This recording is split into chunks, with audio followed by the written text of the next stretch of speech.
sorry that I didn't go to therapy. Thinking everybody even use an enemy.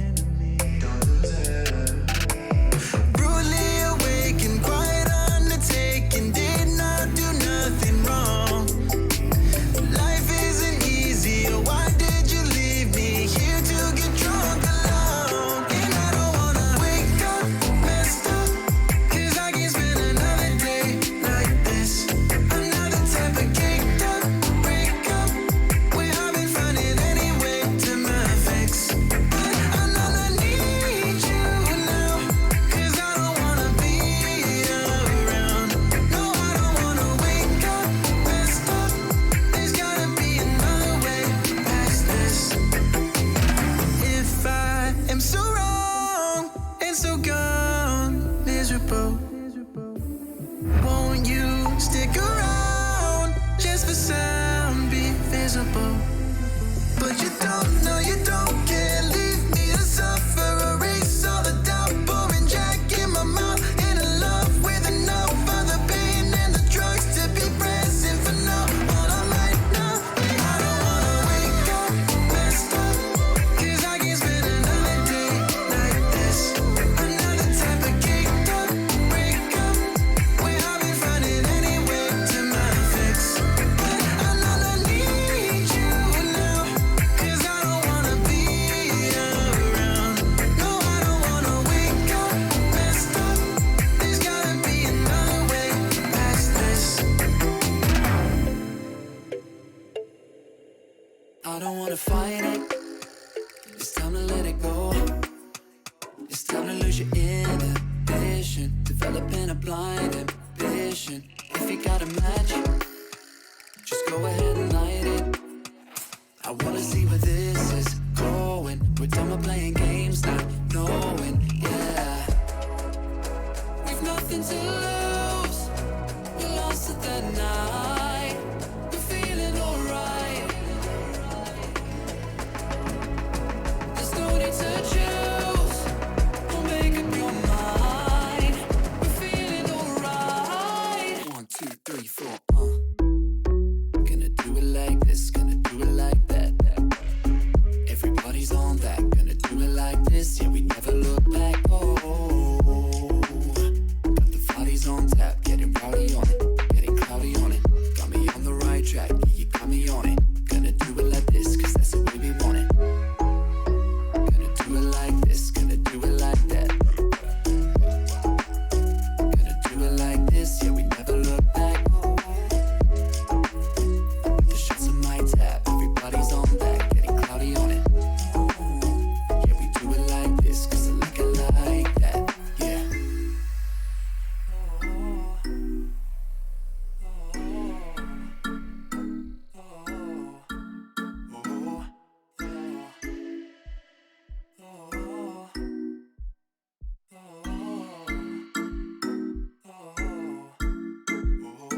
We're going through the motions, in super slow motion. It's time to lose your inhibition, developing a blind ambition. Fire it up, ignite it. I don't wanna fight it no more. I wanna see where this can go. I'm done with playing around, not knowing, yeah. We've nothing to lose, we're lost at that night. We're feeling alright, feeling alright. My eyes are on you, and yours are on mine. We're feeling just fine. Just let it go. Gonna do it like this, gonna do it like that. Everybody's on that, gonna do it like this. Yeah, we never look back. Oh, got the bodies on tap, getting rowdy on it, getting cloudy on it. Got me on the right track, yeah, you got me on it. Gonna do it like this, cause that's the way we want it. Gonna do it like this, gonna do it like that. Gonna do it like this, yeah, we never look back. Oh,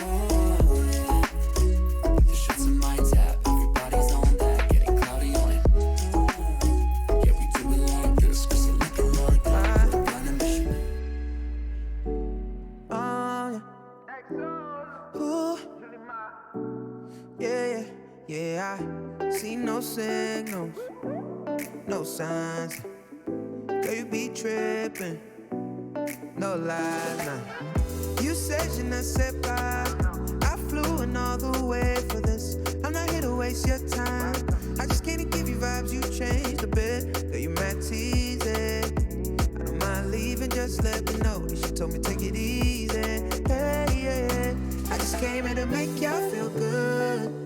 You know what the message is. Suddenly you with me now.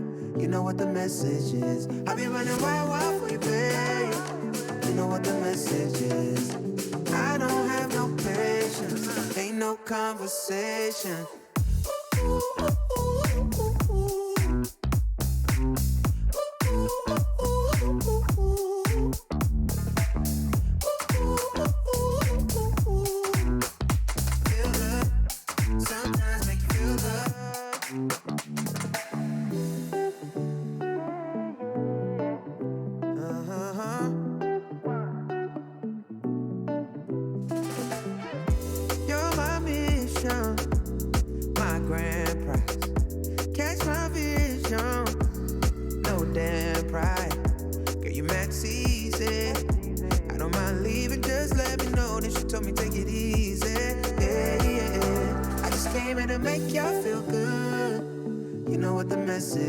Suddenly you with me now. You know what the message is. I be running wild for you, babe. You know what the message is. I don't have no patience. Ain't no conversation.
Conversation.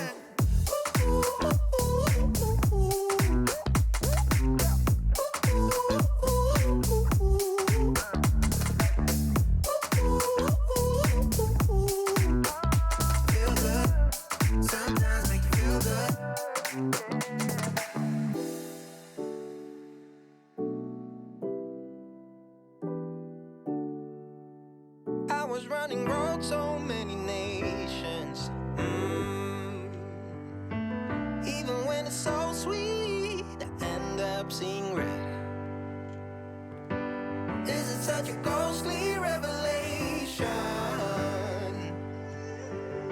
I may have fucked up all my chances.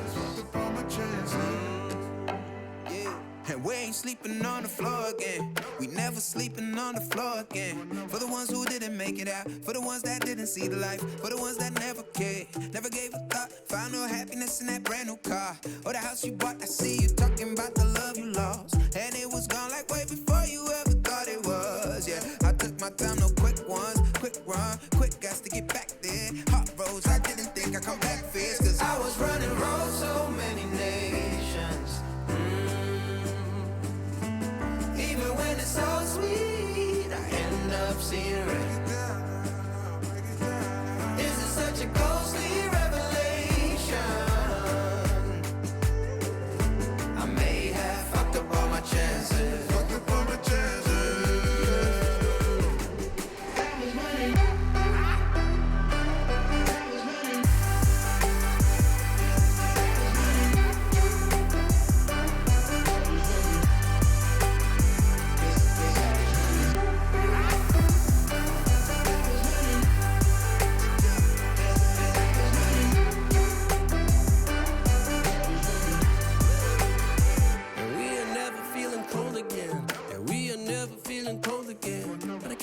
it's easy, it's hard to preach. Cause I've been burning trees and watch them fall. If we cannot breathe out, we go forward. Sure, I was searching for cure, fishing a little wildlife. And when I'm low on fuel, I'll still be running till my back broke. Halfway, lost hope and I checked it. Hard roads, I didn't think I'd come back fast. Cause I was running roads, so many nations. Even when it's so sweet, I end up zero. This is such a ghostly revelation.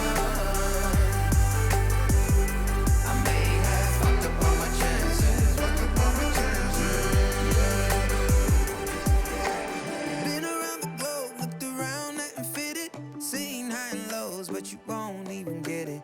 Been around the globe, think it's time to admit it's not the end, but the road, and you won't even get it. Been around the globe, looked around, nothing fitted. Seen high and lows, but you won't even get it. Been around the globe, think it's time to admit it's not the end, but the road.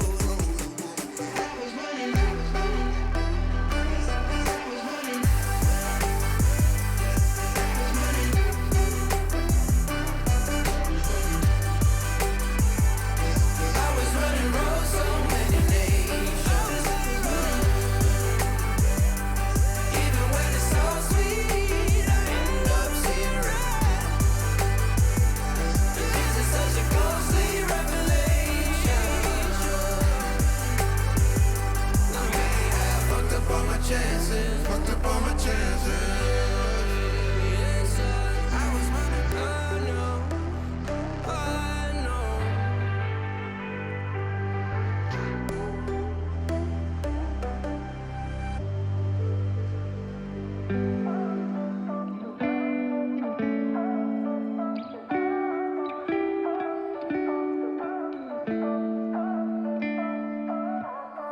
You and I, we've been friends for a long time now.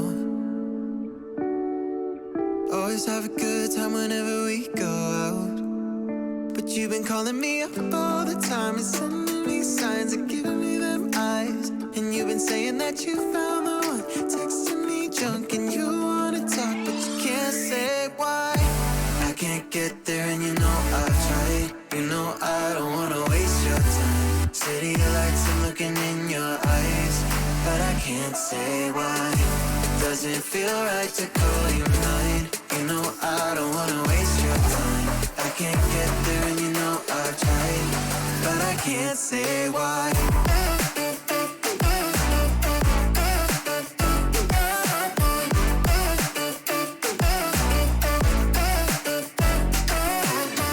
Feeling lost like I just wanna time back time. I'm choked up, tell me how do I say this right? Cause you've been calling me up all the time and sending me signs and giving me them eyes. And you've been saying that you found the one, texting me drunk and you wanna talk, but you can't say why.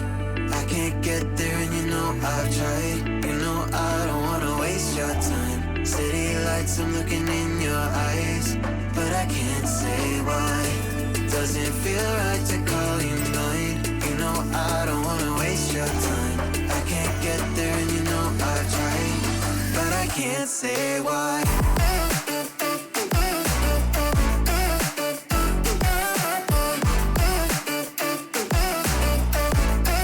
But I can't say why.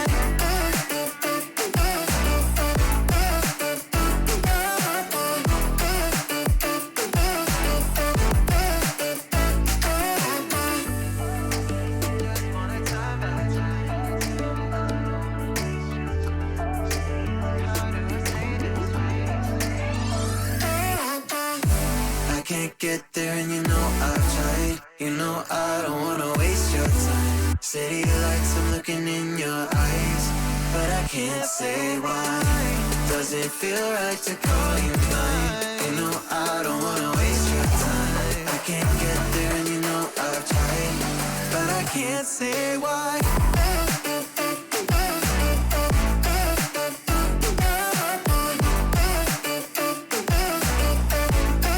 But I can't say why.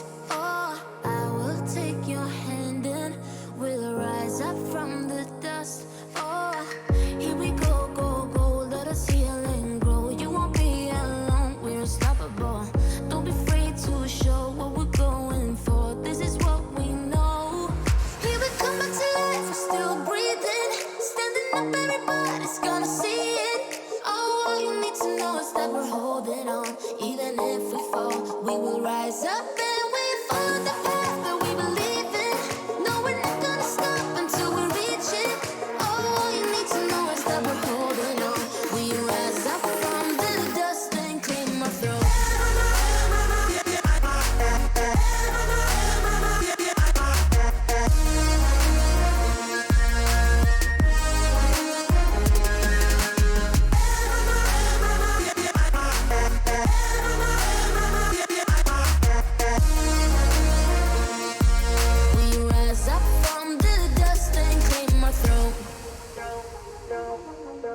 We all have our reasons why we are on this track. Oh, we all have our burdens, yeah, but we just keep on fighting and we never look back. Here we go, go, go, let us heal and grow. You won't be alone, we're unstoppable. Don't be afraid to show what we're going for. This is what we know. Here we come back to life, we're still breathing. Standing up, everybody's gonna see it. All you need to know is that we're holding on. Even if we fall, we will rise up and we follow the path that we believe in. No, we're not gonna stop until we reach it. All you need to know is that we're holding on. We rise up from the dust and claim our throne.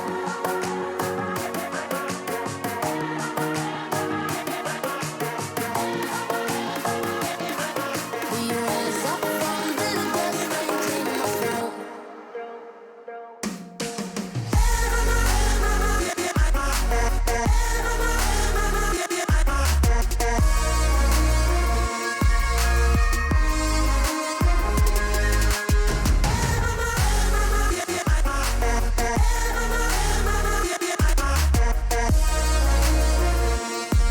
We rise up from the dust and claim our throne. Let's take our time right now, it's just a vibe with you. I feel alive, now I'm feeling like hard to define, will it stand the test of time right now? I need a sign. Tell me if it's over, come a little closer. We should take our time to think this damn thing over. Should we grow closer, should this be over? My heart for your mind, probably we should start over.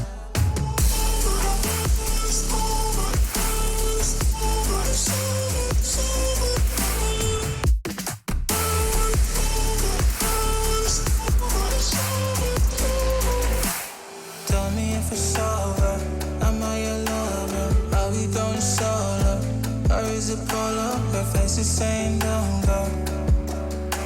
I'm acting like I don't know. Whisper my name, say what you want, show me your thoughts. I do the same, my breath on your neck while I slowly caress. Feelings in gray, it's still the same.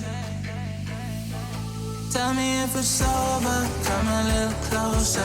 We should take our time to think this damn thing over. Should we grow closer, should this be over? My heart for your mind, probably we should start over.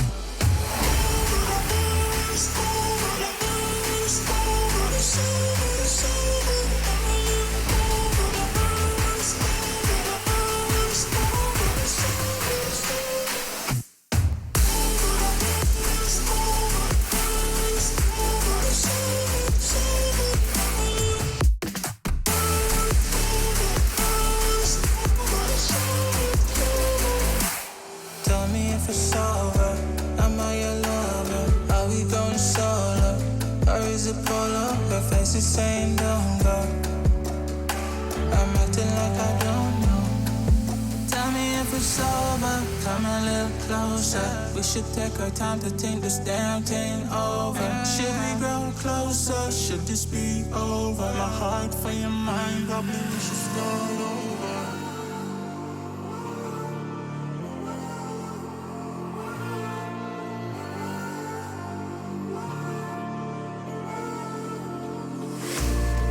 Will you follow me under when I'm crumbling?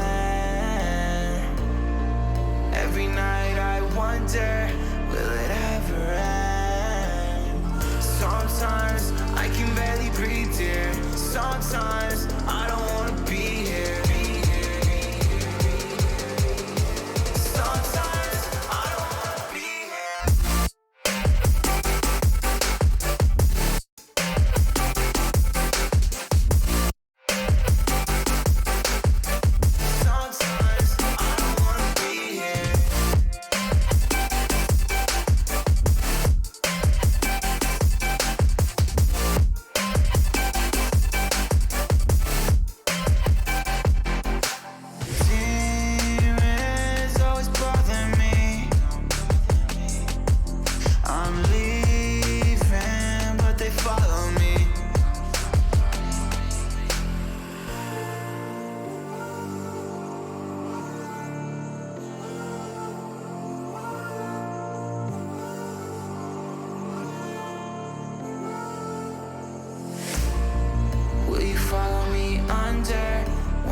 never end.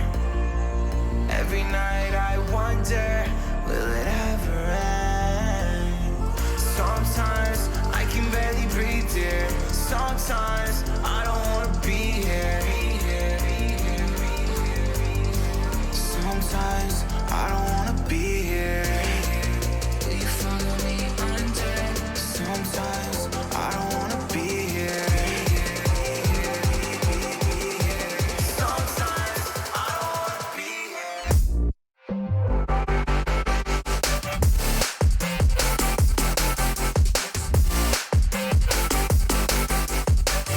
Sometimes I don't wanna be here.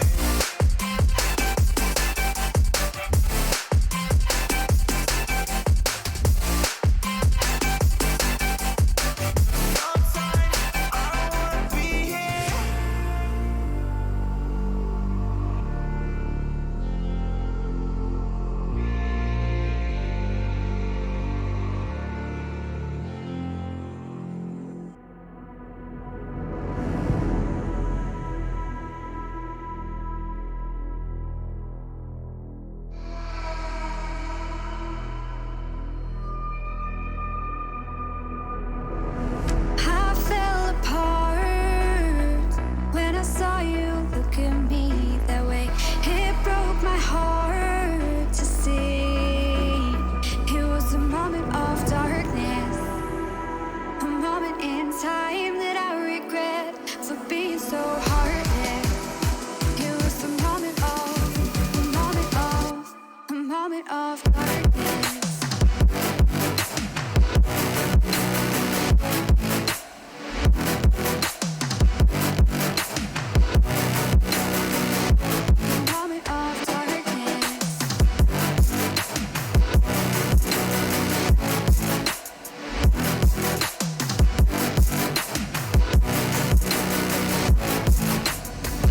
I fell apart when I saw you look at me that way. It broke my heart to see. It's too hard, it don't come easy. I went dark, I lost it right away. And when it starts, God knows what I'll say. In my head, I had good reason. I went red so unexpectedly. I should have said that sometimes happens to me. It was a moment of darkness, a moment in time that I regret for being so heartless. It was a moment of darkness. Moment of darkness.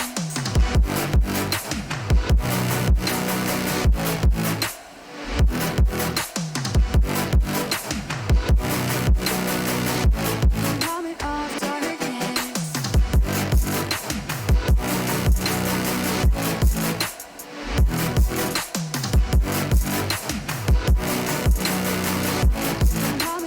darkness.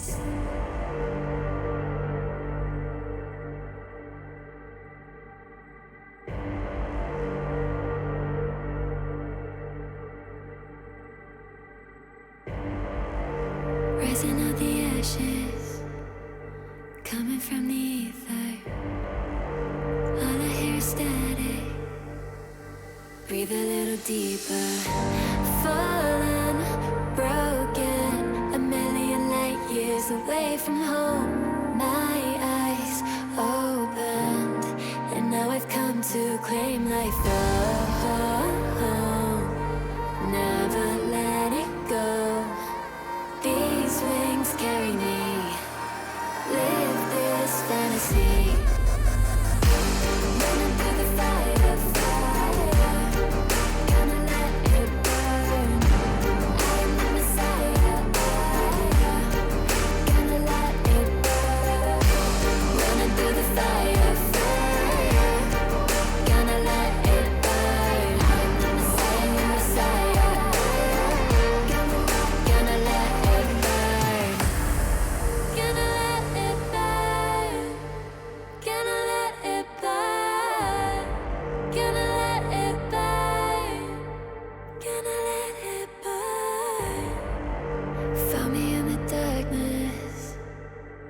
they see me shining, calling me a goddess, thunder and the lightning. I'm falling, I'm faster, making my way back, I'm close to home. I'm fighting harder, because I've come to claim my throne. Never letting go, these wings carry me, live this fantasy. Running through the fire, gonna let it burn. I am the Messiah, gonna let it burn. I'm running through the fire, gonna let it burn. I am the Messiah, and I live this fantasy. Running through the fire, gonna let it burn. I am the Messiah, gonna let it burn. Running through the fire, gonna let it burn. I am the Messiah, gonna let it burn.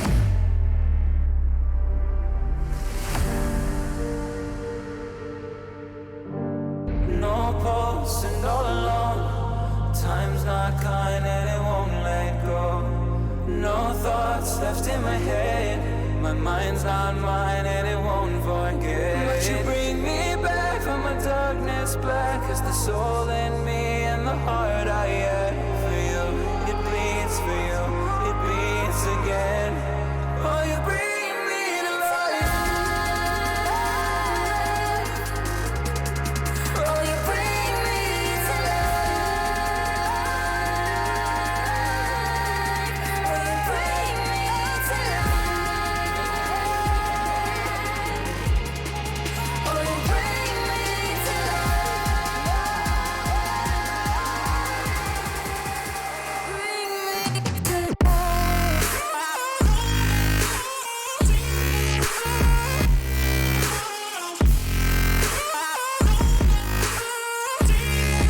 Oh, you bring me to life.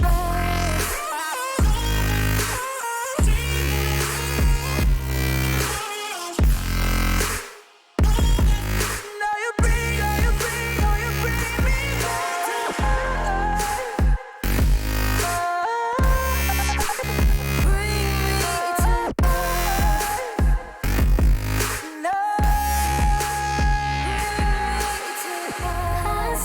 To my side, tied to run on a faulty line.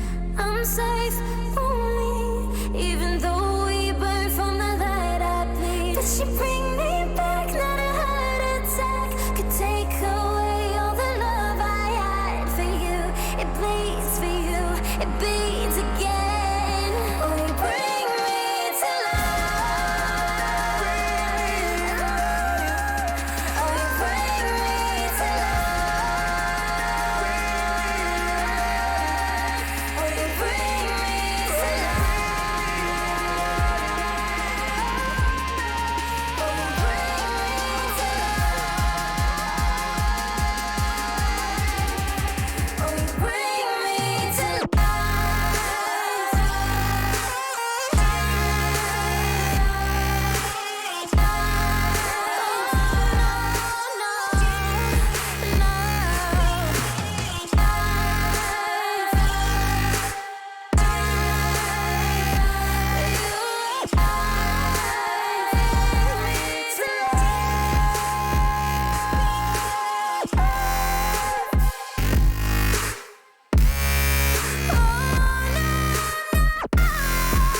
You bring me to life.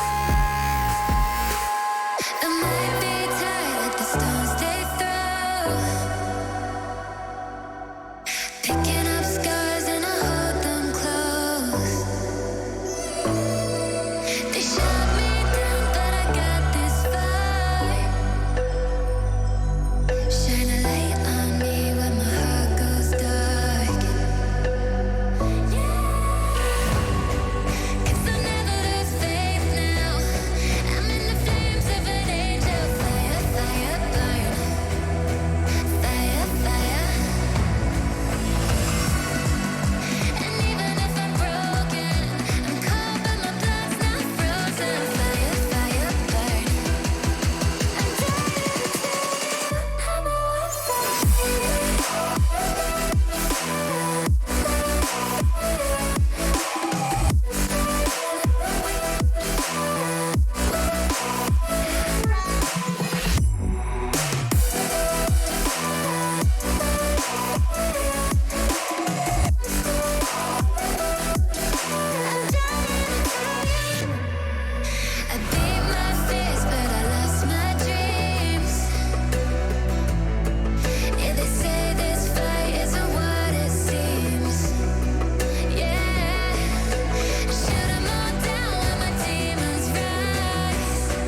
think anybody else is going to forget.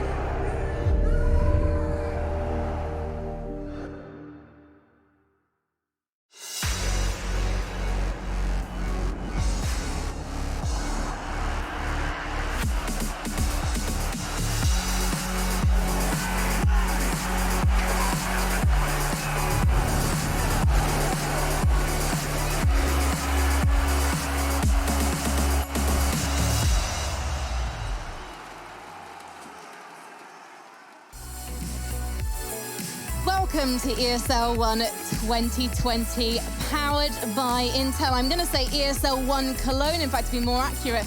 Machine last night put the headphones on full whack, and I just deafened myself. And I'm going to tell you now, so you don't have to find out for yourself. Hearing my voice in particular at full whack is not a pleasant experience. But don't mute your Twitch just yet, because we've got a schedule to go through, and we're saying goodbye to 2 more teams today. So it could be Mad Lions or Mousesports going home. You're going to find out very shortly which one it's going to be. But not before I introduce you to my analysts, who also have to put up with my voice at full whack. Harry, are you more of a mute guy, or are you a full blast person? Well, my ear, oh my God, whoever was here has had it really loud as well. I got to do that too. To that What is going on? So do you think they sabotaged us? It's Lauren who's here normally, and let me tell you, how does she still have ears at this point? I think Harry, they that's what sabotaged us. That's what I say every time I put on Harry's Right. headphones. Like, we'll be playing CS, and I can hear the gun noises coming out through his headset into his mic, into my ears. I get that she's been doing a lot of Valorant, and there, you need to hear absolutely everything for when people are I don't even know how the game works, man. I was gonna try and give some funny bit, but Well, I don't keep up with rubbish, frankly. Luckily, something that's not rubbish and does show you very well how the game was played was this epic moment from Crims back at ESL 1 Cologne 2015.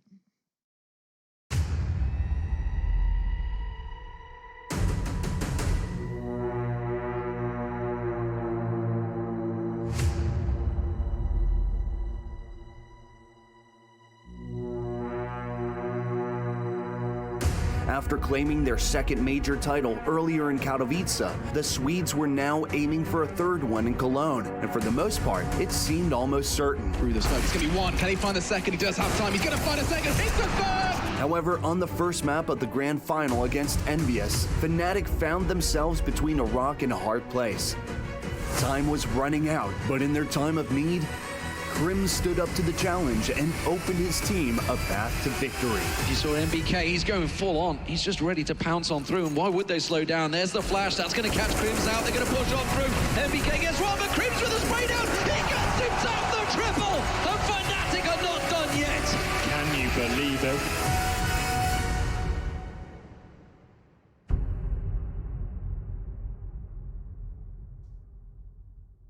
And there you can see our former victors, starting with NIP in 2014. Who can forget NIP winning? Obviously, Get Right on the stage, crying over that trophy. I feel like you would too if you just won that. Yeah, I mean, I do. I cry over far less. Yeah. Frankly, so, you know. I cried watching a documentary about Schitt's Creek last night in my bed. Yeah. No sympathy from me. We even saw SK with 2 flags there as well. And I mean, years on, obviously, but now we're in a position where you mentioned this earlier, Frankie, 2 teams have to lead today. One of them could be MIBR, formerly that SK team, or at least the core of it. It's kind of a scary time we live in. The other one could be Fnatic, right? We have so many ex-champions here whose lives are now on the line. And, some maybe more surprising than others, right? But still, this is shaping up to be a very, very turbulent Cologne. I think that's something we can all agree on. Well, it's been a turbulent year so far, and most people, they're not even looking at the rankings when they think about who the best team is in the world. So we thought we'd see what the players think. Best team in the world, that's really hard, especially with what's going on right now, but I'm really excited to see the new phase lineup with Kirby and also Astralis with the whole lineup back and how they use Bubsky. Best team in the world? For me, I have to say Team Liquid. Not a Swinzer, the best team. Best team in the world? Big. Best team in the world? No one. Because it's an online era, so it doesn't count much. Best team in the world would be... I still feel like Astralis, but That's the first thing that came into my head. Best team in the world right now, MIBR. Best team in the world. Big. They're so innovative. Best team in the world. Oof, Astralis. Not a tough one. Best team in the world right now, I don't think there is one. I think the spot is up for grabs.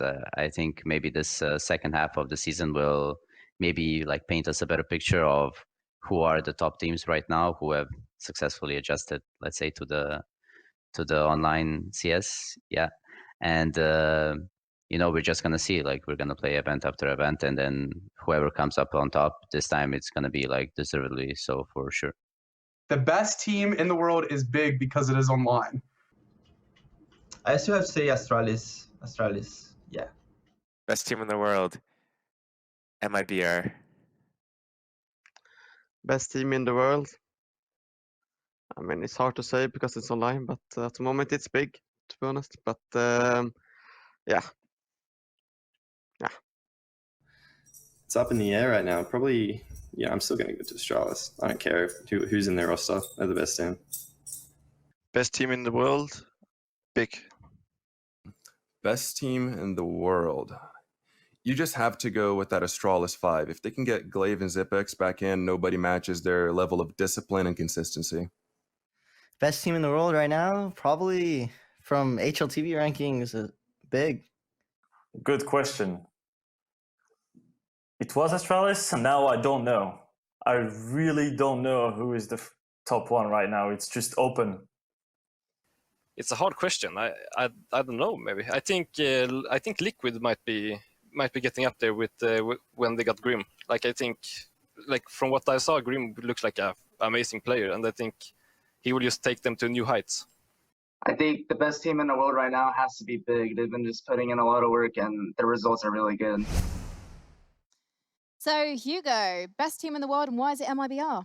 Oh, well, I mean, I'm going to stray away from that one, Frankie. A lot of people were talking about big, and I'm standing here, I'm looking at my notes, I'm looking at the runners show. I don't see any team called big. I'm really lost on this one, and that's because they got eliminated on day 3 of Cologne. Where are we? What's happening? Why is there paper all over the floor? I don't know. Harry? Yeah, he's made a real mess there, haven't you, mate? Oh, wow. Yeah, no. Yeah, Hugo's right. Like, big. Everyone was kind of leaning in favor. Like, I think they came into Cologne as favourites for a change, right? How often has that ever been the case for this squad? Even when they made that like surprising run in 2018, it was like completely unexpected. Well, now you're in this online time period. They've been looking so good on the run up to it. They just about get in through the ESL Pro Tour, and they fall short. Not just once either, but like back to back. First versus Sprout in that domestic matchup, the rematch from ESL Meisterschaft, and then again to NIP. And I think for big, I imagine they're kind of heartbroken with how this one fell apart, right? Like it was kind of their tournament to make a deep run in, and it ends on literally the 3rd day. I think Apex and Nexa put it really well when they were saying, like, okay, we don't really know right now. It's online era, it's up for grabs, it's up in the air. And I think, yeah, okay, it's easy to jump in the bank of Astralis and go, yeah, of course, these guys should be the best team in the world, and this roster should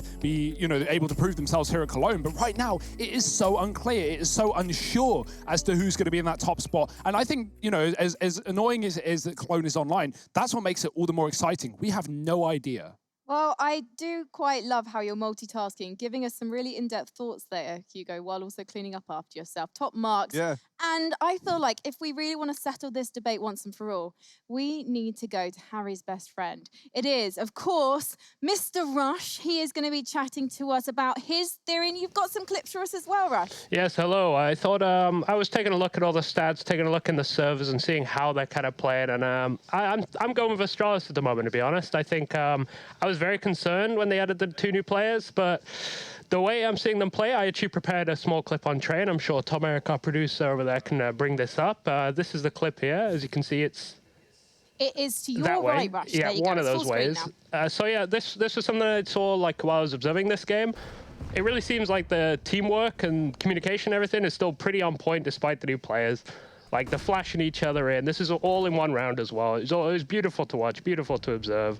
And they're just staying active, clearing all these areas out, really working as a team. Bubsky, we've seen him in Pop, he can also do it in main as well. And look at this, he even sets up Dupree. I just think the teamwork they're showing, it looks like Astralis to me, and I was really worried that it wouldn't. So I truly think Astralis could take the whole thing, to be honest. Rush, how do you feel about observing Astralis? Because there have been comments in the past that they're not an interesting team to watch. So I'm curious to know what you think. I would say observing them is pretty great because they really do follow the fundamentals. Like, they don't stick around when they shouldn't. They usually, like, if like Device pushes like Heaven or something on B site, he'll get the kill and he usually just fall off. It's nice when you observe that you kind of want them to stay and get more, but they do what they should do, and it can be very clear what their plan is from the start of the round. Rush, S-Tag say a lone ramp. You know, how do you think anyone else felt with his performance over there on Train? How are you feeling about S-Tag in this squad? I think he's crushing it. He's doing really well. I think both the boys are. Bubsky as well. I think I'm very impressed so far. I mean, I've only seen one game so far from them, so we'll have to wait and see, but I'm very hopeful.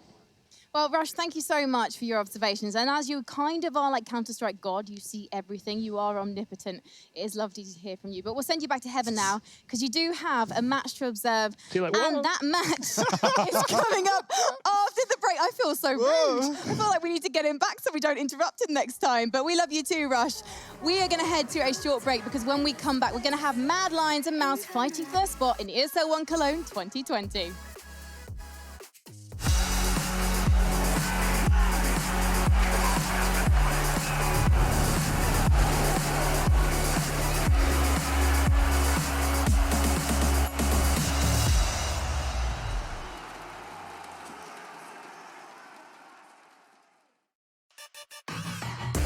Intel Gamer Days is on now. Whether you're looking to buy or build, now is a great time to upgrade. Get limited time offers and giveaways from top names in PC gaming. Unleash elite gaming performance with systems featuring new 10th gen Intel Core processors, and bring Marvel's Avengers to life with in-game optimizations for a mightier PC experience. Act now. Intel Gamer Days is only here for a limited time.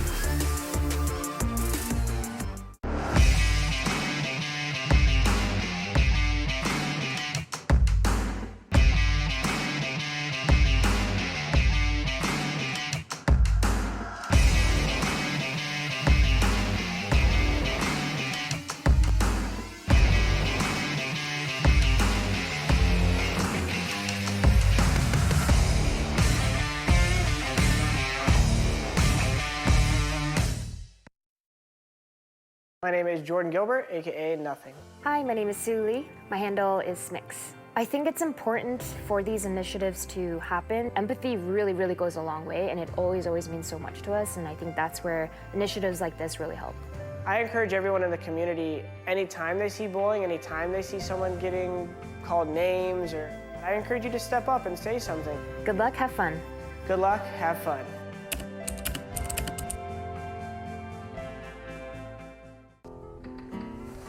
If you want to know what you're good at, and, well, also what you suck at, check out csgohub.com.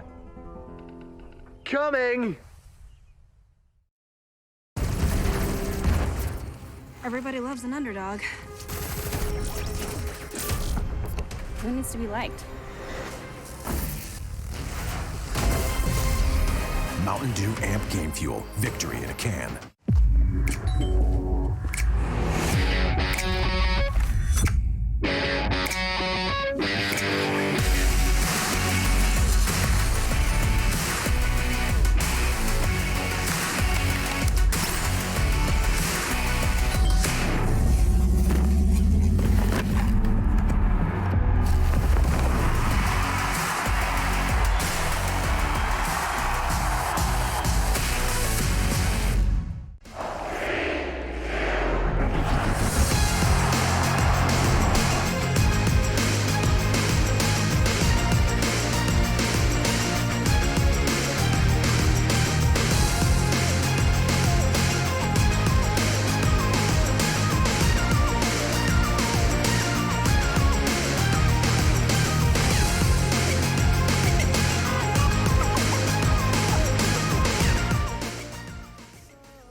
Take no excuses for it. I wanted, love it, needed, live it. I feel like something's missing when I do not have it. I feel it in my bones, gotta find my space. These emotions on my face, taking a toll, I gotta pay it forward, I'll give it.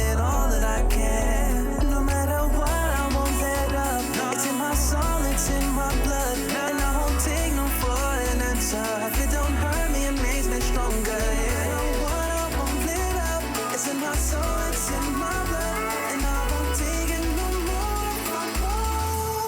I won't be there.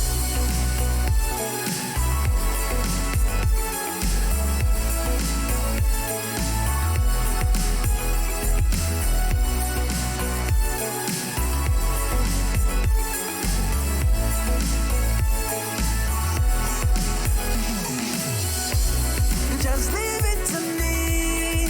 I know what I need. You'll find if you see. And if you believe, you live and you breathe, you'll find the key. Lifting me, lifting you. Can't go alone, let's do by two. Doing this together, it's me by you. All through the night, all through the night. This is me, this is you. When we get together, we can all pull through. I don't ever wanna stop this groove. Let's get it right. Take it to the Lord, then take it to the grave. Listen to the wise man, tell me what to say. Listen to your heartbeat like it still bleed. A little bit of hope, yeah, it's what we still need. Say a little prayer for the moment. Get what you got, just go in. Can't hold you back if you own it. Live your life like you're chosen. No matter what, I won't let up. It's in my soul, it's in my blood, and I won't take no foreign answer. ESL 1 Cologne Online is brought to you in part by Intel, Mountain Dew Game Fuel, DHL, and GG Bet.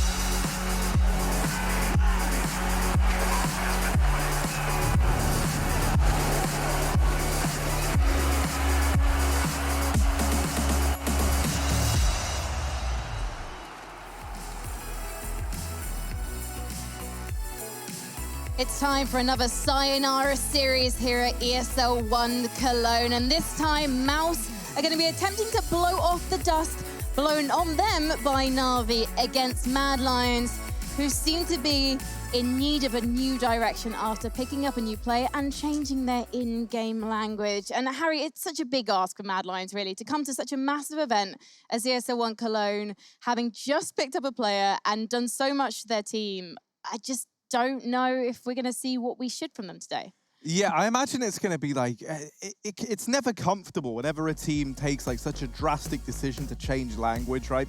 I feel like the most recent worked example of something like this is maybe if you look at like the old G2 squad, you know, like we see when they brought in Nexter and Hunter. And early on, the results weren't, you know, they were kind of there because you have this great individual talent, but they've definitely had to work on it and they've had to get better. And, you know, I do think that in a sense, Mad Lions have a bit of a head start. I imagine that their English is pretty good already, but it's still a huge change. You know, you've been used to this one way of communicating for a long, long while now, and then suddenly you're having to change it. And the one thing I will say is that the big difference between, like, you know, you compare like G2 and Mad Lions in that language sense, is that G2 made the switch up for like a complete restructuring, and you bring in two very, very talented individuals. Now, for Mad Lions, they made that same sacrifice for bringing in Innocent, which, you know, like no flame to him, but it feels like such a drastic move for just one man. And it's not like, you know, you're bringing in someone who is at the height of his career looking incredible. You're bringing in someone who is giving you, you know, like the fifth man you needed. But is it going to be that same firepower that other players have brought to teams in the past? I don't know. Yeah, there's a lot of pressure on Innocent to perform for that reason alone, right? He's got to prove his worth in the team. And while we have seen one series already for Mad Lions where they got beat out by Complexity on the opening map and took a double overtime loss on the second, they were competitive at least in that one. Innocent was top of the series, and you can see, you know, it was a pretty close shave ADR-wise across this roster. But yeah, he fragged there. That's nice, but is it enough, especially against a pretty ready-looking Mousesports, all things considered? They may have fallen to Na'Vi. We kind of expected that one. They came off for the player break, having not played any CS, Regin has said. For some players, that looked really good, for like Rops, for example. For others, maybe they were going to struggle a little bit more. But for Mousesports, this is a game they should be winning through and through. With the Mad Lions change for me, apart from the fact that Innocent, he's Polish, he's come into this Danish team, so yeah, they're speaking English. We don't know how good his English is. Also, Bubsky was described as being a very aggressive, a very vocal player. I have a feeling Innocent probably isn't going to be as vocal, one, because he has just joined the team, and also because of that language barrier. And then you have Vasilian, who came in for Hunden. They had success in Flashpoint, but I have to say the level of the teams they're competing against in Flashpoint is not the same as the teams we have here in Europe. I do know that people can counter me on that, and that's absolutely fine. I'm not saying that they didn't win Flashpoint because of skill. There clearly was skill in this team, but this is now a different team. Yeah. So when you replace Hunden with Asilian, and he's not putting up the firepower he was meant to, and their strats are pretty much the same because they had that mentorship relationship, I just can't see this team winning. Yeah, I mean, you look at, like, there's so many reasons for that, right, Frankie? It's like, yeah, you look at the person that they replaced, Bobski. He was like one of the star, and now he's doing really, really well over at Astralis. So it's like, ooh, already that's a big hit. Then you look at it as well. It's hard enough bringing in just one guy to try and fill these spots and fill these boots. That's something else going against them. Then you throw in the language barrier on top of it, and you imagine, like, if you're Innocent here stepping into a team of players who have gotten used to how each other play, they're all from the same region, yeah, it might feel a little bit kind of isolated for him as well. So there's quite a lot going against Mad Lions. I think the move is commendable, but it's about how much are they actually going to try and make it work. When teams make changes, there's two stages. It's either, honeymoon period or growing pains. And I think for a team like this, it's going to be growing pains. Short-term pain for long-term gain. And we've seen teams do that in the past. So I wish Mad Lions well in the series. It's going to be hard. Looking on the positive, though, when it comes to the language changes, remember the coach. We've got Peacemaker. This guy's been all over the Danish scene in Heroic, different variations of that roster in and out here with Mad Lions. And, thinking back to when this team was a 5 Danish team, they were going to be communicating in Danish when they play. So for Peacemaker, he probably couldn't understand a word they're saying during the matches. Now, of course, he's been on Tyloo. He's been in that exact spot before in not understanding what his team are trying to say, as many players have throughout that roster. But it must be nice now that they're coming in English that Peacemaker can actually go, okay, well, I can clearly see communication problems here. That's a big thing, right? It's not just coming down to the strategy and how the games go. Communication is a huge detail. And when your coach can't even understand what your players are saying in the match, how the hell is he supposed to have any impact in that regard? So this is a positive change for at least Peacemaker in that regard. Well, let's move on to Mousesports. In their series against Na'Vi, they had a fantastic nuke. And because we're about ready to go to the veto, I want to just pause and actually see what's going to come up here, because I'm pretty convinced nuke has got to be in there in the veto. Yeah. When they play Mad Lions, it's always there, but usually as a decider pick. But given that Mouse know they can play it, I'm sure they're going to be picking up going to the veto today, Harry. Yeah, Dust 2's gone, right, for Mad Lions. That makes sense there. Instaban. I don't think Mousesports are going to be too upset about that one either, because it's been a terrible map for Mousesports. 7 loss streak. Yeah, so, really not having a good time. Mouse are going to get rid of Overpass, and, that makes sense as well. They get that one removed. Relatively speaking, this is 2 pretty weak maps for both of these teams taken out early on. So this sets us up nicely as to where the rest of this match wants to head. Yeah. We got Vertigo coming in. Yeah. Ooh, I like that. I like that. That's an interesting one as well to me, right? Because we so often see the Mousesports, they kind of, they try and lean away from Vertigo, but then they let it slip through here. So then, Mad Lion's going to try and use that against them. And then with Nuke coming in second, ooh, this kind of scares me a bit for Mouse. In my opinion, Mad Lions have won the veto out of the gate here with these 2 maps coming up first. Nuke's been a good map for them. You think back to that Complexity game just the other day. They went to OTs on it, so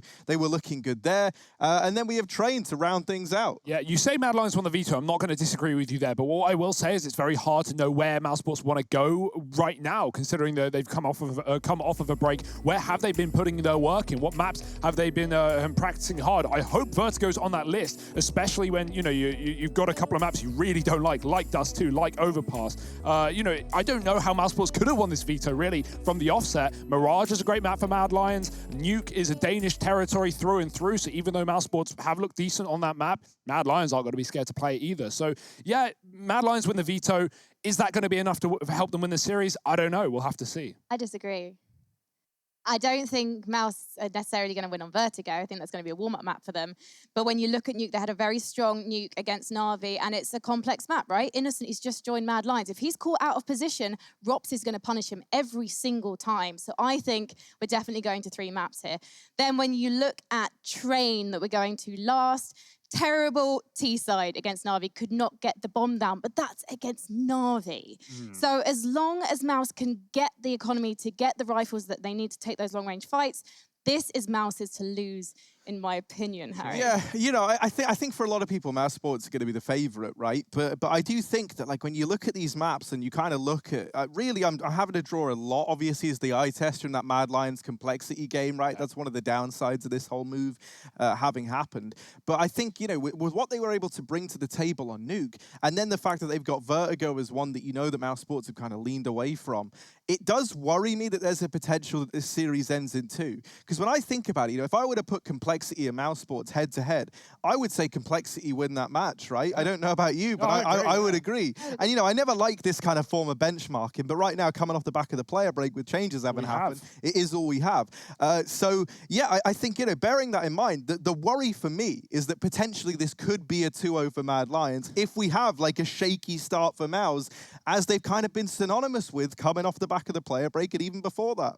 So what do Mouse need to do to beat Mad Lions in this? Oh, well, honestly, I think for Mouse, I wish I had a clear answer, right? Because here's the thing, like, you remember at the end of 2019, they were looking so damn good. They picked up a win at Pro League Finals. They come into the year, take Ice Challenge, and they're getting all these first places. They're feeling really good. Then we hit online. Ooh, it goes a little bit shaky for a moment, right? And everyone's like, don't worry, they're going to bounce back. They're going to bounce back. And then they don't. It just kind of feels like they get in their own head a bit, because there was also a fair bit of negativity going around as well. People talking about how, like, the Krieg nerf was going to affect them, even though they moved away from that gun for a while. And it felt like all this negativity around Mouse Sports was really just getting into their heads. And I was hoping the player break would see them come back refreshed. I think that's why they stayed away from Counter-Strike. But we still have yet to see that, and we are going to have to see that now. It's Vertigo, the first map in this series. Mad Lions versus Mouse Sports. It's a lion versus a mouse. It is the battle of the timid versus the huge, and let's see who can take it, Hugo. Yeah, number 15 versus number 16 on that ESL World Ranking. Mad Lions sitting a place above, and they're going to need to prove it here and now in the server. This is going to be an exciting one. We have a great map pool for this series and a lot of questions to be answered. Rush with his fingers ready for the observing for this one as well. We're going to be getting right into the action, or at least waiting for it a little bit on the ramp. Oh, Mad Lions, they're waiting for aggression. Woxic's going to give it to them. It's a quad peek. You're not going to be ready for that one, Mouse Sports. A Cillian double opener. Carrigan's going to get a trade, and Frozen will hang around, but he can't do it forever. These Glocks are beginning to move up.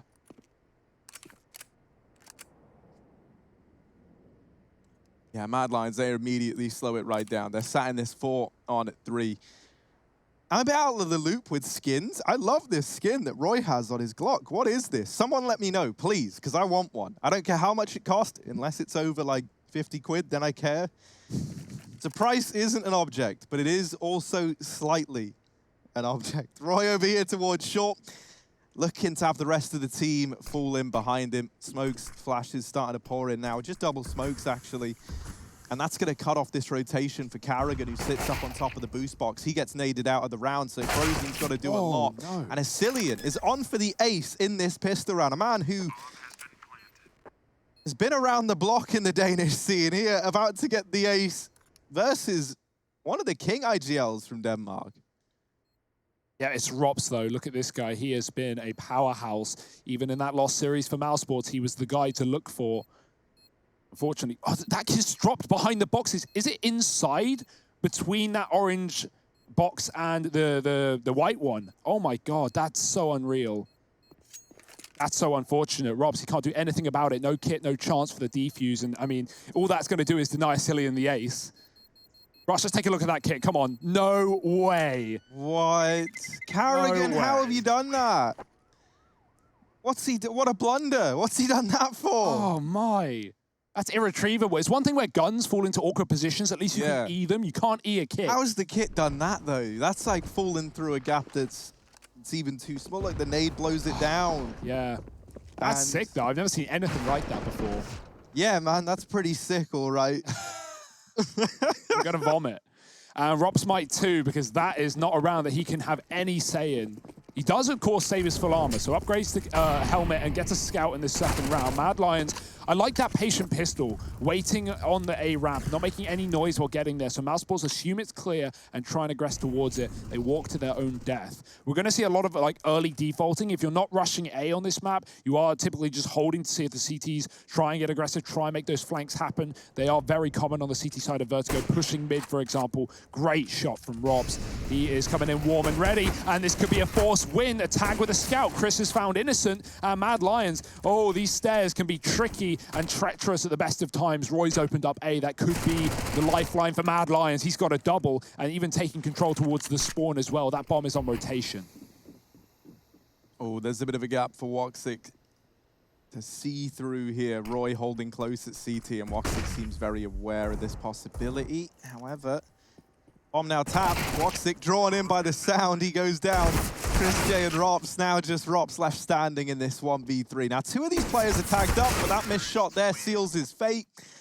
And so it's another 4K in the second round. I actually love that idea. So often do we see teams run up the B stairs, lose the first kill or two, or lose the first couple of fights, and then you're like screwed because you're like, well, we don't want to keep committing into what is clearly now a stacked bomb site, but also we have no other control elsewhere, so we have to regain, position towards A, towards mid, and Mousesports might have even flanked, but in that entire round, Roy was walking up A anyway as like a fallback policy, and then if Mad Lions actually get the B picks, he's coming in on a flank to kill the rotation. So that's a nice fallback strategy for Mad Lions if things don't go their way. And, well, things go their way. 2-0. Zeus up for Rops. Playing close on short corner as well. We've got a 5-man setup on this A site. That smoke on short. Roy's going to hide in it. Oh, they go right past him with the flash. He's going to hear every single little footstep. But are they ready for him? Oh, no, he's got his back turned. Rose is behind him, but he's still going to get away with 2 kills before the P2K bites back. Mad Lions have taken the B site in the meantime. And, yeah, this A lurk from Roy is really coming up top trumps here for Mad Lions. They've activated their trap card, and the B plant will be their 3rd round. Someone let me know the name of the Glock, and it's a name that I love, and Frankie might as well. It's the Bullet Queen, and so the RuPaul ability to reference that just feels out. She's a Bullet Queen. There you go. I'm glad that you went with it, Frankie, because I was going to, and I didn't want to commit to it. Mad Lions, they got this 3rd round, and they're going to be very, very happy with that one. Bunch of Super Queens indeed, as they go 3-0 up. But now this investment's looking to come in for Mousesports, so we don't have to get worried just yet. But maybe there's time for that in the future. We'll have to see. We've scheduled it in, we've penciled it in, but nothing's set just yet. Nice strong start though, and I'm really expecting Mousesports to hopefully have done some work on this map coming into this tournament. If they don't, they could be in real trouble. And they wouldn't have been expecting it today because the last time they played this map was 6 months ago, and it was with Bubsky and Hunden in the lineup, so definitely a punish pick. Oh, look at Frozen as well. He was looking at the Tar, and he only just sees him as Roy gets away with a double. That could have been a really good round for Mousesports without those couple of kills, but albeit an eco, so we'll sweep it under the rug and move on to the AWP on Robs. Interesting purchase coming in early over Woxic. Wonder if that's position or just map dependent. We'll have to wait and see. Woxic's got the utility instead. He's going to be waiting in middle. Mad Lions going out wide. Great spray down for Woxic, getting away with 2. And even going back in for more. He's hungry. He's got Carrigan alongside him, smoked off in the elevator. Akor's found a gap. But Robs, how does that shot miss? That looked perfect. And somehow, some way, Mad Lions open up a mid to B. Roy with his pick, stuck on a 1-on-3. Oh, Woxic tries to go back for more, but that's given the kill to Roy. Carrigan, well, follow up with the kill. Woxic already starting this game on good footing, and I'm a big fan of that, man. I feel like, I've always been a Woxic fan, like, for a long, long while, even before moving into this Mouse squad. You know, Hugo, we used to cover a lot of, like, the events Woxic would be at earlier on in his career, and he was always such a big talent, and I remember when he moved into this squad, it was so exciting. And I feel like, for me, I want to see some of these, like, old vintage Woxic moments. It does feel like, since moving to online play, we haven't had as many of them. No. Ops was waiting for the boost. No. He was waiting. Oh my God. Roy has just been anti-air gunned. Get out of here as we watch him fall all the way back down to earth. Wow. And unsurprisingly, he doesn't stick the landing. If that isn't a middle finger from Rops, I don't know what is. We need a replay on that one. This is the angle he was holding, but was that a flick shot or was he ready for the run boost? Had they done their prep? I don't know. I've never seen anyone get caught mid-air there. Yeah, you normally at least land, even if you die right away, you know, like... Oh. Wow. Okay, Robs. All right. I'm liking what we're seeing already. With Robs and Woxic both showing some promising signs, I think we're in for an exciting series here. Yeah. It's going to be an A execute, though. That was the one lurk outside of B. Roy has typically been the illusion, the one man on his own. Frozen getting mollied out. Oh, dear. He's got to drop his molly and run away. Oh, dear. Burnt to 30. Innocent's got the sight. He's going to plant to the right. And that's a very open plant. So Karrigan spams through the smoke and hits it perfectly. Rops is not done with that orb. And, oh, boy, I love to see him on it. Second kill of the round. And now this is a very stuck spot for Mad Lions. They deal with the flank, but they still need to get the bomb.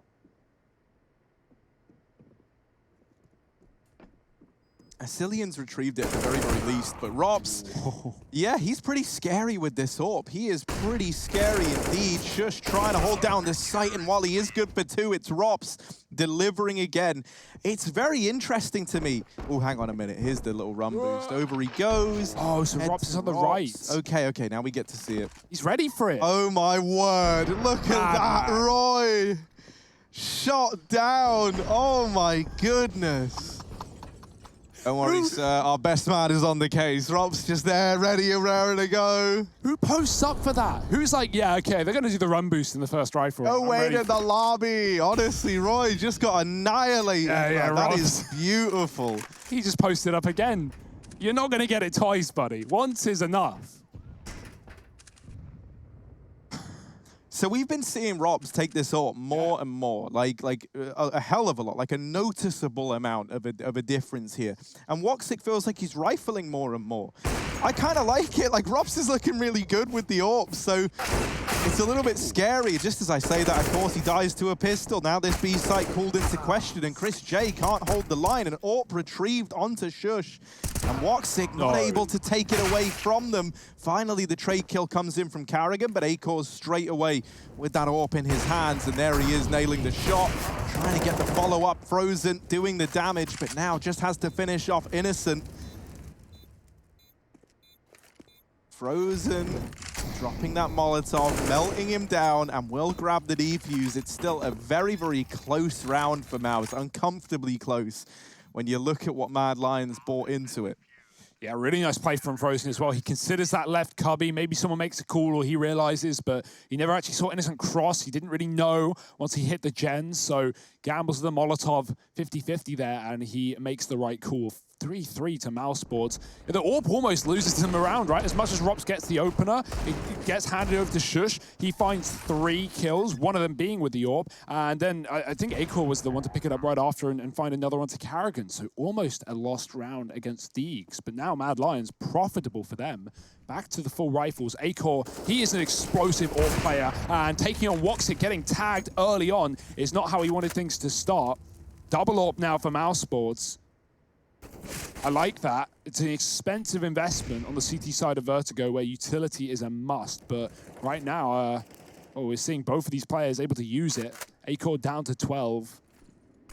Mad Lions are going to flash their way back into the ramp. Karrigan is waiting short side. Frozen's already fallen back, and Woxic is nowhere to be seen. He's moved towards middle as Mousesports set up a double B. They're pushed very aggressively on B, so we might start to see a flank if Mad Lions continue to make noise on A. And Karrigan's curious. He wants the information. He's going to get it all, and the bullets that follow. 2 opening kills for Mad Lions. No aggressive flank for Mousesports. They rotate safe.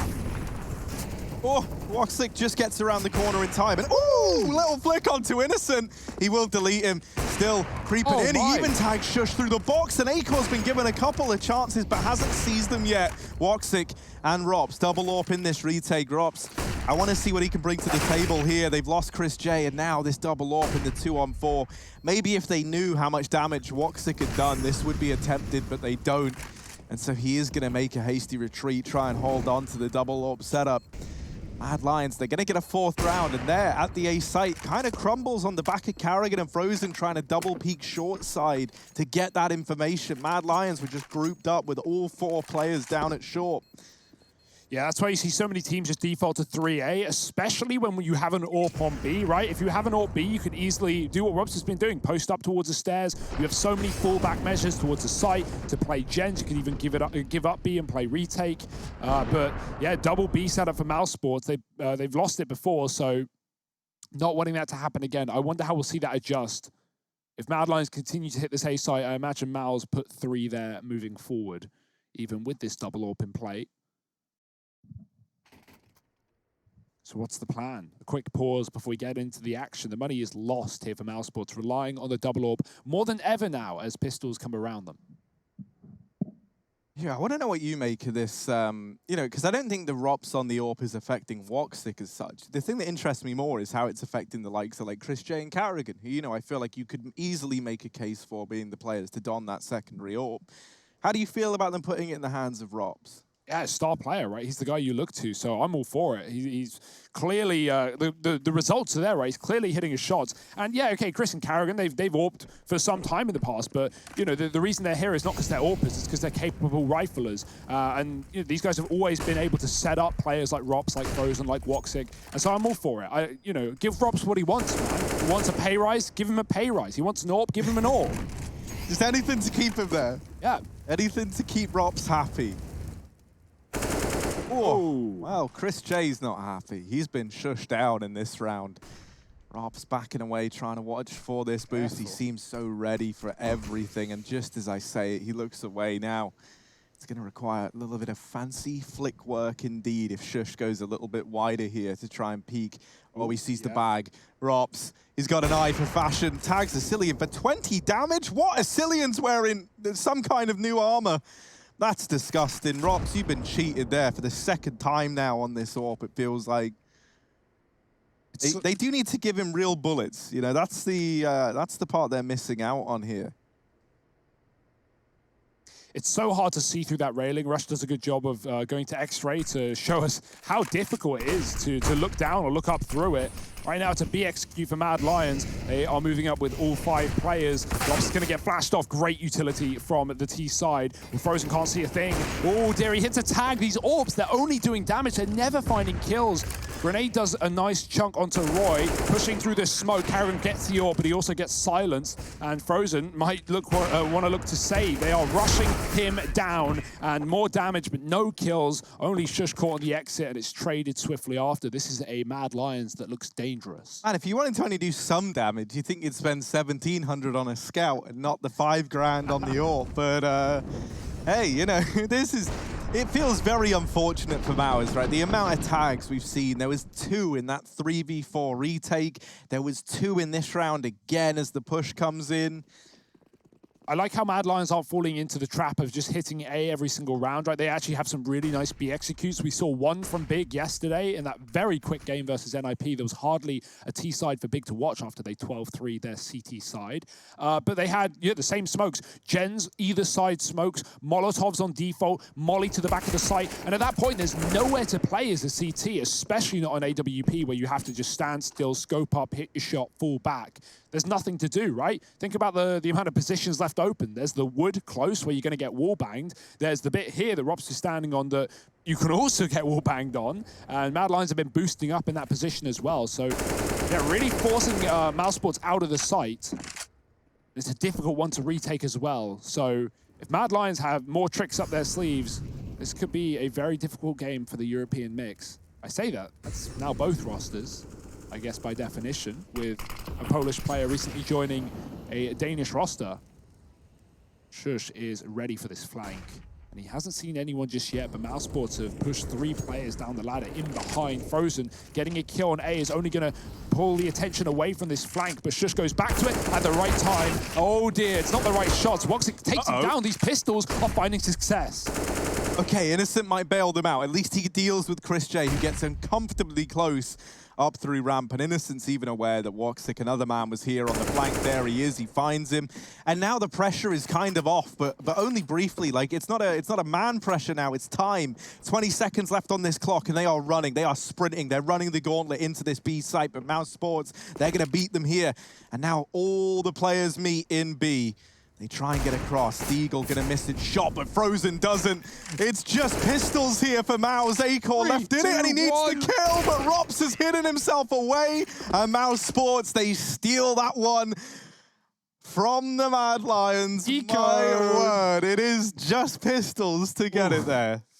Yeah, I'd be feeling the same right now, man. That's not a good round for Mad Lions, right? I love the rotate back, but the issue is with Vertigo is there's so much noise. It's so loud. And so Mousesports, not only could they have the option of going aggressive and getting the guns and hunting them down, but as well as that, you hear them running back down the ramp. You look at the time, you go, yeah, they have to go B. We're going to beat them there. Let's do it. And some great shots from the USPs, from the P2Ks as well. Really puts Mousesports in control. Carrigan, you crazy, crazy man. Is he going to get flashed down here? There's no one to do it. There it is, Frozen moving in, and Carrigan goes aggro.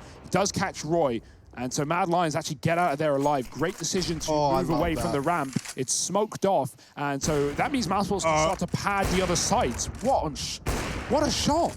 What?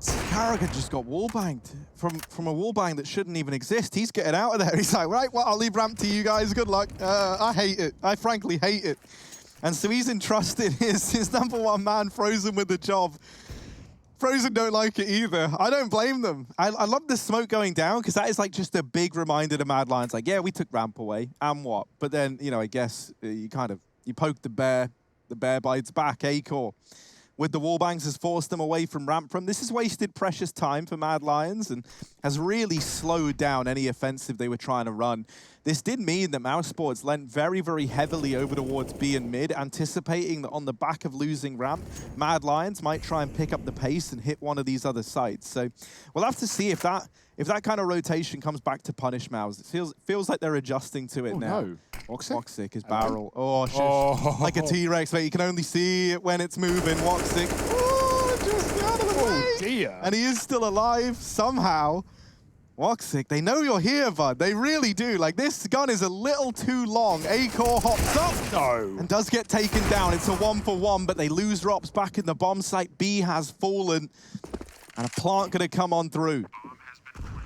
Yeah, we still got that lurk on the A site. Cillian's hiding in the smoke as they fade. Frozen isn't falling for it. He isn't rotating, but he's now losing time as this bomb ticks away over on B. There's the flank dealt with. That can open up this retake. Carrigan and Frozen both so low, and Shush is going to push them back on his own. Frozen has to save, and wow, this is such an interesting game of Vertigo right now. It's playing like nothing I've ever seen before. The battle for the A ramp control, the mind games with these fakes, Mad Lions, they retake that A site, they throw the execute smokes back to B, finding the entries, and like you said, Harry, yeah, Woxic, that's something that, you know, if you're going to play that position, you should know you can't have an A1S there. Your barrel's going to stick out. Even with the A4, you get spotted so many times. Take the silencer off. I want to see it. Yeah. Let's go. Honestly, it's better than giving away a position. Even though Shush doesn't get the wall bang, I feel like Mad Lions, you know, they throw Acor at the problem. He jumps in, he dies. Definitely didn't need to do that, but it's traded, and they kill Rops on the site as he gets caught moving with the AWP. That's happened twice now. Rops has had some key AWP shots, don't get me wrong,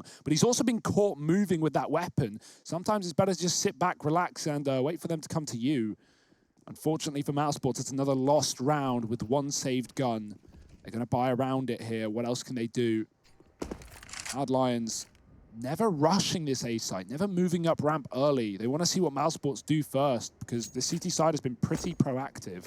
Carrigan saw the bomb there, so good bit of info. We still have 3 on B for Mousesports, and so that's an interesting decision here.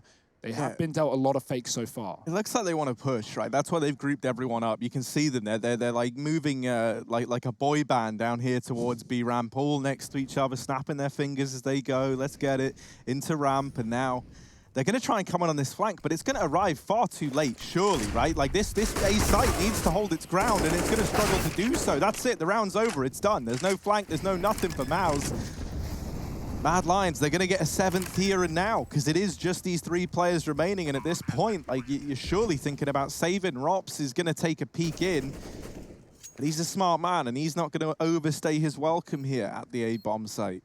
The ideas are looking great for Mad Lions. You know, they've clearly come into this game with a game plan, and that's so important when you're facing a team with so much individual talent on, like Mousesports, so much experience as well. But on a map like Vertigo, it's not like Carrigan has, you know, a decade of strategy to fall back on.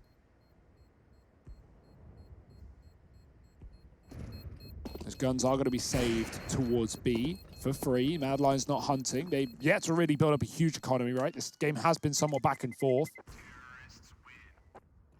And then back again, 7-4. Lots of bombs exploding here for Mad Lions. So what do we have here for Mousesports? Another eco. Still no money after that previous round force.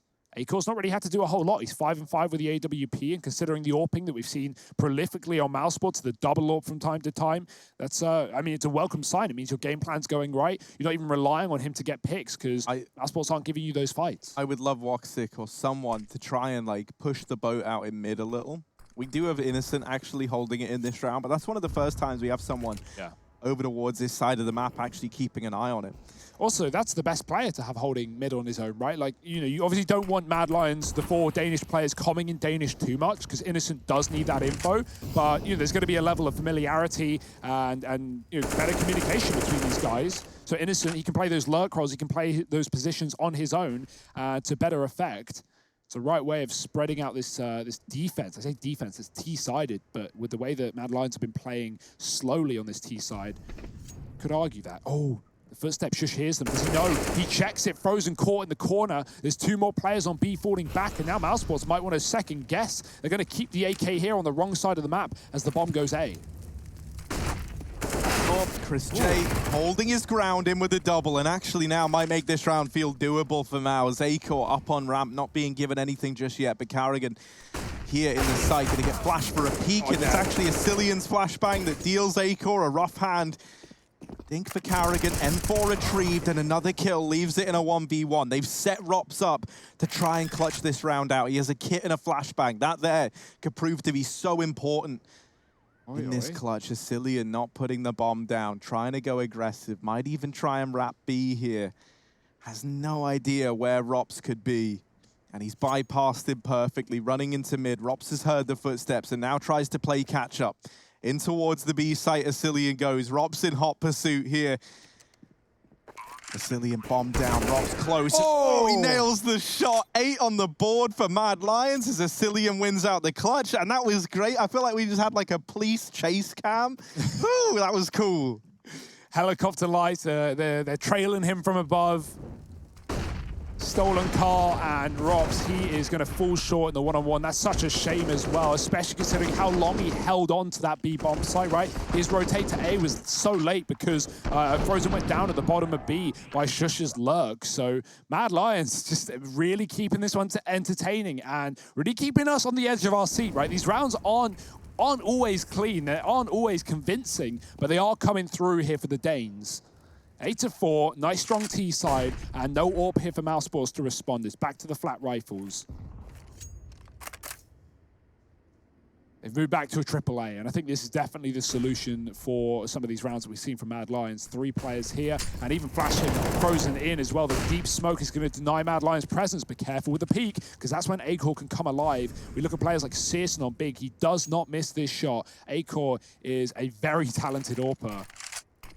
Ooh, that smoke actually bounces back. That is not what Roy wanted. It's not going to matter anyway. They were waiting in middle from the start of the round, so this wasn't an A attack from the get-go. Mad Lions are going to head out into mid with 3 against Chris J. Yeah, this spot for Chris is an interesting one. That molly goes in, and so he just leaves at the first sign of trouble. Now CT taken. A Cillian so fast. Surely they're not going to be ready for this. He's already in CT spawning. Oh, Jay. Roy's going to beat him to the punch, and Rops falls shortly thereafter. They split into B, and they do it very, very well. Everyone chiming in with a kill bar, a Cillian. And it's only Frozen left. This is pretty devastating for Maus. These rounds have been the last few. Okay, no, not that last round where it was down to the 1v1. But prior to that, you know, these have started to look very well orchestrated for Mad Lions, and it's making me a little bit worried here, because clearly they still have a lot more to show us in this game. When we see mid to B plays like that, it's so often you just smoke off that deep mid or CT and elevator, and you jump over the construction, and that can be a hard fight where a CT almost always gets one and either gets away or gets traded.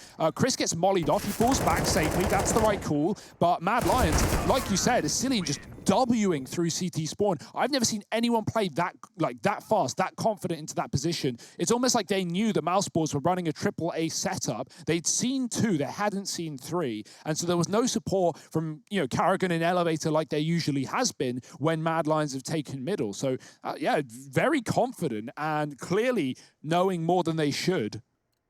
Cillian gets behind enemy lines, and Mad Lions come up into the B site. Rops is trapped to the pillar, and not only is that a spot where you don't have a lot of cover, but you can get wallbanged out easily as well. You have to take fights. Well, Mousesports, they love taking fights. Sometimes they do well, I guess. Cillian getting caught in middle. Shush, entry into B. Mad Lions know they're against Eco, so they're going to flex their AKs and just burst into this bomb site. Pistols are finding something here. AK retrieve, Woxic burning to a crisp. He can't do a thing, and it's all on Carrigan.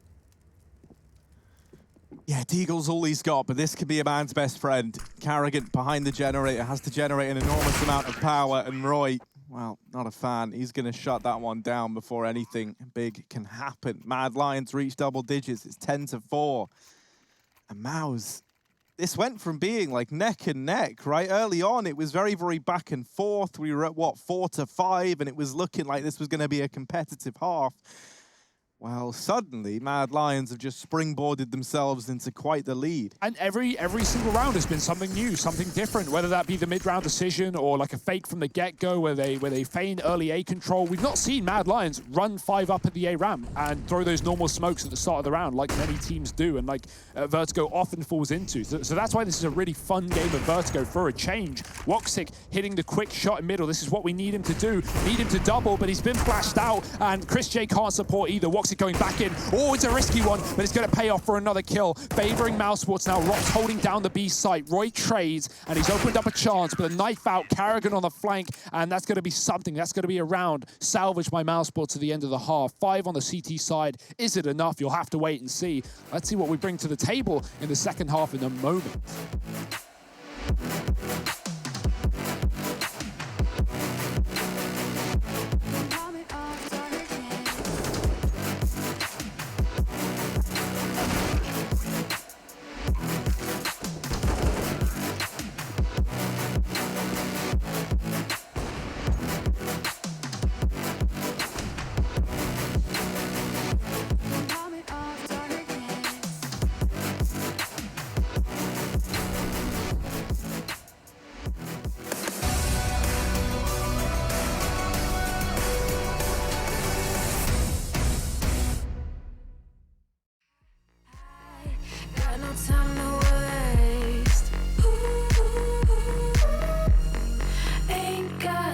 For small talk, I tell you the truth. I'm faster than you. I'ma tell you the truth. Not in it to lose, just faster than you.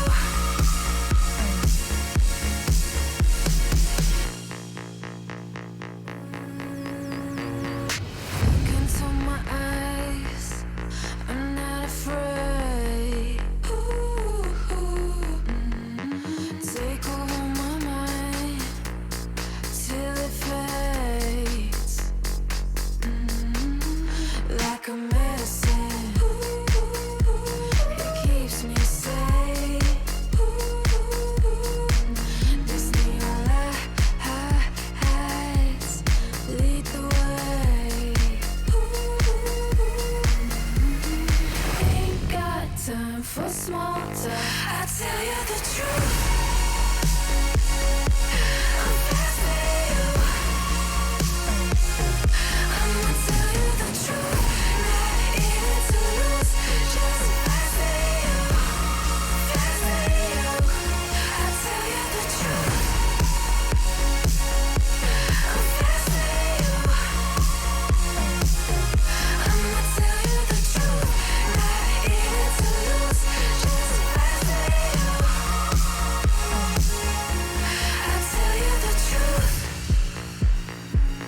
Just faster than you.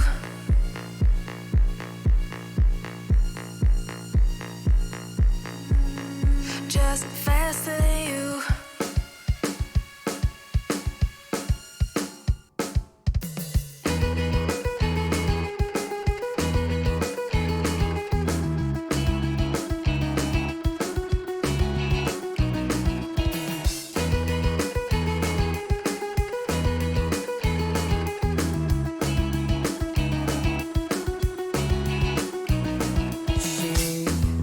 Doesn't have the time, always talks about all the other guys.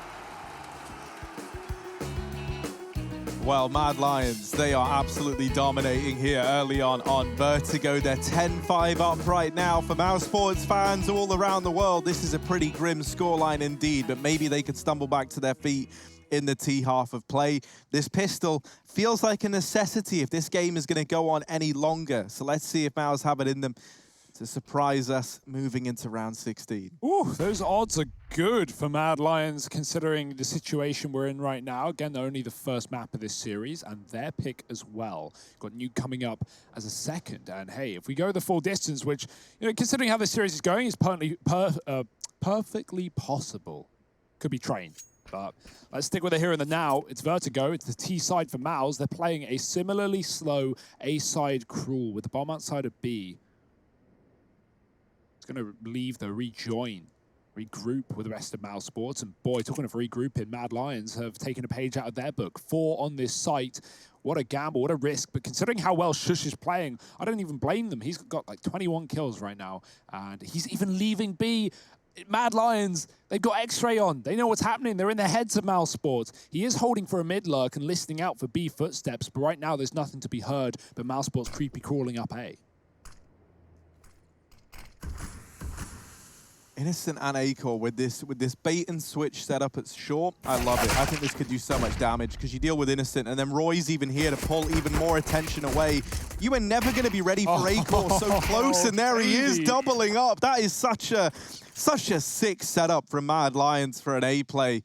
They draw the attention into the bomb site. They bait you in with the first man. And then if you weren't interested in that A site enough, there's even a second drawing the attention in more. It allows Acor to just close the gap and absolutely blindside Mouse. It's 11 on the board for Mad Lions and a damn near flawless pistol at that. Mouse Sports coming in with a force buy, really just throwing whatever they can at the wall and seeing what sticks at this point.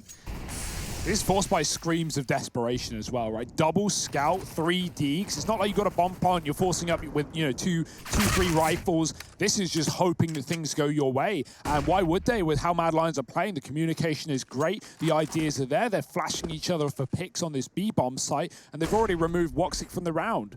Frozen taking his own scout. Chris has picked up the one from the body of his teammate.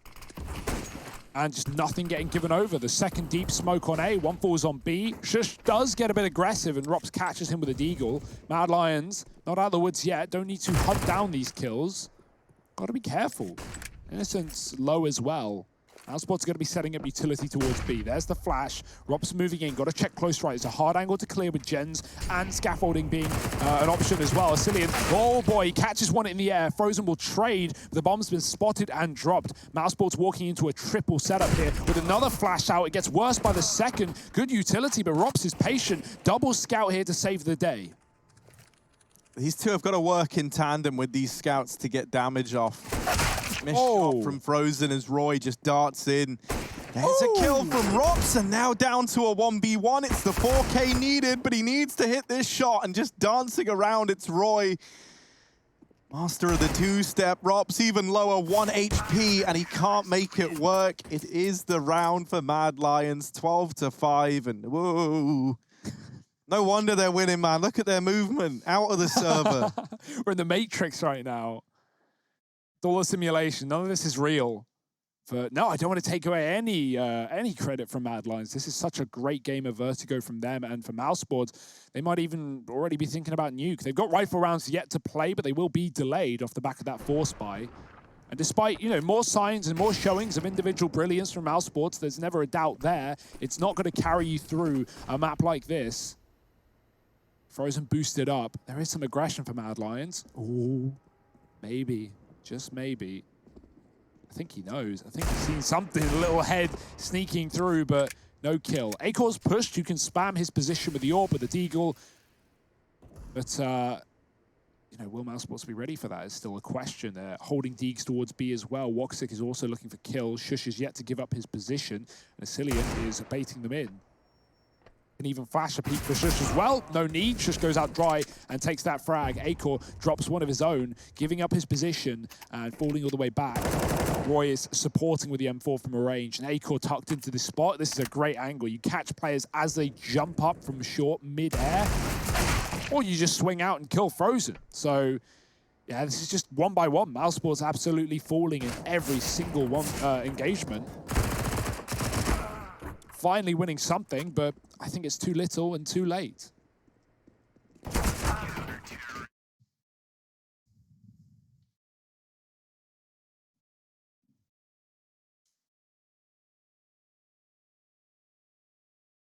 Cillian's the only guy in a jersey. He's like trying to take this seriously, and everyone else is strolling up like it's casual Friday. Well, it is Friday. Maybe that's why. I didn't even know what day it was. I've nailed it without meaning to. Sports life.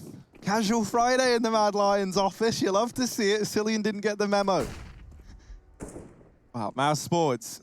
It's feeling more like Freaky Friday right now, because this could be a bit of a defeat. Cillian opening up with a kill onto Robs, no less. Man advantage taken, and he just leaves mid.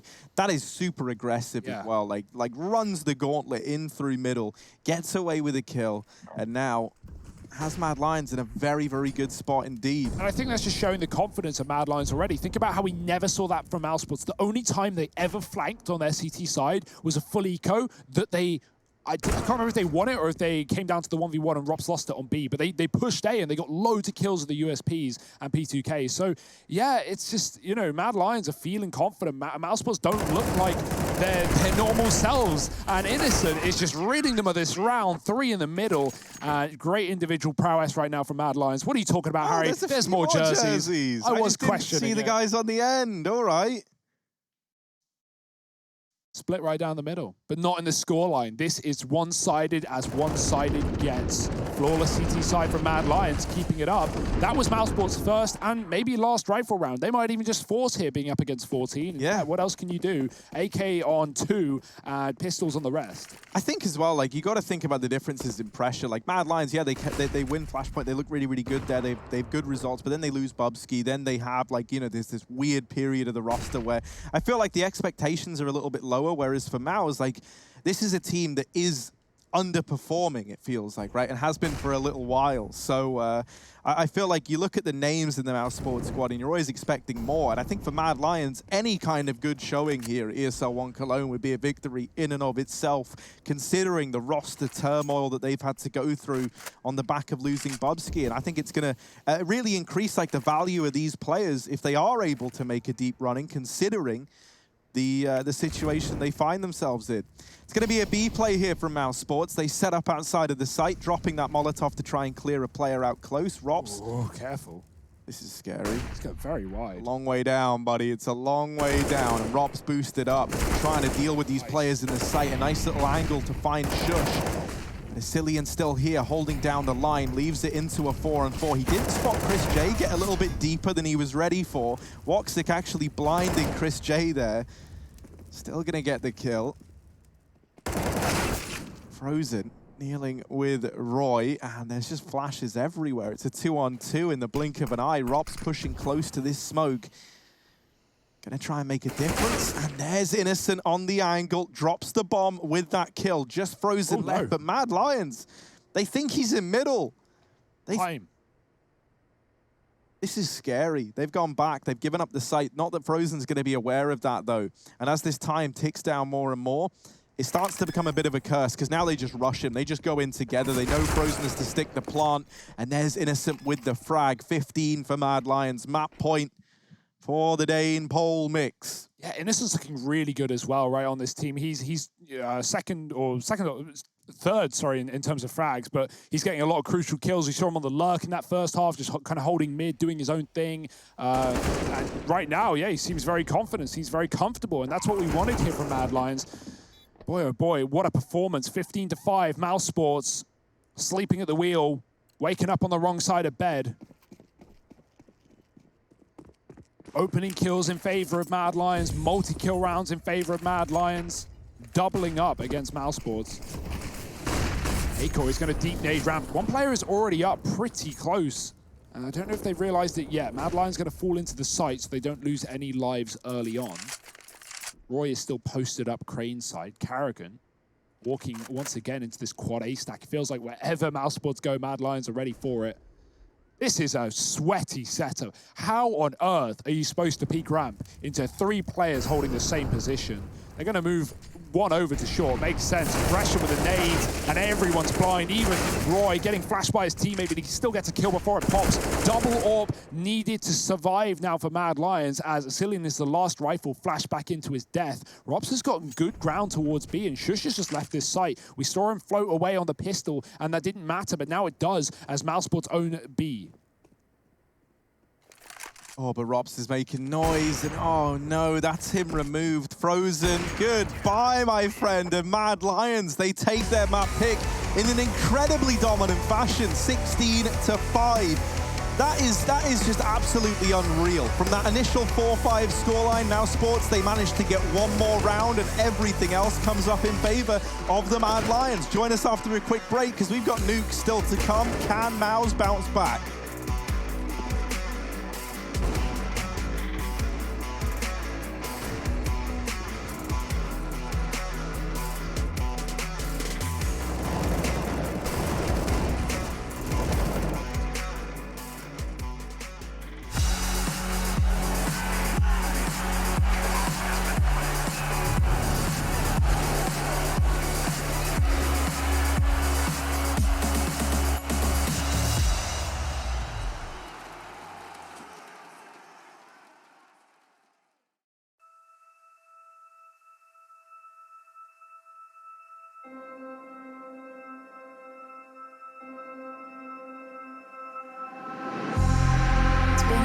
Been a while, yeah. Safe to say over a year. Still it feels like I saw you every day. Tired of hanging around the ones that always need an explanation. I don't need to every day. Explain myself, don't hold it against me if I'm somewhere else. Put all the masks that I had on the shelf. Wish I could stay, but it's bad for my head. Something's coming. I wanna be everything I thought that I can never be. Build me up, piece by piece. Figured out about all the parts that made me. Used to feel like I belong to a certain place or a town. Feeling safe, feeling sound when I'm still around. But there's something in the distance. I wanna know what it's like. Don't worry, I'm still with you all the time. Explain myself, don't hold it against me if I'm somewhere else. Put all the masks that I had on the shelf. Wish I could stay, but it's bad for my head. Something's coming. I wanna be everything I thought that I could be. Build me up, piece by piece. Figured out about all the parts that made me. Something's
Welcome back to ESL 1 Cologne, where Mad Lions have just given us a masterclass in keeping your head high when you're faced with vertigo against the likes of Mousesports.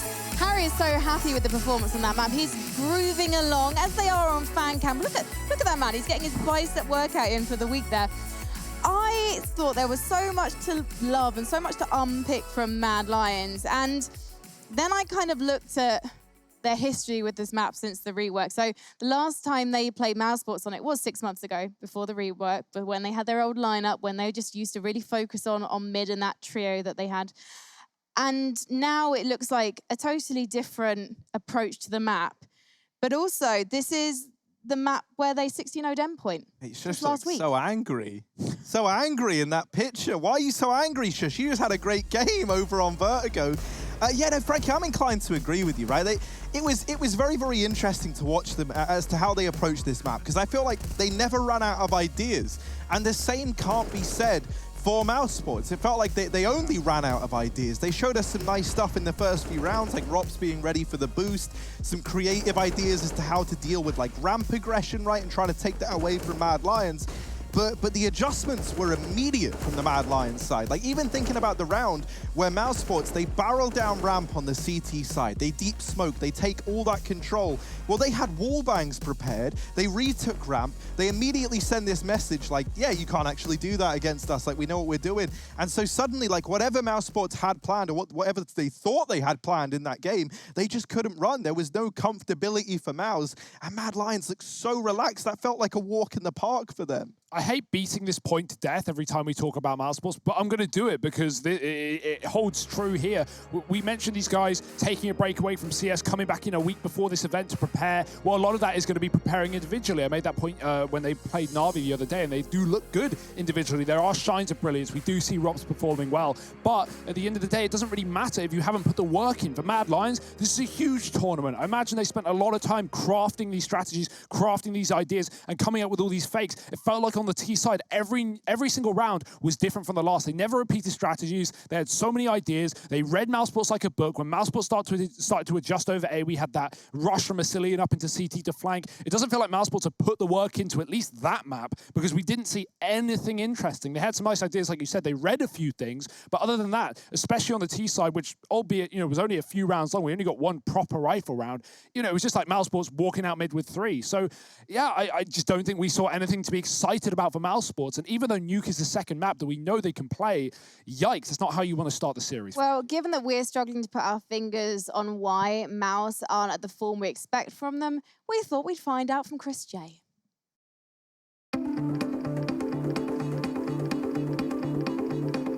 Coming into 2020, even though we obviously felt good and proud about what we achieved at the end of the year before, I think we all still felt we had more to achieve. Like, we set goals together with the rest of the team and our psychologist of taking it step by step, first reaching top 10 and then looking for the next step. I feel like we were getting close to one of our last goals, which was becoming the best team in the world, and that was our main focus. I mean, obviously I was happy we won the tournament in the beginning of 2020 as well. After that, things dropped off a bit. Obviously, pandemic happened, but even before that, we were not really at our best. Katowice was, obviously, I feel like the main thing is usually preparation. Like, if you work hard enough and you come into the tournament with the right mentality, you already won half of the battle, I would say. But I feel like against 100 Thieves, in the middle of the game, we got this news that there's not going to be a crowd, etc. And I don't know, I just felt something different in the team.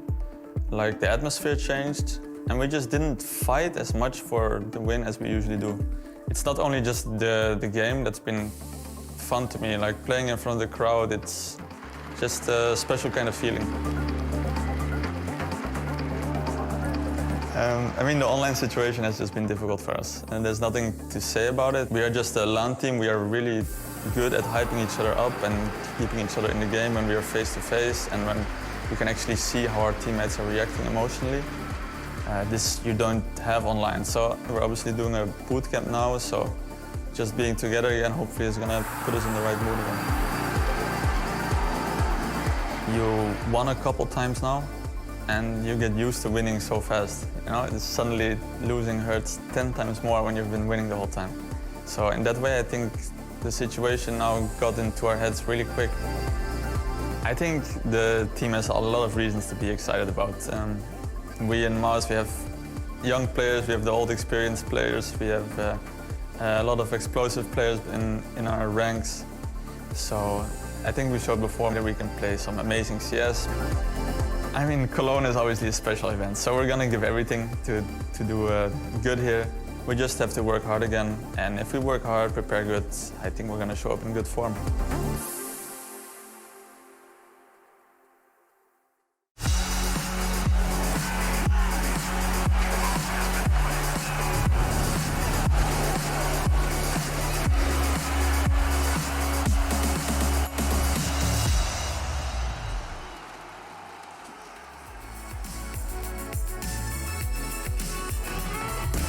Intel Gamer Days is on now.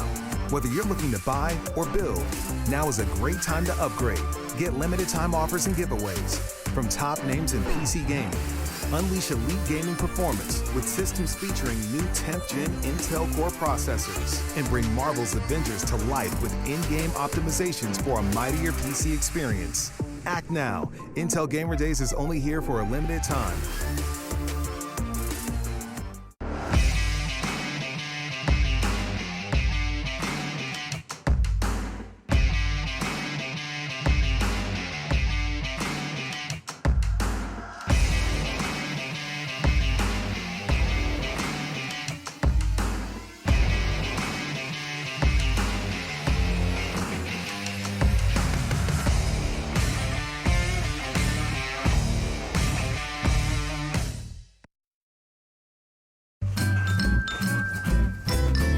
You ready? Huh?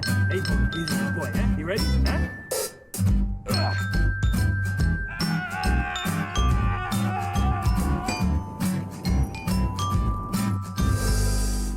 Start your esports career now at play.eslgaming.com.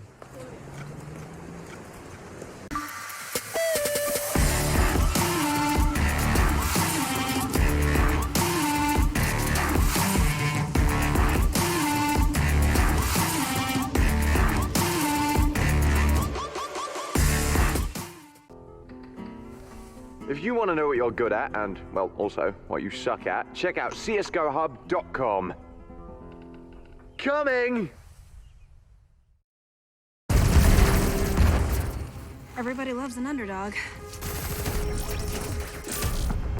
Who needs to be liked? Mountain Dew Amp Game Fuel. Victory in a can.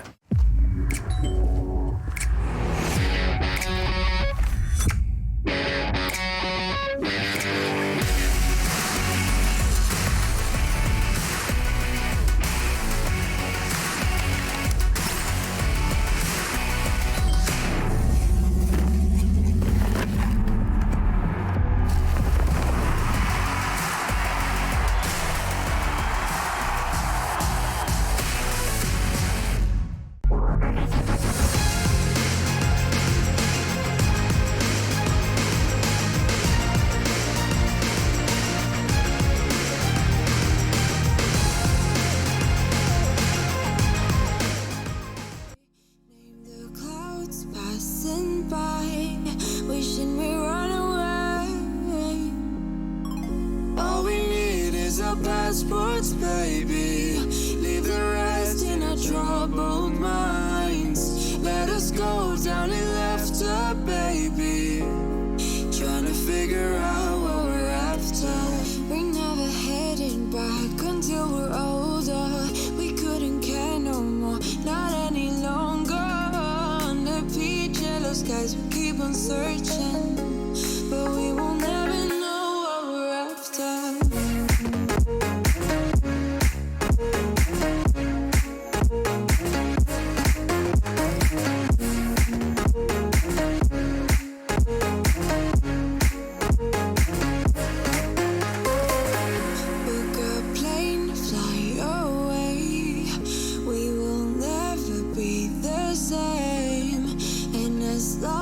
You are mine. Come on and run away.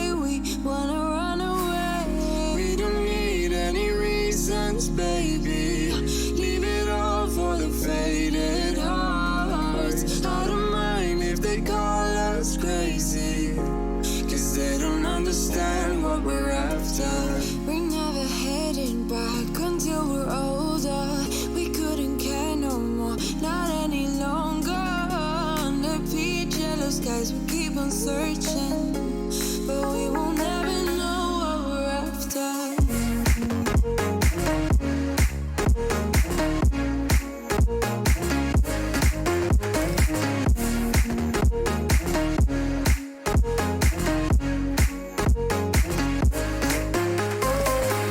We're no kids no more. I need to feel alive in this dreadful town. I'm running out of time, and as long as you're mine, I wanna run away. We're never heading back until we're older. We couldn't care no more. Intel, Mountain Dew Game Fuel, DHL, and GG Bet.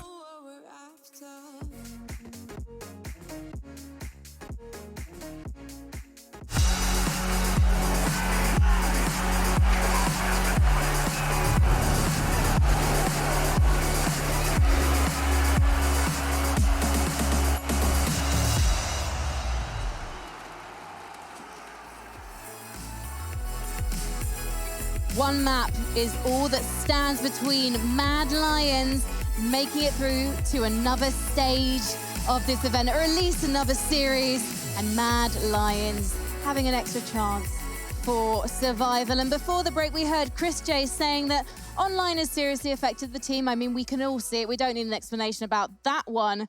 But what we do need an explanation about is the fact that they're now with each other. They're on boot camp. They can recreate that LAN experience. They can scream in each other's faces. They can hype each other up. And it's clearly not working, Hugo. Yeah, I mean, Mad Lions are in a really good spot now. I want to look at some positives for Mousesports moving forward, right? This game isn't over. Every map is on its own, like its own. I don't know where I'm going with that sentence, but basically, we saw them play Nuke the other day against Na'Vi, and they looked really, really good. They had a great 7-round T side. That's respectable. And then they had a lockdown CT side with 9 rounds to 2. We saw some great CT aggression. They were flashing aside into each other into lobby, taking control away from Na'Vi. The only worry saying all of that is, even though we didn't catch the game, we know that Mad Lions love Nuke. They are Danish after all. They took complexity to OT, albeit losing there as well. So it's not going to be an easy game for Mousesports. Their work is more than cut out for them. Ooh, well, you know what that music means. It's Nuke, it's the second map, and it's Mad Lions taking on Mousesports. Oh, I need to get a breather as we get ready to head in to the map pick of Mouse, and we're hoping that they can bounce back at the very least to give us a bit more of a competitive series. This pistol round about to begin. It's Mouse buying up armor on 3 with a bit of utility for Carrigan and Chris J. Over on this side of Mad Lions, it is just armor in play, so no defuse kit. That might be important as this game ticks on. Heavy outside for Mousesports. 2 on the silo. They're going to be dropping past main and running CT. I love this idea from Mousesports already, taking a lot of control away from Acor, who has to concede and sit back in the spawn. Buy time has expired, though. No AWP to grab here today. He's got to wait. Mousesports, do they want to dedicate time to chasing down this player, especially if he's not giving them fights? Roy, he's hanging around in heaven. He's got a bit of info as he fights back to Frozen. Mousesports, despite taking hell, are going to drop Secret to B, and Frozen has actually pushed the ramp player down. He's rotating. Asilian in the B site already is going to hit everything. So Mousesports, they have to be very ready for this position because this is all being telegraphed. Mad Lions know what's going on, even if they're in the wrong places. Asilian deep down. He's dead. Mousesports own the B site. Oh, and Woxic, along with Frozen. Frozen draws them in with the attention, surely. No, he's going to peek later, and there it is, the peek from Frozen, but they both get dealt with immediately. That's a great reaction from Mad Lions, and oh no, Roy's followed up with another. Rops needs to win this fight, and he will. Carrigan holding down this site is only good for 1, and now it's the Doormaster Rops. He's trying to not let them back into this round, and ooh, Roy's going to take his head clean off. 4 in the pistol. For Roy, it's Mad Lions getting their first on the board nice and early out of the gate. Yeah, great retake shots. Mousesports could have definitely tucked and played a lot safer in the post part there, especially once they got control of that secret area, not leaving a player in there. Well, bit of a problem apart from Rops waiting decon, but even then he gets immediately killed by Roy aggressing off the back of the bomb. No kit for Mad Lions either, so time was definitely in the hands of Mousesports, not that they were to know. And even though that was a good fake for Mousesports, right, they actually throw the hell smoke, they take take control towards CT. They push A core back. Mad Lions stack A. They think it's an A take through heaven. And then Mousesports go back down to B. Like, I like that idea, and it did delay the rotations, but not enough. Mad Lions in control once again, and we're relying on a hero AK on Carrigan. Let's see if he can carry again, because it's going to be just him and Deagles. Nice scout shot, and there's the swing. Roy could have gotten so much more, but he does do damage before he perishes. A-Core Scout finds a scalp, and only one gun now for Mousesports, traded over to Frozen. Chris will pick up Carrigan's dropped AK, but no armor behind it. And that bomb is still left back in spawn.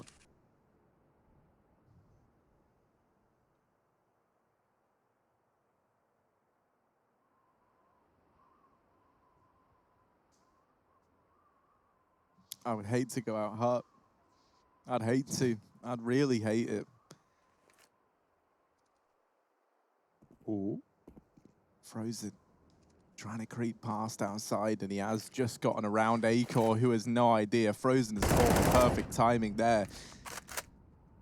And so now on to a second. Innocent is going to try and move his way up into Secret. Now, I said I would hate to go out hut. Mousesports not going to head out hut, but instead they're going to run right by hut, and that's basically the same thing. Shush here with the auto shotgun actually gets shut down at the first hurdle. And the bomb plant will come through for Maus. Now, Asilian's going to deal with Chris J at the very, very least, but he now finds himself locked in a 1v2 that feels unlikely. That Molotov is going to burn them out into the open. They face together, and Maus get that first round on the board. You can see Robs' reaction immediately swings when he sees that molly come in, and that's the right call, right? You want to save your teammate. You don't want to just let that last player isolate your CT behind vent, or your T behind vent. But there's a world where they line up there and both die. So could have gotten messy. Big round for Mousesports, right? Considering there were a lot of early kills for Mad Lions. Frozen getting right past the garage and hitting a great timing past the scout really helps in getting Mousesports control outside. And now they're going back out there again. Full rifles in the third, full pistols with an SMG for the Danes. Blade smoke coming through. Frozen will be able to cross, or be able to try. He will make it. Mad Lions spam does 30, nothing more. There's more where that came from. Roxy's trying to get down towards B as well. Again, what do Mousesports do with this control? That bomb still left back, spawn side, 2 in the lobby, 1 holding for outside aggression. That's Carrigan. Hoping to catch a rotate down Secret. And due to this position, his teammates can, never have to worry about the back getting flanked from a yard rotate. Meanwhile, Mad Lions want lobby, and they've taken Rops down there with an AK dropped. Oh, he's tucked in the corner, needing support or not, just wins the flat-out fight. And if they go up roof, they can find the bomb. Carrigan needs to get it out of here right now. Oh, dearie me. And Carrigan is a long way from the rest of his team. If he commits to lobby, which he's looking like kind of curious as to what lies in store. I can tell you what lies in store. It's Shush and Innocent, the 2 players that were just running rampant here. They're still here. And if he loses the bomb, this round should be over for Maus. This is a huge risk. Yeah. And yeah, I'm not a, I never feel obliged to question a decision that Carrigan's made, but I'm not a lover of that one. Re-peek back into lobby, trying to shut down those players that have gone aggressive, actually gives the bomb over. Yeah.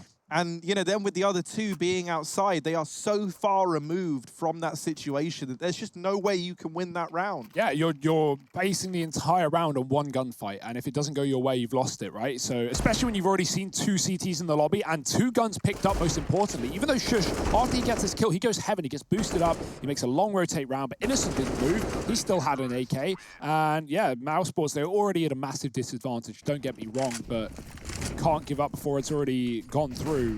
Now pistols, these forced by wars favoring Mad Lions this time, back and forth. And Mousesports, they're not going to be inclined to continue buying in. I think this is the right decision, taking an eco and waiting for the loss bonus to kick in.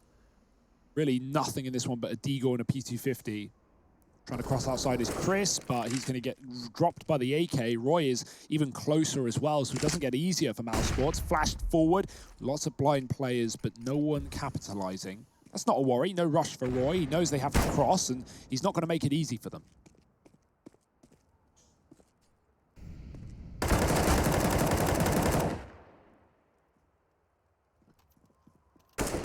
Oh, well, bit of damage done towards either side. That flash is going to leave everyone from Maus blind.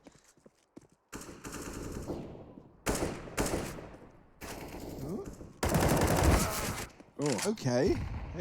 This is a weird little exchange. Now, like, Mao's, yeah, okay, they're in this 4-on-4, but the danger should be pretty mitigated now for Mad Lions. You know, they're dividing up everything else. Everyone else was low, and now they don't need to keep on peeking. Ooh, almost from Woxic.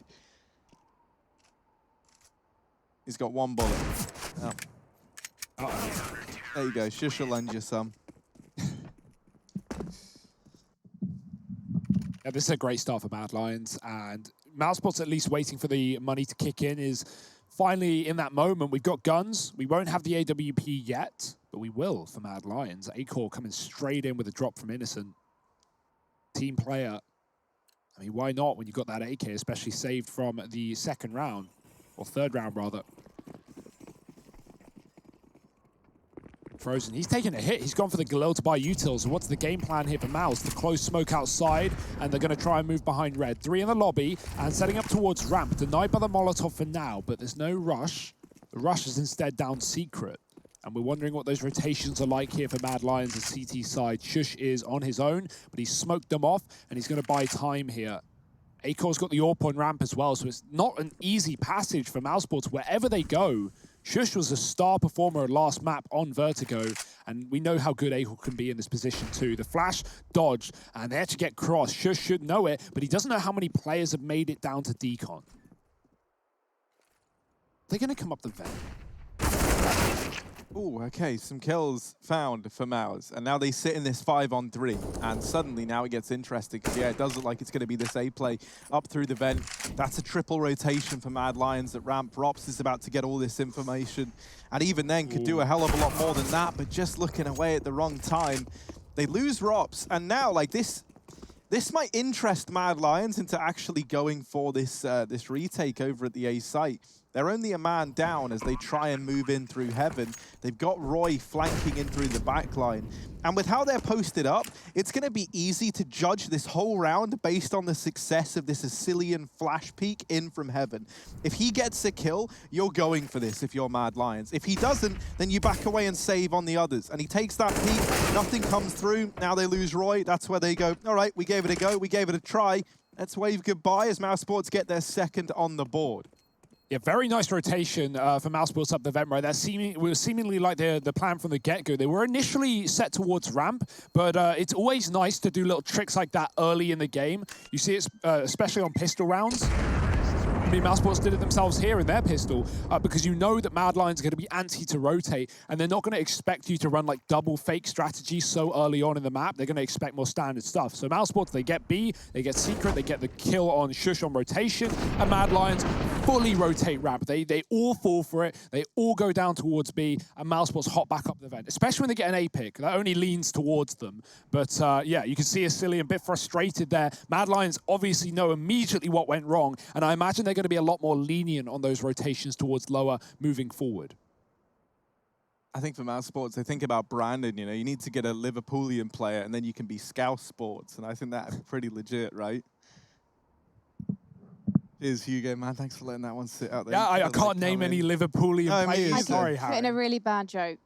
Take it. Which map does Scout Sports prefer? Which map? No, it'd be which bomb site? I messed it up already. Oh, well, there we go. I think the delivery needs some work, Frankie. You know, like I like the content. Yeah, you know, the content was there, the delivery. It's certainly not DHL levels, that's what I'll say. Roy over here looking at these outside smokes, and well, Woxic, he's been spotted creeping through. Roy shutting him down. Man advantage taken for Mad Lions, and now they sit in a 5-on-4. Innocent keeping an eye down here for the cross, and Frozen has gotten past, but that's something that Mad Lions are aware of thanks to Roy over in main. And Molly's certainly giving it up. They know he's still here. Innocent, if he gets this kill, this leaves Mad Lions in a great spot. If he doesn't, suddenly there's a lot more pressure down on B. So him getting that, winning that fight, leaves Mouse only with 3. They've got no control down towards B, and that's basically hamstrung them to have to make a play in towards ramp or upper. Yeah, no rush though. With Karrigan in this position, he can either go up heaven and they could take A. I mean, ramp is clear, right? But Mousesports don't know that. They're going to try and use Karrigan to flank this position and kill anyone hell side, any AWP setting up CT. There's nothing though. Carrigan smartly ducking below that CT position. We have seen Acor there earlier, but it's going to be up heaven to A. And we've talked about these low rotations. Mad Lions have got 2 of them right now. Acor's watching for the rafters. This should be an easy shot, and Carrigan walks right into it. He didn't want to make any noise up there. Mousesports, they're going to drop B, where only Asilian sits. We've had a rotate up the vent, so Mousesports moving quick. If they can get a bomb plant, that'd be a nice bit of cash injection. Big kill from Rops here, and the plant allowed. Mad Lions in for the retake with a huge advantage. Acor waiting before he swings the doors. Here with the AWP, could do some damage. Roy moving in to the window room, gets his head taken off, and Acor now going to swing that door open. Robs in with another. And this whirlwind has made it happen down towards B. Now in the 1v1, Rops needs 4 in the round if he wants to get a third for Mouse, and Shush on the other side. Rops is going to nail it. Does it all, and even picks up the AWP for Mousesports, tying this up at 3-3. A 2v5 from Mousesports on that B site as well. That's unbelievable, right? Mad Lions going to be kicking themselves with these rotates. They made the right read. They had 2 lower. Carrigan dies A, so they assume it's going to be a commitment to A, but Carrigan was just on the lurk on his own, trying to get a pick, sell a fake, do either of those options, and Shush comes back up towards A. Asilian loses his life on B, and even though Mad Lions slow down, you notice how Acor didn't open that door. He would have actually had Rops turn the wrong way looking at the window. If he did, that would have been his kill, but he tries to play it safe, play it by the numbers, the percentages, and wait for his team. And Mousesports just force every fight really well towards the window room of the doors. Great stuff.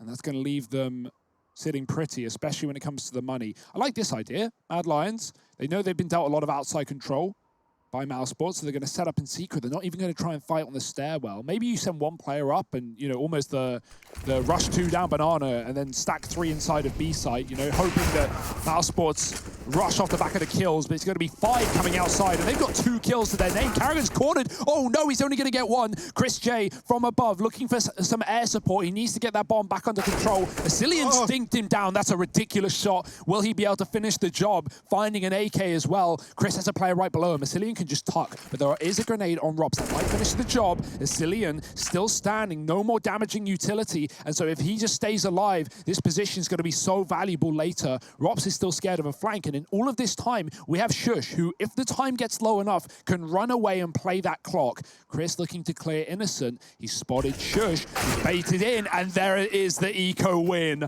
Oh my. Full USPs, 5 down B to secret to outside, and they're going to win the round.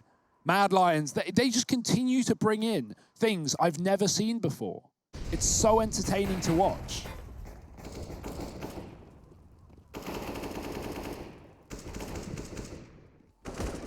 I don't believe what I've just seen. Yeah, that can't feel nice. If you're Mouse, you've lost to USPs there. That's grim, man. That's never fun. They try and get out into this A site, and Rops has gotten very, very deep, very, very quickly. Oh, missed shot, and Roy's going to bail out his teammate. Shush, he turns, and it's the turning that saved him, and then he finds another kill onto Chris J.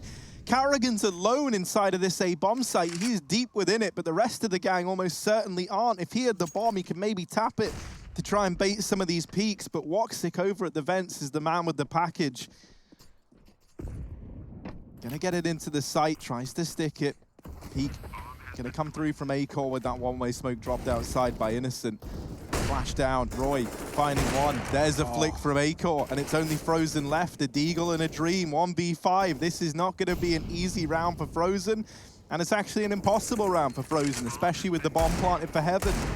So 5 for Mad Lions, a fast eco play in towards A for Mouse, but they invested into that round, and they get really nothing from it. We were a little worried that maybe communication could be a problem for Mad Lions coming into this tournament, right? Without a lot of time to, obviously everyone speaks English, but without a lot of time to get used to the new style, to have 1 Polish player inside of a 4-man Danish team with a Brazilian coach. I mean, look at the nationality mix.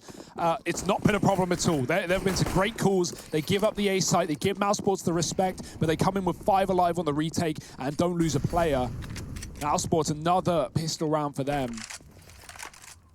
Can't rely on a hero AK this time. Acor, He's going to make the jump. Did he see Carrigan? I don't think so. Oh dear, they got their back turned and their head removed. Carrigan with the deagle. Can he find two? Akel still outside. Now the hot rush comes in. Innocent anchoring. He needs as many as he can get. He needs more than two because they're running him down from the sidelines. Deagle out. Takes down Woxic. This man won't stop, but he might have to get a reload in. Rops is going to run him down before that, and Akel comes in from heaven to support. Lovely stuff. Would have been easy to stay outside given Carrigan came through main, but that rotation saves his teammate's life and keeps Mad Lions in a commanding lead.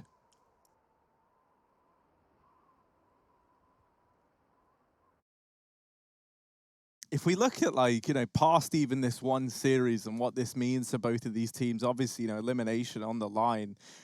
For Maus, I think it was so important on the back of the player break, on the back of having some time away from CS, that they came in and they get off to a start that they can, you know, I didn't think they had to win the event or make like some super deep run, but I feel like they needed a bit of a confidence booster, right, after the mental reset of time away. And this, if anything, is a very, very grim reminder of where they were at pre-player break. Woxic does get taken out over here outside, and Frozen tries to pick up the pace, gets shot in the face. It's all a disaster. Mouse Sports 3-on-4. They do still have Rops waiting in the hut. Innocent's still here at the A site, and he's even got Roy moving over towards Heaven to give him a helping hand. Seems very aware that Rops could have taken up this position, and he peeks it perfectly, deals with him. Chris J now down at the B site, and just looks away at the wrong time. Carrigan, 1v4. This man has delivered me some great clutches to talk about in times gone by, but is this going to be one of them? Innocent in the A site, locks it in, a 7th for Mad Lions. This is incredibly dominant thus far. Maus, it's back to the drawing board, no money left. Yeah, to echo what you said, I think that's a very good point. I was hoping for at least playoffs here for Mousesports. You know, neither group is easy, right? This is Cologne, for crying out loud. Every team is here for a reason, but they are in the, this is the easier of two groups. Group A, of course, the big names being big who were eliminated, Na'Vi, Complexity, and I'd say Mousesports would come under that top 3 inside of the group. Whereas you look at Group B, you've got Fnatic, Astralis, FaZe, G2. And that's me just listing some of them. Vitality there as well, big talking point. But yeah, it's a scary spot to be in right now for Mousesports. Mad Lions are coming in fresh, and they look really, really good individually as well. Innocent. I was super like curious about this move, considering, you know, you pull in someone who has no affiliation with Danish CS, but boy, is this a change looking great. Even in the series Mad Lions lost, Innocent was the top performer, and right now he's looking great on this A site as well. Cillian dealing with a ramp rush, through the smoke, he dodges the flash. They won't push fast, they're a bit separated. Chris going down first, Cillian with the support of the AWP from CT spawn, and Acor is going to get another. Picked up the gun, but not for long. Rops is gone, and it's Woxic tucked. They might not know, but there are so many CTs collapsing on the ramp room. 3 from Hell, and 8 for Mad Lions. Mousesports, we've had a lot of pistol rounds, okay? We've had a lot of ecos in this game so far. So let's see again with the litmus test of these gun rounds for Mousesports. They managed to get 7 rounds against Na'Vi on Nuke on the T side, closing the map in their favor. But right now, this is looking like a shell of their former selves. This is the time to pick it up. Mad Lions have only rented that warehouse till 5 p.m, so they're trying to get this series over and done with as fast as they can. They've got 40 minutes left on the lease. Mousesports, this is really not what we expected from them. This is, you know, we wanted at least a strong finish if their Cologne journey was going to be cut short, but it feels like they're in danger of going out with a whimper. They have to try and turn this around. Frozen moving in behind these outside smokes. The rest of the gang with their eyes fixated at ramp. Acor is waiting with this AWP patiently as ever. And there's the first peek. He doesn't fall for it, bides his time, but it's a missed shot. And ramp room now conceded by Mad Lions. That allows Maus to move on in, but they lose Frozen outside. Carrigan snuck out through Secret, or Squeaky rather, into this A site, and he's going to uncover that there's nobody here.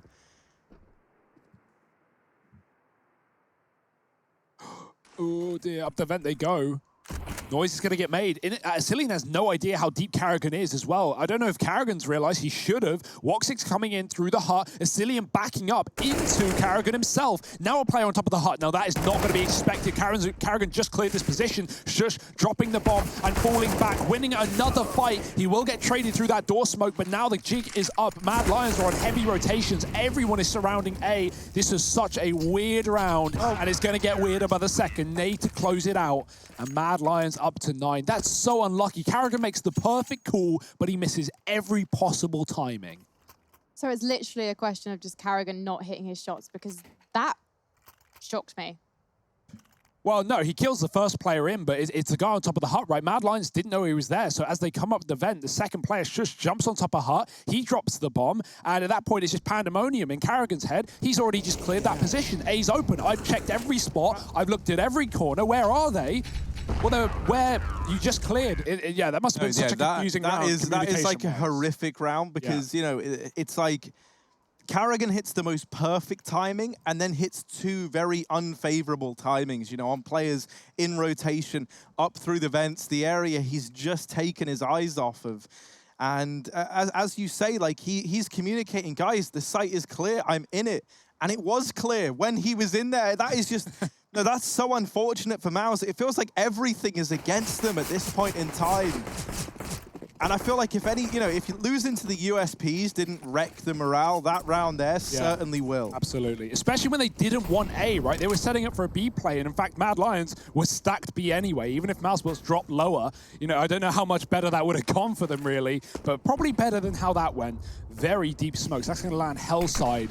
I like that from Mousesports, but how deep are they going to get? Karrigan again on the lurk. He's been getting a lot of good timings and opportunities. He's crept into main a couple of times and caught Sjuush on top of the hut. Is this going to be one of them? Fast out the hut for Chris. Sjuush is hiding in a smoke. He smoked the molly. They're not ready for it again. It is traded, but Roy will finish off Karrigan, and the bomb gets dropped. Innocent has not lost a fight from the back of the site. An A-core shotgun orping in the vents.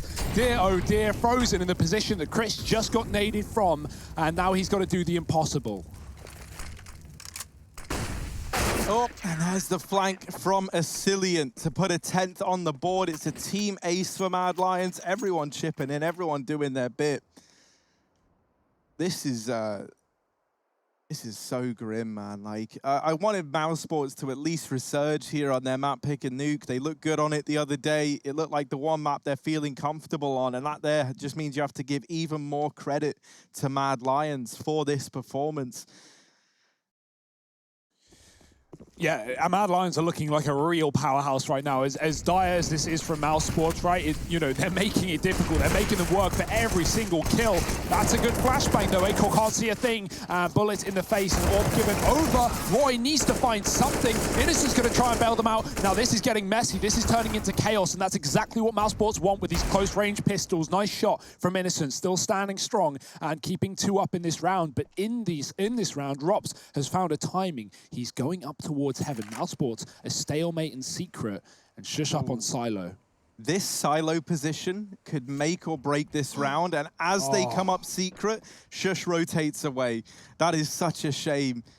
Innocent's taken up position down towards B. Sjuush is inside of hut, just waiting here in the lobby. And with Rops up in heaven, this A site is tantalizing indeed. If you get a heaven post plant, it becomes a very tricky round to lose. Mad Lions, they've kind of realize now that with this big stool from Mouse, it maybe isn't the B play. Sjuush comes back over here towards lobby, spotting that Molotov, and now Innocent begins his rotation as well. Sjuush gonna nail that first shot, and now we're into this 2-on-2. Mouse, this was looking like a round they had in the bag. They've tried to play it smart. Rops likely gonna get rewarded here for his patience over in heaven. And now for Sjuush, he's gonna realize just how grim a situation this really is. With Rops in heaven, it is a very hard round for him to find much in. Baits the shot from Chris J. But Rops, as long as he plays timing, this round should be locked in. He tries to go for that trade. It doesn't present itself, but there it is, swinging out late from heaven when he taps the bomb. Mousesports, they're going to get a 4th. Just about. Doesn't even save the AWP though, doesn't get there in time, but hey, those are the rounds you need Robs to win. That's why you've got him here, and great position gain from him. Yeah, that was the B play initially, right? And you can see why Mad Lions wanted to drop ramp and go towards B after Mousesports took Secret. But as you said, the stall, the slowdown, and the lack of info gained on that lower bomb site was enough for Shush to double back. He almost makes it happen, but almost doesn't cut it. 4 rounds. If Mousesports can make it 5, this can still be a competitive series, but that's still an if. Rob's flashed out. He's going to hit the shot. There's a second player right there, though. Oh, dear. They're pushing from all sides. Mad Lions collapsing on the lobby. I love the call for the last round of the half. This is not something they've done yet. And Mousesports are going to just run right past it. The bomb is late, but it's still going to get down to Secret unless Acor hits a timing shot. He can't. Carrigan down B. Asilian and Shush. Oh, they've been rotating B every single time to no avail. Well, this time they are in the right place, and they are going to drop everyone on this lower site. That's excellent for Mad Lions. That was the round they've been waiting for all CT side long, and it comes to close it out at 11-4. Ladies and gentlemen, Mousesports could be going from this tournament empty-handed. You're going to have to stick around to find out.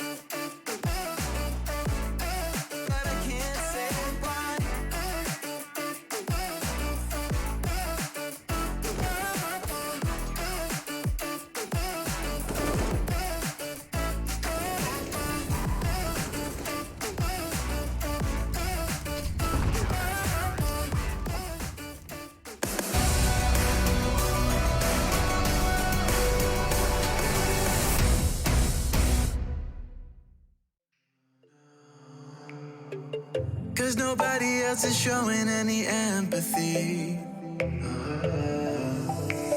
Rudely awake and quite undertaken. Did I do something wrong? Life isn't easy. Why did you leave me here with my thoughts alone? I don't wanna wake up messed up, cause I can't spend another day like this. Another type of caked up breakup, where I've been finding any way to my fix. But I know I need you now, cause I don't wanna be around. No, I don't wanna wake up messed up. There's gotta be another way past this. I'm so sorry that I didn't go to therapy. Thinking everybody, even you, an enemy. Brutally awake and quite undertaken. Did not do nothing wrong. Life isn't easy. Why did you leave me here to get drunk alone? And I don't wanna wake up messed up, cause I can't spend another day like this. Another type of caked up breakup, where I've been finding any way to my fix. But I know I need you now, cause I don't wanna be around. No, I don't wanna wake up messed up. There's gotta be another way past this. If I am so wrong and so gone, miserable, won't you stick around just for some be visible? But you don't know, you don't care. Leave me to suffer, erase all the doubt. Pouring Jack in my mouth, in a love with enough of the pain and the drugs to be present for now. All I'm right now, I don't wanna wake up messed up, cause I can't spend another day like this. Another type of caked up breakup, where I've been finding any way to my fix. But I know I need you now, cause I don't wanna be around. No, I don't wanna wake.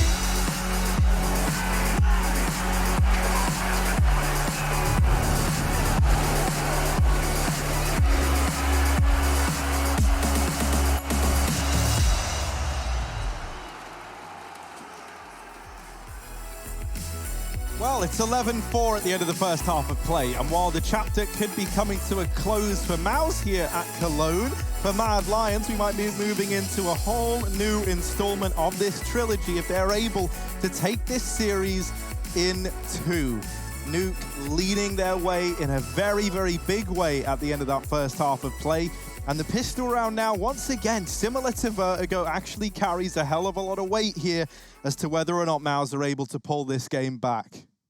Yeah, this is an excellent game from Mad Lions right now. I was going to say Mouse Sports. Maybe that's what my brain was expecting coming into this series. But Mad Lions, their fight against Complexity on Nuke the other day, a double OT loss. Well, right now they're showing us what they can really do on this map. And despite Karrigan's best efforts and his lurks into that A-bomb site, timings and great calling from Asilian is getting the better of Mouse Sports at every single turn. This communication clearly not an issue right now for the Danish and Polish mix.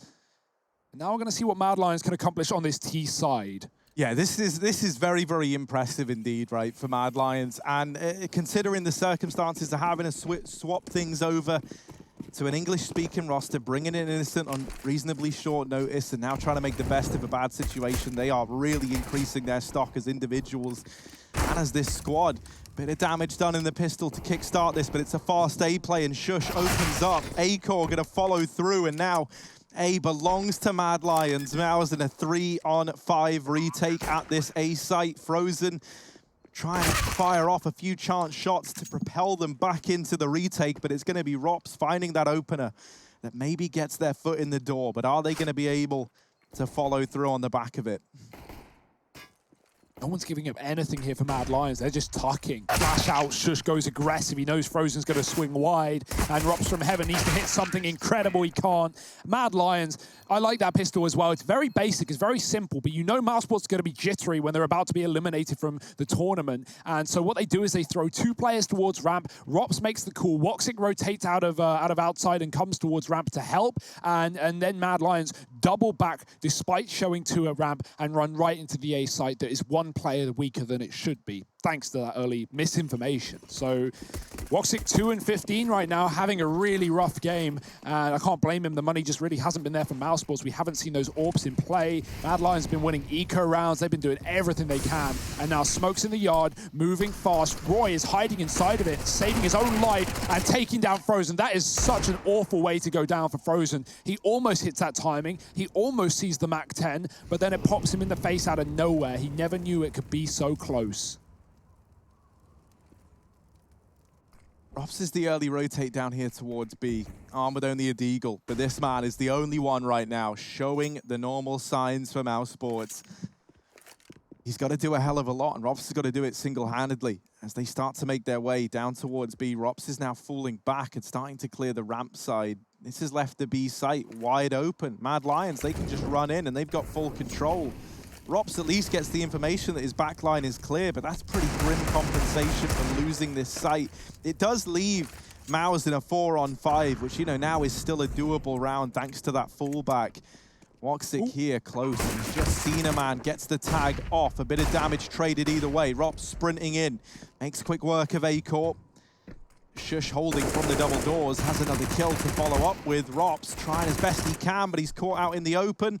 And for Woxic, it's going to be a save on this scout. It's 13 for Mad Lions here, and that decision to force buy from Mouse means that they're not going to have rifles until a 14-4 scoreline. Yeah, we saw the same situation on Vertigo, sadly. If you remember back to that previous map, it was a dominant first half from Mad Lions, and Mousesports had 1 full rifle round. They lose it, they walk 3 out mid, they die, and then they just relied on forcing until that map swiftly ended, and very swift indeed. And that was after a 10-5 T-side from Mad Lions in the first half. This was even worse. This was an 11-4. So Mousesports, they just have no breathing room. Mad Lions stepping on their windpipe. We had Mad Lions win this eco in the first half. Can Mousesports do anything like it? Got a little bit more to play with. Rops on armor, pistols out, flash outside. They go aggressive, but Asilian's waiting for it. And we got Roy and Shush with a couple of rifles from a range to pick apart the rest of this CT side. Rops alone and a long way from home.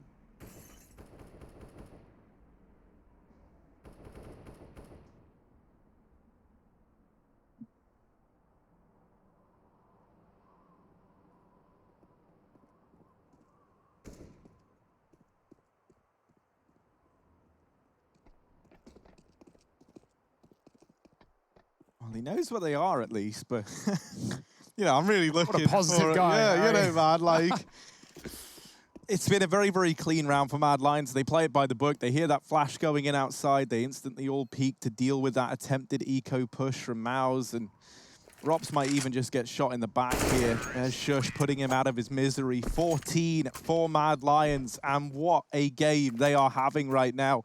Shush has looked so damn good. Like back on Vertigo, incredible. Kept it up moving into Nuke. Just an absolute beast of a man. 14-4. And looking to show Mouse Sports the door. If they get this round, it's 15-4, and there is no money for Mouse. It's all over at that point, and already like it's a damn near impossible comeback. Mouse need to be more resilient now than they ever have been before. It's a fast A play, a real way to test the waters and send a message early on. Innocent with the entry, taking an early man advantage. Molly's gonna burn him out. Eventually he extinguishes it and wasn't even getting roasted by it to begin with, falling back into the lobby after taking Carrigan out of the equation early on. Now he's got to try and lead the remaining 4 players to victory here from beyond the grave. Outside smoke's getting lined up. I love this patience right now from Mad Lions, you know. All the pressure is on Maus, and they are letting them stew in that. They are being so careful with how they approach this. They throw these smokes outside, but this is just a bit of misdirection. Asilian is the only man pushing up behind them. And so Frozen's going to try and move in to deal with this. And he should have this kill here, dead to rights, at the very, very least. So they get the information that it was only one man outside. Rops. I love this position. He's holding, he's waiting, but Shush just annihilates him on that first peak, so Rops never gets anything done. Doesn't even get the info as to how many players are moving into ramp. The B site falls, and Maus, they've got to try and retake in a 3-on-4. Just wave after wave of utility. No way to get back into the site. Shusha's smoke, Decon, there's a molly in the double. Roy's going to get flashed, but he dodges it, and oh dear, the doors fly open. Not that that was needed. Roy finds both players, and Chris in a clutch. He's found the first on ramp, retrieving an AK. No kit, so time is of the essence, and the time in this tournament might be gone for Mousesports if he loses this round. Oh, that's a nice shot. He's not going to check close, though, is he? Gun out, but Acor's going to clear it first, and Mad Lions, 15-4. They are staying in this tournament by the looks of things. They are fighting tooth and nail for the playoffs, and we are in a world where Mad Lions, despite losing their opening game, might still be able to get that playoff spot, assuming they close out this game, which I think is a safe assumption right now. Their following match to get into the playoffs is going to be versus the loser of Sprout and OG. Of course, we don't know what's going to happen there yet, but I think both of those are opponents that if Mad Lions bring the heat they're bringing today, they could certainly take down on a good day. So keep your eyes on this team. This might not be the last we see from them. Acor's on the AWP. There's now 25 kills on all of Maus apart from Rops, and then Rops has 17. Like, he is pretty much having to do it all right now, it feels like. And it can't just be a one-man band for this Mouse Sports side. Carrigan's opened this round up at the very, very least with an early nade kill onto Innocent, but is that going to be enough? I mean, even in the grand scheme of things, right, you get this one round, but then you need 10 more to force an overtime. That's not even for a victory on Nuke. This is a gross buy as well. 4 Famises and an MP9. Blech. I wonder if Acor's going to get cheeky. Boosted up on top of Red. Woxic is holding from back in CT. He's had a very rough game. And he's going to struggle to get much usage out of this position with only that Famis in hand. Acor peeking above these smokes, trying to spot CT. Never sees him. So Woxic has an element of surprise here. Asilian coming back into the lobby. While he does deal with the first, he shouldn't be ready for Chris J to go close, but he reads it. And Asilian trying to send Mouse Sports home in a very dominant fashion. There's Shush coming in with another in the flick back into the site. Shush has shot up Mouse Sports, leaving it all on Rops. 1v3. Oh, we didn't see the man back in lobby. He's getting pincered from main, but he's still fighting Rops. If anyone could get this 1v3 in the bag, it would usually be him. But armed with only this Famis, he's going to be hard-pressed. Swapping out for another. Does get the AK at least. Hit as well back in the lobby, but a lot of time already ticking off of this bomb. Shush posted up close. Rops There's an AWP trained in on Hut, so the moment he goes round this corner, he might meet his end. Missed shot from Acor, gives Rops a tiny bit more room, but running out of ammo, running out of time, and running out of chances here.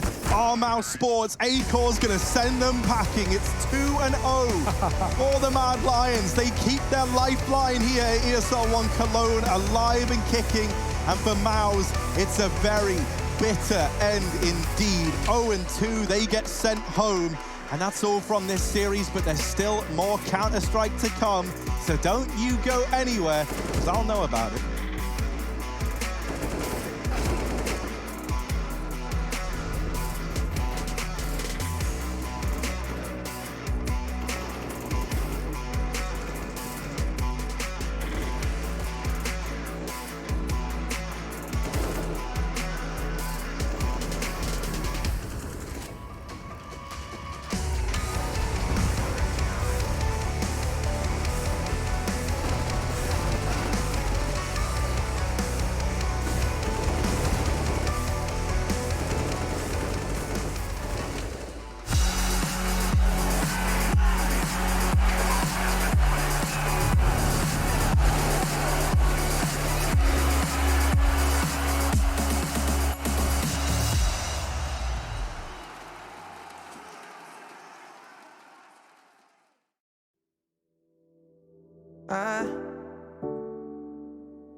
Yeah, I see no signals, no signs. Girl, you be tripping, no lies, nah. You said je ne sais pas. I flew in all the way for this. I'm not here to waste your time. I just can't give you vibes, you changed a bit. Girl, you mad teasing. I don't mind leaving, just let me know. She told me take it easy. Hey, yeah. I just came here to make y'all feel good. You know what the message is. Suddenly you're with me now. You know what the message is. I be running wild for you, babe. You know what the message is. I don't have no patience. Ain't no conversation.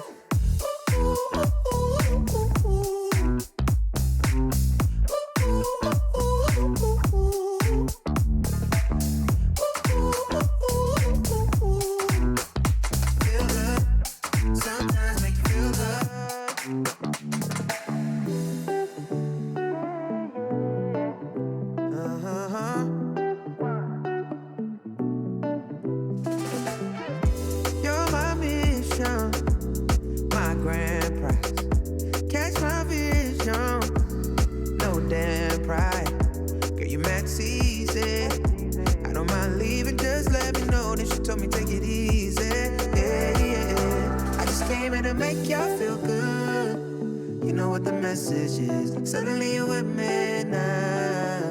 You know what the message is. I be running wild for you, babe. You know what the message is. I don't have no patience. Ain't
no conversation.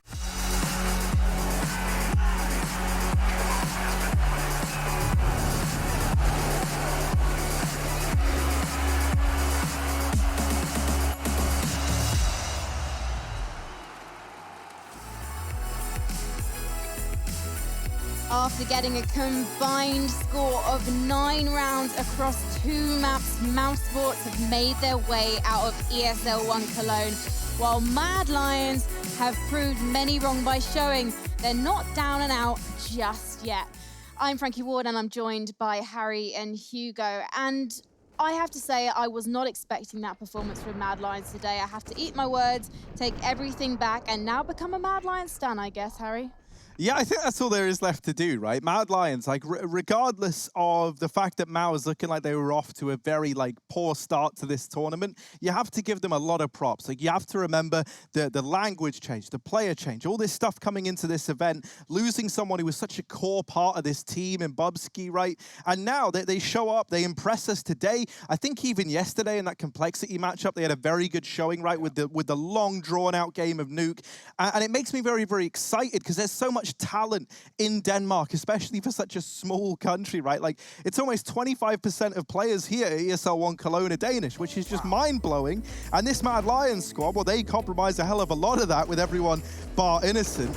And they just look so damn good. It's so surprising to see a team come to an event where they're all speaking a different language now and start to look this damn good. There's nothing better when you have a sick roster and unarguably the best player is picked up by another team, but that roster continues to succeed despite that loss, right? This wasn't just Bubsky. Mad Lions' identity wasn't just one player. These guys are great individuals. The calling was looking so good. Peacemaker, like we've already talked about, the language change hopefully can have even more impact than ever before. And Innocent as an individual, while a surprising pickup from the outside, is beginning to show off why. Well, I'm really intrigued to find out a bit more about how the team are gelling together in the server. So hopefully very soon, we're actually going to get to talk about Shush. But before we talk to the player himself, what did you think of his impact? Especially Shush is the guy who lives up to his name in that he just leaves you lost for words, you know? Like, he is looking so damn good right now. We needed to have, like, a big star emerge, and he's fitting the bill. Like, really. He's looking so comfortable. He knows what... Like, his read on the game just feels fantastic. There's so many times where it feels like he can run into a site, has no business getting away with any more than one, and he'll just put up 3, and it's like, oh, well, the round's over. And he always looks really grumpy, and it's like, man, you're incredible. Give us a smile. I love it, though. I love him. I feel like that's not him being grumpy with himself, though. That's him just looking down. It's like a us. stern look. Yeah. The screen that we're looking at a little bit higher, so we can all feel a little bit ashamed of ourselves because apparently we've done something wrong because, well, I did something wrong. I underestimated Mad Lions today. Shush should be joining us right now. Shush, if you can hear me, I'm really interested to know how you've grown into this star player role since Bubsky left the squad. I wouldn't say I'm really a star player, but would you say you are a star player after that performance? Sorry to interrupt you. I just can't believe what I'm hearing. Like, I feel like I have a lot of space to do all the things that I couldn't do before. So, and I feel like my aim allows me to do those things. So. Yeah, obviously you guys have made like a pretty big switch up, right? And having to now all be common in English with Innocent joining the squad. I want to know, for someone like Peacemaker, you know, being behind you guys as the coach, does that make things a little bit easier for him now as he can kind of, you know, get a real understanding of what's being said in the server and what's going on instead of just weighing in with like a kind of onlooker's perspective? Yeah, I feel like Peacemaker has a lot more to say now that he knows what we like say in the game and information, communication, all those things.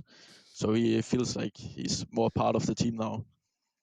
I wanted to ask about Innocent, right? From the offset, you know, there's so much talent in Denmark. So when we saw you guys add in a non-Danish player, a lot of people were surprised. Like, why Innocent? Obviously, he looked great in the series today, and even even the other day against the Lost versus Complexity. I'd love to hear it from you, though. Why did you guys pick up Innocent? What was appealing about him as a player? We've always talked about maybe going international, but and what the fuck's going on? Yeah, what was I saying? Yeah, what appeals to you as Innocent? Why does he appeal as a player? Like, he's really good in the game, and he's really good at controlling things inside the game as well. So, like, it was just a good 1-1 for Bubsky. Well, Shush, thank you so much for joining us for the Game Fuel post-match interview. Appreciate your words. Gentlemen, we're going to be seeing more from Mad Lions soon, but that's almost all we've got time for the Mountain Dew Game Fuel post-match. But before we go, because we're going to head off for the day, do you think Mad Lions have got what it takes to make it to the playoffs? Yeah, absolutely. There is not a doubt in my mind. These guys are going playoffs, especially with their follow-up game. It's the loser of Sprout OG. Like that is their bread and butter. That is a perfect matchup for them. They've just taken down Mousesports. They look competitive versus complexity. I'm all in the Mad Lions hype train. Yeah, I 100% find myself there as well. Like, this is a team that has been dealt rough hands. They've been dealt blows, and every single time they show up, they rise to the occasion. They keep getting better, even when really it feels like, that they should be encountering a lot of problems right now. That doesn't seem to be the case, and that's where I think, you look back and it's like the Danes have always had such a good work ethic in CS, man. Like, they really do. You look at someone even like Blame F as like another success story. How when he made that decision to go pro, he was putting in all this effort. He spoke to his mum about it. She said, like, you have to be trying. That is just what Denmark feels like at this point in time. I don't think, if they haven't let any of this stuff that's gone on with Bubsky set them back, I don't see much else that stands between them and making a deep run here at ESL 1 Cologne. I have to say, I don't think anyone's got the same work ethic as Blame F. He's like on another level when it comes to preparation and hard work. You just have to look at his arms and know that. Now, for you guys, if you would like to win something, if you want to put the hard work in, well, keep your eyes fixed on Twitch chat, because during the next series, we're going to give you the opportunity to win as part of the DHL drop. So keep watching, because after map 1 of FaZe versus MIBR, Mr. Tweeday is going to be here and he's going to be asking you a very important question. But as the three of us head out for the day to make way for Machine, Pansy and Sponge, Mousesports are heading out of the ESL 1 Cologne 2020. When FaZe Clan benched Kerrigan in winter 2018, fans and pundits were left speculating where his next move would take him. Renowned for his immediate impact within teams, lineups worldwide made their interest known to the Danish in-game leader. Desperate for a show of confidence that had previously escaped him, Kerrigan sought a team in which he could dictate the terms, a roster in which he could shape for success. Following a short stint in Envious, Mousesports came calling. Kerrigan was announced, and he would not be alone. Slovakian prodigy Frozen and Turkish opera Woxic arrived with him, joining ranks with Chris J and Robs.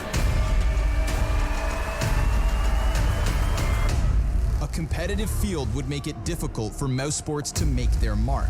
A string of poor showings left them in desperate need of a result. What would follow, no one predicted. An 11th for Woxic and a crucial opener for Mousesports. It was 6 in a row, and he's got 2 in a row. 4! Suck jumps into the jaws and Woxic, and he's gonna find all 5! It doesn't matter where they come from. They managed to go the distance, and they get it done in 3. Your Season 10 Pro League champions, Mousesports!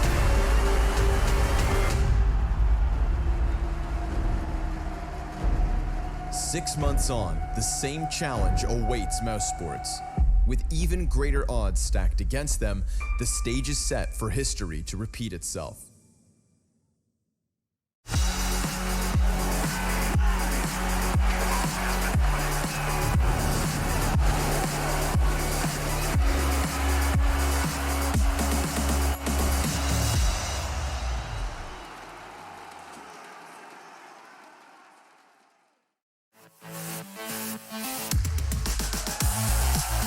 Are you the biggest CSGO fan? Then look out for the DHL Drop Quiz and show off your incredible CSGO knowledge.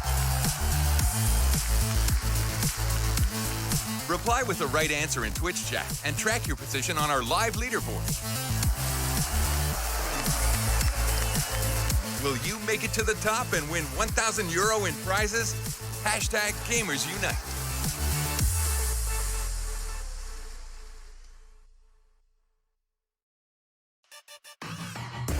Intel Gamer Days is on now. Whether you're looking to buy or build, now is a great time to upgrade. Get limited time offers and giveaways from top names in PC gaming. Unleash elite gaming performance with systems featuring new 10th Gen Intel Core processors. And bring Marvel's Avengers to life with in-game optimizations for a mightier PC experience. Act now. Intel Gamer Days is only here for a limited time.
If you want to know what you're good at and, well, also what you suck at, check out CSGOHub.com. Coming! Everybody loves an underdog. Who needs to be liked? Mountain Dew Amp Game Fuel. Victory in a can.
Don't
you know I'm a bad little mama?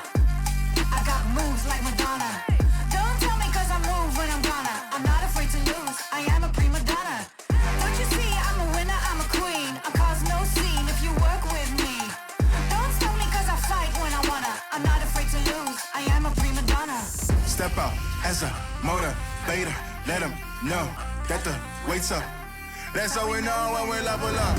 Ay, that's how we know when we level up. Level up. All we know about is level up. Are we ready not to level up? You know we fall and we get up. Level up. All we know about is level up. Are we ready not to level up? It's time, get up. Back against the wall, still I'm standing tall. Know about the ball, I got my fan with me. All we know is ball to empty out the mouth. The chosen one they call, I take my fan with me. Know about it if you tell, know you're breaking codes. But your credibility and all fall like dominoes. Can you really take a stance? All I wanna know. Need me real ones when it's time to go. Stepping in, elevator. Listen to all the haters. That's all we know when we level up. Yeah, that's all we know when we level up. Level up. All we know about is level up. Are we ready not to level up? You know we fall and we get up. Level up. All we know about is level up. Are we ready not to level up? It's time, get up. I found out I'm not alone. 'Cause I'm just like you. We are fearless when we fight and not afraid to. Level up. All we know about is level up. Are we ready not to level up? You know we fall and we get up. Level up. All we know about is level up. Are we ready not to level up? It's time, get up. I don't want your empathy. I just want another enemy. I'm not gonna change a thing for you. I'm over middle ground, and I really wanna burn it down. I'm not your friend, and I won't pretend I am. So don't reach out, and I mean that. I'm under siege, and I need you to see that. You're on one side, I'm on another, and we will wage war upon each other. I'm no angel, you're not either. I'm at a fever pitch, you're at a leisurely pace. I'm unscathed, I'm unafraid. A warm welcome to the war game.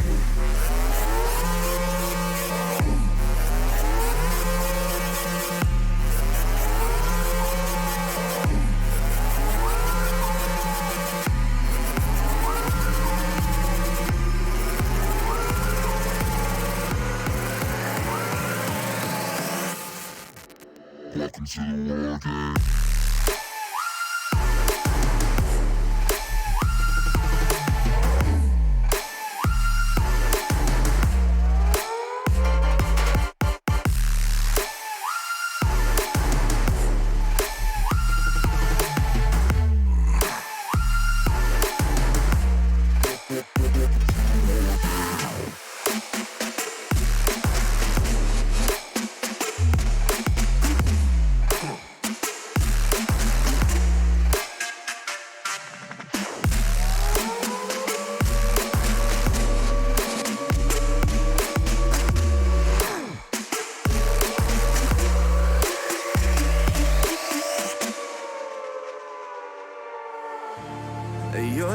ally of mine. Your life is a kind of lie, and I know that I won't change your mind. We have no common ground, and we're never gonna figure it out. So don't get friendly, get angry. I'll bury you down by the bar. So don't reach out, and I'm mean that. I'm under siege, and I need you to see that. You're on one side, I'm on another, and we will wage war upon each other. I'm no angel, you're not either. I'm at a fever pitch, you're at a leisurely pace. Unscathed and unafraid. A warm welcome to the war game.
never did.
Life is fun when you're a liar.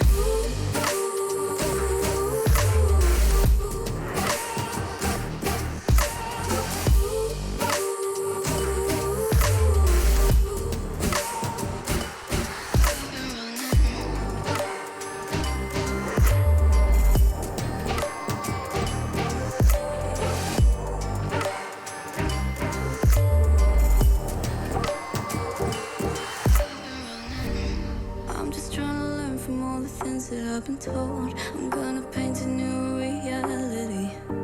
It doesn't take a lot to turn a person into gold. Yeah, I've been getting good at alchemy. And you can stay inside in the dark, but without it, you never let go.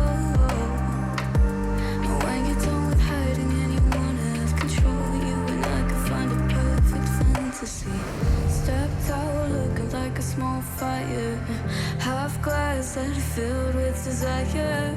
Head down, but no, I can't deny it. Life is fun when you're a liar.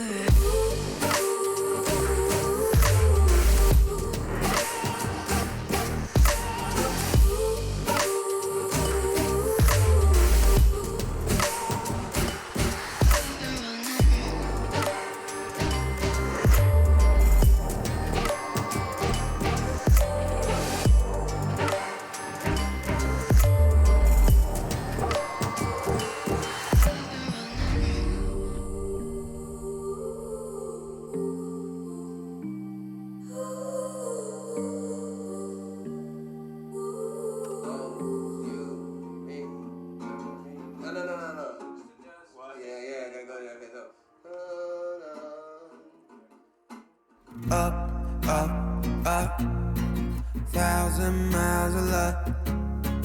Don't look down, we made it. Feet far off the pavement, and we go up, up, up. 1,000 miles of luck. We stay understated. Pressure feels amazing. Just the dust, just the sand, just the motion of your hands. Travel like lands, it's just enough, oh yeah. Just for you, just a man. Just an ocean in the wind. We ain't gotta make plans. Fair enough, it's fair enough, oh yeah. Always you and me, tryna be weightless. Like we're the two surviving pieces of something. Always you and me, tryna be weightless. And I know it feels like a light years in the making.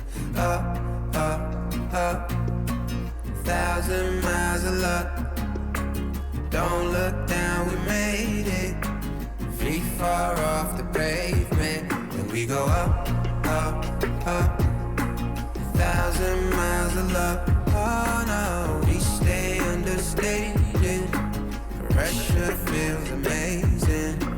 Just the dust, just the sand, just the motion of your hand. Travel like land, just your hype man. Just the one, just a believer. I don't care, I see you loading up my mind. Place me on the sidewalk. Fair enough, oh yeah. Always you and me, tryna be weightless.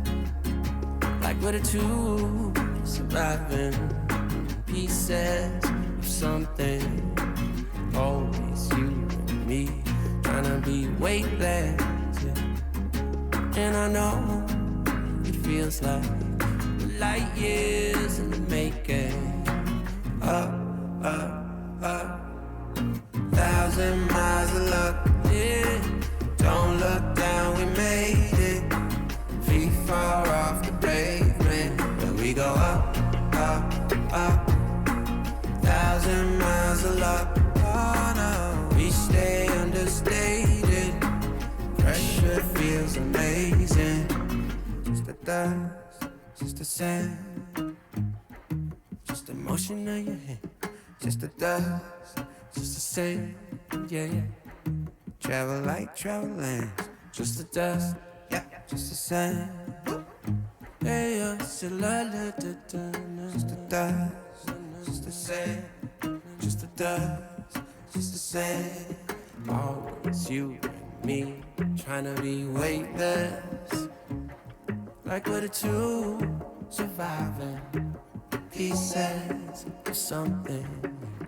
Always you and me, trying to be weightless. And I know it feels like light years in the making. Oh, duh, 1,000 miles of love. Don't look down, we made it. Feet far off the pavement, and we go up, up, up. 1,000 miles of love, yeah, yeah. We stay understated. Pressure feels amazing.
We're living for the moment now, we're one with the world.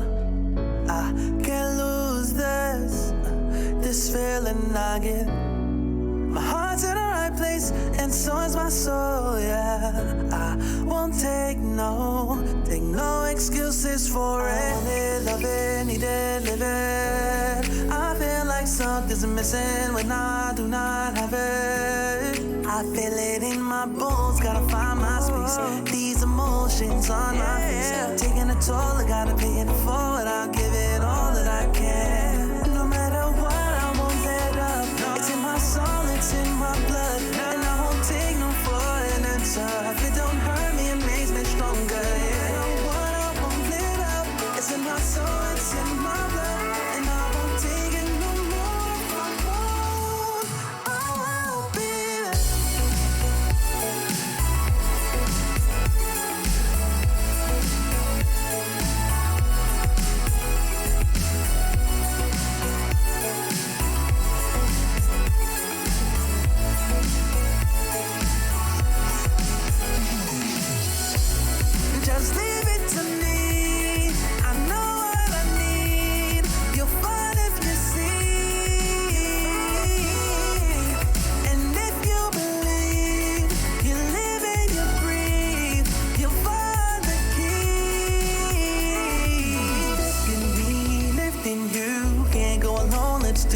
to. Doing this together, it's me by you. All through the night, all through the night. This is me, this is you. When we get together, we can all pull through. I don't ever wanna stop this groove. Let's get it right. Take it to the Lord, then take it to the grave. Listen to the wise man, tell me what he say. Listen to your heartbeat like it still bleed. A little bit of hope, yeah, it's what we still need. Say a little prayer for the moment. Give what you got, just go in. Can't hold you back if you own it.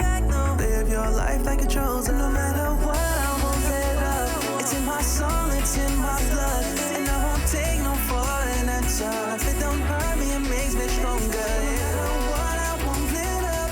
It's in my soul, it's in my blood. And I won't take it no more.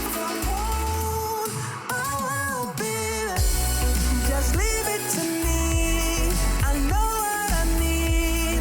You'll find if you see. And if you believe, you live and you breathe. You'll find the keys. Know what I need, I know what I need.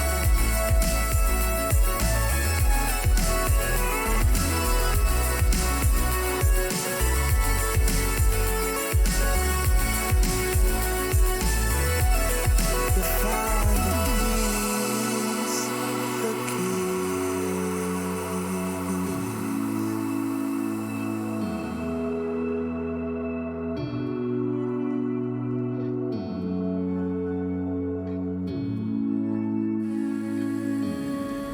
Introduce me, I'm the renegade.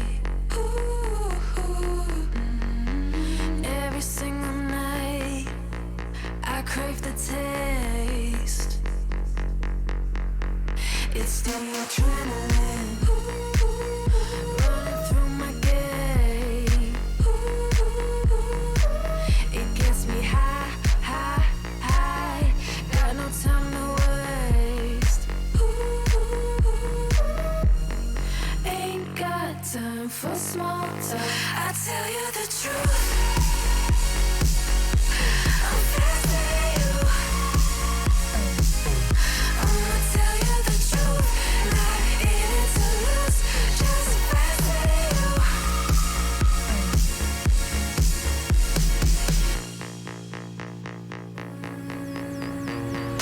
Look into my eyes. I'm not afraid. Take over my mind till it fades. Like a medicine, it keeps me safe. This neon lights lead the way. Ain't got time for small talk. I tell you the truth. I'm fasting you. I'ma tell you the truth. Not in it to lose. Just fasting you. Fasting you. I tell you the truth. I'm fasting you. I'ma tell you the truth. Not in it to lose. Just fasting you. I tell you the truth. Just faster than you.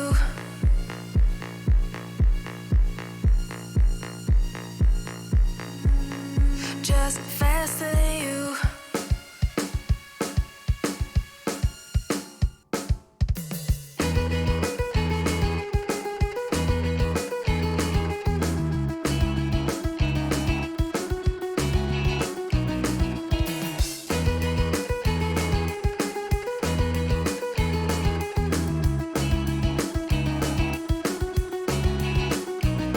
She doesn't have the time.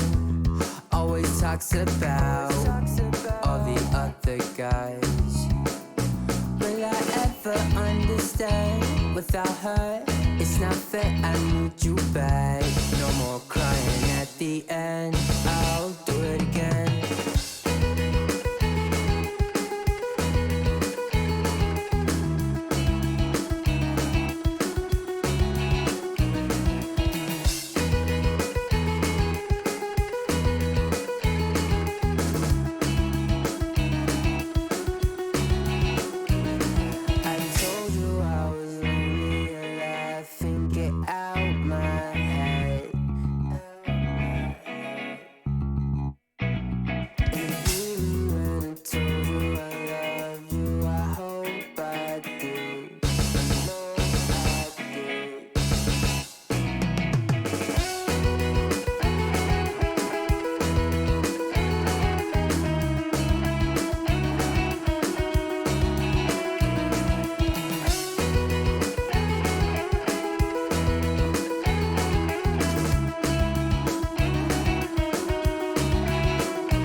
Safe to say over a year.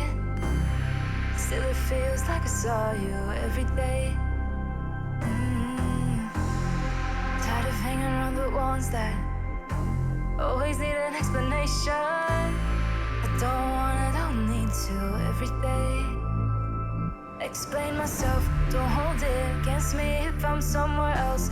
Put all the masks that I had on the shelf. Wish I could stay, but it's bad for my head. Something's coming. I wanna be everything I thought that I can never be. Build me up, piece by piece. Figured out by all the parts that made me. Used to feel like I belonged to a certain place or a town. Feeling safe, feeling sound when I'm still around. But there's something in the distance. I wanna know what it's like. Don't worry, I'm still with you all the time. Explain myself, don't hold it against me if I'm somewhere else. Put all the masks that I had on the shelf. Wish I could stay, but it's bad for my head. Something's coming. I wanna be everything I thought that I could never be.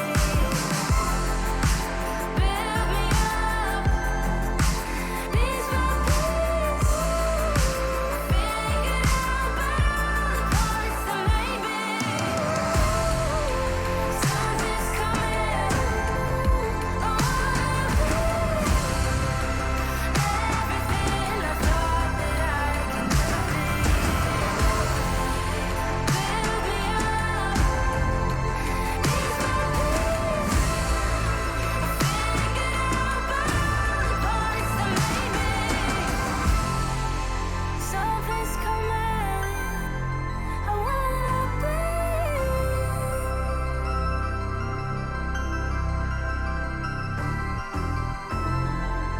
Build me up, piece by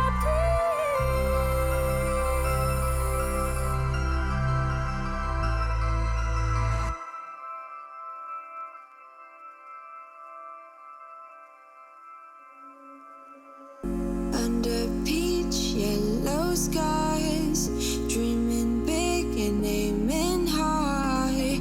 Name the clouds passing by, wishing we run away. All we need is our passports, baby. Leave the rest in our troubled minds. Let us go down in laughter, baby. Trying to figure out what we're after. We're never heading back until we're older. We couldn't care no more, not any longer. Under peach yellow skies, we keep on searching, but we will never know what we're after.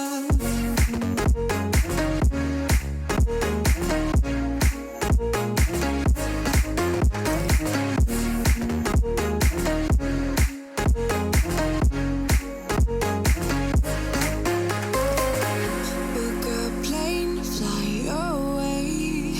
We will never be the same. And as long as you are mine, come on and run away. We wanna run away. We don't need any reasons, baby. Leave it all for the faded hearts. I don't mind if they call us crazy, 'cause they don't understand what we're after. We're never heading back until we're older. We couldn't care no more, not any longer. Under peach yellow skies, we keep on searching, but we will never know what we're after.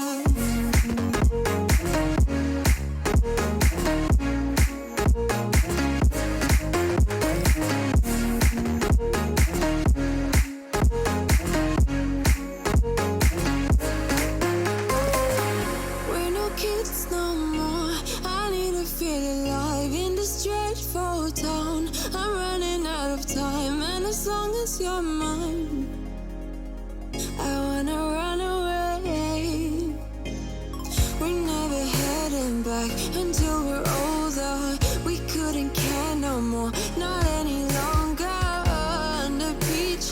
Guys, we keep on searching, but we will never know what we're after.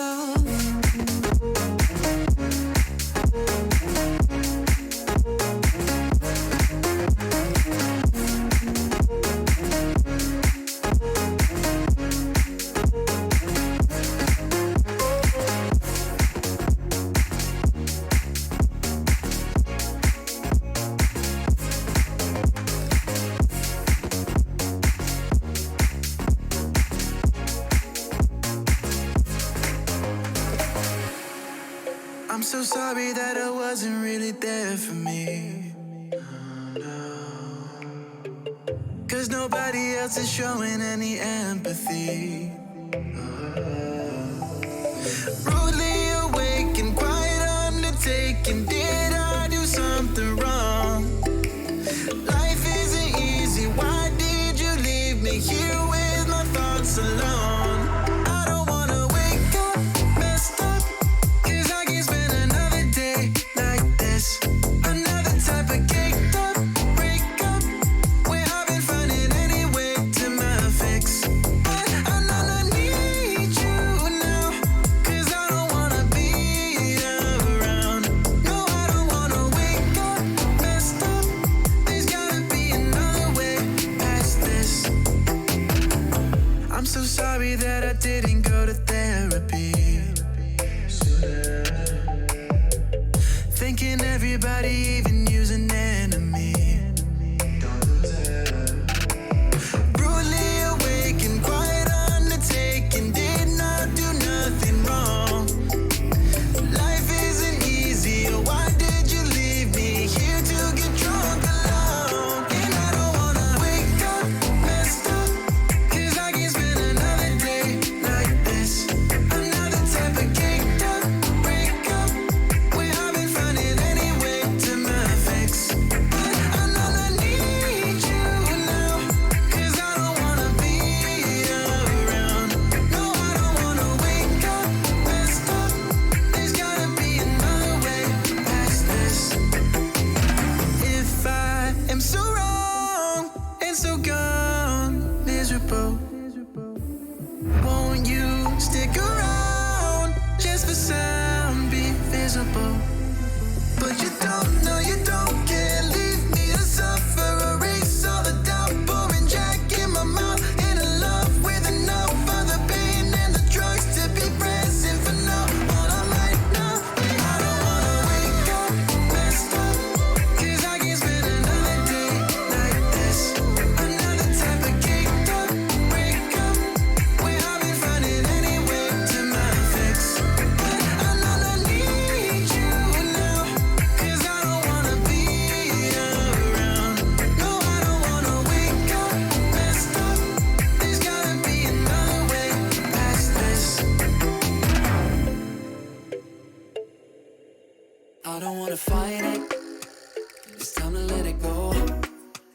It's time to lose your inhibition, developing a blind ambition. If you got a match, just go ahead and light it. I wanna see where this is going. We're done with playing games, not knowing, yeah. We've nothing to lose. We lost it that night. We're feeling alright. There's no need to choose. We'll make up your mind. We're feeling alright. 1, 2, 3, 4, Gonna do it like this, gonna do it like that. Everybody's on that, gonna do it like this. Yeah, we never look back. Oh, got the party's on tap, getting rowdy on it, getting cloudy on it.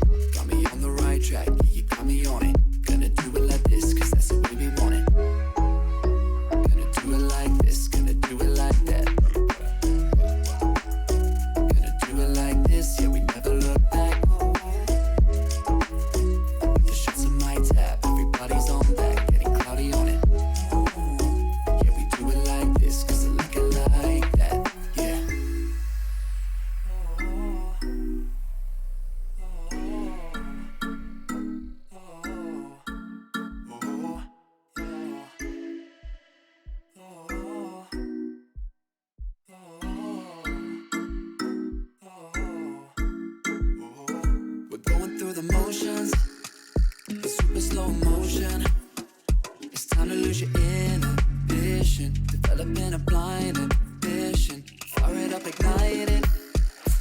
I don't wanna fight it no more. I wanna see where this can go. I'm done with playing around, I know it, yeah. We've nothing to lose, we're lost to the night. We're feeling alright, my eyes are on you, and yours are on mine. We're feeling just fine, just let it go. Gonna do it like this, gonna do it like that. Everybody's on that, gonna do it like this. Yeah, we never up, got the bodies on tap, get it body on it, getting cloudy on it. Got me on the right track, yeah, you got me on it. Gonna do it like this, cause that's the way we want it. Gonna do it like this, gonna do it like that. Gonna do it like this, yeah, we never up, the shots in my tap, everybody's on that, getting cloudy on it. Yeah, we do it like this, cause I like it like that. We're on a mission. Ooh. Yeah, yeah, I see no signals, no signs. Girl, you be tripping, no lies, nah. You said je ne sais pas. I flew in all the way for this. I'm not here to waste your time. I just can't give you vibes, you changed a bit. Girl, you mad teasing. I don't mind leaving, just let me know. She told me take it easy. Hey, yeah. I just came here to make y'all feel good. You know what the message is. Suddenly you're with me now. You know what the message is. I'll be running wild for you, babe. You know what the message is. I don't have no patience. Ain't no conversation.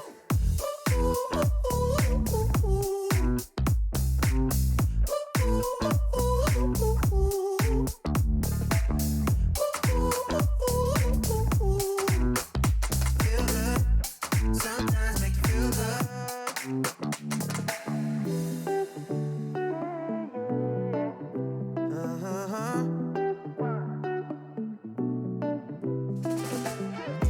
You're my mission, my grand prize.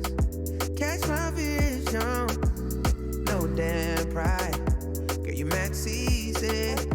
I don't mind leaving, just let me know. Then she told me take it easy. Yeah, yeah. I just came here to make y'all feel good. You know what the message is. Suddenly you're with me now. You know what the message is. I'll be running wild for you, babe. You know what the message is. I don't have no patience. Ain't no conversation.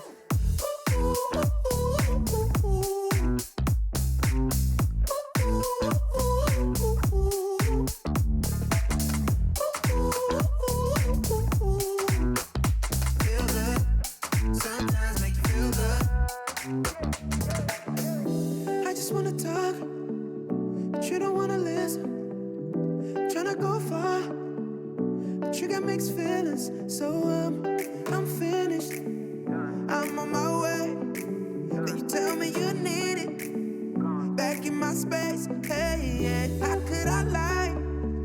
Just to be cold. Wanna be honest. You should know. I just came here to make y'all feel good. You know what the message is. Suddenly you're with me now. You know what the message is. I'll be running wild for you, babe.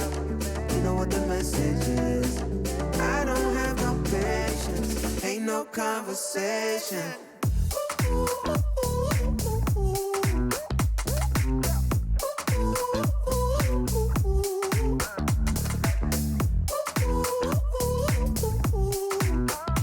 Feel good.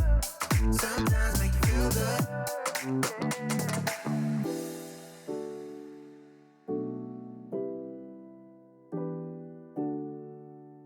I was running road so many nations. Even when it's so sweet, I end up seeing red. Is it such a ghostly revelation?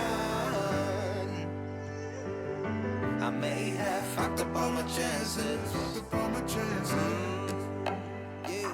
And we ain't sleeping on the floor again. We never sleeping on the floor again. For the ones who didn't make it out, for the ones that didn't see the life, for the ones that never cared, never gave a thought, found no happiness in that brand new car or the house you bought. I see you talking about the love you lost, and it was gone like way before you ever thought it was. Yeah, I took my time, no quick ones, quick run, quick gas to get back there. Hot roads, I didn't think I'd come back fierce, cause I was running roads so many nations. Even when it's so sweet, I end up seeing red. Is it such a ghostly revelation? I may have fucked up all my chances. Fucked up all my chances.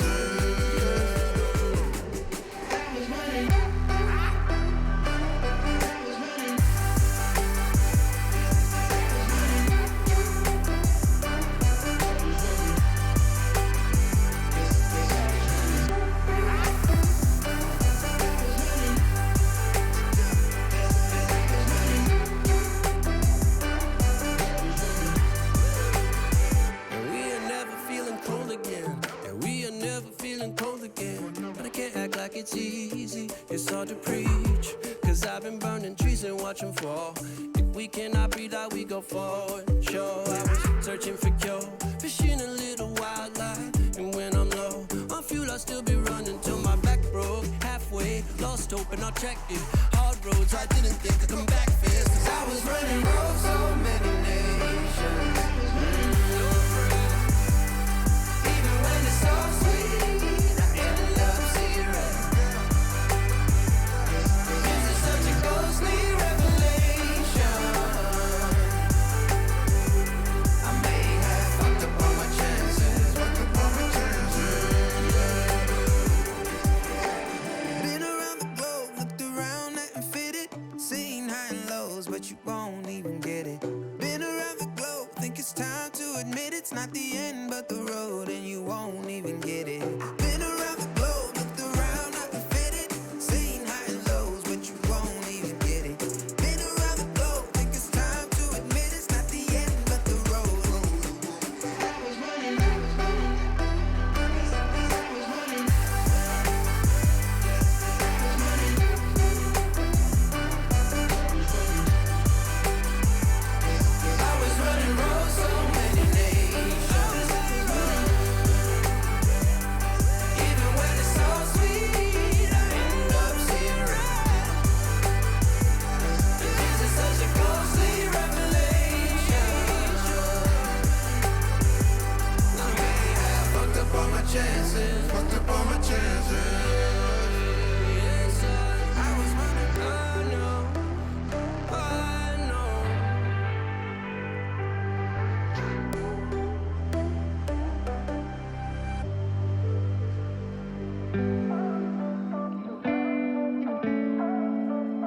Friends for a long time now.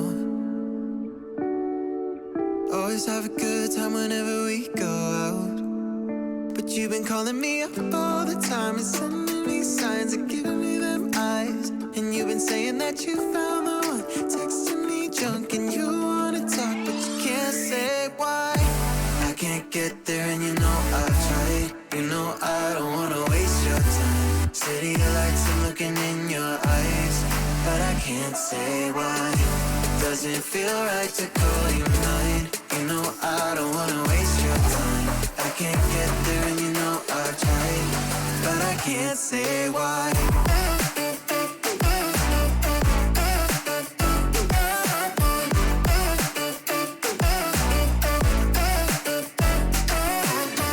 Feeling lost like I just wanna time back time. Choked up, tell me how do I say this right? Cause you've been calling me up all the time and sending me signs and giving me them eyes. And you've been saying that you found the one, texting me drunk and you wanna talk, but you can't say why. I can't get there and you know I've tried. You know I don't wanna waste your time. City lights, I'm looking in your eyes, but I can't say why. Doesn't feel right to call you mine. You know I don't wanna can't say why.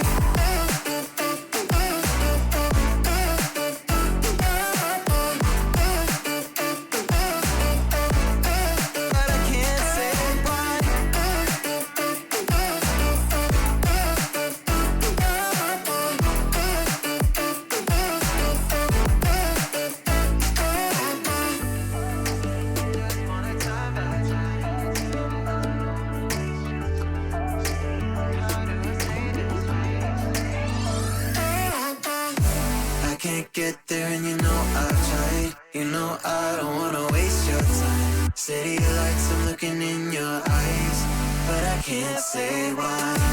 Does it feel right to call you mine? You know I don't wanna waste your time. I can't get there and you know I've tried, but I can't say why.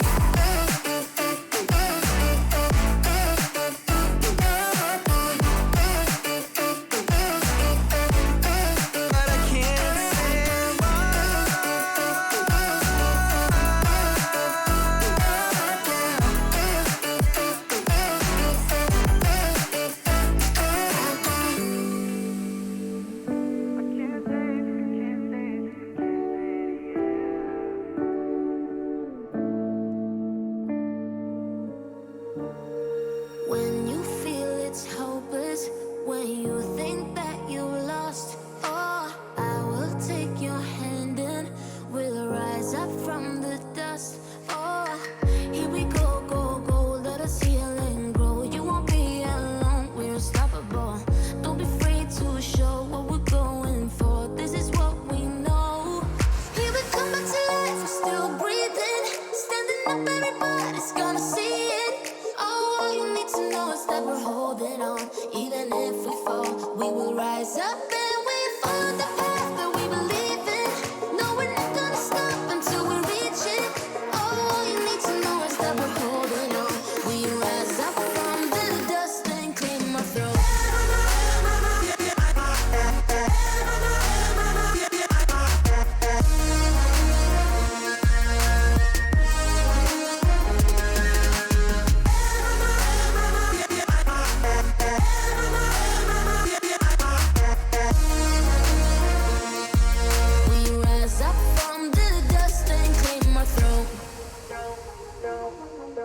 We all have our reasons why we are on this track.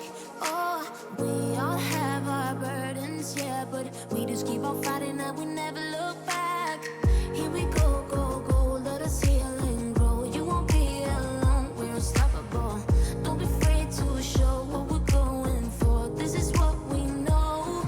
Here we come back to life, we're still breathing. Standing up, everybody's gonna see it. All you need to know is that we're holding on. Even if we fall, we will rise up and we follow the path that we believe in. No, we're not gonna stop until we reach it. All you need to know is that we're holding on. We rise up from the dust and clear my throat.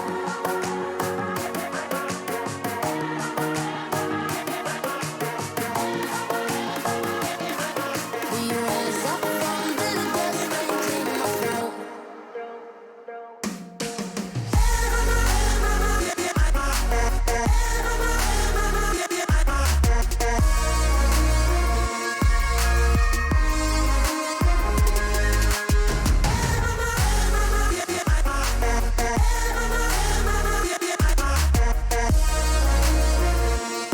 We rise up from the dust and clear my throat.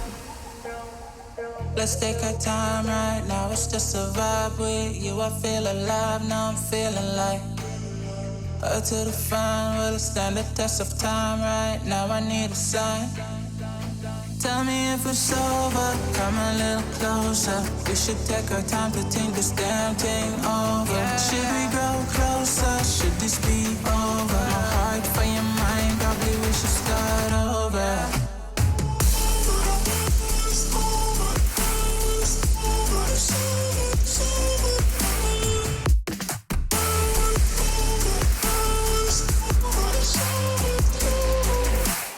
Tell me if it's over, am I your lover? Are we going solo? Or is it polo? Her face is saying don't go. I'm acting like I don't know. Whisper my name.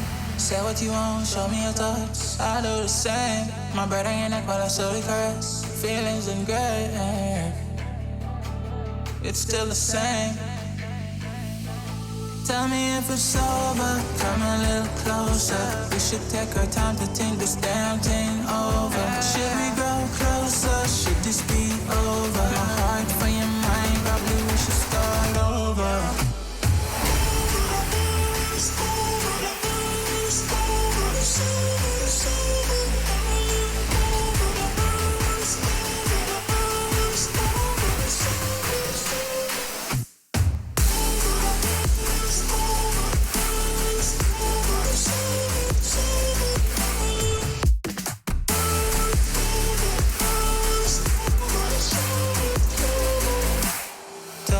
It's over, am I your lover? Are we going solo? Or is it polo? Your face is saying don't go. I'm acting like I don't know. Tell me if it's over, come a little closer. We should take our time to think this damn thing over. Should we grow closer? Should this be over? My heart for your mind, probably we should start over.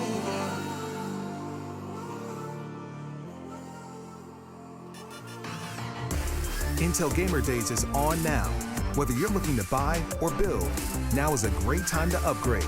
Get limited time offers and giveaways from top names in PC gaming. Unleash elite gaming performance with systems featuring new 10th gen Intel Core processors and bring Marvel's Avengers to life with in-game optimizations for a mightier PC experience. Act now. Intel Gamer Days is only here for a limited time.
If you want to know what you're good at and, well, also what you suck at, check out CSGOHub.com.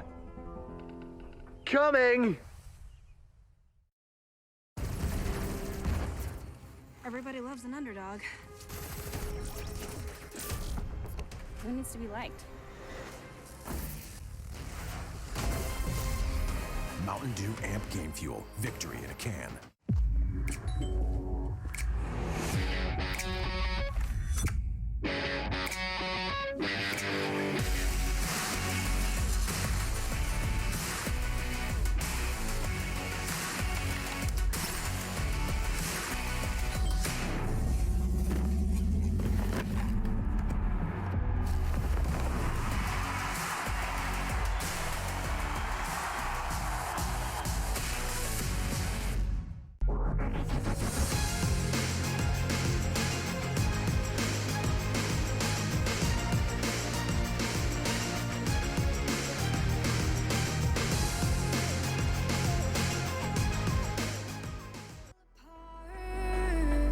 When I saw you look at me that way, it broke my heart to see.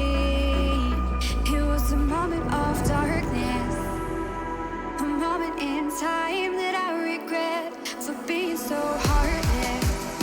It was a moment of darkness. Moment of darkness.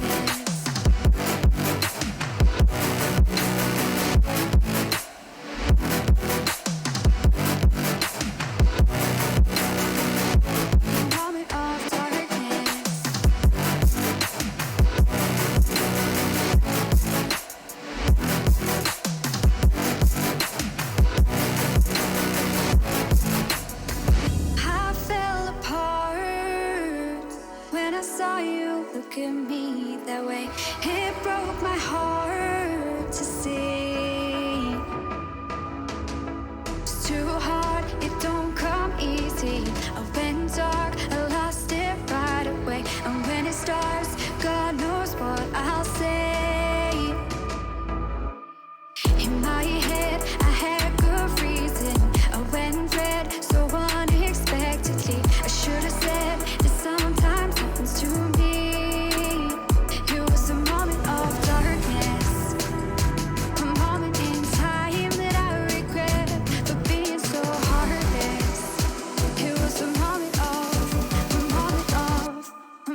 of darkness.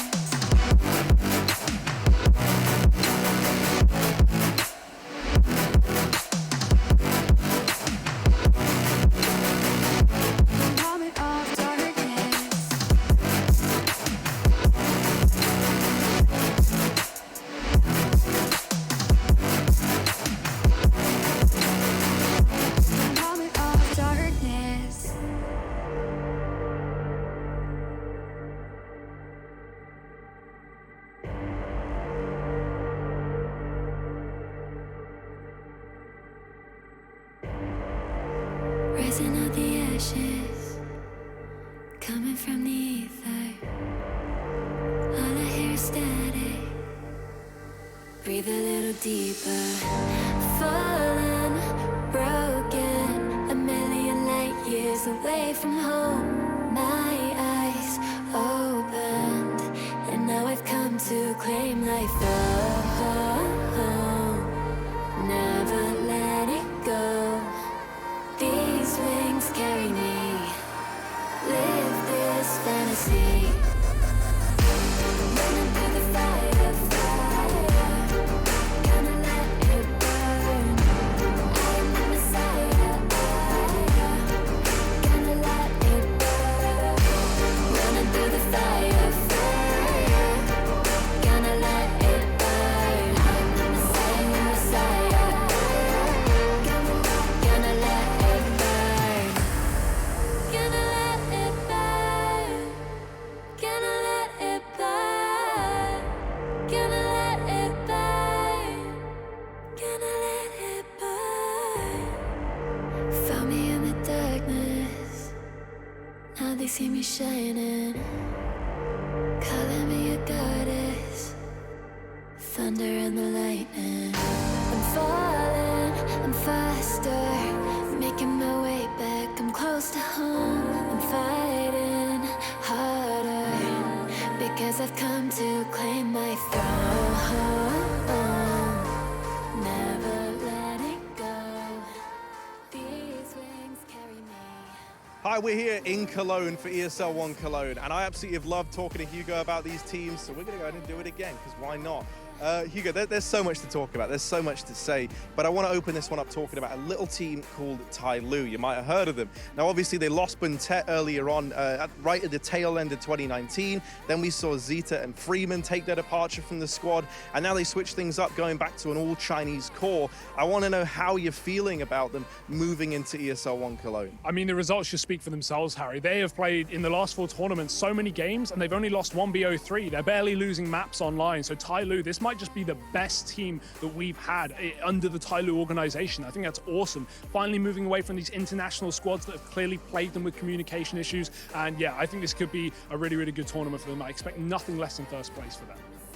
Yeah, I mean, you know, they lost 1 best-of-3 over the course of their last 4 events. And as you say, moving away from being an international squad might be the answer for them. But we talk about international squads. And when you talk about international squads, you've got to be talking about FaZe Clan. They've gone through a little period of adjustment themselves, right? They removed BMAS, who was that stand-in ever since Olaf's departure. And now they have Kierby joining the fold. Moving over from North, a team he was a part of for 2.5 years. So very, very tenured player, very experienced. How do you think that's going to lend a helping hand to a team like like FaZe? I think that's something FaZe need as well, right? Like, BMAS was obviously a great player individually, but, you know, a young and inexperienced player. It's nice to have someone who knows their role, knows their fit into the team. Olaf even quoted in saying that Kjaerbye's a better fit role-wise coming into this roster. And I mean, I trust a man like Olaf. He's had his fair share of experience in and out of FaZe. So, yeah, I think the Kjaerbye change is a really good move. Danish CS is obviously at a peak right now. We got so many players, so many teams inside of this tournament from Denmark. So, yeah, Kjaerbye, add it to the list, add it to the roster, and let's see what FaZe can do. Well, you know, then we can start to look towards Heretics. You know, I think this is a squad that really impressed us, and we saw them back at the RTR. You've got Keo, who I'm just going to kind of home in on as this being his 5th Cologne. He's been around the block. He knows what he's doing. He's played here with 3 different rosters, one of those being FaZe that we just spoke about, and then obviously Envy and Titan as well, many, many moons ago. So I want to know how you're feeling about this squad moving into the event. I'm going all in on Keo. I'm putting all my chips down because this guy, yeah, experience, it's great, and it's combined with younger and upcoming players like Maka and Nivera, for example. Maka's looked like a really, really good AWPer recently, like you said in the RTR. Heretic showed us some great games there, some great promise, and I hope that continues. Nivera, Scream's brother as well. Scream may have gone to Valorant, but his name will not be forgotten in Counter-Strike. Nivera is looking like really, really good recently as well. So I think Heretics could be on the road for some big upsets here in Cologne. Well, you can't be in Cologne without talking about Big. You know, these guys, they've looked so good, especially since this period of transition, you know, getting Searson, getting Keto accustomed into the squad, you know, having things finally fall together during this online era and just going on such a streak as of late. Then Zentaras and Tabson stepping up and looking so damn good. I need to know how you're feeling about Big, because I'm feeling real good for the big boys. Yeah, I mean, forget about how I'm feeling. Just go look at the world rankings, those ESL rankings, of course, because we've got Big at #1 spot based off of those recent results. They have looked fantastic, and more German teams in Germany, in Cologne, is always going to be appreciated, right? They lose to Sprout and the Meisterschaft to get the qualification here for Sprout. I actually think that's a good thing. That breeds a bit of rivalry between these two teams once again, and you know, having 2 German teams inside of Cologne opening up as their first game as well, I think is only going to be beneficial for the audience. I can't wait to see what Big can bring to the server. Zantaras is finally getting comfortable inside of this team as well, it seems to show, and yeah, I think Big are in a really, really good place right now. Well, they say go big or go home. We're going to go home. That's all from Hugo and I, but stick around. ESL 1 Cologne. You don't want to miss it.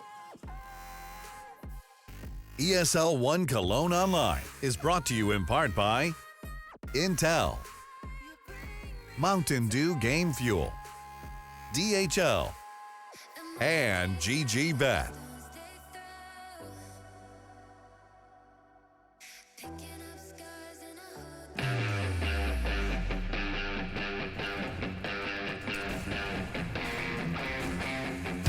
Mousesport's going again for this set piece. Brolin once more close on ramp, has got to do it all. Yeah, flashed in. Brolin trying to deliver, and Brolin gets 3.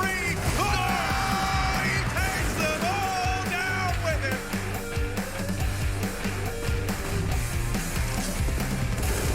Just art doing art things. Aggression into mid.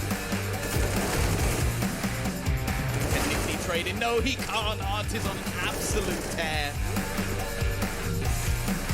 There's only one man left in your way, and Art's gonna do the job all on his own. He's on that bomb train now. He could try and contest. They're going to push together. Voxic's going up the ladder, and he's got so much damage done. It's frozen. Frozen off and along. Oh! That's insane. Excuse me. I'm sorry about that. That's a bit much. Yeah, full defuse. He jumps up again. It's good. The ace clutch from Frozen. Oh, I can't believe it. Oh, my goodness. Amy, ridiculous! Ace, 5 kills, 5 seconds, and it's the 4th on the board for Na'Vi. And now they have the man advantage and then some. 4 versus 2, but not for long. Zywoo will find his second of the round here. It's very tense. No utility remaining on either side, and no armor or life for RPK. But it looks like Zywoo is on for the ace here. Can he close it out? He absolutely can.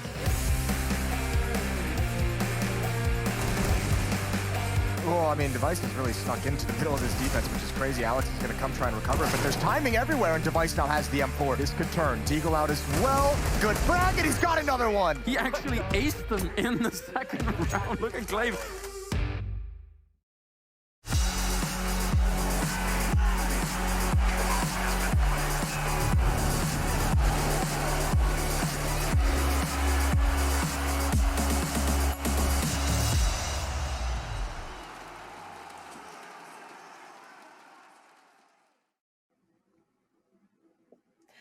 when I found out this player was going to be playing in ESL 1 Cologne, I was very excited. And when I found out it was going to be in FaZe, I quite literally screamed at my computer. So I'm so grateful that we've got him with us now. Kievi, how did you end up going to FaZe? It's a funny story, actually. I was packing my suitcase for my vacation with my girlfriend, and FaZe contacted me just the day before we left for Italy, and yeah, everything went fast from there.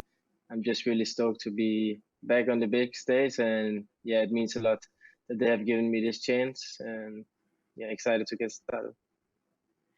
So you get the call just before you go on vacation, and the audio is a little bit funny because you're literally in a hotel right now, Kievi. Have you actually had a chance to play with Nico and the boys yet, given that you are away on vacation?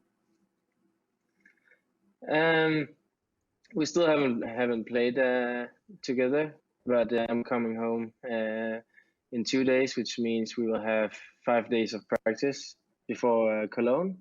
So that's kind of interesting, but I mean, everything can happen, and I know all of us are very hungry to do well, and we're just gonna do our best, and hopefully that will take us far. Have you already discussed where you're going to fit in within the team, or is that all still to come? I talked a bit with Nico, and they said they were very flexible, but so am I. The way I see it, they need an anchor on the CT side as it looks right now, and I'm really happy to learn that role. You know, earlier in my career, I was very set on what roles I had to play. It limited me really much as a player, and I experienced later on in North changing roles and actually benefiting from being a more complete player and versatile. So I just I really like to take this challenge of being an anchor and just go in and help the team. And you achieved so much at the start of your career. You're still so incredibly young, but last year in particular was more of a struggle for you results wise. What was that like to go through? It has been a rough couple of years, without a doubt. It has been tough mentally, physically, a lot of stress and big words from me based on my dreams when joining North, you know. And looking back, I just think that I was young. I think I just turned 19 and I just had all these dreams, and I sort of pictured for myself how everything was gonna be good, and I wanted to be the best player in the world. You know, all these kind of things that I know every Counter-Strike player dreams of, but sometimes you shouldn't maybe talk as loudly about it as I did, and it was just hard to sort of keep up with that and trying to live up to that. And in the end, I came to a point where I couldn't play anymore because of my body just built up so much anxiety and stress. So I had a break off, and it's 3 months since I've played now, and it was the first time I ever really got to think my whole situation, like my career over the last 5-6 years through, and I think it was really helpful for me, and I just felt like I wasn't done, and here I am back playing, and I'm just really excited. What are your dreams now? I think in the end you're only judged by your actions, right? And in that way, that's solved in this game. So I could sit here and tell you all my dreams, but in the end, it wouldn't mean anything different. I just have to go out there. I know what I have to do, and I will just try to prove it that way around instead of talking. I feel like I've done enough talking. Well, you are going on to a team that's full of stars. It's going to have a very different approach to the one that your former team had. How do you anticipate it's going to be being on a team that is literally all firepower? Yeah, I anticipate it's going to be great. I mean, I'm going to have great players around me. And, you know, splitting with North, I didn't expect to be back this early. That's no lie. Maybe I thought I would be back in October, November. But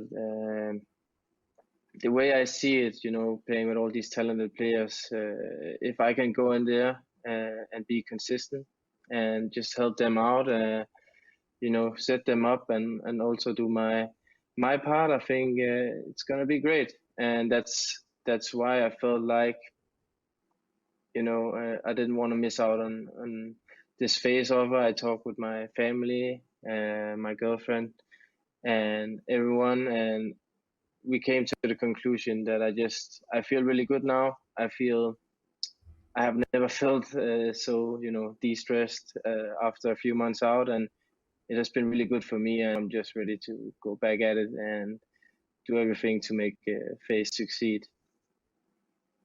Well, welcome back to Counter-Strike, Kjøbi, and good luck in ESL 1 Cologne and with FaZe.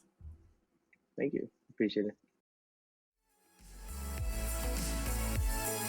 Fantastic scene to set. It is FaZe Clan going up against MIBR. ESL 1 Cologne continues to bring us the juiciest of matchups, and I wouldn't want anyone else beside me to bring you this story. Hi, I'm Machine. I'm going to be the host / commentator for most of this. And outside of that, we've got Chatty B rocking a corduroy tan number tonight, and Lauren opting for the stagehand all in black, like your soul. Yeah, I can just dip under here and just vanish if it gets too much. Fantastic. Nice. No, but that video definitely got pulling on the heartstrings a little bit. But I'm hearing words that sound like a man who has come of age to an extent. This 19-year-old Kjøbi, he's sounding more reflection. Don't pull that funny face. I've got a quote here.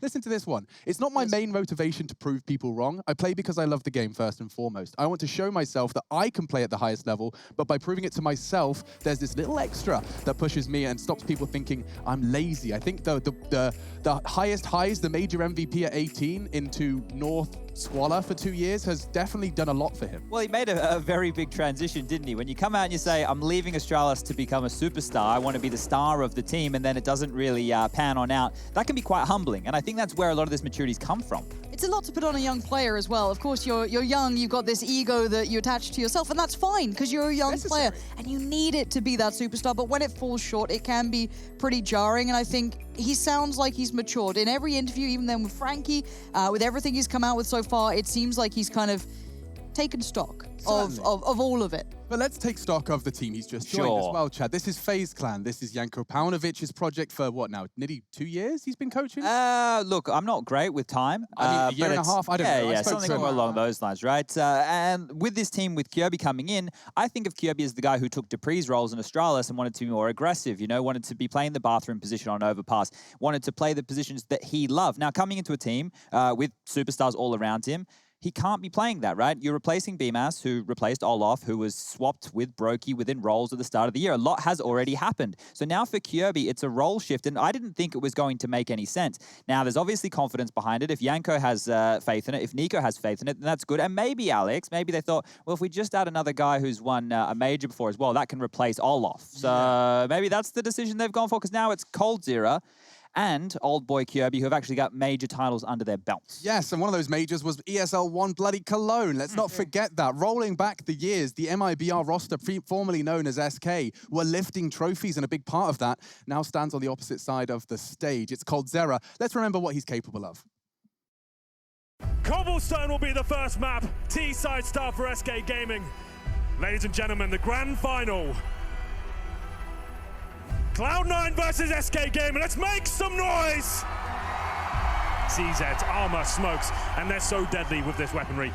Back in 2017, SK Gaming was one of the dominant forces on the global Counter-Strike scene, and part of that success was possible thanks to coldzera. Deemed the best player in the world both in 2016 and 2017, this Brazilian star shined bright in the Lanxess Arena. His team made it all the way to the Cologne Grand Final, where they had to face their North American rivals, Cloud9. Everyone knew just how high the stakes truly were. However, SK asserted their dominance almost immediately, and it was the legend himself who led the charge which soon paved the way to a decisive victory. Skadoodle has to go close range here with his MP7. Okay, Fallen somehow takes him down. I thought that was a guaranteed frag.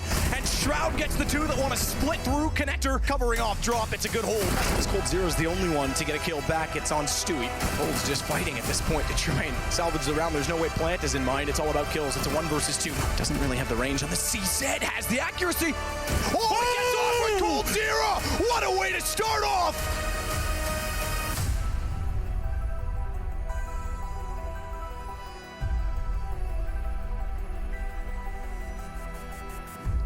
Beauty of Counter-Strike, those highest highs and the lowest lows. It's a battle for them. You can see the logo. It was 2 in a row, 2016, 2017, best in Cloud9 in the latter.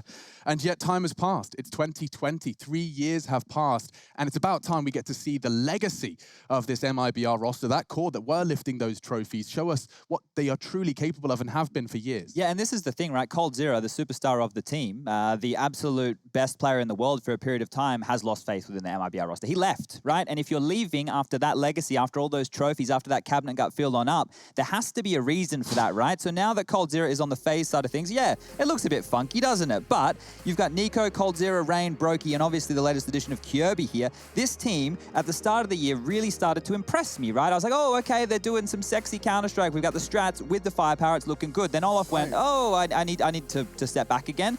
The second time we've seen that from him. And then they had to scramble. They had to get BMAS, a youngster, a 16-year-old kid, to fill those roles. And I thought, okay, going forward, this is a long-term project. They'll see this out for the rest of the year. No, they wanted to try and get back towards the top quickly. And that's what having Kirby come in signals to me. If you want to be winning titles, you're going to need veterans, and Kirby is definitely one of those. I just still feel like it's Band-Aids. I'm curious if the solution is truly this chop and change. And maybe they find the player. Maybe they find what they need in Kirby. I don't know if you can put that much on a player like him right now, because bear in mind, his attitude is, I'm here to love the game. But then if you are FaZe, surely you're making these changes with success in mind, right? It's a lot of pressure to come back in on after vocally being incredibly stressed out with a lot of pressure on your shoulders. Agreed. No, absolutely agreed. But you have to also bear in mind that Kirby, his storyline was supposed to be, you know, one of the youngest major MVPs in history, then proceeds to take over the world. Astralis, you know, like leaving Astralis for North probably kept him up at night for years. I mean, various nightmares, various sleep paralysis of seeing Glaive creeping around the door saying, I won so many trophies. You know what I'm saying? Yeah. He's had that haunting him at such a young age. This dude has now been given the keys to the castle. He has got, no one will argue that the 5 names on paper under that FaZe banner have the potential to be lifting trophies. That's what Kirby wanted. He didn't have that with North. I think he's going to be hungry as fudge. To get into it? Yeah, for sure. And unfortunately for them, their debut was flat. They lost to Heroic, right? Heroic's a name that has been retooling recently. They've got Hunden in there, but FaZe, we would be expecting them to pick up a win. Now, we heard from Frankie in the interview that they haven't had a lot of time to practice together, so the Band-Aids that Lauren's talking about need to be done in the server. But on the other side of things with MIBR, well, we know that they're here in Europe, their international debut with TRK in the roster, and that went very poorly. It was an absolute mess. You even had tweets coming out from some of the members of MIBR saying, look, that wasn't an opening. That wasn't our opening game. Don't worry about that one. We'll brush it off. But unfortunately for them, now they have to go up against Cold Zero and Coast. So elimination, by the way, Chad. I'm not talking over you. This is an elimination game. One way or the other, it's going to have some poetic justice in it. One way, MIBR knock out Cold and in pursuit of glory in Cologne, or the other way around, and Cold justifies his decision once more time. Well, here's the thing, right? If you're not fired up, if you're Cold, right, this is extra motivation. If you're on the other side of things, you could say the same thing for MIBR. It's like, well, you left us. Well, look at us. We can beat you, because last time round, when they played in 2019, it was a best of one. It was actually to progress from the groups of a Pro League season. MIBR got the better of FaZe. Now, that was with Lucas on the roster. The roster's chopped and changed a bit since then. Mayhem was on there, and now we've got TAK as the addition. But that loss was not one that anybody expected then. And now, with that in play here, maybe the extra motivation is what gets MIBR fired up. So previously, that loss that sent them to the lower bracket was Vertigo, Inferno, and Mirage. That was the map pool G2 and MIBR fell into. My question is, the map pool for FaZe versus MIBR probably going to look a lot different. Well, no nuke and no vertigo. I Sure. can give you that one as a hot tip right there. So no nuke, you banged that out, and there goes vertigo phase, not interested. This is when it gets interesting. MIBR with the first pick here, probably leaning towards something like a train, because their map pool starts to dwindle very quickly. And then I'd go for a punish if I was FaZe, go with an Inferno pick right there, because Inferno is one that MIBR, they do like to play, but the double AWP setup that you heard us talking a lot about last time, if you tuned on in, it's very volatile. And then probably for a third, now that Mirage is out, it should be Dust too. That's a very good middle ground for both teams, quite a quick pace. That's when the double AWPs really can come into play for MIBR if we go that far. I'm scared, I'm going to be honest, for both of these teams. I haven't seen FaZe firsthand, and they made recent changes, so it makes sense. They're a little bit here and there, but MIBR, I need to have a reason to believe in those legends still. Because, as I said, right now it feels like we're just clinging on to these ghosts of who they were. So I just Lauren? need a bit more, sadly. I just got another nugget. Yeah? Didn't Yanko used to coach him? Yes, they did. I was going to leave that one to one side. Oh. But, no, it's fine. It's a big one, That's right? more juice. Yeah. There's so much juice. We've got a full smoothie bar here at the desk today. I wanted to get him on because we haven't spoken to him in some time. He's kind of left us hanging. So, like, the fact that we aren't getting interviews, Chad, is better than in any interview we could have gotten, right? Because the fact is that both teams were asked for comment. Neither team gave us a comment, and this is an elimination game. Like, I do realize I've got my big spoon out, and I'm just staring that pot. But I'd want to make it clear, there is more than just the 16 at the top of the screen when we get into game. And, well, it does sound like that's exactly where we're going. Myself, Pansy, and Chad are going to be shouting and screaming. You guys behind us are doing exactly the same, and you guys at home, grab a snack, grab a drink. It's time for some more Counter-Strike.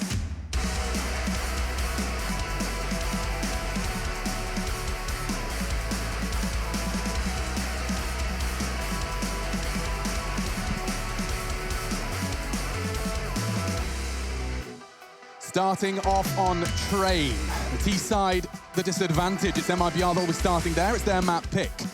And let's see what Fallen has been brainstorming. No Zeus to be coordinating them now, losing the coach. Dead taking the spot. We're in to our first round. And GG.bet considers FaZe to be at the advantage. A nice spot for Kirby to be setting himself up on if it's an inner finish. The utility here for MIBR, and as we can see, they're slowly progressing into the box halls. We've got 2 smokes, 2 flashes, 2 HEs, and a couple of decoys. It'll be interesting to see if those decoys come on out to bait out any early utility and potential rotations on the FaZe Clan side of things. So you can see here, KNG, this is going to be thrown through. You want these to be telegraphed, so they see them coming through, they potentially call the rotation, and they dip into the site. So just some sound call. That'll get the comms going on the FaZe Clan side of things, but there's no movement. Oh, this is gonna, I'm telling you now, this is gonna be one of these games, folks. No one wants to set a toe wrong. And a lot of utility yet to be utilized. Double smokes, as Chad has outlined, they're gonna be heading towards inner. Guess who's there? Kirby. This could be huge for him. Just dedicated towards that upper side of things. It's Brokey down towards the lower. You know, KNG and the boys making their way through. Flash is good for one. Kirby is still posted up. He is not moving a muscle, and Nico's there in quick succession. Stunners from Brokey. This is sending a message, and now just Taco falls. It's a clean sweep. That's the beginning you want for FaZe. Clean, crisp, locking it out. Yeah, no plan. Making sure that MIBR can't get that bomb down and stimulate the economy early probably alludes to an eco here for the Brazilian side. Now, they are some big shots to be hit right there. And Brokey, it looks like he's upgraded from the mobile phone from last season. Maybe found himself a webcam this time round. At least 240p, I reckon. Look, a note that we need to make straight away is Kirby feels like he's just been slotted into those positions that BMAS was playing, which is what Olaf was playing earlier in the year. He's holding that inner bomb site. A lot of responsibility. Kirby used to be, a bit more aggressive up in the yard when he was playing in previous teams. And he's commented on that. He even said, I've never done an anchor role. It's this kind of idea of mastering it all within the game. And I think that's a nice way for him to put a positive spin on what many would consider a career sacrifice, stepping into this roster and actually having to fill the shoes of not only Olaf, but do it in a passive role. He's about to be tested here, isn't he? Just a touch. Should be a nice little Eco Cobra moment. Not a single penny spent by MIBR. So if they were to get a bomb plant here, it would be dreamy. A missed shot from Brokey. That's the first step to a plant. A couple of dinks with the Glocks, and we could be on to something. Kirby only gets one. We're cooking, and they've got themselves the extra 800 cash. Anything is a bonus here. KNG's even wicked out the FAMAS. SMG frag would be good. There's range, shutting down the rifle threat, and they do clean up eventually. They got what they wanted, though, didn't they? That's really not bad. 2 kills, bomb plant. Chad, that's a little bit of a tick in the box, isn't it? And a full eco for sure. That right there is, well, I would say a 10 out of 10 for that round. The only thing they could have done better is win it.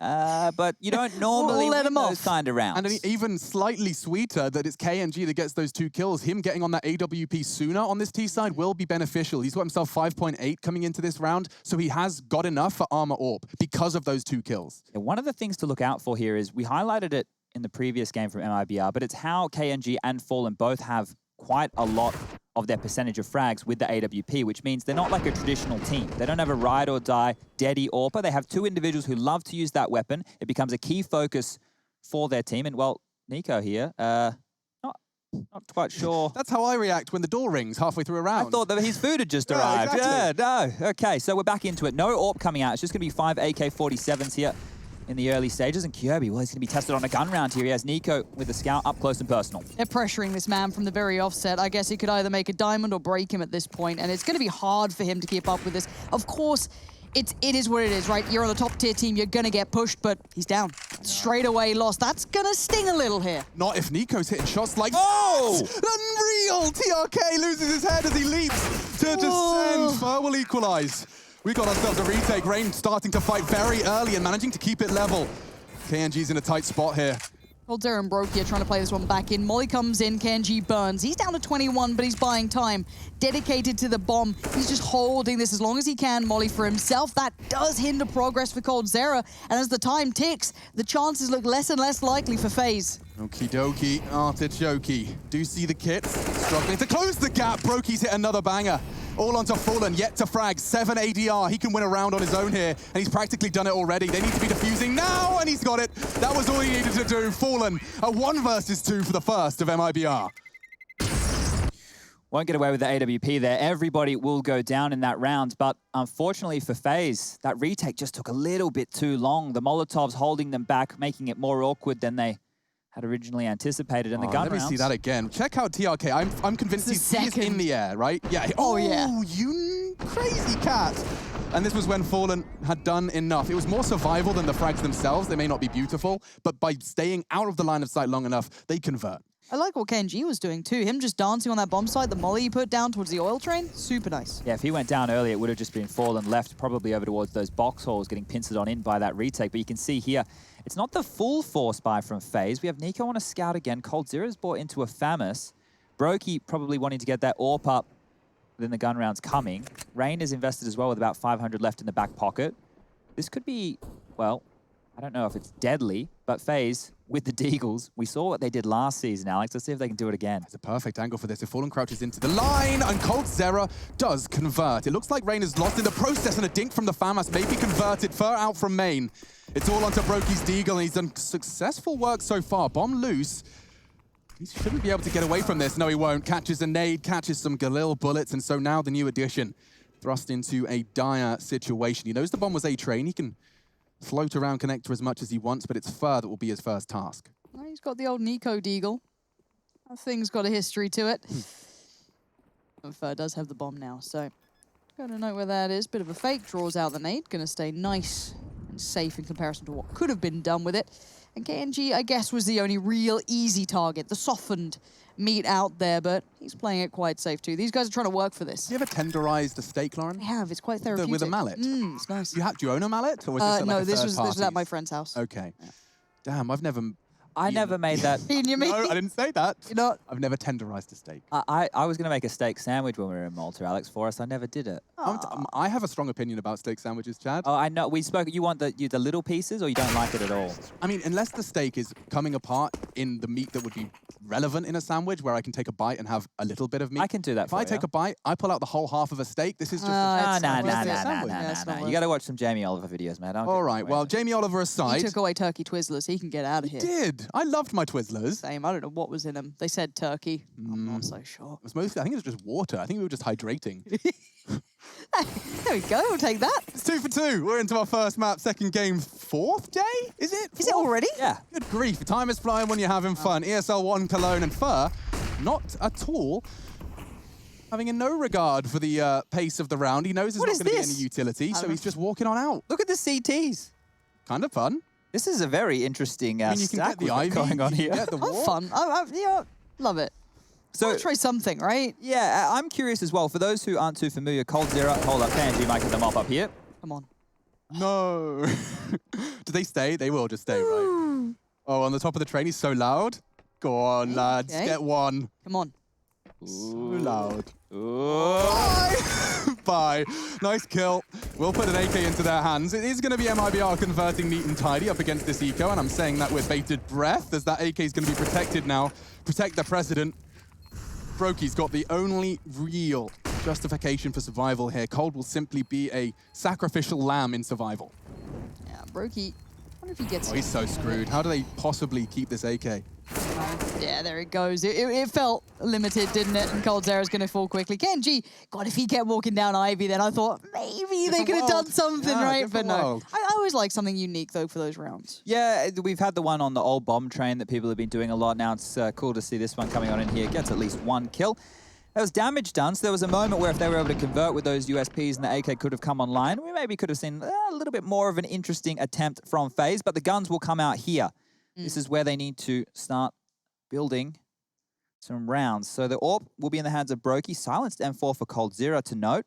And then 3 M4 A4s and utility to boot. Early nade towards the bomb train, chunking Nico down to 73. And Fallen's already in pop. Rain's taken out just like that. I love the approach Fallen's gone for there. Taking the spawn and taking the pop dog fight, that's like right at the top of the confidence play chart. If you haven't got the confidence, you do not go for a play like that. And here comes more of it. Both of them descending. A bit of a flub spray by Kjaerbye's going to cost them the sight. Unless Brokey plays anti-flash, wasn't anticipating the walk up the cat. Nice work from TRK, but Cold Zera only the first, and a nice shot onto Fur into the nose.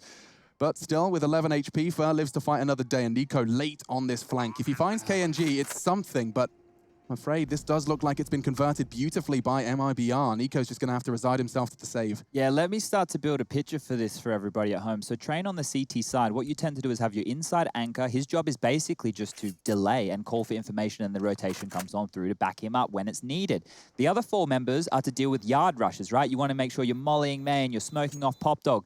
Those kind of plays right there are to stop the T's from getting out quickly into yard and being able to suppress you and get towards that bomb train. Now, if they're going to lose opening picks and then the inside bomb site is going to fall in this fashion, this is what, out of the 4 rounds now that MIBR have put on the board, they've pressured this twice or 3 times in the early stages. What tends to happen is you need to lean another member over towards that bomb site. Then outside becomes, well, more vulnerable. And that is a real problem here. So if they go towards inner again, they need more out of Kjaerbye. He needs to be able to lock that down almost single-handedly or get a multi-kill, right? Something along those lines to give them a chance. Because you can see here, not being able to get one frag on top of that low-ramp train has opened TRK up.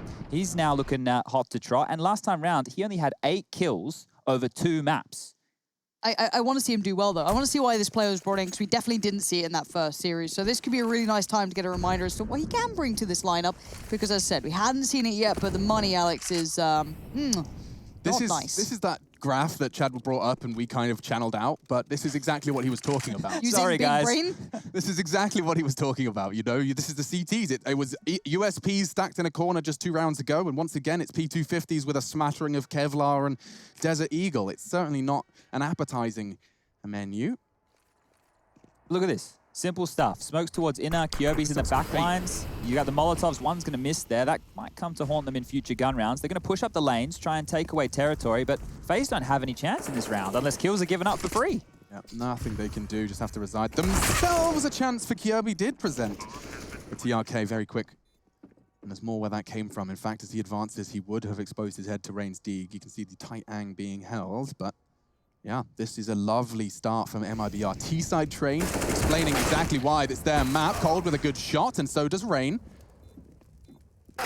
Shouldn't be a chance for them into this round, but I'm starting to get a little nervous. They're getting all the shots. It's a 10-second defuse, but if Taco doesn't hit this, he could let this slip away. Brokey to babysit. Nico staring. You're right, Lauren. 10-second defuse. They're halfway through it. And he's got all the shots. It's Taco, and it's full of beef and jalapeno. It's spicy as fudge. It's 5-2, and MIBR extend their lead. That was pretty good. That was pretty good. Joe, I'll even get past Nico's shot to start with, but it's that second one just bangs out Brokey so quick. But maybe more danger than it should have been. Bear in mind, to get to that situation's a little bit scary to me. I don't know who did a worse job there. Obviously, Taco did the best job. Right. MIBR should never have been put in that position, all things considered. And then FaZe Clan losing a scenario 1-on-3. probably should have converted that one considering the star-studded aim they have, but it's fast. They're out in the yard. Brokey may not be prepared for this. He's actually going to fall off. Nice warning shots from TRK. Will suppress. And chance to wrap.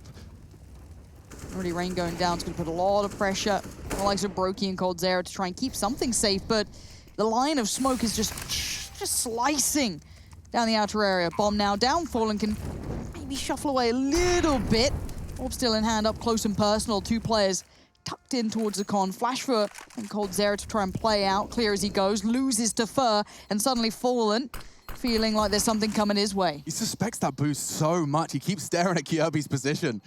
Hasn't taken the shot yet. KNG's playing the safe for the plant. Another smoke. MIBR looking such a well-oiled machine at this stage. And just tapping in, TRK. Blind as you like, doesn't matter. Brokey's head is now gone.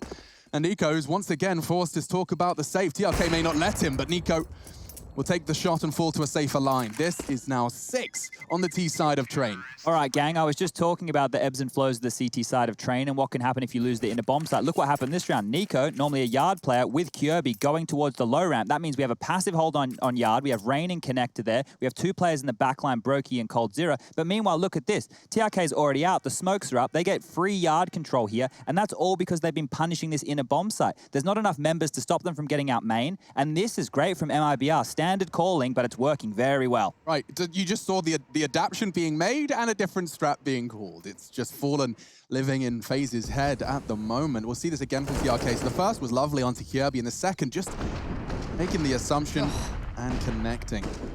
Great assumption to be made. And yeah, this is the thing, you know, there's a reason that we, you know, love what MIBR used to bring. There was something very exciting about the way they called. They got into opponents' heads, but we just need to see more of it, right? Like that's always going to be the kind of baseline. This is very much me just kind of observing where these two teams are at because they're both in such a state of flux. It feels like you've got, you know, changes on either side, stylistic problems coming back in and forth. So for now, though, MIBR are making it work better, I feel. Yeah, for sure. And I didn't want to come in here with that game that we saw at MIB the other day and put them in that box and say we were going to expect that again. We know there's more fire in the belly here, and fire again, straight out main, Molotov towards Ivy.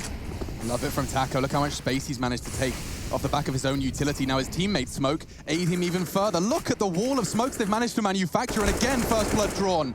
This just feels like a one-sided affair. Cold does claw one back with one of the two preserved rifles. Kirby needs more than his previous. He's only got 2 kills. One dig would put them back into that even keel. Not to be. The confidence is just pouring through people like Taco and TRK right now. His success in the last round just made Taco just fly out there as well. Nico and coldzera. Okay. Taco's on one, you know. That's the sidekick just punching Batman in the face right Literally, there. Robin's had enough. Taken off his underpants. He's just pinged him across the room.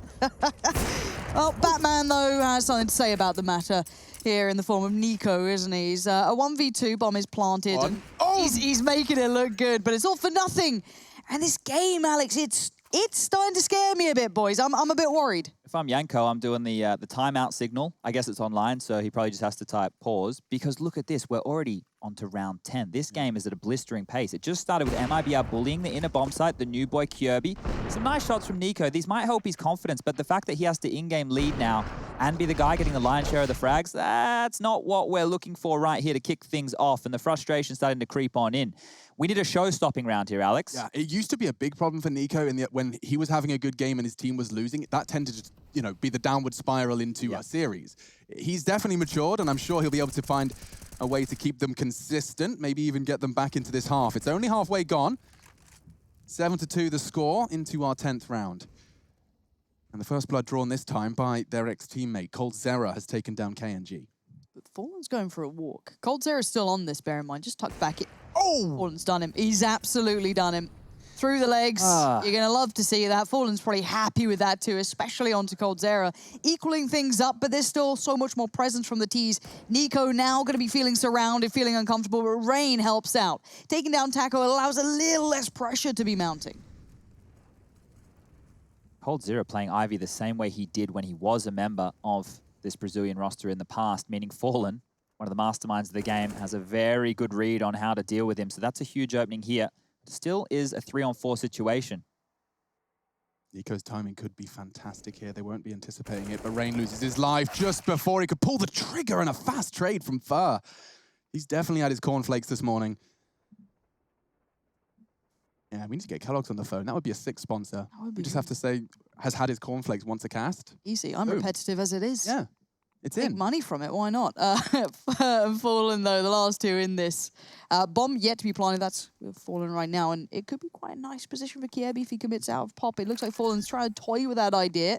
Kiebi is there. And there's the timing. Nicely done by Kiebi. Not going to rush it, but Fur in the 1v2 now. This feels so doable. Got the shot and converts onto Brokey. He can disappear now in a puff of smoke. It's Kiebi that has to find him. And you're right, no kit. He's going to have to try and fake it and draw the fight and win it immediately. First got great line of sight onto it, so he knows Kiebi hasn't crossed. Just done it. He's running out the clock. Kiebi's taking too long. As soon as he didn't see him on the bomb, he knew that he was chasing. He was trying to, just walk around, find him, and Fur is absolutely wrapped him around his little finger and gone, yeah, nice try, mate. Made him look like a right twat here, hasn't he? First, just don't even have to go for the frag right now. He finished him off with the headshot, and that's going to be round number 8 on the board here for MIBR. This is blistering stuff, and what we were expecting on day number 1 from their international debut with TRK, we're getting it here against FaZe. That extra fire in the belly of going up against Cold, You left us? Sorry, what? You know how everyone is starting to learn and find their own way to accept that Counter-Strike will be online from now on and they have to kind of change their mindset? I think for these players especially that are so, no stranger to stages and trophies, I think this additional pressure of the human element is actually going to give us some really good Counter-Strike out of both of these teams. I think this additional pressure is that reminiscent of a LAN stage. We've got a different type of pressure, but it's all the more present. There's politics involved, folks. Humans, we are fickle and emotional, and it will affect every aspect of your approach to this game of Counter-Strike. It is now into the 11th round. And again, towards Inner, previously, where they managed to accrue a lot of their early rounds here on the T side. I feel like it's the 11th hour almost for FaZe, though. 2 rounds just... And the way it's been going, they have been manipulated and molded by MIBR on this T side, and I don't expect that. Again, I've not seen FaZe in a while, so this is me catching up, and I don't think I like it. Rain, gonna just take anything off the back of Nico's pump. Oh, no. Oh, no, it's gone terribly wrong. And that feels like the half here, boys. I don't know how else I can spin it to ever look anything other than a little bit of a battering. Yeah, this is really problematic earlier. I didn't have high hopes for Kiebi joining the roster because of roles here, and the fact that they're trying to slot him into a brand new ESL 1 Cologne online, there's always going to be some teething issues. But Cold Zero, hold up a second. This could be the showstopper I was talking about. Yeah, you said you needed one, and Kiebi is there alongside him, unfortunately unable to manifest any success. Taco, clean, again from Cold Zero. He's on for a mad one here. 3 scalps first, trained on the location. He will not let it slip away. 12 for first so far, over 120 ADR to start off this T side. If ever there was a side you needed Fur to be at the front, it is that attack. Great signs of life coming in from the King. Ooh, I want to be getting excited for this matchup, right? We built it up. It's meant to be a bit of a grudge match. There's lots of history between these two teams. Obviously, the Yanko previously is the coach, Cold Zero, with these guys when they were winning those trophies and majors. But the start to this, Lauren, it's flat. It's not exciting at all. And this is the thing. I know MIBR fans are probably losing their minds thinking this is sick and why aren't we super excited? Because this doesn't feel like a huge test to them. It feels like, as I said, MIBR are doing everything right, but we need to see that fight back from FaZe to really understand that there is a bit more to them to kind of, I don't know, create that value between the two. For now, though, it is a very enjoyable performance, I guess, for most MIBR fans, seeing them in this position up against someone like FaZe, like Cold Zero. Yeah. But as I said, the game itself is going to come down to moments like this, and Kiebi needs something more than that. He's trying so hard to make something happen, and nothing is coming of it. Oh, exploiting that inner weakness again. They find the Achilles heel and slash it as they arrive into that B site. Again, forced to save. Just nothing they can do. The 3 players you see now for FaZe have just had to do nothing. They have no options. They have done exactly what they were supposed to. This is Train. I'm already seeing the future at this point. Give it a couple months. Kiebi's going to swap roles with Rain. Rain will have to start doing all the anchors and stuff. You're right. Kiebi will take over the entry fragging. Put him in Pop Dog. Put him in, yeah. I don't think it's going to make too much of a difference. But look, this is very early stages, right? Hyperbole. Yeah, but if I'm right, we'll come back to this moment. Hello. And we'll say, look, Chad's a genius. Oh, actually, He's almost giving me an aneurysm just looking at Rain holding an AWP. I don't think I've ever really seen him find an AWP frag. I think that's his 4th career AWP. I think you're actually not that far off. I'm going to go and double check that stat because I remember we were talking about FaZe's AWP distribution in the last season, Alex, and we had that lovely, yeah, that's what lovely, ugly pie graph. Pie chart, yeah. Yeah, and he had like just this slither compared to everybody else on the team during one period. 6 or 9, it was something tiny. Oh, bless him. All right, so I have to jump straight back into the fact that Kjaerbye's been dropped the M4A1. He's been rocking it with the M4A4. And coldzera's there to support him this time. Let's see if Cole can change things a little. Fallen staring at that pre-peak. Last time, I think it was Nico came over here. They hit towards A, of course, and it really threw him through a loop. But this could be the right read. We'll see if it does continue to go this way, but they seem super aware. There could be someone on it, because I see Fallen on the other side again. Fallen seems to be reading this very, very well, but it's yet to come through, and Rain's been removed, so more and more pressure building. But Brokey's here too. Have we got both AWPs on the right side? And it doesn't seem to matter. They didn't expect coldzera, but they've taken down Brokey, and coldzera is the only factor holding back 4 Ts right now. Oh, he's trying to get down in time, and he just delayed a little too long. TRKs are capable of punishing. It's nice to see Life in the 5th. Very quiet in their debut. And Kjaerbye, the newest addition, will claw one back. Cost him a great deal. Have to save. I know they need rounds, but you're not getting back in. The inner bomb site's locked on out. They're going for gamble plays. Having 2 AWPs holding the inner bomb site, that smells of desperation. And I guess it is pretty desperate when the scoreline's about to tick up to 11-2. Now, I just had a quick look at those AWP stats for you, Alex. Okay, hit us. Now, in his career, right? Now, this is going all the way back to the start of Rain as per HLTV.org stats. Only has 115 AWP kills, right? That's very in total. That's over... Could you give me a comparison to maybe someone who occasionally might pick up an AWP? I'll grab you a Kenny in a second, but in 2020, Rain has only 4 AWP kills. So that's his 5th. Oh, he's right. All year. Yeah. Damn it. Nice. Congrats, Rain. All right. Do you know the funny thing? Rain is still probably one of my favorite players to watch. Like, do you remember him on Nuke when there was that one like pillar or bollard out there that you should just do filthy things from? Like, I love when Rain has a good one, but this isn't it. Rain is the embodiment of the safe pair of hands rifler that every team wants. Every team needs that 25 frags, makes the good calls, doesn't rage, human. And he does just seem so stoic, doesn't he? Exactly. And I think that's something you need in victory and defeat. It's a voice of reason. We're into our 14th then. Nico's trying to contest outside. He was expecting to see some drama, and he'd be right to do so. They've already got an AWP established into pop. They do seem to get a lot of freedoms early on into the piece, MIBR. Nico trying to contest into... Oh, there's so many fights. Nice from Nico. Takes an AWPer out. He could get traded here. He anticipates the peak. I think he saw the barrel. It could have been the tip. Taco's there for the trade as well. He's hunting. He's going to walk straight into the cross. Spots him. This is intense from Nico. He is essentially 1v4 at the front of this fight. He's giving it some, isn't he? He's got Rain behind him, but it does feel like Nico's on an island right now. But they're holding back the flood, maybe with just what feels like a piece of paper at 2-11, but it's doing the damn best. But for now, the T's seem to have taken a pause for a second. Fallen trying to maybe take some stock around the map, any push from Ivy to be seen. After seeing maybe Nico that up close and personal, you're a little bit cautious now, but it feels like they've got a plan in mind. Certainly. He hears the pins pulled, playing anti-flash, another flying above him. My goodness, Nico, he's in a prime position. The nade lands right on him, but it's not going to stop him from pulling the trigger and doing damage. Him and Rain connecting into 2, all on Taco and Fallen. He's looking for the last one.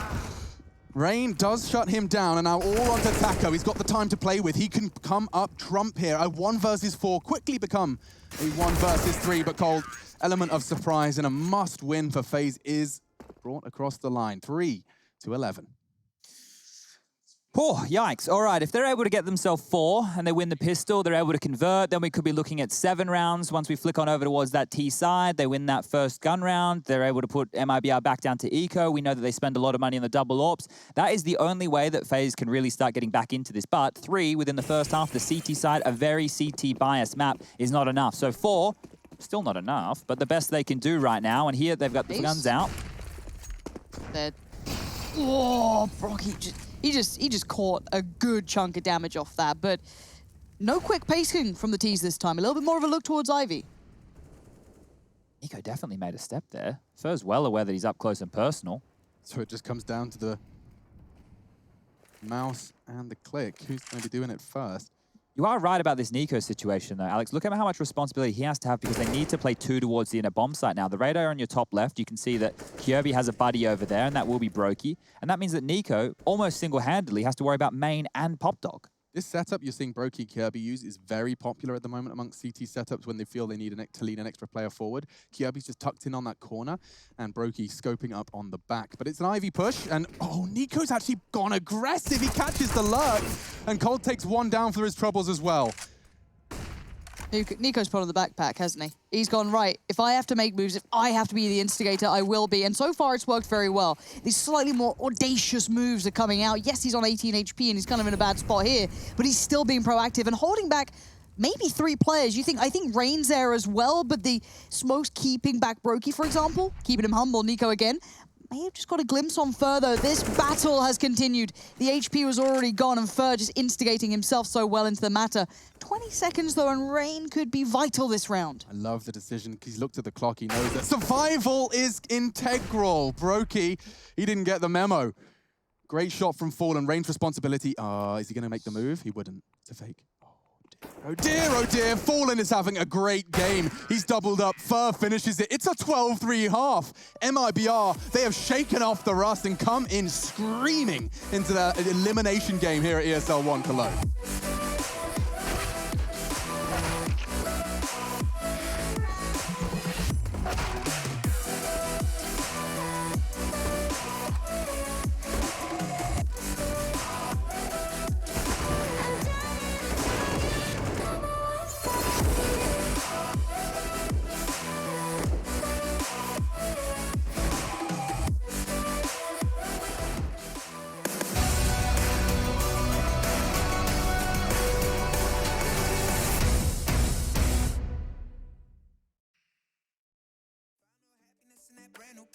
Or the house you bought, I see you talking about the love you lost. And it was gone like way before you ever thought it was. Yeah, I took my time, no quick ones. Quick run, quick gas to get back there. Hot roads, I didn't think I'd come back fierce. Cause I was running roads, so many nations. Even when it's so sweet, I end up seeing red. This is such a ghostly revelation.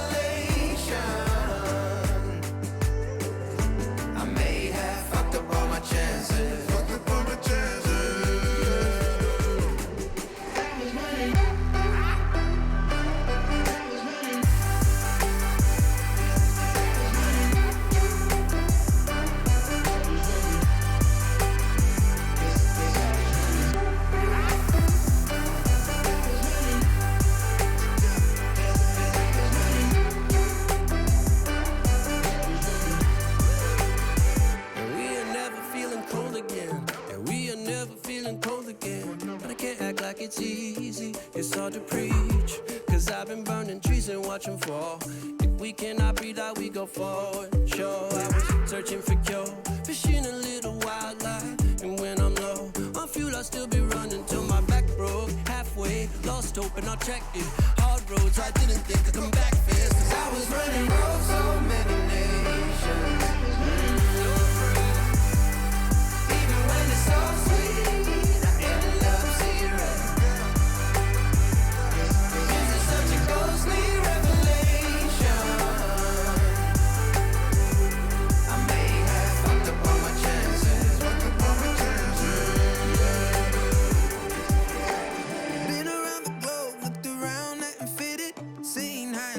But you won't even get it. Been around the globe, think it's time to admit it's not the end but the road, and you won't even get it. Been around the globe, looked around, not to fit it. Seen high and lows, but you won't even get it. Been around the globe, think it's time to admit it's not the end but the road.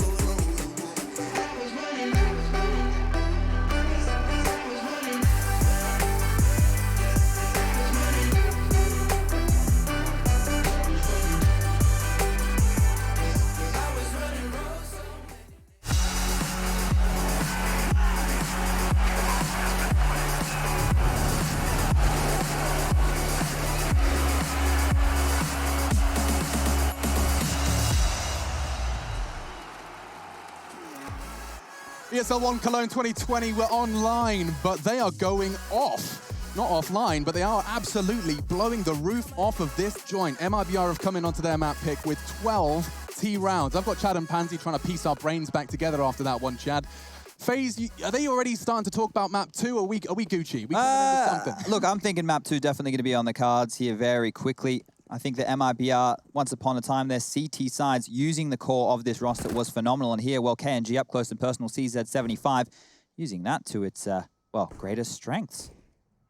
Oh, if they have the start here as well, that's going to be pretty devastating for FaZe. This is one of those that they need the first. There's no real other way to phrase it. Normally, there's that kind of window, and well, there we go. Trade comes in. Kenji does go down, sure, but Taco instantly quells any sort of maybe bounce or leverage off the back and furs there to catch Kirby as he falls down towards Pop. And yeah, TRK's a little isolated, but they still have fur there. Like Kirby was trying to do the smart little ladder juke and kind of flubbed it a little. Ended up just staring at the Pop Dog CT. And speaking of the CTs, they have actually been dwindling down. Fallen long range with the P2K, and so's Taco. 2 members of the MIBR core, then SK in 2016 and 2017. Those trophies residing behind them in pursuit of another. And that chance will be removed from them should they concede this series. If you have just joined us, this is FaZe Clan MIBR. It's drama, it's Counter-Strike EastEnders, and one of these teams will not continue at this tournament. Thank you, Lauren. Love the backing ground. Backing ground? I don't know. Backing vocals. Well, look, Nico was trying to do a lot of work there in that first half, right? We saw him having to take a lot of responsibility on his shoulders, and here he has a 1-on-2 on the pistol round, and this by MIBR sticking together, making sure he can't go towards the inner bomb site. Now that you can see that there was only 15 seconds left on the clock. They know it's going to be Yard. Nico's not tucking back through CT spawn. If he goes to plant on the side of the train hill, they'll be able to spot him out very, very easily. Planting safe, so at least he's giving himself a chance, but Fallen has a molly. Bomb now down. Fallen says goodbye. Crisp, clean, just easy as it goes. Honestly, Fallen's having a bit of a tear himself as well. He's had some big kills this game. But look at the kill distribution right now on the side of things for MIBR. It's a fantastic team effort. Everybody's fired up. Everybody's showing what they've got here. Taco's had some rounds. He had that 1v3 clutch within the early stages of the first half. You also have to think about TRK. Entry fragging, out main, getting it done, hyper aggressive, finding kills through smokes. And then the regular boys, KNG and Fallen, we expect a lot from them. They're the 2 higher rated players in the team. And then Fur, a star of the past for these guys, the 3rd highest rated for MIBR since the addition of TRK. Well, he's topping the charts with 15 kills and 115 ADR. So, the plant, it's going to help them get a buy on the board here for FaZe. AK-47 for Kirby, 1 for Brokey, Galil for Rain, Scout for Nico, and coldzera with that deadly deagle. But they need to start making something work. It has to happen sooner rather than later, and that's not going to help matters. He's dead. Yeah, Nico, 1 HP. He's not dead, Chad. What do you mean? He's alive and kicking. As is Rain, at least. Fur and TRK receive the pointy end of the stick, or I guess the end of the blood. It sounds better as a stick. I like the stick. Yeah, that worked. Shut up. Fallen. Now, finally, Nico's going to cook. He's been sitting there with his knife out this whole time. KNG is going to procedurally clear this one, and that's the thigh. That's the confirmation. And that's just 1 in pursuit of closing this gap. And again, they do it. My goodness. Finally, Rain will claw one back for FaZe, but Fallen Scout was doing damage, was being the past tense. Brokey's in short of that. 1v3 for Taco on the wrong side of the map. They will be taking their time. Rain, a triple kill already. A quick smoke towards the connector. This is looking indicative of a plant and a very, very impossible retake. I mean, MIBR was so in their faces that round. Look at where they all died. Look at those X's on the mini-map. They were pushing it. I mean, they still had the leftover SMGs. They're maybe trying to make them work, but they've got rounds to get in FaZe's head. And if you're FaZe, it's probably quite tricky to not be a little frustrated with how this game has gone so far. So Taco, the 1v3 in front, it's not really looking viable. With the second one in the game, though, I'm going to stay with a little bit of faith here, even though it's likely he doesn't even go for this round. Just sees if he can find a couple of frags onto FaZe lingering. He doesn't have a kit. My brain is struggling to process what weapons they had there, Chad, because like MIBR, they just won the pistol.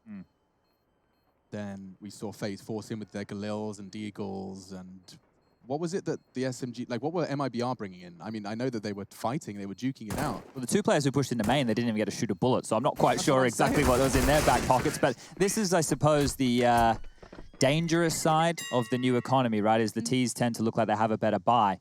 And if you are going to go that aggressive into main early, I would have assumed it was SMGs. It was remiss of me, but I didn't actually take too much stock in their weaponry. I thought more so that it was the FaZe ones, which was tickling my fancy. Kirby only 4 kills. Only 4 frags for the boy. Here you go, SMG and Famus. Famus, he looked Famus. Or an M4, one of the two. I feel for Kirby. I mean, the thing is that most sensible people will give it time. Brand new role, you know, new team, barely any practice. This could be a little bit of a stat padding that could help. But you pinch of salt these sort of deals, but you can also see the benefit of when you do have those nice performances to start with. It can be such a relief. It kind of gets the monkey off the back almost. No, absolutely. Something you've got to just try and shake off. Get out of your own head. The less you try, the more you succeed. There is all these weird kind of outcomes in competition. There we go. Shot. He's going to get another chance at least. TRK is the one to remove it from him. So, FaZe towards the inner side. Let's see how well this one is held with just the Desert Eagle. I love the spot from Taco. Does find the head of Rain. And now Fur, he's in a bit of a tight spot. You're going to jump on this, right? Yeah, they do. All right. I see a second if they don't. I'm like, what? But no, too smart, too aware. And TRK, good to see him having a game. And as Chad nicely highlighted, everyone was having a good performance from MIBR. But honestly, considering what we saw in the first time that we got the glimpse of MIBR, he was very quiet and, as I said, new player to the roster, hadn't seen too much of him. Good to see him stabilize. We've seen that bit of aggression now coming into play. He's making a bit of a personality for himself.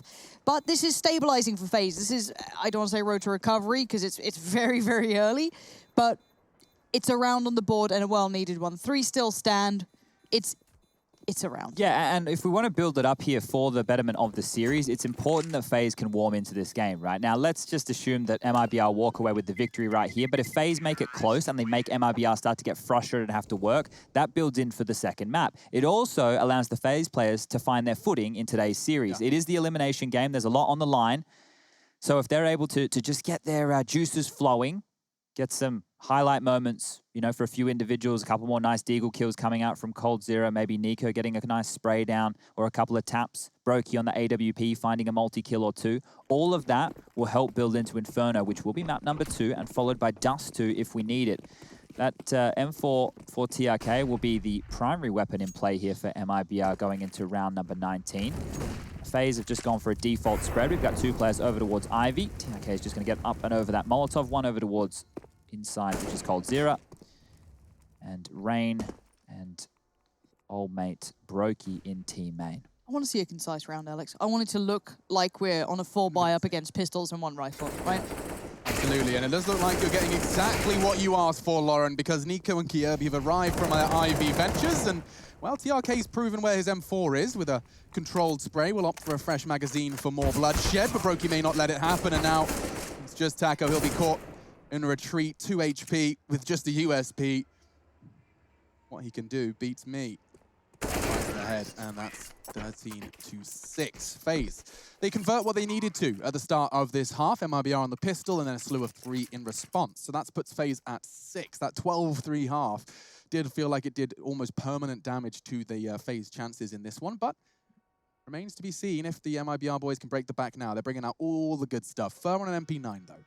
I do get a little nervous when I see MIBR on CT sides because of what we saw in the previous game with the double AWP reliance and what can happen to the economy, but I'm really not worried for now. I mean, you're that close. If we start seeing the economy constantly broken, Chad, I guess that's when we have to really pay note. Different picture, I suppose.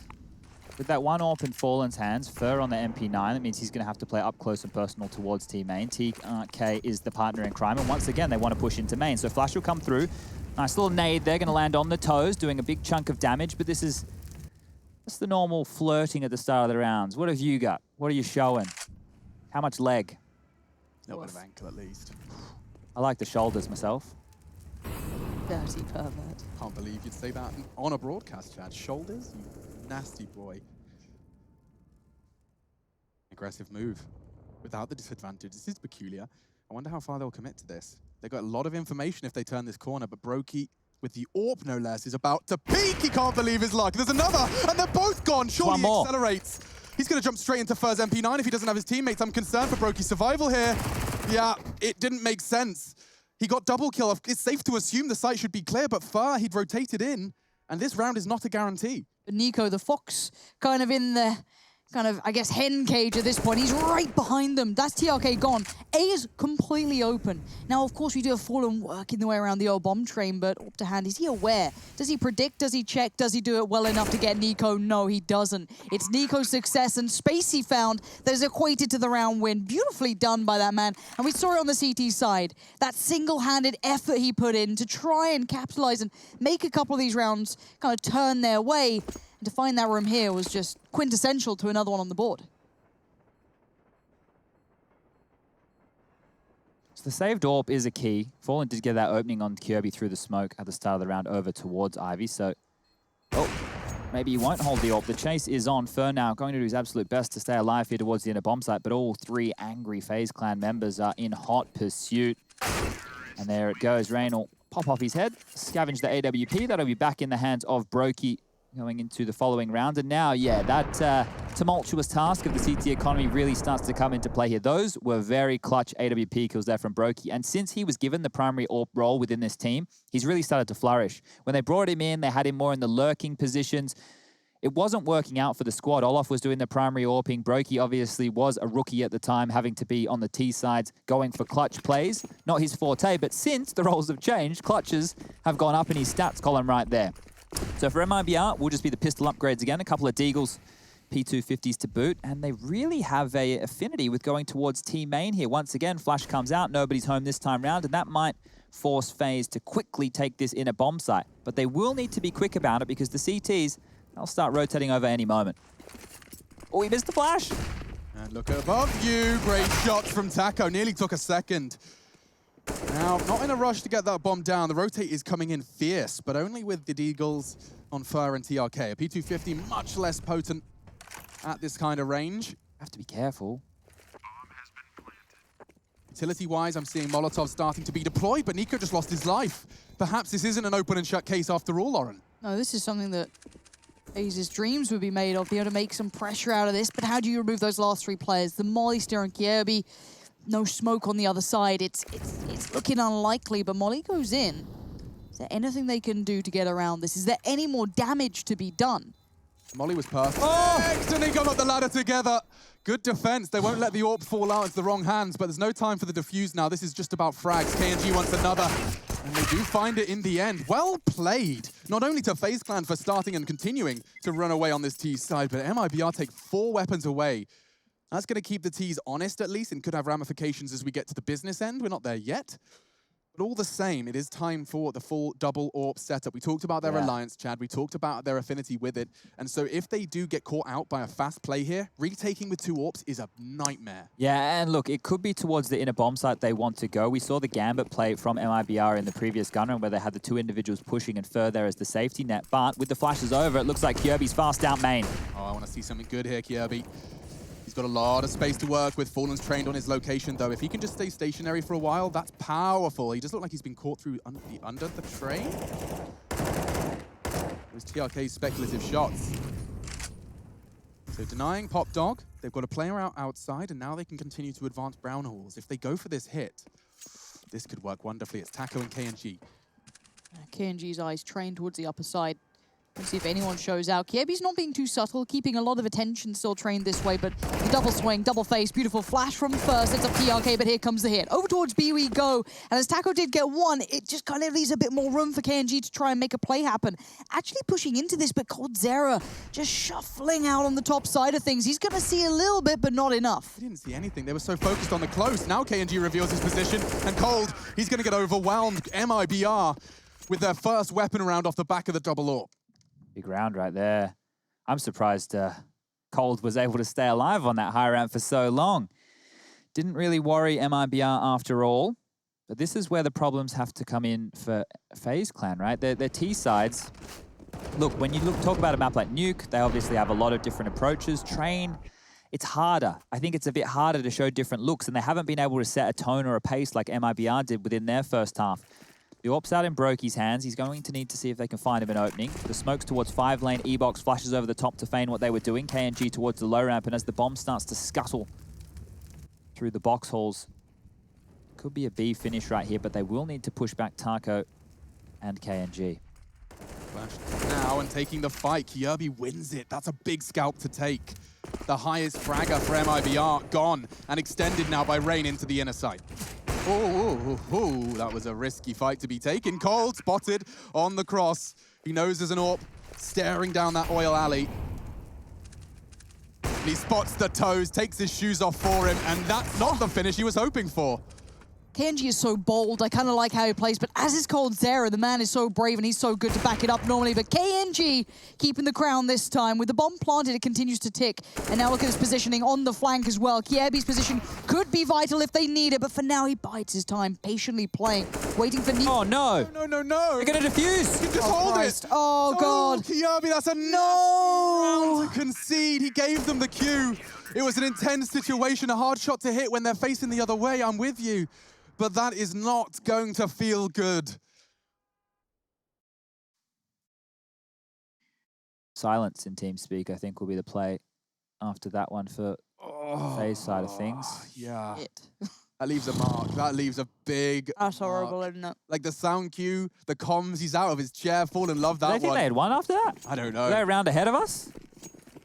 All right, well, FaZe, they have to fight here now. coldzera in the pursuit of glory. Kjaerby's already lost his life, and yet maybe you're bang on, Chad. Looks like they want to finish this one quickly. KNG's already found another, and train is over. MIBR, they take their map pick. They came to play today. They're on the ropes. One of FaZe and MIBR will be going home, perhaps after Inferno.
I don't want your empathy, I just want another enemy.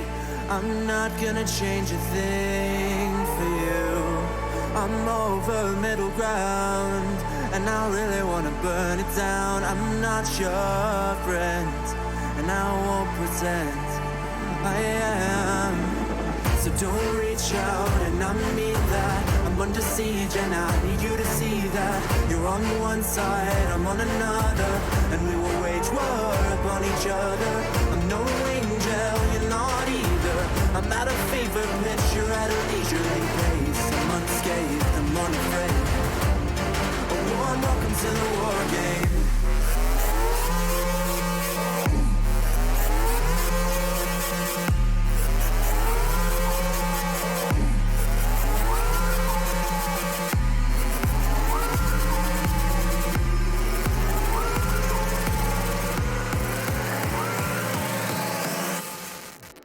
Welcome to the war game.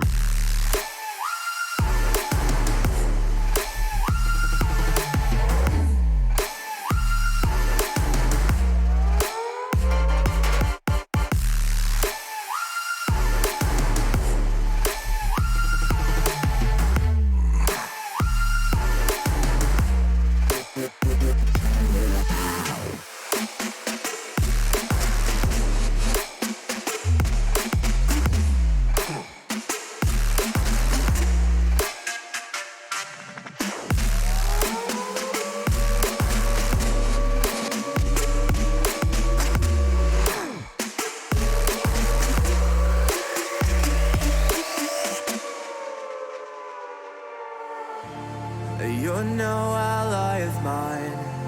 Your life is a kind of lie, and I know that I won't change your mind.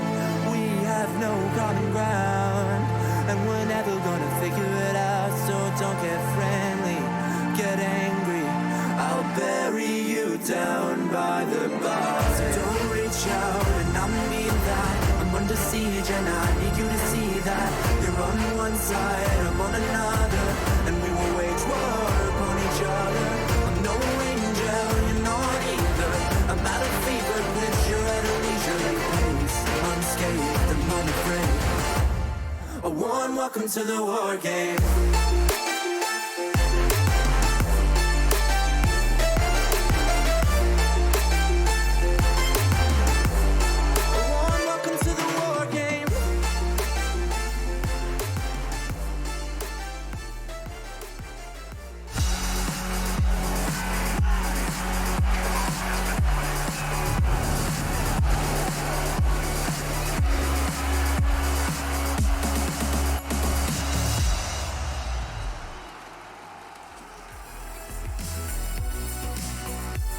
Seems we've got a game today, ladies and gentlemen. Tell your friends, tell your enemies, tell your mum, tell your dad, tell your pets. FaZe Clan, MIBR, this drama and this counter.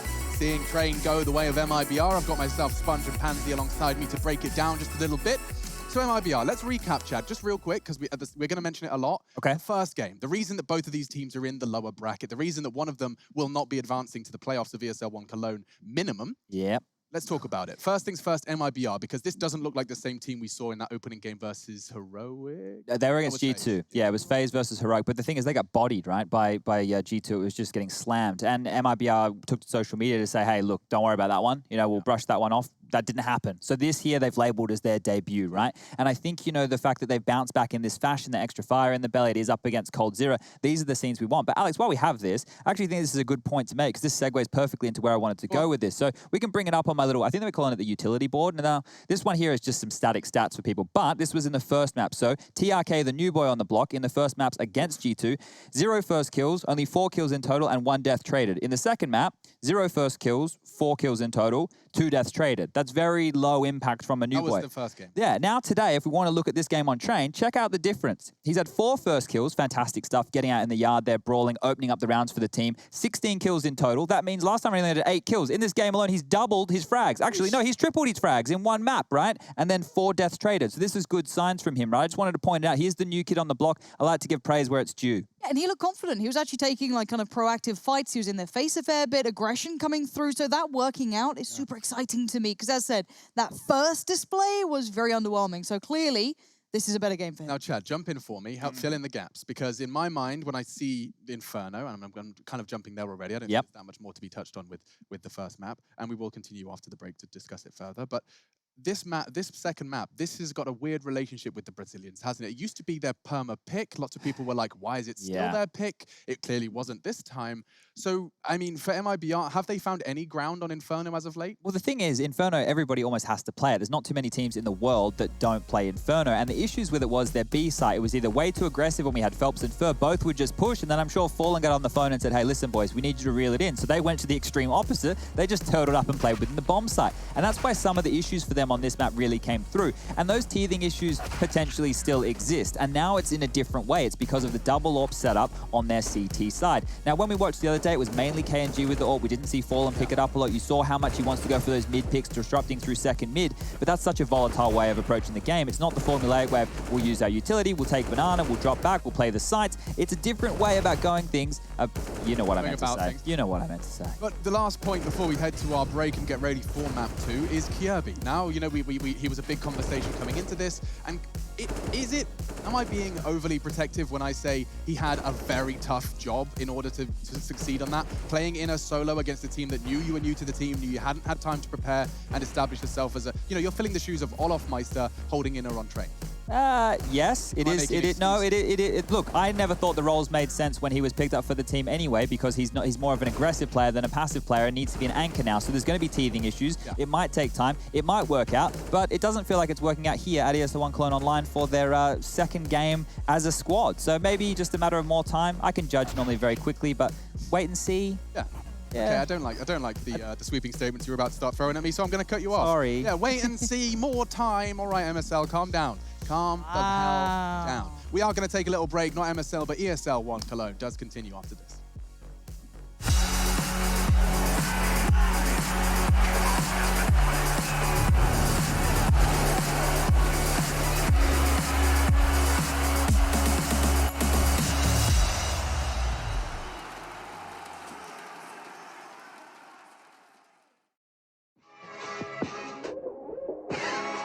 Welcome to the DHL CSGO quiz. I got the question for you, and you will hopefully have the answer. Now, the question, pretty simple and straightforward. How many total days? It's actually not that simple. How many total days did Edward play for Natus Vidsea? Was it 1,500, B, 502, C, 4,570, or 2,462? Now, just go ahead, type in the chat, !DHL drop with A, B, C, or D, whatever you may think is the answer, and we shall see about that one.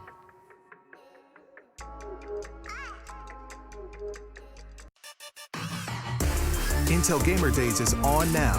Whether you're looking to buy or build, now is a great time to upgrade. Get limited time offers and giveaways from top names in PC gaming. Unleash elite gaming performance with systems featuring new 10th gen Intel Core processors, and bring Marvel's Avengers to life with in-game optimizations for a mightier PC experience. Act now. Intel Gamer Days is only here for a limited time.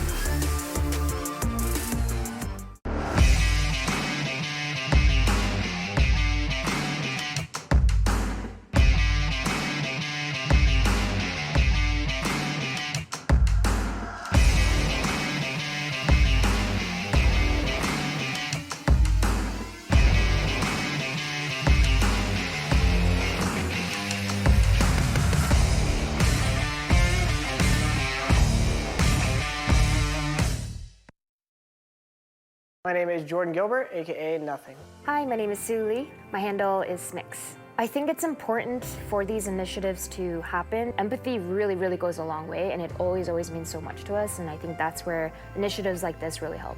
I encourage everyone in the community, anytime they see bullying, anytime they see someone getting called names, I encourage you to step up and say something. Good luck, have fun. Good luck, have fun.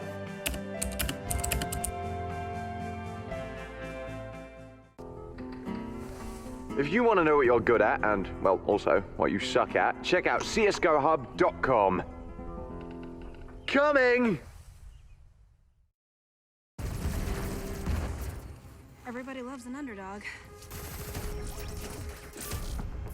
Who needs to be liked? Mountain Dew Amp Game Fuel. Victory in a can.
Thousand miles of luck. Don't look down, we made it. Feet far off the pavement. And we go up, up, up. Thousand miles of luck. Oh no, we stay understated. Pressure feels amazing. Just the dust, just the sand, just the motion of your hand. Travel like land, just your hype man, just the one, just a believer. I don't care, I see you loading up my mind, place me on the sidewalk. Fair enough, oh yeah. Always you and me, trying to be weightless, like we're the two surviving pieces of something. Always you and me, trying to be weightless, yeah. And I know it feels like light years in the making. Up, up, up. Thousand miles of luck, yeah.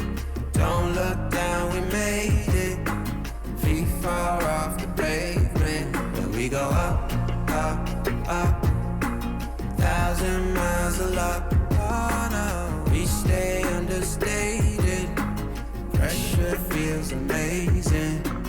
Just the dust, just the sand, just the motion of your hand. Just the dust, just the sand, yeah. Travel like traveling. Just the dust, yeah. Just the sand. Hey, just the dust, just the sand, just the dust, just the sand.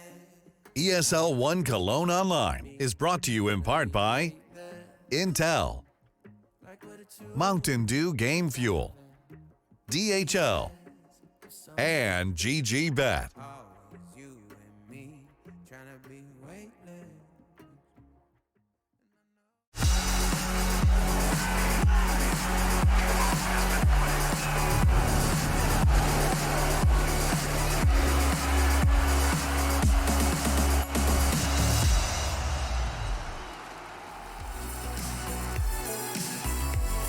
Back in action then, folks. It is ESL 1 Cologne, and we did ask you coming into that break the DHL question, how many total days did Edward play for Na'Vi? I know you were umming and ahhing. It was a lot. It wasn't 4,000.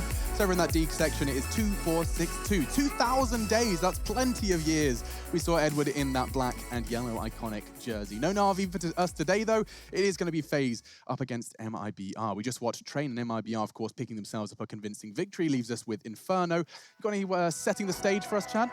FaZe, they need to show up here and they need to show up now. This is an elimination match. They didn't show anything in map number 1, losing sloppy clutch situations, players looking like they weren't meant to be in the server. And here, if they want to, well, give us something to get scream about, it needs to start right now. I love it. I'm in, and so are we.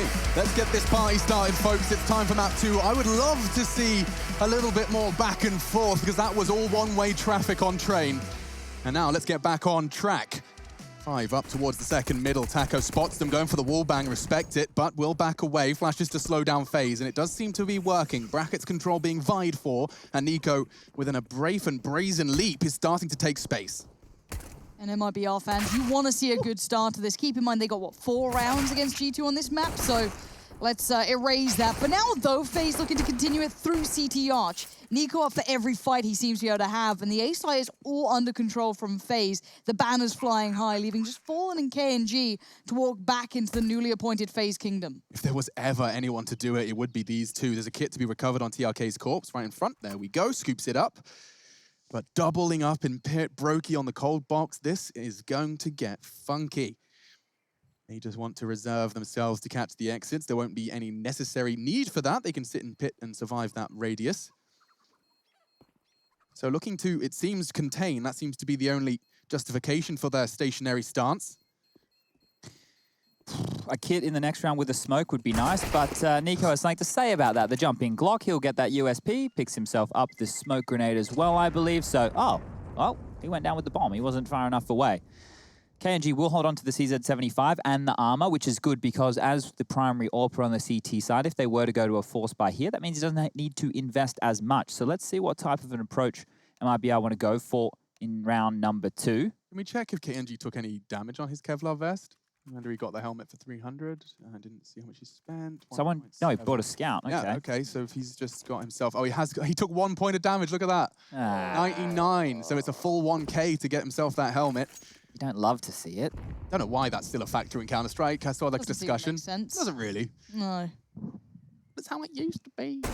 Not going to hit the shot this time. KNG will back away, but he is, once again, Chad, right into the second round. You get that fight for middle. It's rare to see in Tier 1 Counter-Strike someone so consistently go for that. Well, if he gets damage or when he gets the AWP gets a kill, it makes executing onto these bomb sites so much harder because you know how regimented the set pieces are. Fallen gets a little head over the wall.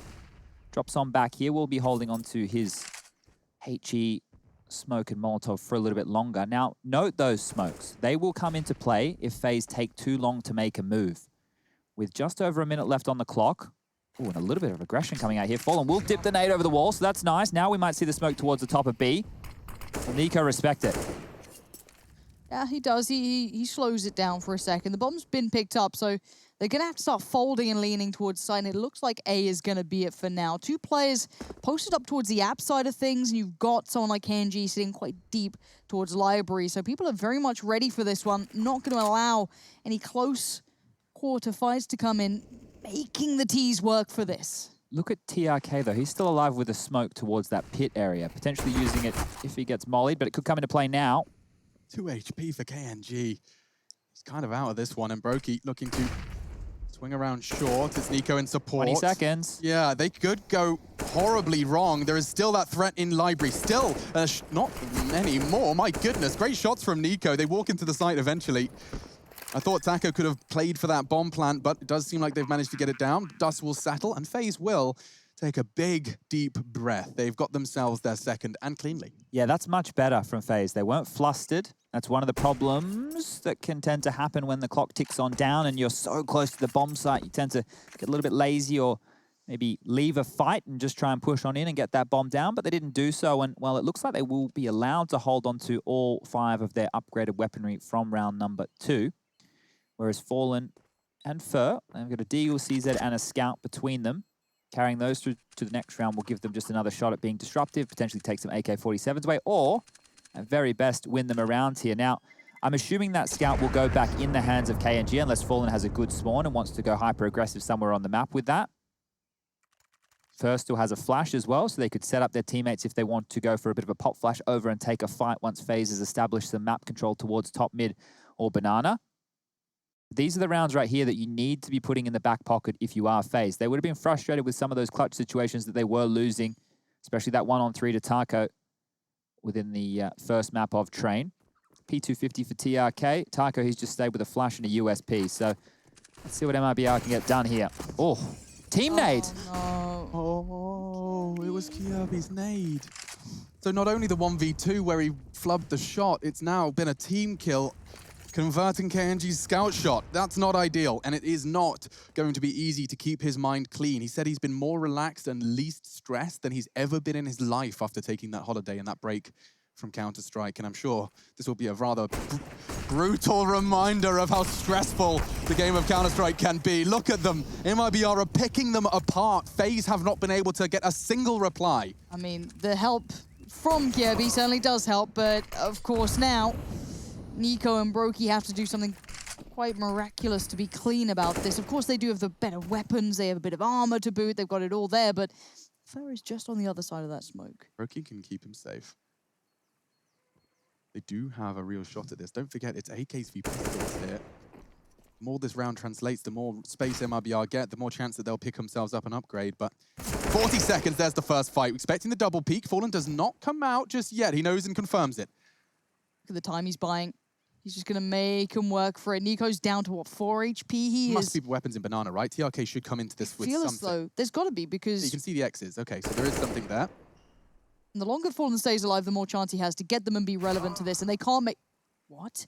Oh, Fallen's just found Nico. It's on Brokey now, the 1v3. He can do something about this, keep in mind. These aren't easy fights for the CTs. He does have the gun. He looks the right way. Oh, the turn! It's down to 5. Fallen has nothing to work with. Excellent play from Brokey in the end. Just about keeps control of it. But he had to turret that one out. My goodness, that was necessary for FaZe Clan, but they will not be happy with that one. Kirby, of all the people, will be. Just knowing that that has not translated into a loss in the column. Yeah, I'm wincing because of how messy that was. This needs to get cleaned up and cleaned up fast from FaZe. I know that there's teething issues when you add a new player to the roster, but simple things like releasing the nade and landing on the wall, blowing your teammate up to start a round, that's starting the relationship off on the wrong foot, I might say. You can see the frustration on Cold there.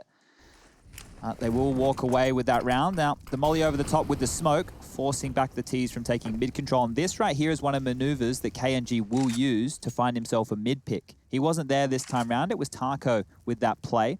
But what we can see on the radar is it's a very early lean towards the A site here. 4 players from MIBR already within striking distance of A.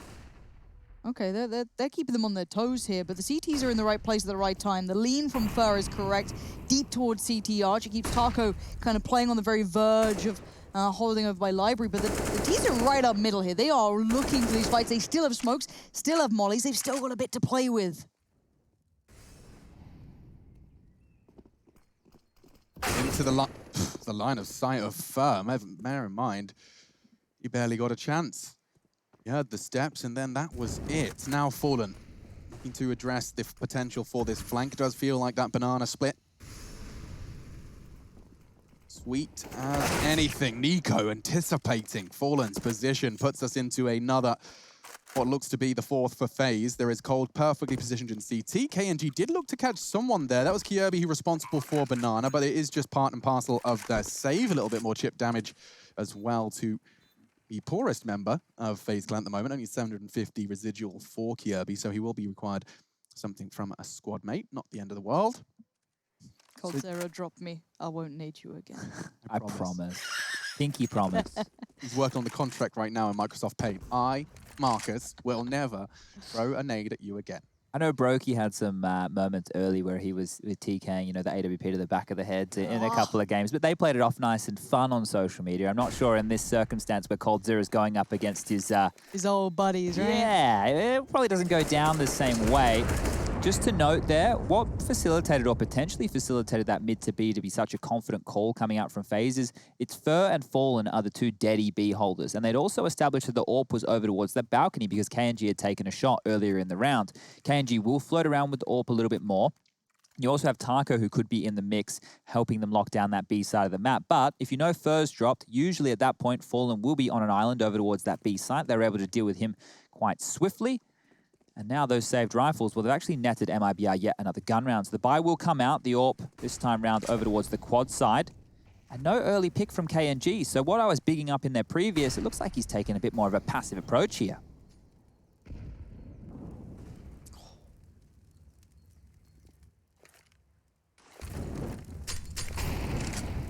Exchange at the start.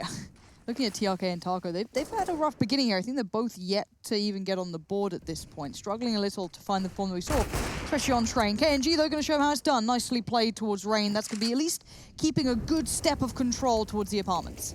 Yeah, boosting over their own half-wall smoke, or I think that might be the CT retake smoke, but yeah, it was paired with the Molotov. You can see it faded just now. This will just go back into a B hit. The fact you've got banana control already and you've already bled out at least one molly and a smoke based off of that call right there means that now with 4 smokes, a Molotov and 2 flashes, a B play is very, very possible. The limp smoke into the front of site baited out yet another piece of utility from MIBR, but it's quickly skedaddling back towards mid-lane. Oh, KNG's going to be in the right places. Oh, no, he's just turned around again. He's sitting really deep on Speedway. I quite like that. At least he's still relevant to both. I guess this is the benefit of having those 2 players over towards that pit side. You can just try and support as best you can from here. Yeah, he just has to stop the wrap. That's his entire responsibility at this point in time. And as the utility starts to get dropped, the B players start to get a little antsy. Good Molotov will force him into the open, and he still hits the shots, though. Great start from TRK. Taka responsible now. Crouching down in the mini pit, unannounced. 10 seconds. Can he stop the plant? He can find Kirby. That's a start, but the bomb does go down. 2v4. Cold Zera needs to pull something magic out of the hat, and so far, so good. Fur gone for the retake. How does he get away being on that balcony like that? I thought he'd be punished instantly, but Cold Zera does Cold Zera things, and now, as said, the time ticks against the CTs, and they're playing it back in. KNG was pretty on point before, but to make their way forward, and Fallen's the one on the site for now. Taco's still below. He's the one looking towards short. It's going to be success from Brokey, but a fall from Cold Zera means now a 1v2. KNG baited on the shot. Here we go, Brokey. Run, boy, run! Doesn't get there in time. MIBR finally get on the board. That plant, the choice of plant spot lost them around there. I mean, that was a brilliant play from Brokey. He gets 4 kills in the round. He jiggles out the AWP shot. He's in that 1v2. He's played it to perfection. Unfortunately, it's a game of millimeters, and planting that bomb in that spot, 1 fall in the round. Now, the fact that all 5 members of MIBR did go down here in the pursuit of getting around on the board has havoc on their buy. Look at this, 3 Famises, an MP9, and the AWP. So eyes on KNG here, but Brokey, he's well aware. He's looking towards second mid. He caught Rain last time. Doesn't look like it's going to be the same again. Much more caution towards the mid control, and Kirby pipes up with a very loud opening kill. That's one of the figures of the B defense for MIBR. Cut down early. Look how quick that drew the rotation as well. KNG straight over towards that B bomb site with the AWP and going forward again. He loves this aggression, needs an equalizer. He's going to find it. No, walks into Brokey on the logs. Higher line of sight, unpredictable. Our team flash, though, from Brokey has slowed them down. It shouldn't have too many ramifications. Good utility deployed, bombs behind him. And yeah, falling out of the sight, it looks like that early frag from Kjaerbye has been converted. I want Kjaerbye at his best, right? Because he can be so much fun to watch. I haven't seen him at his peak in a long time. I barely saw him on North. When that change came in, I was like, I'm out of here, boys. It wasn't the reason I left, but it's, as I said, I've never got to see him really find that form. So if he does in this roster, it's really exciting, but I don't know. I'm still a worry, but nice work to start that up. And the value of 1 kill is pretty impressive. This chase right here, though, from FaZe, it could be everything. If they can take away, especially this AWP out of the hands of Fallen, they push MIBR's money down into the bin. TRK with 2 big frags. That might stop the remainder of the FaZe players from pushing forward, but coldzera pushed up towards the end of halls. Might be able to find something here. Taco could go down here. He's holding the right angle. Oh, the jiggle just... He's going to get an AK. And Taco should be able to recover it. Yeah, you're bang on, Chad. They managed to recover. An AK and an AWP brought into round 7. It's 5-1 current scoreline. Opening kills are being led by FaZe. It's 4-1. And the multi-kill round is the same. So FaZe certainly have it in the driving seat of this one, and the stats back that up. It's wild seeing such a... Until this point, obviously could change in the future. Quite decisive maps. You know, Train was a very polarizing affair in MIBR's favor, and then here... Be patient, Lauren. It's coming. Okay. Don't you worry. All right. Don't you worry. In a week's time, you will be on the overtime 30 rounds every single game, Train. This is while you have it. No, put me in the hurt locker. Just throw me in. No, be very careful what you wish for, Lauren. I'm happy. Listen to Dad. He gives us all the best advice. We're going to enjoy what we have while we have it. We start slow. And we ramp up. Ramp it up. Yeah. That's how we scripted this event. Up. You called them up. FaZe. All right, map 2. Map 2. Ramping it up now. No, it starts at the top. I go, hello, Gabe? Yes. Right. All right. And then I go down the list. That road, alt mid, is called Via Dante, and we're on Inferno, Dante's Inferno. Clever little Valve. Clever sausages. Love it. Or vegetarian sausages, tofu and all that, whatever you prefer. Protein of choice. Protein of choice, and that's the pro team of choice for this round. Rain blows the head off TRK. All right, Taco's going to be feeling worse for wear, head still ringing as to how this has all happened, but the bomb. Alex, they're disengaging. The T's having a wander back here. This falls into KNG's hands. And Kjaerbye's going to be the first head on the chopping block. A missed shot. That's the window. They're going to start charging. He knows it. The balls, they're hunting him down. He hits the wall bang and does manage to get around the corner just in time. Flash is good. Flash is great. Nico's even caught it. Fur can support. He needs a multi. He's got 1 before Rain silences him. He's getting swung on. KNG thriving in the chaos initially. We got a 3v2 and the bomb is going down. Oh, these two having to go to work. Oh, nice nade. That's going to clear out Nico. Bomb is planted, though, so FaZe still have a good advantage here. And look at the guns. Fallen's got the SMG. Taco at least has the rifle. So low, though. Exactly that. Time ticking. They've got to make a move. Rain versus Fallen. Rain gets the contact. Readjust slightly. Good swing from coldzera. And there's Rain to just smooth things out of the end. But you're right. It looked like Pamplona for a second up banana there. Yeah, my goodness. KNG, he had the right idea, but you could see the fallback strategy from him. The rotate was coming in. It was just panic button hit. And it does translate into 3 for Rain, 6 for FaZe Clan. Let's not forget, a 16-8 scoreline. You can see it in the top right. If you have just joined us, don't worry. You're bang on time. We're probably going to be seeing that dust too as well. Very early to be saying things like that. Does look like FaZe have got a good hold of their T-side here. A direct contrast to the T-side start from MIBR on their map pick. Yeah, if you missed Train, Kjaerbye was getting bullied towards that inner bomb site, which is pretty par for the course with a map like Train. Whoever the inside holder is tends to get peppered a little bit more, but now on the T side, he's been given the responsibility of Banana, and that, well, is an opening kill onto Fallen. It is just against the pistols, but the confidence will be building here. 3 kills to his name. Can he get 4 onto Fur?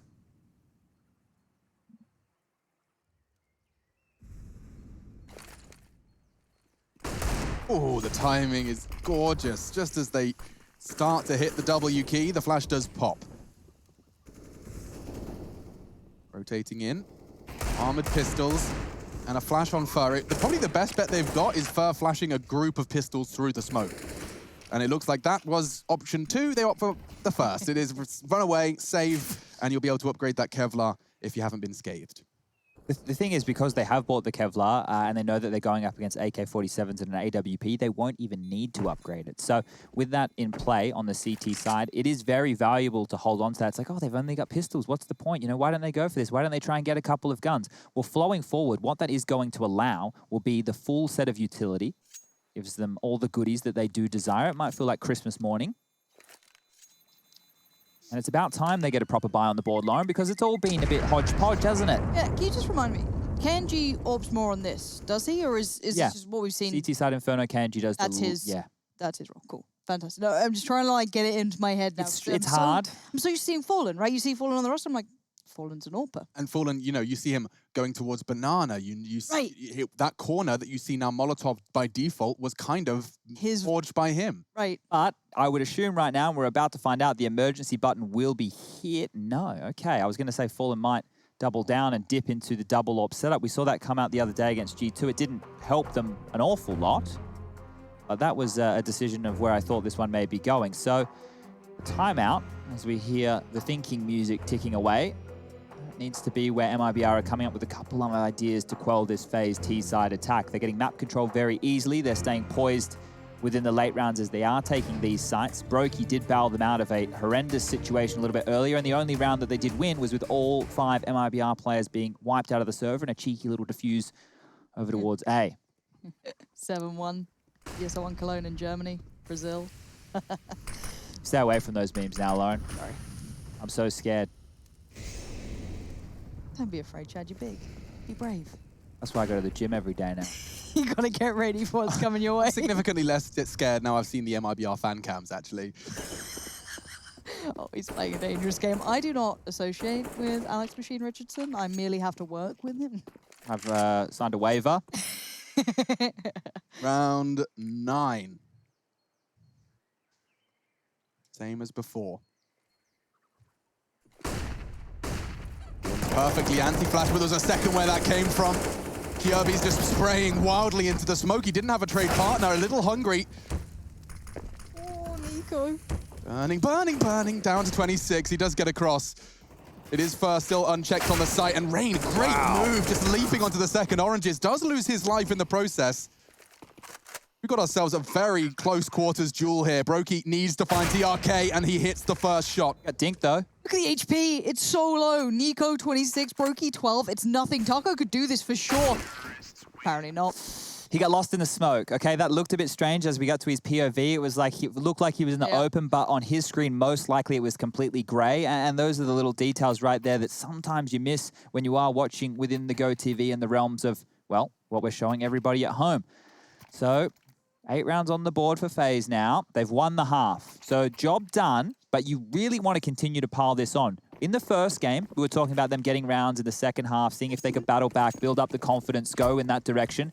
The same isn't said for MIBR. They're warmed up. They were already positive from map number 1, and now they're being beaten down in map number 2, getting a bit of a reality shock. Where does Dust 2 sit between these two? Because obviously we've just seen 2 very polarizing maps. We've seen 2 quite polarizing results in their previous affairs. That's not bad though, for being set up for success towards Nico. That's a big scout to be claimed. I'll come back to if anything else dangerous happens. It looks like they're trying to make a play here towards Banana and double dipping down. Oh, I like this. Oh, that's perfect. Fur will find himself a freebie. Kjaerbye not expecting anything. There's a smoke top Banana. He feels like he's safe as houses. Great catch. MIBR in good pursuit of their second round here. Now, keep in mind here that it is 4 pistols and the M4. TRK's utility and Taco's smoke as well makes this more interesting, but FaZe stay together and trade efficiently on towards that B bomb site. Once you have that secured, it could be a 2-on-3 post plant. Fur, you need to do more. He's primed for it, but great pre-aim. Cold was ready, and it is only Deagles outside of that, so losing the rifle, losing your star. Is that a double smoke CT? Definitely a little uncoordinated from FaZe. Not going to be too punished yet. That Deagles does chip away even further. And oh, it was Brokey this time. 2 team kills for FaZe in the first 10 rounds of play. TRK's flash could be instrumental here. They have armor. They have a rifle on KNJ. This is very much feasible and doable. coldzera and Brokey backed into corners here. Having to play from the site itself. They don't have much, but they can work with each other. Swing out towards KNG's success. That's the rifle gone. And now the 2v2 begins. Brokey's position, he's going to try and buy a bit of time here. coldzera going to hold his cross, and Brokey just trying to keep eyes on him from CT. No, it's both from coffins. Beautifully handled, beautifully kept. coldzera, when the pressure's there, he seems to just rise to the occasion. That one got a little bit spicy, but it was off of a multi-kill of Fur, right? So they're in... A multi-kill. Yeah, well, we need those back, don't we? Mega kill. There's a deathmatch server I play with those on, and I really like it because I will be that guy. That's the one you made me play on. That's the one I took her to. People won't like me very much, but I'm the guy on like Dust 2 who stays in Lower Dark and kills the guys spawn on Cat. I enjoyed a bit of Short as well. If you get the spawns right on that one, it's very nice. I'm one of those guys. So I'm not a fan of many deathmatch Goes regulars. Mega, then what? Monster, Ultra, Godlike. I think. It's been a while since I played that. I don't get that far up. Oh man, those were the days. Well, this is quick. Phase 3. It's 5v5 still, but they're wrapping straight around towards the arch side. They're taking a lot of space out of Fallen's rotate here. And if they just press pause, Taco's going to be in a spot of bother too. Look at the angle he's opted for. He's completely invisible to Taco. This is cool. I like this from FaZe Clan. They can hit the pause button here and just wait it out. The frags are going to come to them. Fallen clears his corners. A very big find early into the piece. Smart boy, Fallen. Kenji. Shadow. I think he saw a shadow or a foot at the very least, but baited in almost. It looked like Brokey kind of just painted the picture and he waited so readily. TRK now knows he's in danger. He's losing the support system around him and he's isolated towards Pit. The bomb there still on shore with Brokey, but no hurry on this. Wow. And Fallen's capitalized. Out of nowhere, Nico and Kiebi get beheaded. Oh, tight line held and an easy miss. For more. He's going for more with the Desert Eagle. Brokey, he is no stranger to the confident counter-strike.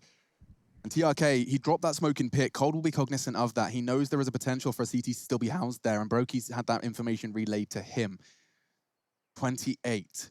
Flush out Pit, start to plant. That's the plan. Cold will peek on the contact, and he knows it. TRK, far too wise to these games. Cold, you monster. And now he can hold the back, but that's the frag. Fur confirms the round. MIBR will find their second.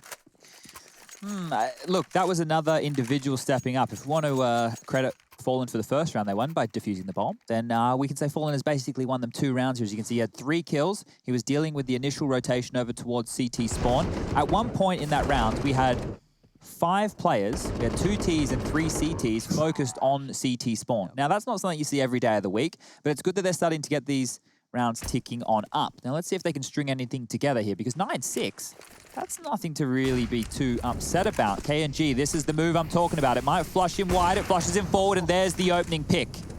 That's gorgeous, and he's going to get a second. Nope, Flash was there, and so was Rain. Oh, we've got a game here. The score may not indicate it, but it certainly feels like it. Each individual showing what they're absolutely capable of. And let's not forget, one of these teams will not advance after this game. MIBR or FaZe eliminated alongside Mouse Sports as some of the first teams to fall in ESL 1 Cologne.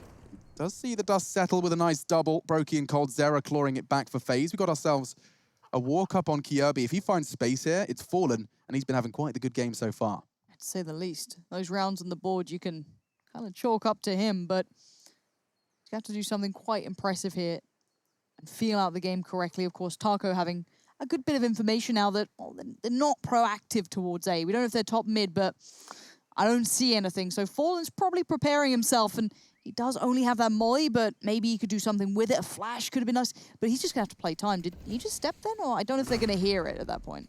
I mean, it's going to be checked. It's interesting to see the rotate still hasn't come in from Taco when they drop the smoke B.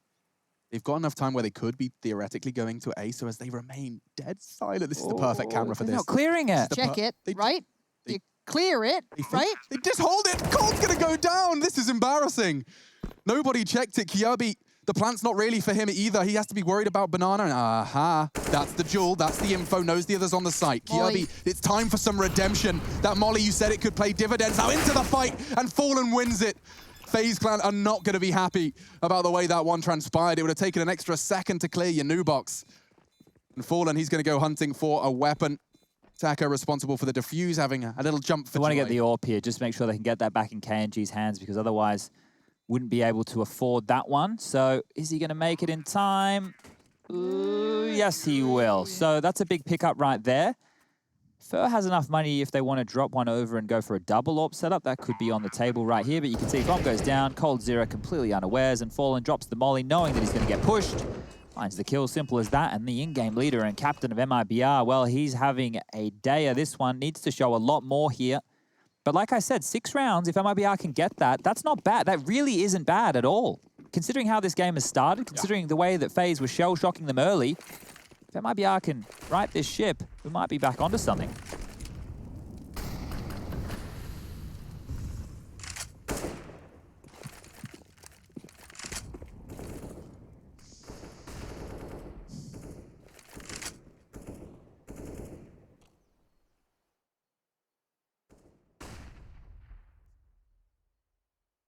Typical exchange of utility. And banana control seized. FaZe can leave Kjaerbye there. Oh, they're going for the retake, Smoke and Molly. Check this one out.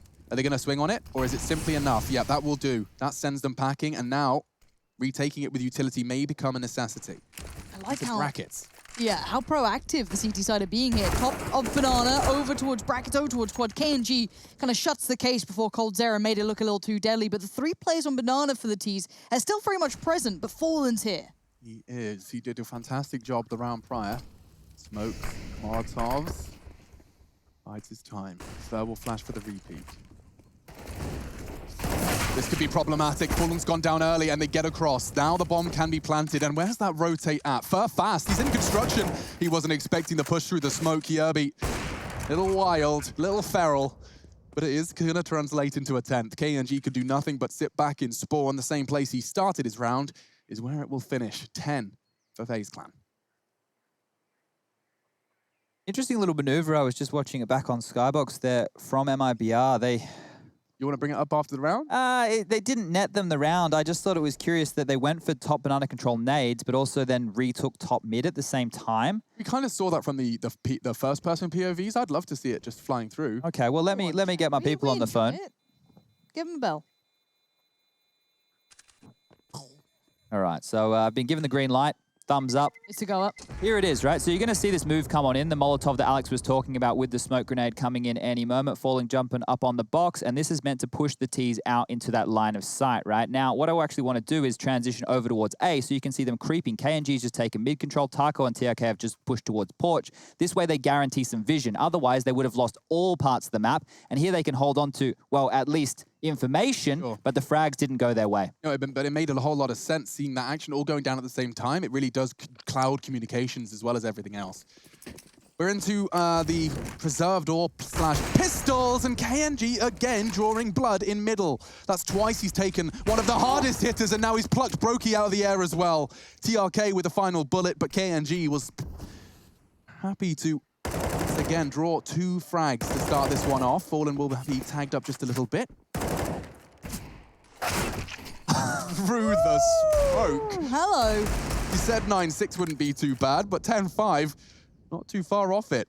Not too far off the mark. Certainly a competitive scoreline MIBR are making leeway towards. This round, however, some of them unarmored.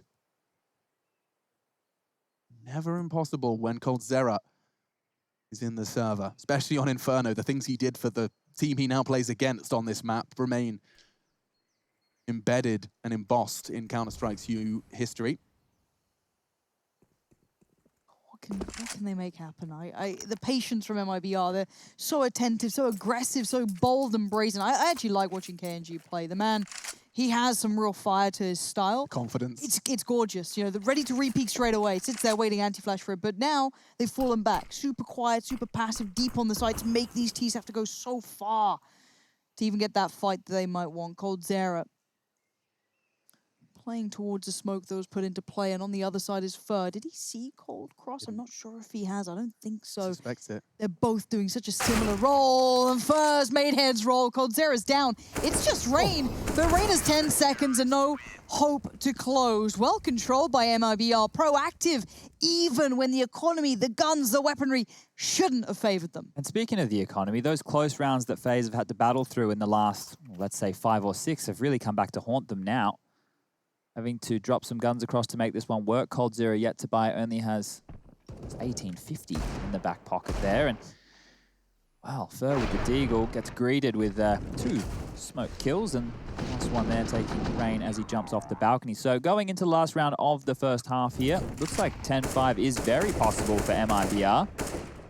They're pushing 3 down mid? What? Look at this. This is going to get Nico mad as hell. He only gets 1. Rain with just the same.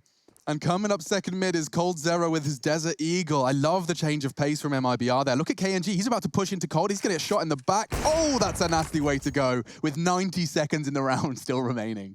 There's something about a confident team, watching them do these sort of things. Obviously, it's so dangerous, and that adds to it. Bomb now recovered. KNG's eyes just pushed aside for a second. Brings it down to this 1v1 towards B at least, but does he even expect He's got no idea. He's clueless. He's looking the wrong way. That should have been an execution, but no. Kiebi gets to live for another time. He gets the chance to fight back in. Does he hear KNG? He's held the Can cross. he get the timing? So they know, the call he's not at the back site. He's in the smoke, and he has got the element of surprise onto the first. TRK yet to reveal his position, but he's got a good inkling. Oh, spots him. Kiabi can win this clutch. He's already got 2, looking for the 1v2. TRK. Kiabi knows where he planted, and it's perfect. 11 found, and some redemption found for the Dane, newest addition to FaZe Clan. The action continues when we get right back.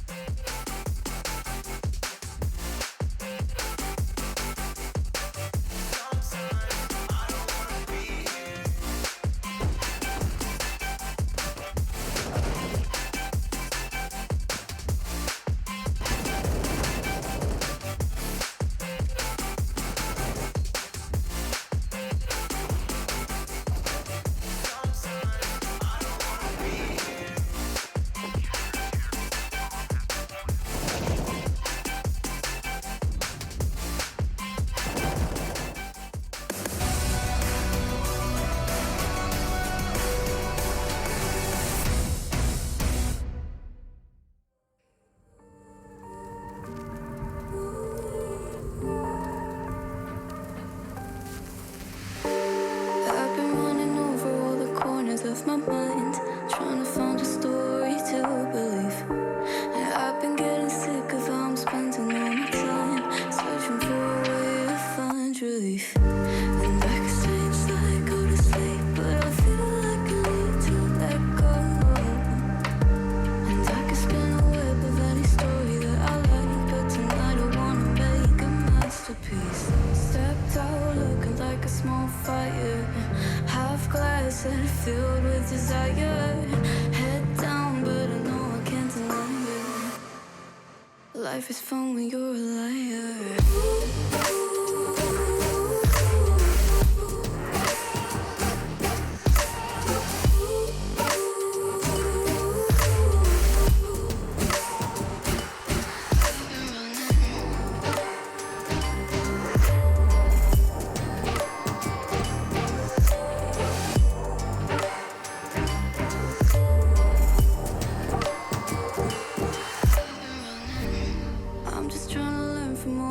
That I've been told I'm gonna paint a new reality. It doesn't take a lot to turn a person into gold. Yeah, I've been getting good at alchemy. And you can stay inside in the dark, but without it you never let go. And when you're done with hiding and you wanna have control, you and I can find a perfect fantasy. Stepped out looking like a small fire, half glass and filled with desire. Head down, but I know I can't deny it.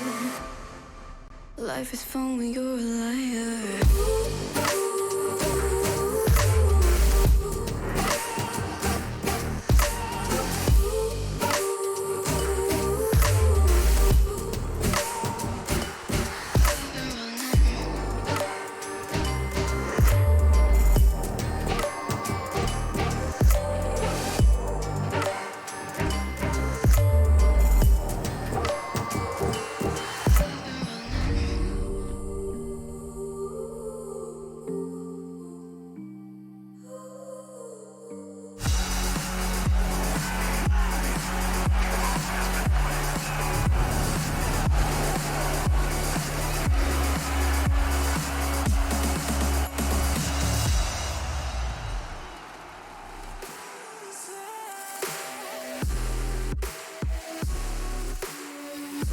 All right, we're back into it now.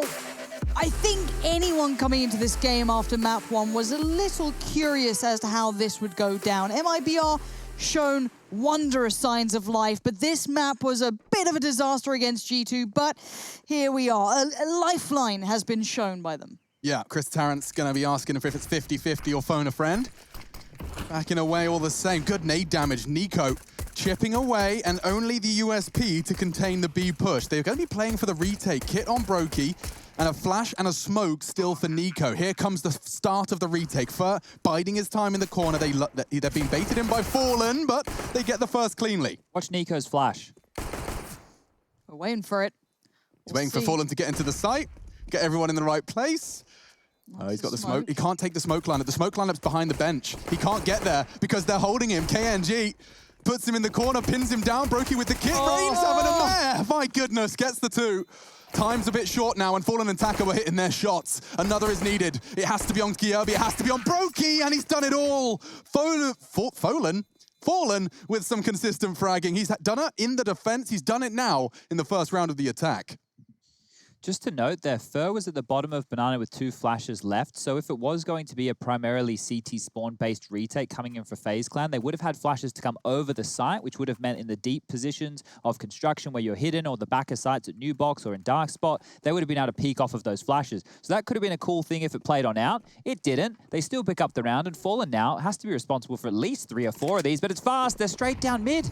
Oh, there's 2 AKs waiting for them. Pre-fire was good onto KNG, TRK in support, and they have contained it. Kyobi wasn't ready for Fallen, tucked in on the logs, and so, right at the start of this one, we've got just Nico's Deagle, and he's done crazy things with this weapon many times. Unfortunately, the shots just were not connecting, and so, MIBR, they start exactly how they need to. A double round strung together. Everybody's happy. I have a game on our hands here. I want to see a close game between these two. I think we've seen quite polarizing results for them recently, and that's something that, you know, it's not as exciting as watching both these teams bring the best they potentially can. So much to prove between them and so many new elements to try and contain. So 6-11 is certainly looking far better than it was on that first half when it looked like MIBR were just purely basing themselves on Fallen success. But P250, nade, and a flash is all the CT have to work with. Yeah, I start to get worried for FaZe because their CT side on train was very janky and they played the late round situations poorly time after time.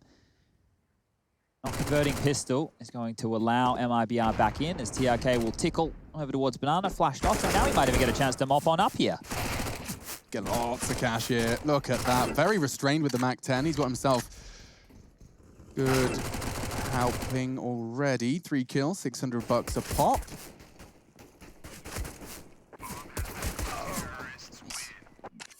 Nicely done, NTRK. Get those confidence kills, let's call them that. Just a little bit of a freebie, but this Someone won't be. has to get him, you know? Yeah, and some players, I used to like getting them. Some players need them. You know, some players need the little boost more than others. That is actually a legit thing, right? There are certain players who, if they get a couple of kills on the pistol round, they can steamroll that confidence into the rest of the game, which is crazy, right? But makes a little bit of sense. Some players are just completely confidence built, I should say. But we'll have the guns coming out here for that of FaZe Clan.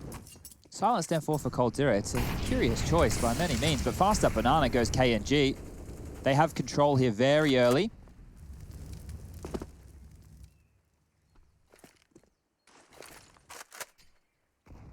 Okay, so Brokey and Rain over towards A right now. Brokey's actually playing the sightline with the AWP. Rain over towards the pit. Thank you very much, Jakey. And the rotation towards Speedway's come on in, so Cold Zero is holding that passively. They're expecting a B hit off the bat here. This could be research, tendencies, all of those goodies coming into play. Because this is an early lean, and it's almost in limbo, right? Because Cold isn't really committed anywhere. He's just an early warning signal. He can't stop them going through from this position. And just because I didn't know it for a while, so pro tip for you guys, if you are where Cold is on Speedway, you can hear everything that's happening in Banana and vice versa. If you're in the other corner, as you can see on the minimap, you'll hear that rotate Speedway. Very important and integral part of the Inferno gameplay. Smoke's deployed, a hit. Responsive smoke early, being deployed by their pit player, Rain. Looking to line something up. Brokey to be tested here as well. Safe pair of hands in Rain. This is the moment you see them come through. 2 kills, stays alive, makes them work for it. But first broken back in, so now Brokey is isolated. Yeah, and he's got a hard shot to hit. He's looking in the right direction. He's exposed to that balcony position, and KNG up long. Kirby can't quite catch the trade. Taco's set up on balcony perfectly, and he's made a whole lot of noise. KNG in graveyard. It should be the conversion. Nico to clutch. He knows where both are. Fur low as well.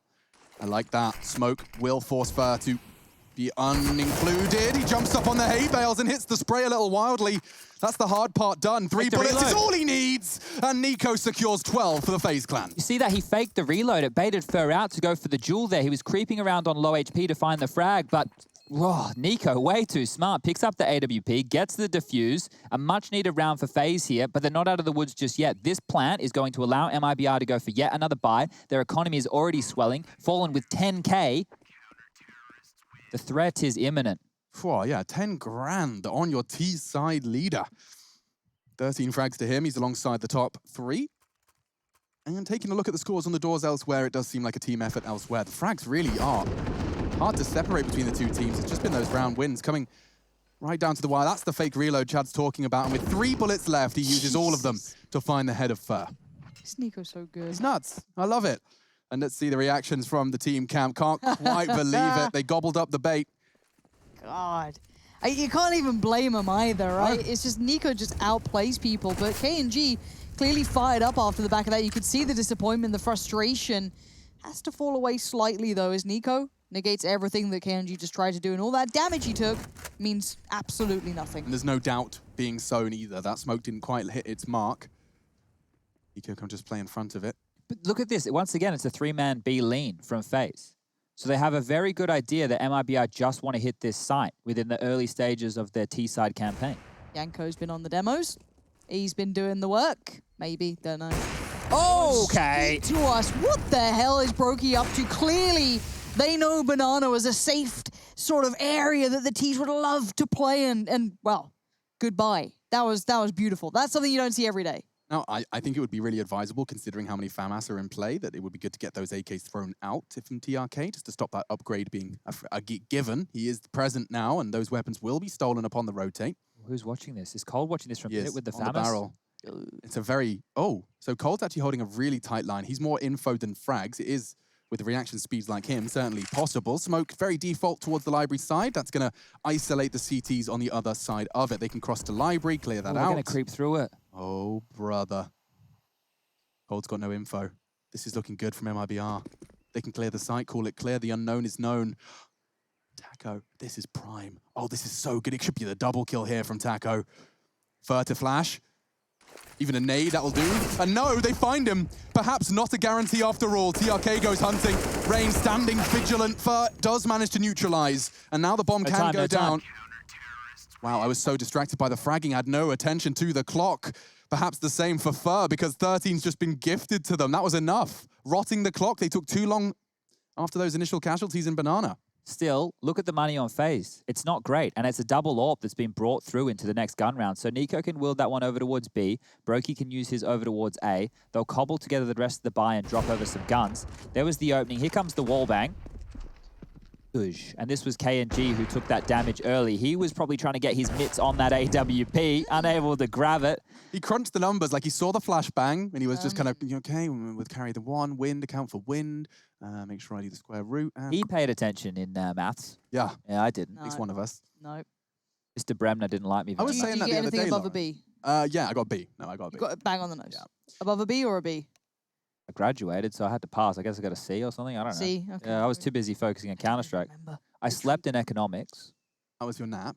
Well, what they did was I started economics when like year 11 or something. Yeah. And then after they realized I was only going to play Counter-Strike all the time, they said, look, Chad, we'll take you off for this one and you can do whatever you want in the start of the day. Me and Chad were talking about this recently, Lauren. Like, if I went back to school now, I'd have been so much more interested. Like, the history lesson, I'd actually be like, oh, this isn't what... It's like it's backwards. I know. It's kids are kids, right? Yeah, absolutely. And your interests are so elsewhere. You know, your directions are going so many different ways. I think it's funny. It's funky. It's definitely not perfect. We give all the kids some advice at home that you learn once you get a little bit older. The Battle of Hastings sounds really interesting now I read about it. I didn't give a rat's ass I loved about history, to be fair. Yeah, that was like the one thing I liked. Yeah, I liked history and I liked English. I was everything else was horrible. Physics was okay because it kind of made sense to me. Maths, no. No. Math was terrible. Hated it. Absolute hot garbage. Didn't people just finish their GCSEs? IT was just Shockwave Games on a USB stick. We played Unreal Tournament. Yeah, That's I think we put just had, Doom like, on the... Oh, what? You guys were much cooler than me. I just had like the little helicopter game. My IT teacher did get banned though at one point because he showed something very inappropriate on his Aha. Yeah. Was it a Counter-Strike game? Because that would be inappropriate. Because It we have might one in be. front of us now. Nico on the AWP. He's taken a leaf out of KNG's book for the aggressive hold into mid. Leaving the bomb at spawn as well. A different look from MIBR. They'll be taking a lot of space here. Apps is Furs. Another three-man B lane early. It's so strange that FaZe are doing this late in the round, right? They just have 3 individuals stacked over towards B. That puts so much pressure on these 2 A defenders, which this time round is Nico and Rain. Rain needs a double kill here, otherwise this round is lost. 1. And that may not be enough unless Nico, no, pre-shot, not going to hit. The second does. Perhaps he can hold them back. I love the incendiary. A smoke helps him as well. The nade is good. He's getting pushed from every angle. One more from Nico as the rotate comes in. He spots him, but up on the box is KNG. God damn, how did he suffer through so much of that? If he'd gotten one then, that would have been a miracle bit of play from him. Gabby, though, working up through quad, trying to get towards the close side of things. And to be fair, for all the Ts they are tucked on the side, they haven't been able to cross out. One bonus of Nico buying so much time. The post plants are far from ideal. But now working through the motions, they've got to get a move on. They really do, and the flash is not good. Cole just flashed his whole squad.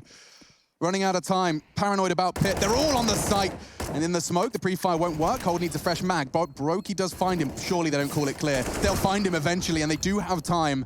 FaZe will secure 14 eventually, making sure the player with the kit is on that defuse. And so no sweat on the brow. It's 14. No 7. A little bit of sweat on the brow. Maybe a I don't know, I'm a little nervous. So with the money where it is, the plant has allowed MIBR to go for either a half buy or they can go all in here. You can see lots of Khalils and bits and pieces that were coming into the previous. Here's the retake. Brokey on the op, going to flick around, take TRK off the top of the box. Shotgun into it at that point. 18 kills for Brokey right here, so really coming alive. For 17 on the other side of things, leading the way. Fallen 13, but Fallen's had a lot of impact with the kills that he has had so far. And again, 3 men towards the top of B. That's usual at the start. It's just more so the amount of time that they're hanging around here. But like I said, you're looking at the tendencies, you're watching the demos, you see that MIBR do enjoy a B finish. And once again, 4 members in Banana. Taco over towards alt mid by himself, just making sure they can't get any free information by peeking out of the window, pushing the Hall's position. He's even smoked off towards the arch side, which will make them think something's going on. Nico, aggressive line.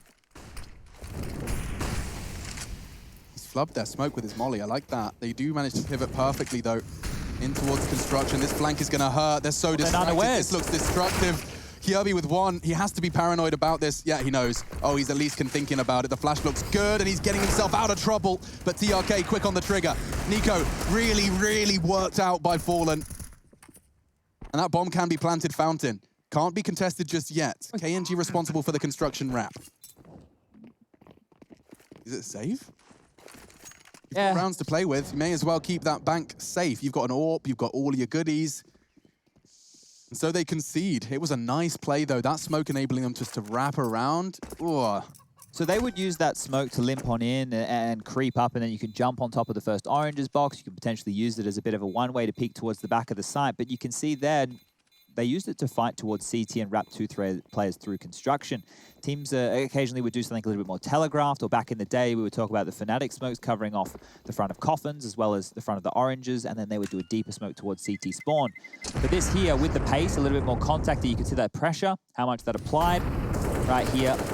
Just using the guise of it to get on in, and you can see they're jumping up and over. Have multiple angles of elevation. Nico also missed his flash there. That may have been able to help, but this is the pressure we're talking about. You're getting a great bird's eye view of this just to see how much trouble the CTs were in. And with those saved weapons, we should be seeing another gun round come on out.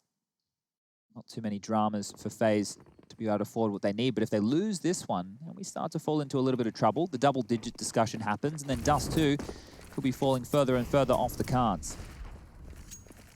Brokey having a little bit of a leer down middle, but it's alt mid that's got all the pressure building. All those Ts slowly but surely working their way up, and Fallen actually was keeping that in mind. He's picked up the AWP up on the T side here. Nico, though, feels the pressure, hears the steps, sees the players. He's down, though. Swing comes in from Cold, but he's only got Talco. They're winning this out so far. I can't believe Fer got another one there. He was actually jumping when he got spotted initially, and now Brokey getting away with just 30 HP. KNG, however, has almost confirmed it. By finding that B rotator, you can see Brokey just scarpering. He does not want anything to do with that. That was just vicious, wasn't he? on Arch. We have real problems here, and if Brokey gets hunted down by TRK and Fallen, those problems get amplified even more so. 20 kills to his name now. The hunt is on. You can see coming up Banana will be Fallen, locking it down with the big green of his own, walking into the line of sight, and there it is. Now, everything has been taken away from FaZe. The money on Nico, 1,900, 1,950 for Kirby. We've got 2,150 for Rain. And then you have Cold and Brokey with 3K plus, but it's not enough to get a buy going on. And now we can actually start the discussion of this one getting down to the wire, because MIBR should be taking this one. It'll put them up to 10. The double digits is normally the warning sign where we start standing up. Get a little excited. And they are taking the save, so they're being conservative with this one here, FaZe Clan. The loss bonus going into the next round will only be 2,400, which still is not going to be enough to get a full buy out of several players on the FaZe side of things. So compromise buys for the next few if they continue to lose. Don't mind me asking, it feels like the CT sides are so fragile these days. Is it the economy just kind of polarizing this, or is it simply the teams that we're seeing? I feel like only G2 looks solid. I mean, there is an element of that for sure. There is this kind of new nightmare for CTs where you win one, then lose one, then have to do a half weird one, and it can get out of control fast. The C-side's definitely having more of an advantage. And this should just be a bit of an eco bash here, guys, so we're going to talk through this. The stats don't back it up that it swung to a T bias. It has like a little bit, you know, especially during the Krieg meta, but I talk about this quite a lot on the podcast with the guys who look at the numbers a little bit more deeply than I do, and it hasn't swung crazy, right? You know, it feels like it has. It does, yeah. But it hasn't gone as badly as what people are making it out to be. The CT side, of course, now there are issues with the economy. We don't need to dig too much into them here, but for people playing at home who aren't too familiar, an M4 costs more than an AK-47. The CTs also have an incendiary, which costs more than the Molotov. You've got a diffuse kit that you need to buy as well. And utility, it actually plays more of a role in zoning out the Ts and them taking map control. So there's lots of different ways that you can spin this. But the CTs, at least, they're the ones holding the choke points, right? So that's the positive they have. I mean, here's the example. This is a prime example. FaZe Clan have technically got everything they need, but that one kit on Brokey, your AWPer, going aggressive in apps, if he loses his life, suddenly that bomb going down is a death sentence. Loving this aggressive apps approach. This could go wonderfully for FaZe Clan. The swinging in, TRK, he's not gone yet. Nicely done from Rain. Can he get away? Fer looking to confirm. Oh, Brokey so visible, but he hits the close quarters. Of course he does. Does use it like a shotgun, Lauren. Can't have been. Didn't see the kill feed. He must have quicked. He's pretty good with that thing, isn't he? It's not bad at all. Bounding back into the site, a graceful bunny hop, and Rain responsible for his flank. This is good by KNG. They won't expect this. Never mind. Rain awares that the smoke gimmick play could have come in. This should be round number 15 on the board because Fallen, he has the AWP in hand, a full kit of utility on his belt, but no control. Ooh, I see you. Molly's not going to get him far. This frag might, though, is going to force him out. Nice smoke from Rain. Doesn't have to worry about it just yet, but I love it. Brokey on the box. He can elevate himself over that smoke, and he will jump through it. Fallen, you bally bastard! He hits the shot, pulls out the deagle. My God, another universe. He's hit at least 2 of those. Fallen and blowing your mind, Alex. There's something real there, and you saw that there was a chance. It didn't happen, but as said, those shots being the tiniest bit different could have been some fun here. But Chad, we're getting towards the kind of the end of this potential. Dust 15 to 10, right? So Dust 2's on the horizon. I mean, MIBR looked like they were kind of in charge here. This was a switch up, though. We saw that kind of double stack, or almost triple stack towards Apps. Do you keep getting away with these gimmies? No, that one right there from FaZe, I think that was because they didn't have the Molotovs to work with in the early stages, knew they had to take a bit of risk, but this is they're doing the same play. This is a contact play up middle. They're going to get up past them.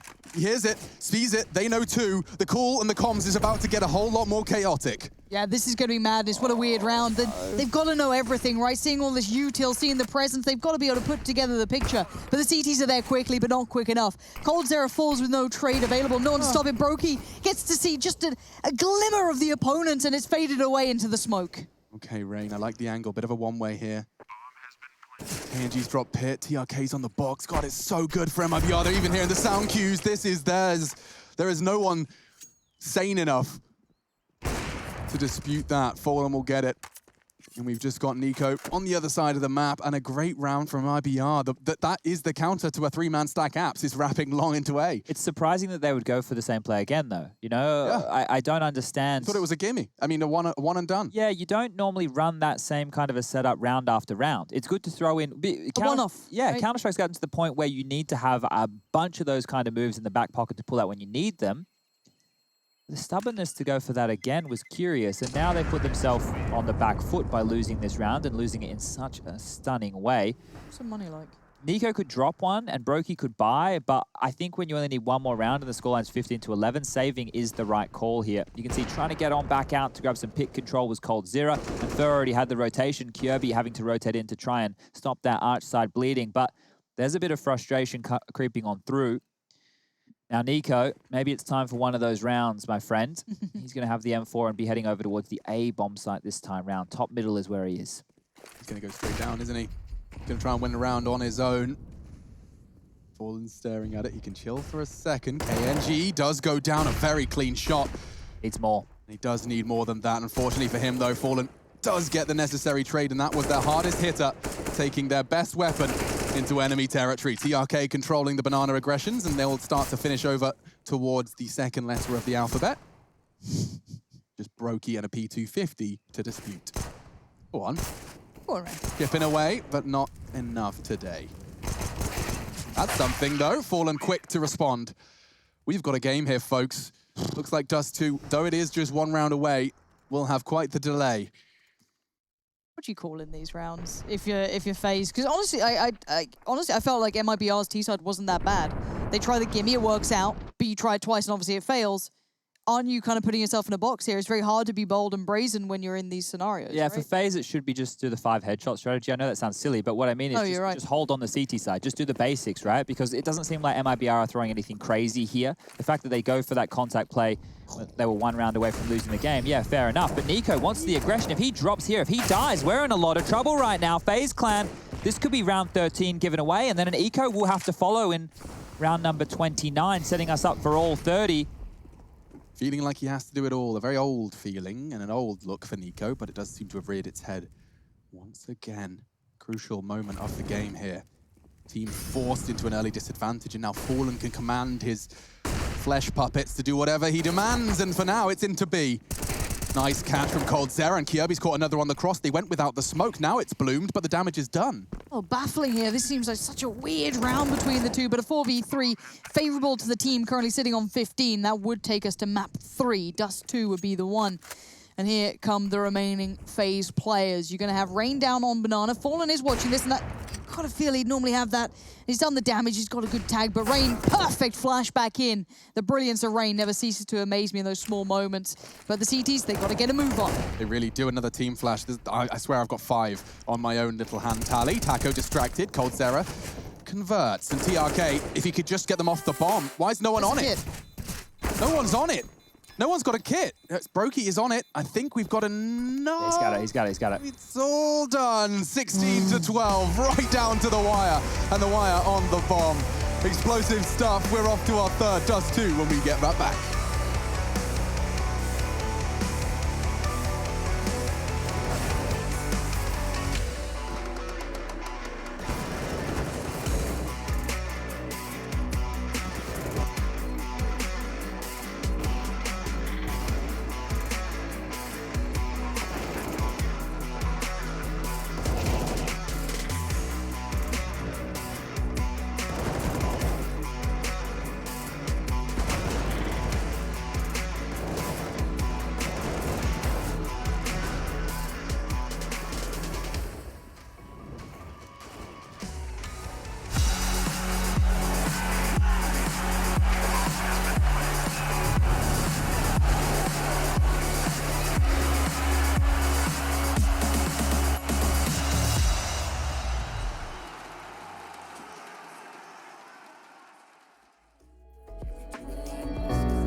We're living for the moment now, we're one with the world. I can't lose this feeling I get. My heart's in the right place, and so is my soul, yeah. I won't take no excuses for it. I want it, love it, need it, live it. I feel like something's missing when I do not have it. I feel it in my bones, gotta find my space. These emotions on my face, taking a toll, I gotta pay it forward. I'll give it all that I can. No matter what, I won't let up. It's in my soul, it's in my blood, and I won't take no for an answer. If it don't hurt me, it makes me stronger. It's in my soul, it's in my blood, and I won't take it no more. I won't be there.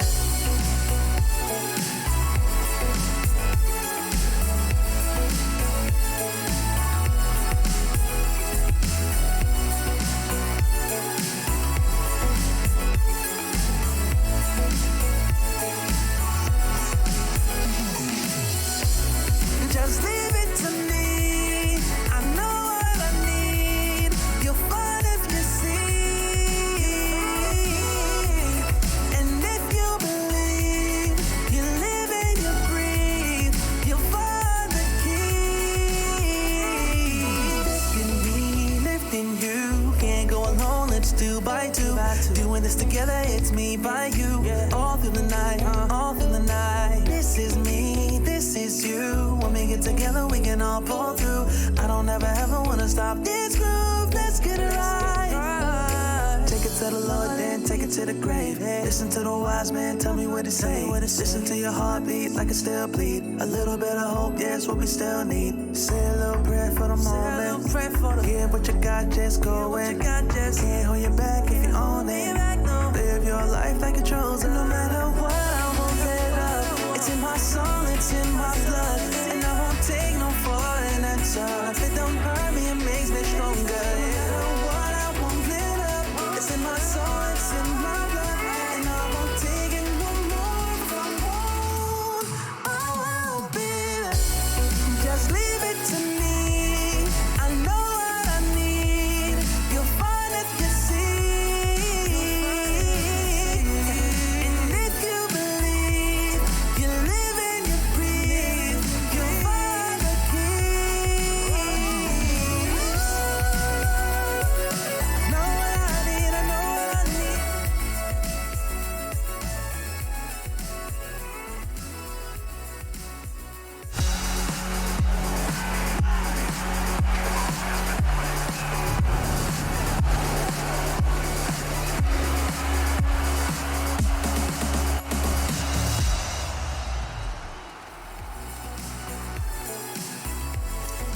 An interesting one for us. FaZe Clan MIBR elimination, and Dust 2 will be our final destination. But first, before we get there, I do have to talk it out and understand exactly why we're going to 3. I've got Chad Burchill and Lauren Scott alongside myself, Machine. And it does seem like MLBR are focusing on the reset, getting their heads back in. But let's talk a little bit about Inferno, Lauren. I mean, it was FaZe's pick, and we saw good evidence that it was a justified pick. Absolutely. I think they looked solid on it. I wasn't like blown away, but it was better. And honestly, the thing that stood out to me was that MIBR actually looked more alive than when I saw him against G2. Yeah. I was so worried after seeing that. I was like, well. Yeah, well, that was like our opening taste of new MIBR was like a 12-3 T-side stomping, right? Yeah, of international Counter-Strike. So to keep it in context for everybody here, just to understand, MIBR obviously have come over to Europe. They were playing within the North American region since TRK has joined the team, obviously because of the whole global situation that we've all been experiencing here. We won't get stuck into that one, Lauren. I think everybody at home should be well awares, but they haven't had a chance to play at this level of CS. Now, if we're going to use that as context, they would be struggling over there against teams who are not of the caliber of FaZe. Now, FaZe have come in, they've added Kirby, and they've looked average. I'm going to say that wasn't convincing by any means from FaZe right there. That was a very disappointing showing. Even though they got the victory on the board, MIBR are looking competitive. They're looking hungry, and when we go into a map like Dust 2 as the last one, this becomes anybody's game. It does excite me that Brokey had a great game on that. Sure. Nice Warper feeling quite confident going into Dust 2 could be quite fun to look at. That excites me a little bit. Look, that's a very good point, and I think when we get into Dust 2, you're going to see how spawn-based the Counter-Strike can be that both of these teams like to play. Lots of long rushes. That era have we? Yeah, and what happens on the seat? Yes? Just because the highlights are running, I want to make sure I make this point now, because it'll be explained better and justified better. We just saw that diffuse spot costing Brokey his 1v4, and there was a couple of instances of stuff like that, those micro decisions. The amount of times I saw FaZe team flash each other, that's a clear change. I haven't seen that look from FaZe before. They are clearly not as well-oiled and as coordinated when you're implementing a brand new player into your team. Yeah, and it could be coming off of the break, but it's their choice of when they signed Kirby. It's their choice for when they started back up from the break. These are all decisions that they are making themselves. So I'm not going to use that as an excuse for any team here. Everybody is coming out of the break at the same time. Some teams played in that DreamHack Summer event that we had just a week ago. But FaZe, they are looking sloppy. This is not the team that excited me at Blast at the start of the year. It's not the one that started to trend up and look good when the strategies were becoming well-oiled, Nuke becoming one of their better maps in the pool, and both teams had their rounds. Fallen in the first half had a bunch. Then you have to think about the Kirby clutch we had in the second half. You had that 1-on-2 situation on the, sorry, that was in the first half on the T side. Nico also had a clutch there as well. So FaZe, it wasn't easy. It wasn't clean. They had to work very, very hard for this one here. And that's why I'm saying that it's not great signs going into the last map of the series. Now, everything can be reset. It becomes a best of one. That's all honky-dory, not too many dramas there. But if we're looking at conditions, or at least signs that we give ticks or positives, you would be saying that MIBR have probably played the better CS over the two maps so far. I would agree. I don't think there's anyone that would dispute that, but discussion about Dust 2 will come in just a moment. As you can see, this was the final round of play, right down to the wire. It could have even started talking about overtime, but just about getting the right man on that defuse brings FaZe to a third. Yes, they fell on Train. They do manage to equalize on Inferno, but we are going to be focusing our attention on Dust 2 when we do return. We have to take a quick one, but when we do come back, do tell your friends, because this grudge match does continue right after the break.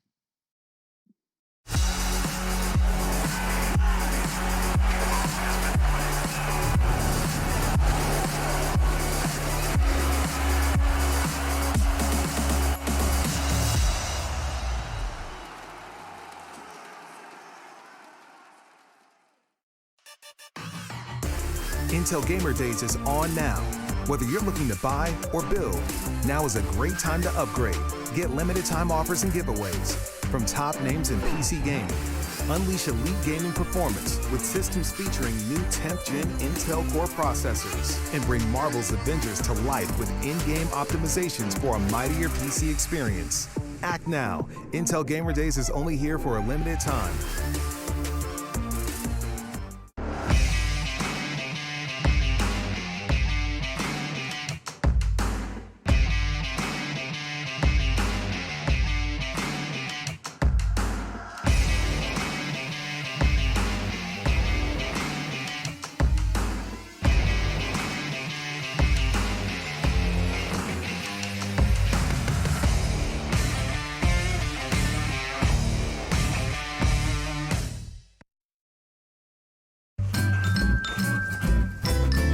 You ready? Huh?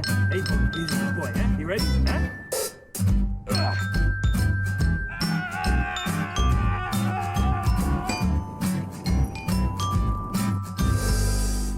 Start your esports career now at play.eslgaming.com.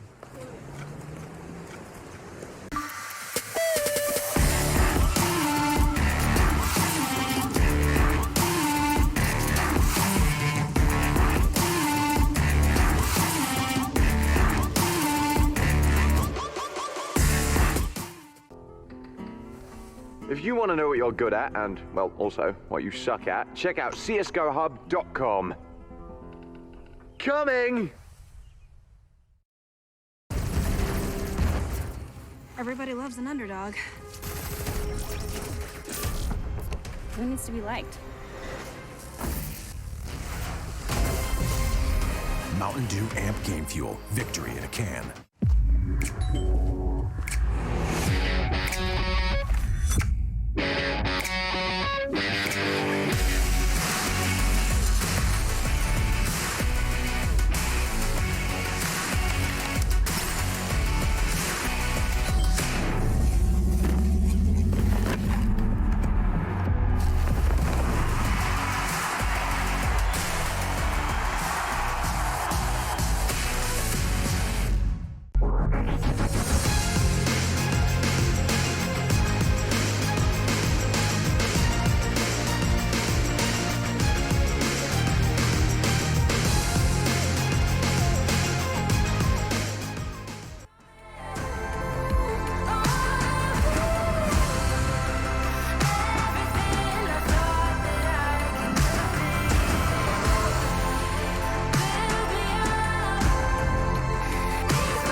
sports, baby. Leave the rest in our troubled minds. Let us go down in laughter, baby. Trying to figure out what we're after. We never heading back until we're older. We couldn't care no more, not any longer. Under peach yellow skies, we keep on searching, but we will never know what we're after.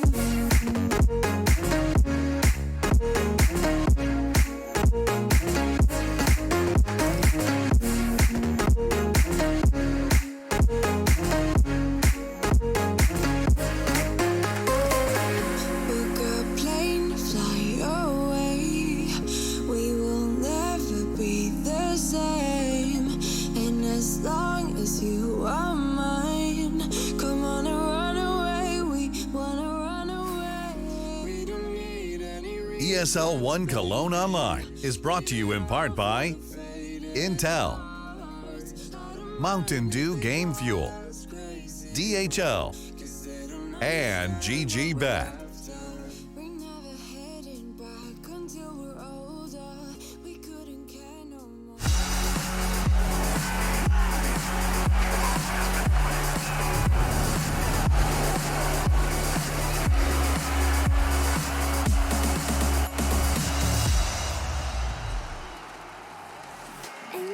Right on time to find the conclusion of MIBR FaZe Clan, but before we can get into the nitty-gritty, it's Mr. Chad bringing you all of that breakdown goodness. Now, Dust 2 is coming up, and you've got a little telestrator prepared. Yeah, I just want to show everybody the CT side positions to expect coming out here from MIBR. Now, the two constants, I was speaking about this the other day, Taco over towards B and TRK will be over towards Long. The other three individuals, well, they'll be in flex. So we have Fallen, we've got KNG, and we've got Fur. And you're thinking, Chad, why have you put them all towards middle? Well, because at one point in the game on the CT side, you might actually see all three of them playing middle. Fur on rifle rounds, he loves to get a little bit ratty, pushing on up. Fallen and KNG, double ops, picking middle. Obviously, players will have to be leaning over towards the A site, but they do it by spawn. So if Fallen gets a long spawn, he'll be taking it there with the AWP, maybe getting boosted cat. If KNG gets that spawn, he might be able to replicate the same role. And that's the flexibility and unpredictability that MIBR offer on their CT side of Dust 2. How many other teams can boast spawn-based Counter-Strike these days? Not many, and this isn't fully spawn-based Counter-Strike, but I would say that the only team I think could have probably done it would have been Astralis, and they've stayed well within their roles. Okay. Something that I could be cautious of is that just because you've just highlighted, it's not entirely spawn-based. Taco's always B, and Taco's only had 24 frags in 2 maps. If you want to exploit a weakness, if he's your solo B player and he can barely kill anyone this game, that's the play. That's the strat. Let's get into it. It is time to see who is going home.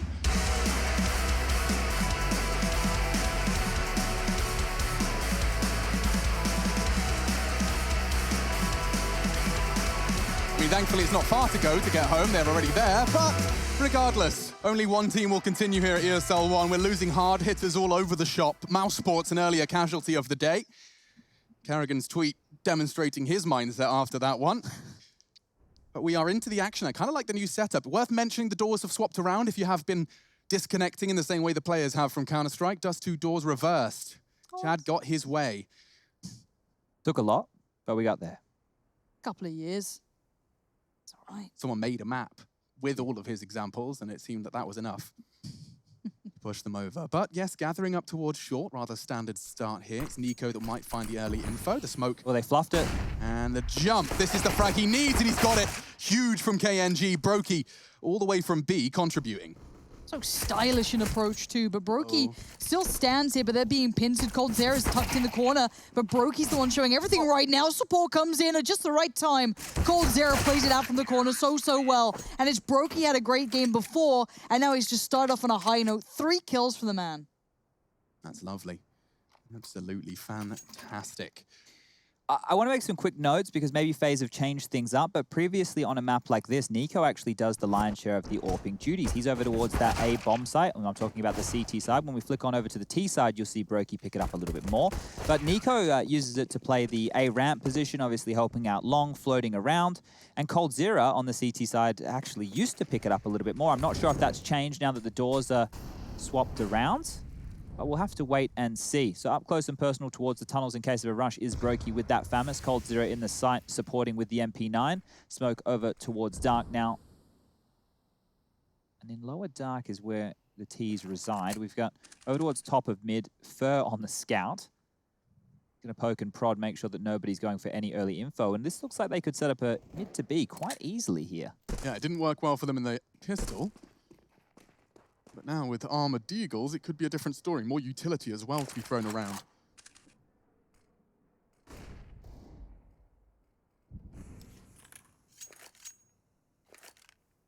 Okay, so they've feigned cat control. It's going to keep the CTs at A on notice. There's been no noise over towards long. Upper tunnels has been dead silent. They're just going to creep out mid behind Fur's scout here. Maybe they set him up for a window pick. Fallen's lining up something. Is that mid? Yeah, that's the mid-cross smokes. They're coming. Cold knows it. A flash and a fight. I can't believe he's up for it. He has. He's got the MP9 and he didn't expect KNG so fast. Brokey's desperately trying to hide from the flank. They're all into B. He has cleared out the first two. He's done well to survive. KNG wants him. SMG on his back. He's not opted to reload. He just wants to hunt. Numbers favoring FaZe for the retake. I don't see a single kit, so they're going to have to be quick about it or make the executive decision to save. This is Dust 2 after all, a hard site to retake. They're coming. What do they have? There's one flash to set this all into motion. Brokey to bait, I'd imagine. See it's straight there. There we go. Nicely done. Taco still holds on to Nico, and time, as you said, is ticking. Get on Damage is being done, but there's still one standing. Taco's just buying time, and Rain has run out of it. MIBR closing out so well, and Taco, yeah, the numbers weren't there with him, but he just played that perfectly. Ooh, that's not the way that FaZe were looking to kick off this map right here. The force buy working out for MIBR, and I thought Brokey had done enough there, making sure he maintained his life, giving them the number advantage. The retake not working out, and it felt like there was a bit of wobbles in the comms. You could see Rain running back, running forth, looking towards mid doors. Oh, I've got the flash. Yep, all right, everyone else is going to be set on up there. So it's a huge round to win if you are MIBR, and the force buy in response will come back out. So Rain has the silenced M4, which he's been able to carry across. Nico on a scout, Brokey on a scout of his own. Deagles for Cold Zero and Kyobi. This is still a deadly buy. That's a great start. Yeah, Rain on Dust 2. It's time to remind you about what he has done in the past on this map. It's one of his most comfortable CT sides. I think he even got close to the fragging record, set it at one point on this very map in a half. Yeah, Kyobi really has just been plugged into the positions of, well, the fifth that filled this team before him. It looks like he will be the long anchor. A very active role, but a very important role. You can see now MIBR with the man disadvantage, having to take cat control, but very, very quiet, not making too much noise, not throwing too many grenades as sound cues, and that will keep the CTs guessing.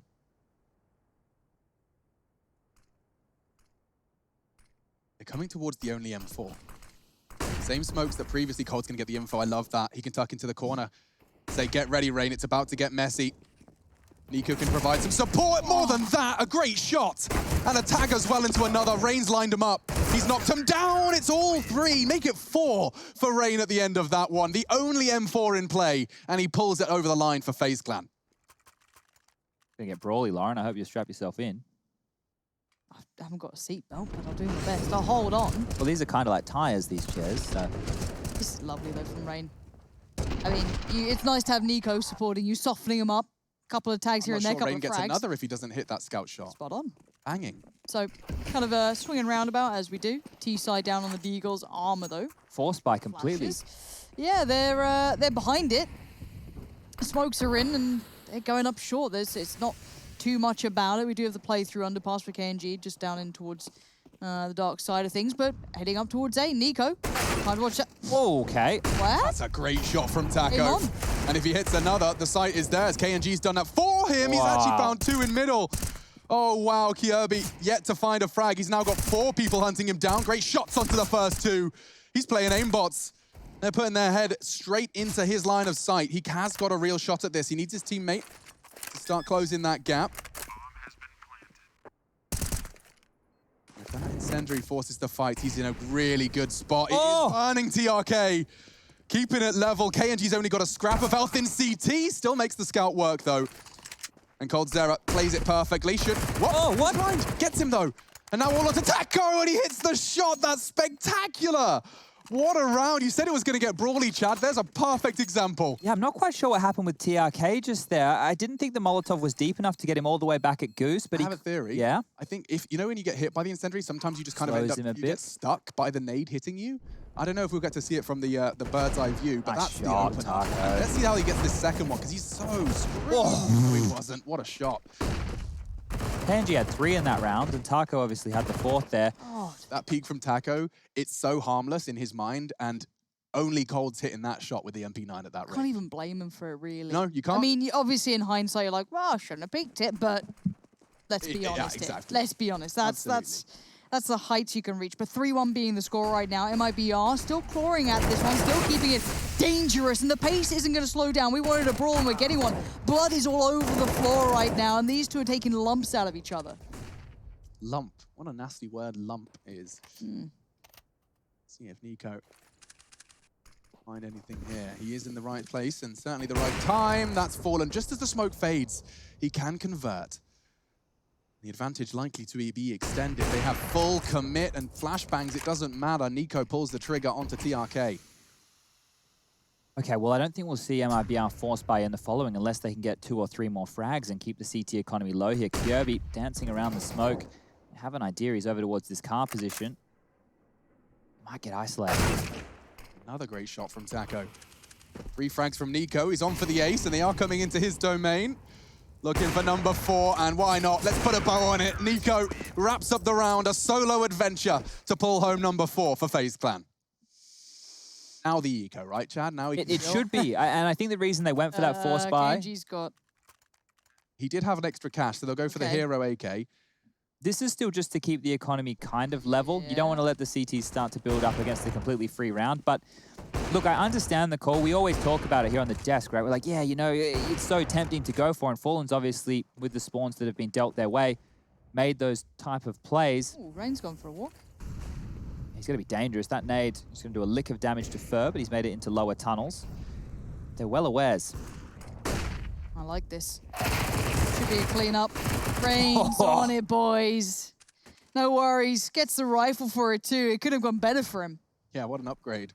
Gets himself $1,800, injected into his account, and then grabs himself an AK for free. Top of middle, juking it out. Rain's already found another one. Might get an ace. Taking it in turns for the ace, Brokey. You cheeky, cheeky boy. He steals it from his teammate right behind him. That might keep the comms playful for FaZe Clan, likely a good component in their victories, but it is time for them to once again face the wrath of the full buy. Won't necessarily see the AWP. We are getting a glass cannon Fallen AWP now. That's an exciting prospect. He is 006, so let's see if he can avoid that James Bond scoreline. We're into our 7th round. Oh, mid-control smoke, so you can see the deep one over towards Cat to obscure vision, one towards Long as well. But MIBR, they just want to go down that mid-corridor, jumping with the bomb along the ledge. They get this very quickly. You see the smoke I'm talking about just here? If the CTs want to play in front of that, when the molly comes in, well, they're stuck between a rock and a hard place. But it is just a feign control. This looks like a fast mid to be. Oh, Nico knows his job, but as the smoke blooms, they start to spray. And now Nico's gone to fight another day. Brokey and Coldzera in defense of B. Do they have paranoia about the tunnels? The incendiary's gone now. He has to deal with both, and they have. Taco up on the boxes. Brokey's going to go down. Can the trade come in? He's run out of bullets. He needed just one more. Taco falls, and so do MIBR. 6-1. FaZe have put up quite the defense so far. So MIBR won't have a full gun round in this game until round number 10.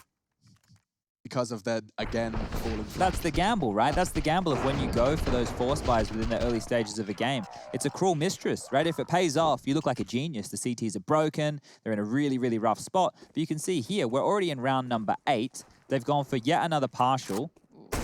Next round, they get the max loss bonus, right? So they have the 3,400 coming in. It's going to be enough to buy. But that will be the first full gun round for all 5 members on MIBR, 10 rounds into the game. Glad you're here, Chad, with the abacus. Keeping track of all of those macro decisions made by in-game leader Fallen. Oh. Say his name and he will be apparently murdered. All for free. Brokey's not going to move from this. sticks it out. The grey wall as the bodies pour through. He's feeling himself. Does get absolutely pantsed in the end, but KNG gonna have to do something real dirty here. He's doing the dance. Kirby says no. 2 kills. I mean, sure, but gun round, right? That's the big story here, Chad. We finally get to see the boys with a little bit more bang to their buck. Yeah, and a timeout to boot. So Fallen has enough money to go for the AWP. So does KNG. They could even get it up with armor. Funny that. That'd be nice to see. But Fallen, 0 ADR. Ooh. 0 ADR. Very rare to see that bar completely empty. What? Looks like a bug. How can confirm? Don't they normally have 6 legs? You clearly are ready for children. I am very ready for children. Just unfortunately very single. So ladies, not really on the cards. Ladies, I'm sure. Obviously, have a little this surfer is baby. Where you should be looking for the ladies in Twitch chat. Yeah, no, that's not the one. No, it's not the one. Look, you need a normie, a real person. A normie? Yeah, none of this. I don't know if gaming they'd world. get me. We're all weird as hell. You don't want to put 2 gaming weirdos into one relationship. That's madness. It's a 4-man long lean here, and it won't be a long rush, so it'll work because they won't have to deal with any aggression early. FaZe Clan have just allowed Cold Zero to solo the B site with an AWP. Ooh, first getting both of them. I've got a feeling. Yep, Nico couldn't do anything. That's a real strong opener, and they want more. And they do find it. It's Rain looking to hold them at bay. He's got to deal with so much. The maddest of sprays. He lives to fight. Ooh, tucking into elevator. Surely Rain can't get more. Can you just die? KNG finally confirms it. And Cold, if he gets the shot on the cross, but now completely obscured by smoke, I'm afraid this round is unobtainable. He wants to preserve that AWP at all costs. Nico, the way he lost his AWP is nasty, right? It's on your back. You're holding your deagle. You're flashed in a corner. The utility usage and the first look of MIBR hitting that long side of the map has gone wonderfully. First kill for Fallen too. Good point. He's got some ADR now. There we go. Unless it was bugged. It's a shame, you know. I wanted to see how far. Well, no, I didn't. I wanted Fallen to get on the board, but you know, you say it. You're morbidly curious. Yeah, because it's like, how long can this go on for? Obviously, an AWPer, right? It's a swing and a miss. It's like if it's a 1 or a 0. It's binary. Precisely. So the fact that he's now able to convert, maybe the confidence will start following through. Lots of money, however. So the loss bonus, it's only going to be 1,400 for FaZe, so it's not a huge amount to be worried about, but they still can buy. Nico with 10K, Cold Zero here, he saved his weapon, he doesn't have to worry about going for any form of an upgrade. Will Nico go for an AWP again? That's the question. Now, this attack on long, it was a second later than you'd normally expect, right? So all the CTs, the utility comes in, they think they're getting into position, and then, we extinguish it, we go, and that's been catching people off guard quite a lot. They used to do that over towards the B-bomb site. We're seeing it towards long a little bit more risque. But it will be the double AWP setup yet again from FaZe Clan here, and they've gone back to the 2-3 split. As I say that, they've actually rotated Cold back towards the mid doors, so it's more of a 2-1-2. Nico, prevalent towards short. These orbs are very close by. That tag isn't bad at all. I thought the nade might have done a bit more, but Nico having to be quite swift in the way he approaches the fallback there. Doesn't want to outstay his welcome, but the T's kind of hampered in progress. They can't really springboard anywhere until these smokes and everything else gets ripped away. Here comes a little bit of, hey, look, we might be considering mid, but we can see it. It's all looking towards B at this point. 4 players, leaving just 1 towards those double doors, which is KNG. They have to get their timing right here, because if Brokey was to flash Rain for info mid, they could be back on B by the time these smokes start to pop. And they're going now. What's the reaction? What is the reaction? They don't know. Brokey doesn't know. Frags is a start. He's going to flash his way in, far from behind. Does manage to catch him actually from the B site itself. Brokey in, catches another. Good shots being hit by FaZe Clan. They're keeping it competitive and stopping that bomb plant's a priority, but he just surely can't do it on his own. The rotate, it's slow. Waiting for Cold Zera. 2 AWPs for the retake is just not realistic. They need to find something for one of these at least.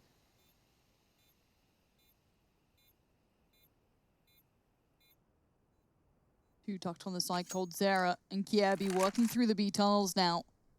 It's going to be Fallen facing that way. Nico about to spring in. Here we go. Those final bits of utility. Nico just fading. Oh, he didn't see it. Fallen finds him, and now 2v2. You're going to have Kievi in there, but it's Taco to try and hold. I think they've got that. Running as fast as their little legs can carry them. Kievi gets to it just in the nick of time. Whoa, what a retake. Not easy with 2 AWPs, and FaZe do manage to handle it with a degree of composure. The plant and the loss bonus in MIBR's favor means another buy will be coming on the board just here. Now, we need to see if they're going to be getting more of a long spawn. You've seen those mid-control smokes come out, one on Xbox, one towards Deep Cat, and then they're doing the long corner smoke. They're using quite a lot and very, very early. I don't know if they want to go for a bit of a pace change. We've seen quite the attacks on the B site. And this time round, it will just be the single AWP still. So not wanting to bring out the double AWP on the CT side, but there's contact on long. Worked for them once. Let's see if it can work for them again. Nico under threat as well. Taco got a lovely angle over the smoke, and KNG does deal with Kyobi's new position. He is that long anchor, and for now, made to look like a bit of a something else. Got Rain on the way over, though, which is... must feel pretty good, because he's been having a nice game so far. Made a little bit of faith on that, but Nico needs to stay focused on towards short, but timing's of the essence, and Taco's timing is just to perfection. The trade comes in, but now the T's are going to be flooding from long. Molly's flashes, everything Nico's got, he turns it. He gets one, KNG's down.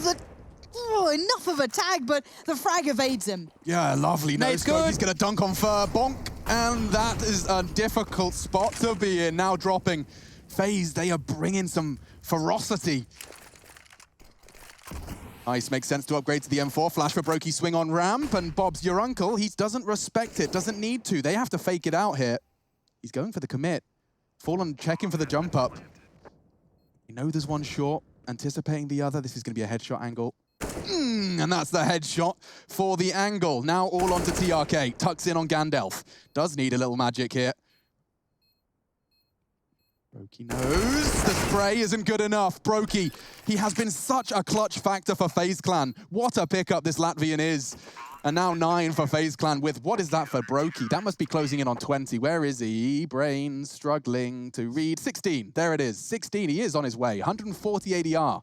Yeah, I want to credit that to Nico, though. The fact that he did that damage facilitated the grenade kill, and the fact that he got 2 under pressure in that situation was fantastic stuff. And well, the spray got a little bit wild toward the end there from both TRK and Brokey, but at this point, with such a commanding lead on the CT side of Dust 2, FaZe Clan, they're looking poised here. Map 1 of Train, well, I think they've forgotten about that one. They've really turned it on since Inferno's woes and wobbles. Looks quite pacey, though, here, Alex. It looks like they just go straight through middle it. Kirby? Hello? What is Fallen up to? Excuse me, Fallen? He's just cracked them in half. Left to just watch as this all falls apart in front of them. This pace, it's unparalleled. They had no idea what was coming their way. What a fantastic contrast to the last, 12 rounds, 11 rounds of play.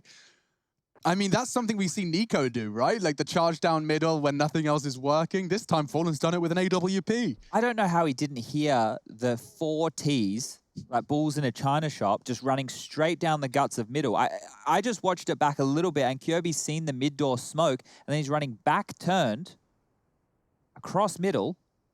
It's picked out of the air, and that's all she wrote. I'm not sure Nico's holding on to this AWP either. This is going to be a bit of a painful deathmatch session. Yeah, Fallen, he is continuing to run with it. Give him the ace, folks. Give it to him. Gabriel, not going to be the one to find the final frag, because coldzera's holding on to his M4 with every single bullet he can.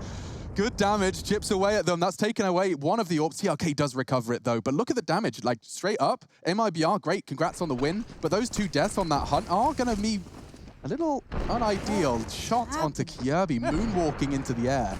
Oh dear, I'm not quite sure. Maybe the comms were quite loud at that point in the round. That is the only thing I can really put it down to. I just love the fact he was so ahead of where they even considered he could be. Wait. It was so out of their realm of possibility. Look at the ramifications. Yeah, FaZe got peanuts. I didn't realize. Yeah, I suppose when that 1v1 from Brokey came through within the previous, that it meant that the economy was bottomed on out. So MIBR are potentially putting themselves in a position here. Well, I would say definitely to grab 4. And then what comes after that? 5 or 6. After the way this first half has gone, they're going to be happy with turning it around. This is good recovery for MIBR here, potentially, obviously, if all goes to plan, which it should do. I don't see these being the rounds that they make a mistake from, especially when it's a B stack and most likely is going to be an 8 ending. Pro Kiebi left out to potentially rot on this for the little bit of an error that was clearly made and exploited by Fallen being Fallen, really. So yeah, kind of going through the motions, and I like to see it. I'd rather them kind of take it seriously, ensure all safety is kept. Awkward flash, but they should be fine to get the bomb down any time soon. I'm all about safety, Lauren. You need to make sure you're wearing appropriate footwear at all times.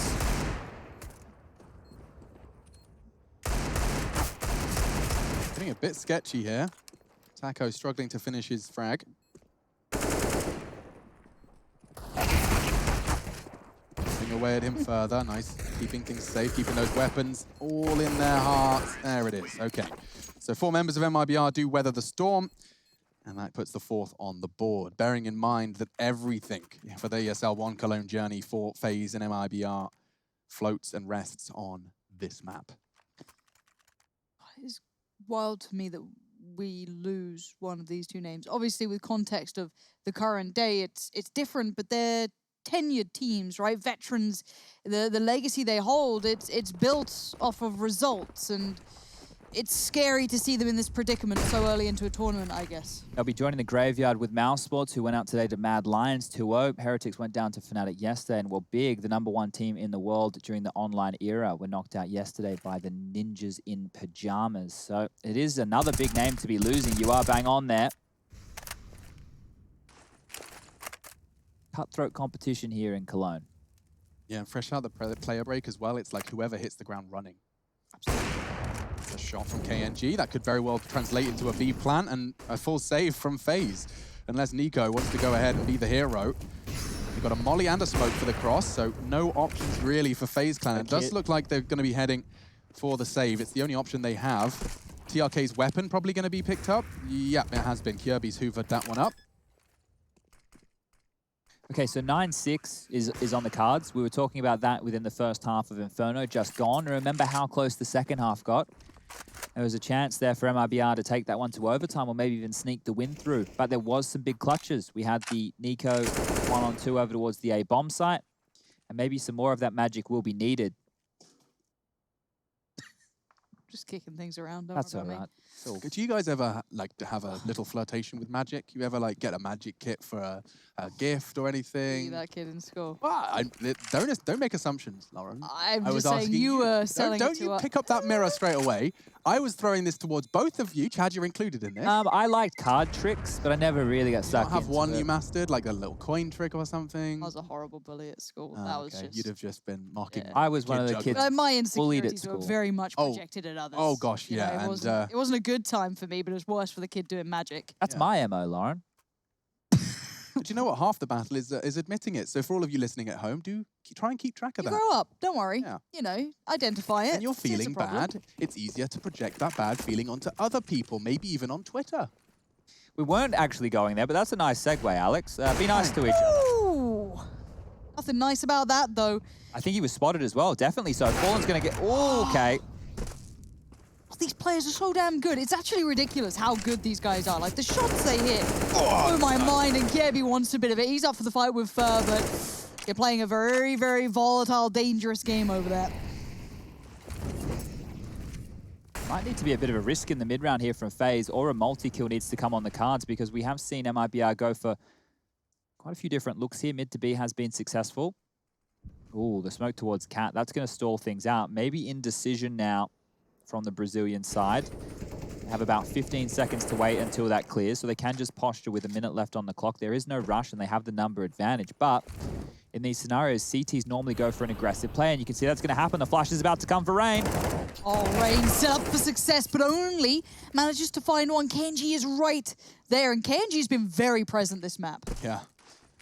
As always in MIBR's success is he has managed to manufacture a man advantage. Kirby, responsible for multi-kills, and he's got a good chance. He might even flash for another one. He wants another bite. Fakes it out, slows him down. 30 seconds. Keep track of the time as well. A headshot angle adopted by him, and as they retreat, they walk straight into the jaws of Brokey. They're locked in. Cold Zera's turning the key. And now perhaps, oh my goodness, he's in such a tight spot, they're gonna check him! Oh! He's gonna get at least the first, not the second. TRK on Kirby, the 2 new additions. It's time to see who made the better pickup. 10 seconds. The cross is vital. The read's correct from Kiebi. TRK, smoke down, doesn't know it. Kiebi knows everything. And now the bomb goes down. Kiebi gets to be the executioner. It's 10-5 on the half. It could be anyone's game to stay alive.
Three hours of competitive Counter-Strike, and it comes down to one half.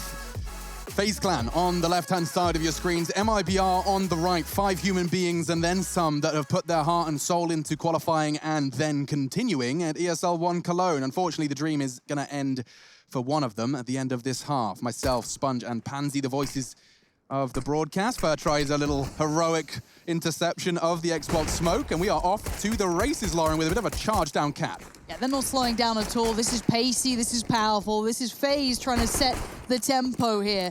Straight up towards short, you already got Fur and TRK though, keeping this in mind. Good flashes, Kenji in backup. 3 to face, 1 to fall. So far, the T's led by Kiebi are having huge impact. Yeah, and I don't know what Taka can do other than just shrug his shoulders and say, well, we'll get him next time, boys. Just a USP and a Kevlar vest.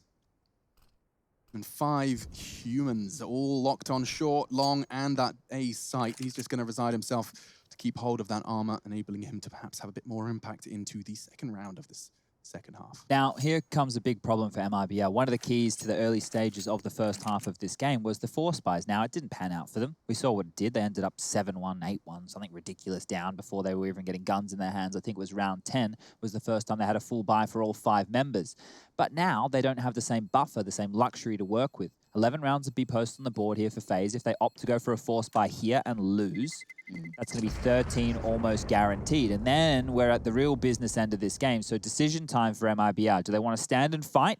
Do they think that they can go toe-to-toe with some of the best aimers in the world? And yes, they do. I see a scout getting purchased on through. This is almost do or die right here. MIBR have to make this work. They have to make it expensive. Gosh, that is some real intensity added to the second round of this map, or rather to this half. Let's see, it's a big and ballsy force, but it's up against AKs and Galils. I mean, I certainly would favor FaZe. Let's see if MIBR can convince us otherwise. I'm with you, but again, for MIBR, we give them so much room. We give them time to prove to us that that legacy has validity, and this is where it has to be. If you're gonna be gutsy, ballsy, brave, deliver.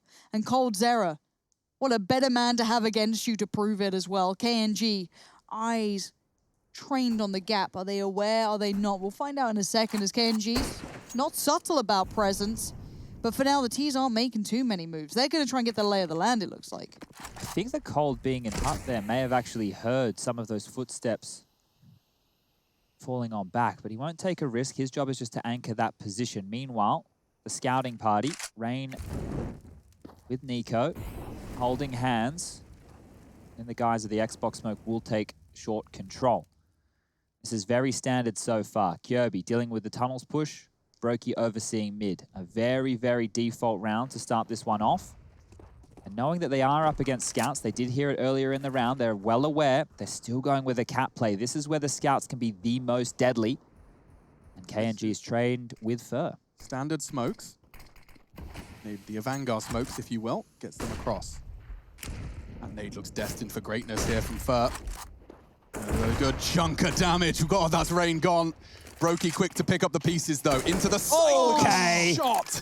My God, that's going to echo through MIBR's ears. They're not going to be happy with that.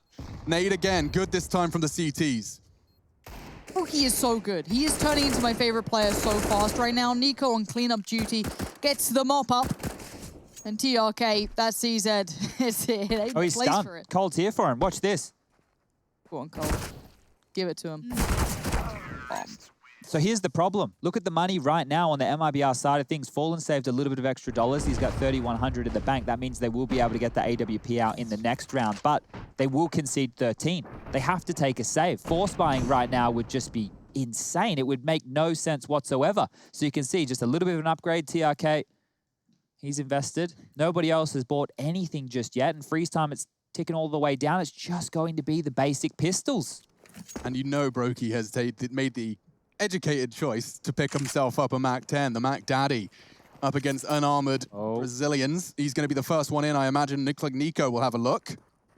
Hello. And goodbye. TRK eliminated. Fallen hamstrung, trying to back away. Looking at the earliest and fastest round we've seen already. There's only one man left. We're at 90 seconds. KNG's about to jump into Kirby's crosshair. Not as pretty, but still the result. That's 13. So MIBR, they quickly get that one out of the way. But FaZe Clan, they're 3 rounds away from advancing in this lower bracket. I will remind you, this lower bracket will be brutal. MIBR certainly would prefer it to the alternative, but regardless. Well, they've come a long way to be here. The only team to make the journey overseas for this one, currently in Serbia. Needing a bit of a European boot camp to come into Cologne. And while it looks like a fast B, all 5 members trucking through dark. This one's going to be quick. And here comes the pre-fire. Every bullet being thrown towards KNG's position. He still lives to fight another day. Looks like he may have flubbed the flash. He did. That's going to slow his team down as well. And now Cold can find him. They don't have to rush this plant. Utility integral here. Fallen's looking for a fight. They're pushing forward. Fallen's up for this. What are you doing? And the fire below. He's down to 20 HP.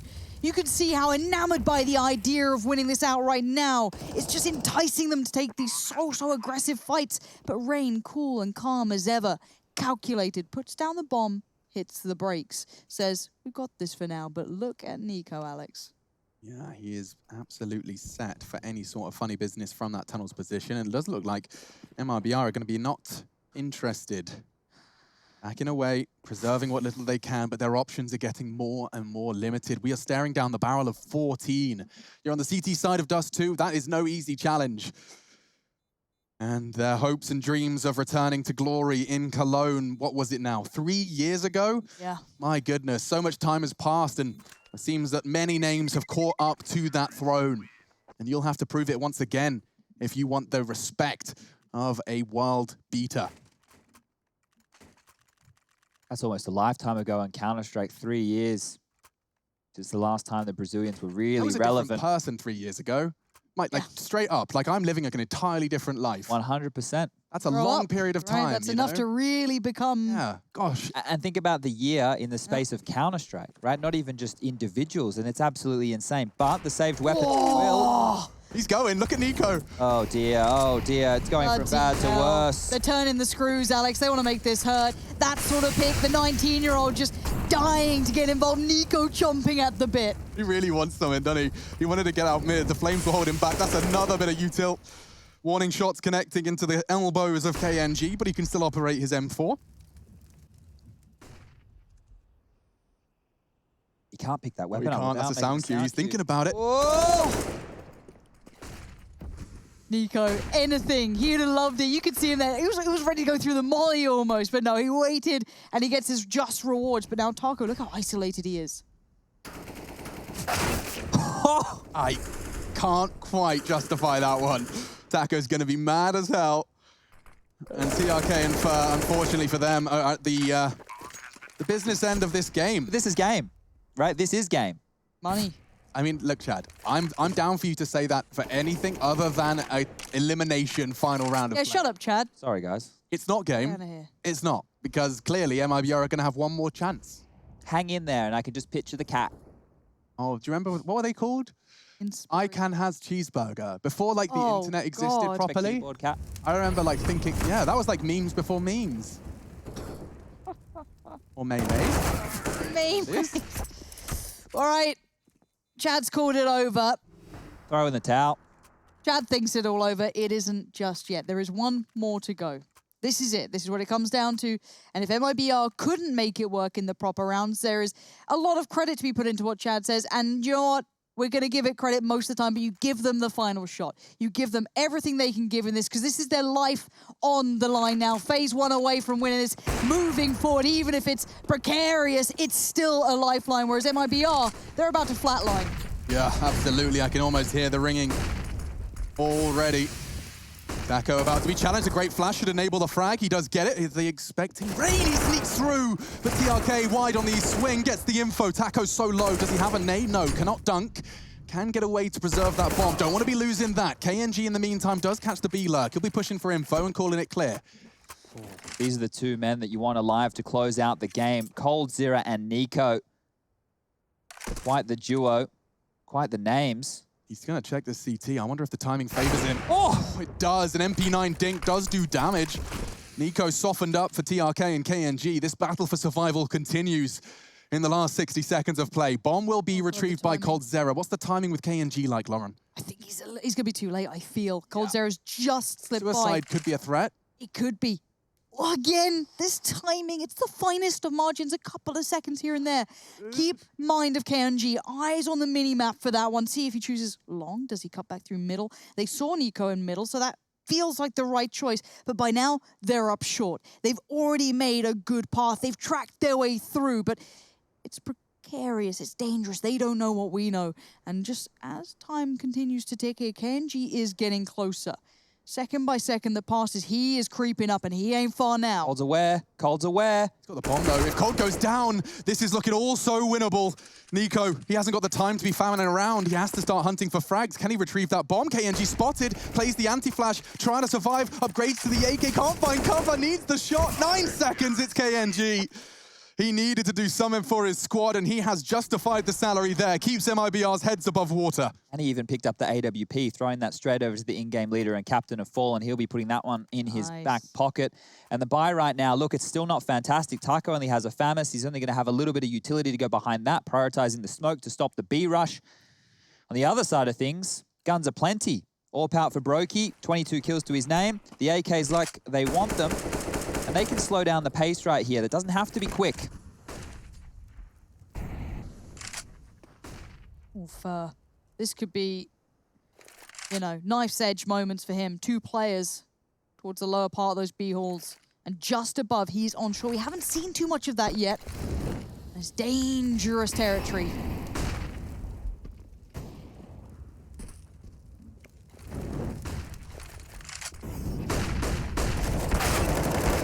That's a lovely start for Will. Neutralize one of the hardest hitters on the FaZe Clan roster. TRK, great angle, but traded again. Kjaerbye contributes. PNG on a very fast flank here. This could have the element of surprise. Kjaerbye is alone with the bomb. He's going to do it again if Kjaerbye does just continue to pause. Yeah, that's the frag he needed. Looks like the 7th for MIBR. The long duo of Brokey and coldzera going to give it a good go. Fallen ratting around in the smoke. He's managed to slip straight by Brokey. No armor on him. Where's coldzera? Okay, starting to arrive up long now. Bomb defended by the CTs. There's a lot of time for this, still 40 seconds, but it's just curious they haven't stuck together for the trade potential. Fallen CT too short. Peculiar. Now, I like the Nico coldzera combo, but the way Brokey's been playing, I'm looking at this guy to do something. But they are guarding that bomb like their life depends on it. And funny enough, it does. Fallen finds Brokey. coldzera is going to have to dig deep, roll it back, do something exactly like that. 2 kills and now the 1v1. Could you imagine a better moment up against Fallen? The man who brought him to the stage now might keep him from it. And the time, the bomb goes in. Fallen's there just to the right. He misses. And coldzera breaking Brazilian hearts. Outstanding. The 2-time ESL 1 Cologne champions grouped.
FaZe Clan keep their head above water. Thrust to the lower bracket after a slip-up in their opening game, but the slow start carried over into this one.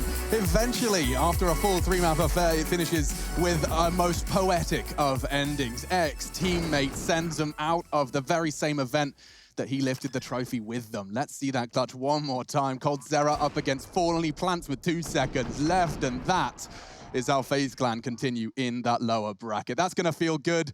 It's how he loves to play, and of course, that extra pressure we were talking about of the, the politics and the poetry.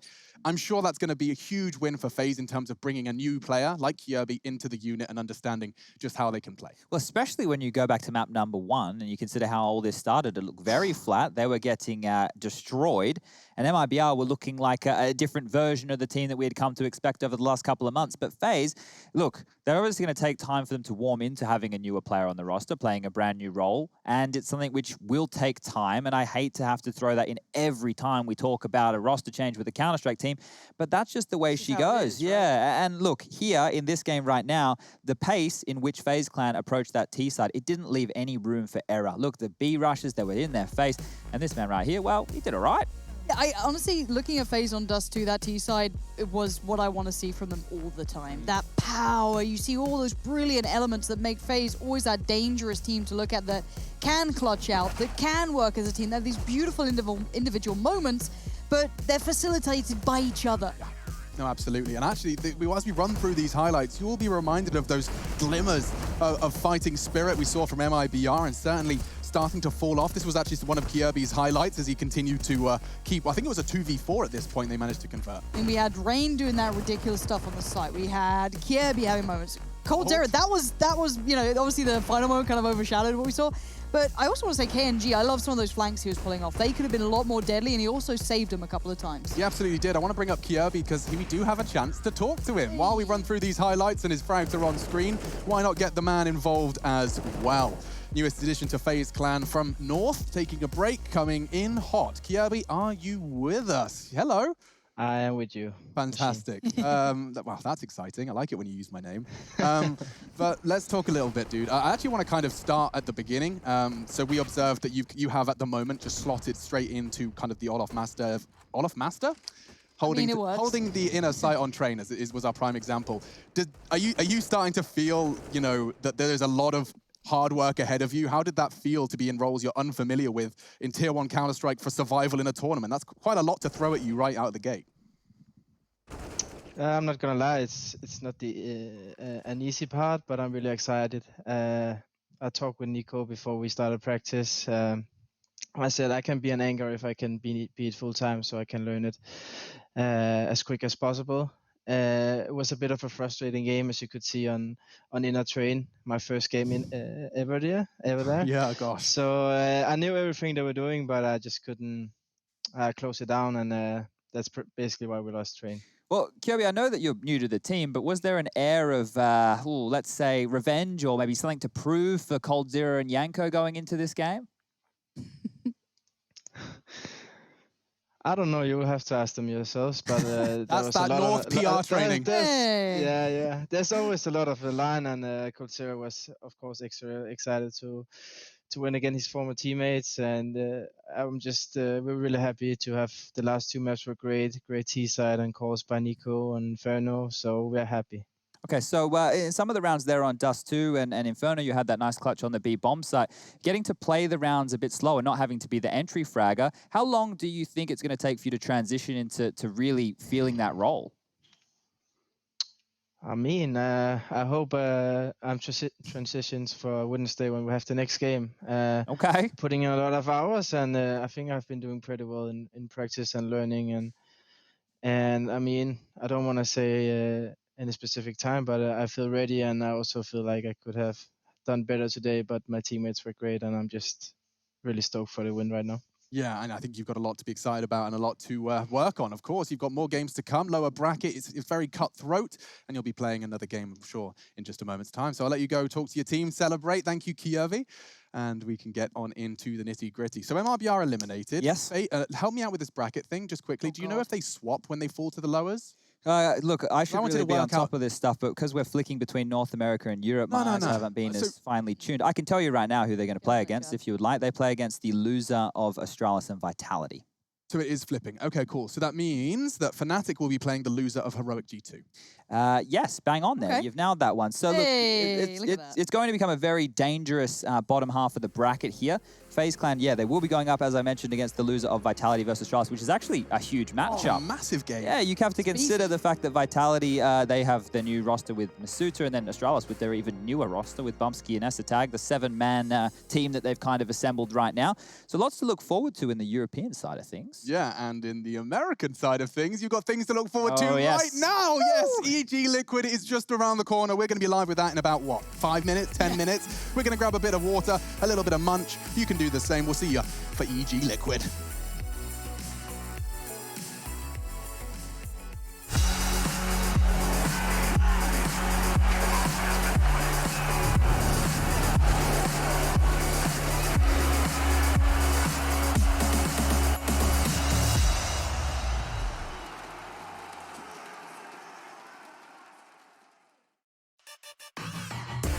Intel Gamer Days is on now.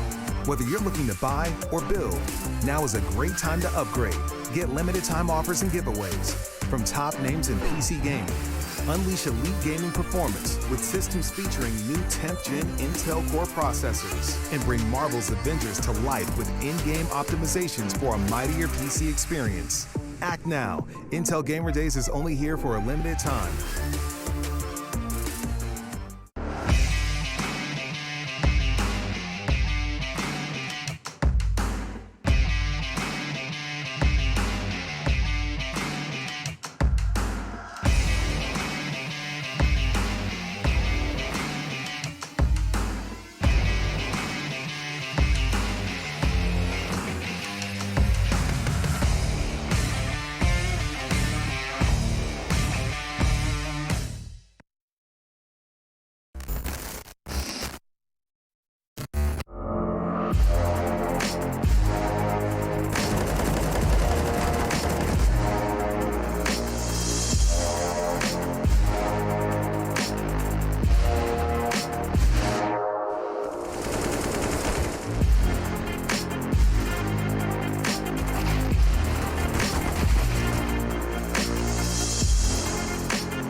If you want to know what you're good at and, well, also what you suck at, check out csgohub.com.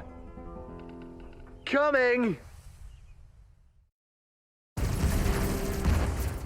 Everybody loves an underdog. Who needs to be liked?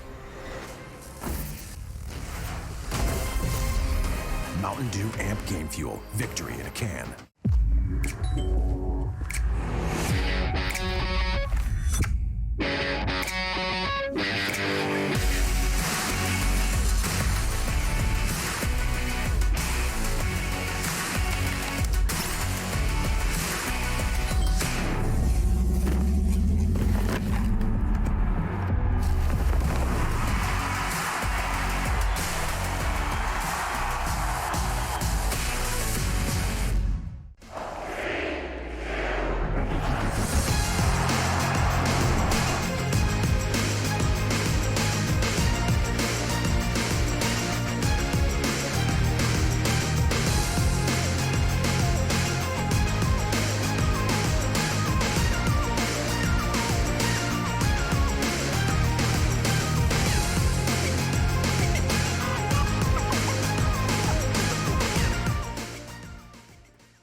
Trying to be weightless, like we're the two surviving pieces of something.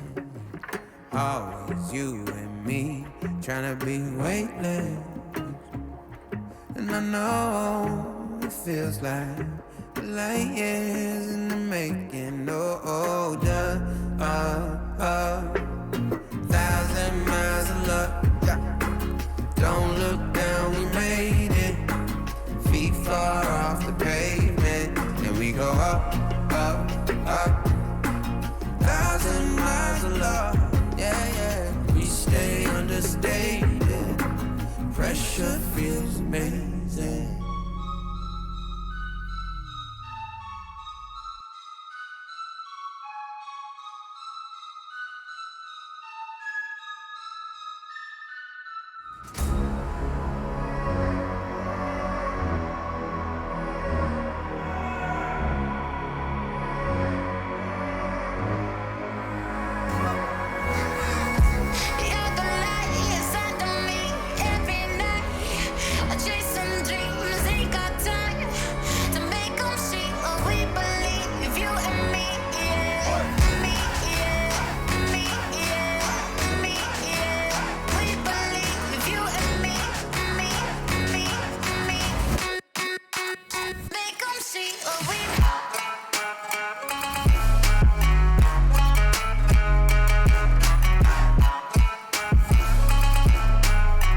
ESL 1 Cologne Online is brought to you in part by Intel, Mountain Dew Game Fuel, DHL, and GGBet.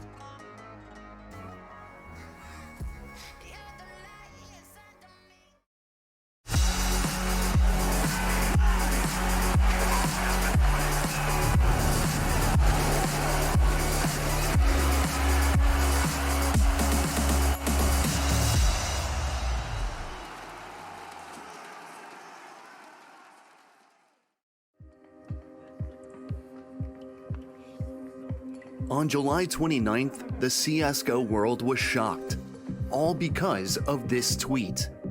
That short message meant one thing. Nick Canella, aka Nitro, has announced he's stepping down from Team Liquid's roster after 5 years with the team.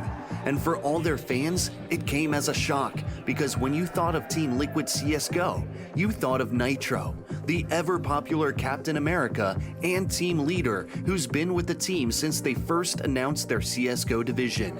Rumor had it that after the team's disappointing results in the last 12 months, Nitro would be replaced by the upcoming star, Michael Grimm Wentz. And it was confirmed by Team Liquid as they responded to Rush B Media. We can confirm that Michael Grimm Wentz will be starting for Team Liquid at DreamHack next weekend. We're not ready to share more at the moment, but we will have more to share with the community soon. Steve Arhanset, Liquid's co-CEO, posted a video providing information on upcoming changes to the roster. Yes, we will be making changes to the roster. And with roster changes, you know, they're never easy. They impact the lives of the players, and they should be done with a lot of thoughtfulness and consideration, and ultimately to hopefully improve the performance of the team. Our commitment to winning is pretty much unwavering. For Team Liquid, 2020 has been a disappointment. They performed below expectations and they're no longer the top team in the world, let alone North America. Their results are something completely opposite to the ones that Liquid's fans were used to in the last few years, especially in 2019, when Nitro and his teammates stringed together a number of big wins, made history in the Intel Grand Slam, and became the #1 team in CSGO. So the decisions had to be made. Nick's departure will be Liquid's first roster change since December 2018, when they picked up Stewie 2K from MIBR. Replacing Nitro with Grimm is an attempt to return to winning ways. The 19-year-old CSGO prodigy has been a standout performer for Team Triumph, who already made their reputation in North America. Grimm's performances have been noticed by the big boys as he helped his team crack into the top 30, and he has been bought out of his contract with Triumph. But with ESL 1 Cologne 2020 coming right up, all Liquid fans' eyes will be turned on the young rifler, expecting a good performance from their favorite team. 3-on-3 though, as MOTM and Sonic get their trade to turn the man advantage back. Dinks down, Sonic on 1, Grimm turning on for 2 good frags, and 3 kills all in all. He's MOTM alone, and the Glock taps its way through. Big stuff thrown up by Grimm, 4 kills to enter for Triumph. As for Nitro, despite recent performances, he has attained the status of one of North America's best players of all time in CSGO. Saying that his achievements with Team Liquid were good is not enough. Nitro led his team to the finals of the Cologne 2016 Major. Nitro's in with the AK. He knows they're both there, but they're buying so much time. He's got the kid picked up. He's got one. It's Edward Divine, and Nitro's got a boat. It's going to be Liquid forcing out Cobblestone. And in 2019, helped them to win IEM Sydney, DreamHack Masters Dallas, ESL Pro League Season 9, and ESL 1 Cologne. I think winning Sydney was actually a huge step for us in the right direction, like winning like a big Tier 1 tournament. My wife was there and stuff like that, so it was really cool to have her there, see me win and hold a trophy in front of the crowd. As a Liquid player, he has lifted 6 big event trophies, and probably sooner rather than later, the CSGO community will be watching him play for one of the top teams. But until then... Yeah, I mean, that's it. Glad you guys had me, and thank you. Peace out.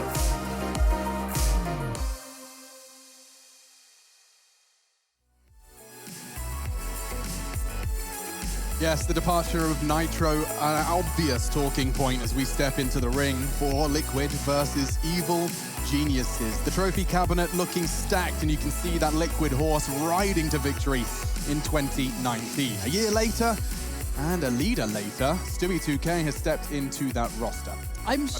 Stepped into that role. In that role, for sure. Honestly, his interview gave me so much more faith in that roster than I think I've had in a little while. So self-aware, saying all the right words, and maybe Jason just told him to sing all the right words to keep us pleased, but I'm going to assume that actually it's in the right place. Yeah, he seemed like he had a grasp on what he needed to do, right? And I think, you know, when I was always talking about Liquid with Nitro in the roster, it was always Stewie as the emotional leader, the one to get them fired up. Naf's quiet, Alicia's quiet, Twists gets he gets going when the games get close, when he fires on up. But on the other side of things, another team who can be quiet until the most recent addition of Stanislaus joined the squad. He's somebody who, at least, you know, when they won ESL 1 New York last year, was banging the desk. I'll never forget those scenes against Australia's Stan, just up there, just smashing the desk. There was some, well, some good Counter-Strike. No, absolutely. And you've got this interesting conversation that they must be so tired of. You have got two teams vying for not only #1 of the region, but #1 in the world, and both have the same goal. My question is, who's closer right now, Chad, or do we need to see some gameplay? You would have to just say EG, based on the fact they haven't had a roster change so recently. We saw Grim slowly starting to get into the groove of things, and obviously they were looking for a firepower upgrade over Nitro, so that will happen with time. There's a coaching change there as well, but on the other side of things, EG made the coaching change with Chet. He went out, Zeus came in, and I think that what Zeus has kind of done is kind of grabbed them by the collars and said, hey, we need to focus, because I know some of the members, they were maybe focusing on other bits and pieces in their life earlier in the year, which is fair enough. We all have different priorities at different times, but if you want to be the best CS team in the world, your focus needs to be lasered. And 5 people, if not 6, 7, depending on how far your roster spreads, are all with a common goal and the same focus, the same level of focus. And that is hard to achieve, and that's all part of those steps to victory. My question is, how on earth does this one shape up? Now, you're excited about Liquid. You got to see them a little bit before, Lauren. What was it that did some convincing? Because no leader, Stewie behind the roster. Was it the interview that really pulled you in that direction? I don't know if convincing's the right word. I mean, they were still pushed in elements that I thought, you know, I said, I'm being reintroduced to this roster. I remember them at some of the highest points. So as I said, for me, it's a little bit of a catch-up, and I'm like, I still see it. You still see that Liquid magic coming out, and you're like, okay. And now you've got Grim in there. It's all coming together a bit. All right, look, you maybe missed this, but Elige at one point, right, was the best North American player in the world. And I think we might be able to go for a little bit of a trap card reveal here, Yu-Gi-Oh style. Here he is. Now, Elige, as an individual, elevated Liquid to another level. This guy on your screen was so good, you know, and has been so good. The last game we saw from him wasn't fantastic, but Stewie stepped on up. Now, toe-to-toe on the other side of the server is yet another fantastic North American player, and that's Breeze. Now, when you have these two individuals, these two teams, which are very firepower heavy going toe-to-toe, see the numbers? 90, 89, pretty damn close right there. They are the individuals that I want to be looking out for in this game to be giving us those big moments. Alex, you remember that clip from Breeze in the site against, it would have been 100 last Thieves? bullet of his USP? Yeah, on Inferno. That was gnarly. Like, all of the players in the server on both sides are fraggers. There's not like a fragging, like, you know, an in-game leader that doesn't get any kills. Everybody in the server here today, they can go ham. And we also get the nugget of Stewie versus Tarek. They were part of Cloud9 together. They won the major together. We can draw on all those threads. There's obviously the rivalry between these teams, basically being region locked now. They have to go toe-to-toe against each other all the time.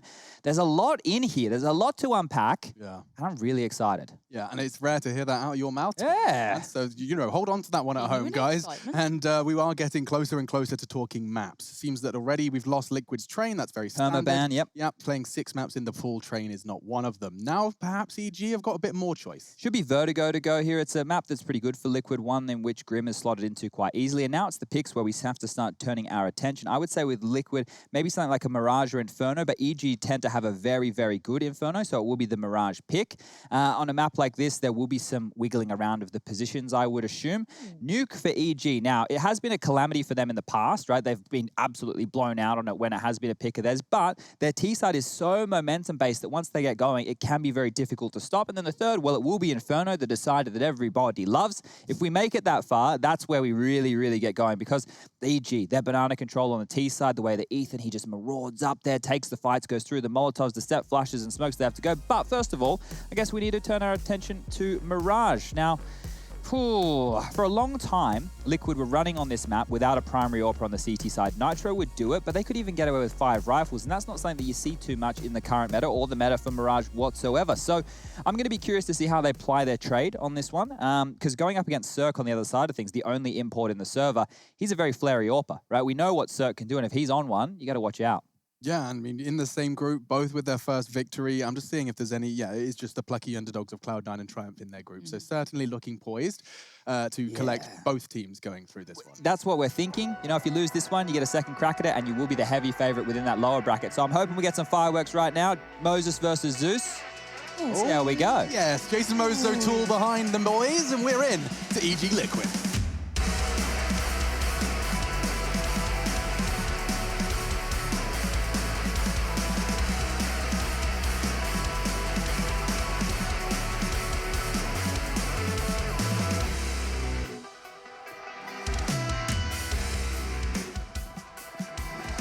Alrighty, time to swing over to North America. EU, well, I'm going to be honest, it was pretty damn good. So we got to top that, and we have 2 great teams to give us the look towards it. Liquid heading straight towards B here. No messing around. They don't really have much else going on. Yeah, and because of this, it's actually quite beneficial to both. No one's going to be pushing A and calling it clear because of the passive single hold on CT. Tarek's got a prime position for the underpass position. It's very clear, considered, and calculated. This could be a problem. Liquid are jumping straight into the prepared CT setup. Ethan has managed to chip away at one. A war of attrition. Grim, newest addition for Liquid, looking to find himself the last. He does. The head's breezy. Just stand in the kitchen, trying to cook up trouble. Not today. It's 1-0. That could have got very, very deadly there, because you look at the setup, there were so many players positioned towards middle for a fast rotation towards B, but luckily for Liquid, their utility, it was on point, obscuring that cap position as they rotate on through. The kills come their way. And that is the start we're looking for here. Now, I want to question, how much of a fight do EG want to get into? Now, we were talking about the force buys within the previous game a lot. MIBR were doing a lot of themselves. And well, surprise, surprise, the brawly region of North America, EG prescribing to, well, the same script. And this aggression, wow, that's a lot of util on the floor. Dinked Twist, he's dinked as well. He's going to have to try and contain them with a Molotov, but that is huge. The lion's share of their util now just squandered thanks to the aggressive move of Ethan. They can go back to the drawing board now. Readdress, rearrange, smoke back towards window. They continue their presence in middle, but look at this push from Breezy. He could take the bomb out of this equation, and it's all down to Twist with 10 HP. Oh, he's just turned around. The timing was against him. That was so close to being huge, Alex. You're bang on. And the bomb continues to find place, and someone like Elige can just protect, keep safe the site. You're not going to expect it, but Elige doesn't care. All right, that's good that's happened on the second round. Stan can shake that one off quite quickly there. It hasn't happened on a gun round or, you know, in a situation that should have been an absolutely locked-on-in round. But that force buy means that EG will be taking the save here. Liquid get an opportunity to stretch their legs a little bit, potentially build up a bit more of a bank. Let's see what NAF wants to invest into here. Could even keep the Glock. We've seen Flusher start to go for those plays on the CT and T sides, at least towards last season. And you will just be keeping the Glock, so you don't hate to see it when you know you're going up against just the pistols. Ooh, I think he just saw a waterfall of blue descending out of that window, so they'll start to take the space in A. Nice calling from Liquid so far. Ooh, They look poised for success. Yes, Lorena, you're right. This is getting a little out of hand. NAF down they're as going well. B. It's all right, they're going B. Okay, well, look, we know what they say about chasing waterfalls, Alex. That's what's happened today. It's gone terribly wrong, but luckily, these 3, they know better. Yeah, they've been paying attention and can at least lock down the round, albeit without the advantage coming into it. It is just those unarmored, recovered Galil and USPs. This duel for Liege has been lost so quickly, perhaps. They should go for this Grim now. and Twists are going to be tested on this third round. No kit, I remind you, and shots like that from Grim, but Tarek's hit one straight back. It's onto Twists. 6-0 already. The Molotov is primed, and he has secured the round, but can he maintain his weapon? Looks like he's playing the percentages, as is Breezy. Gentleman's agreement. They both vacate the site. Liquid, however, leaving with a round.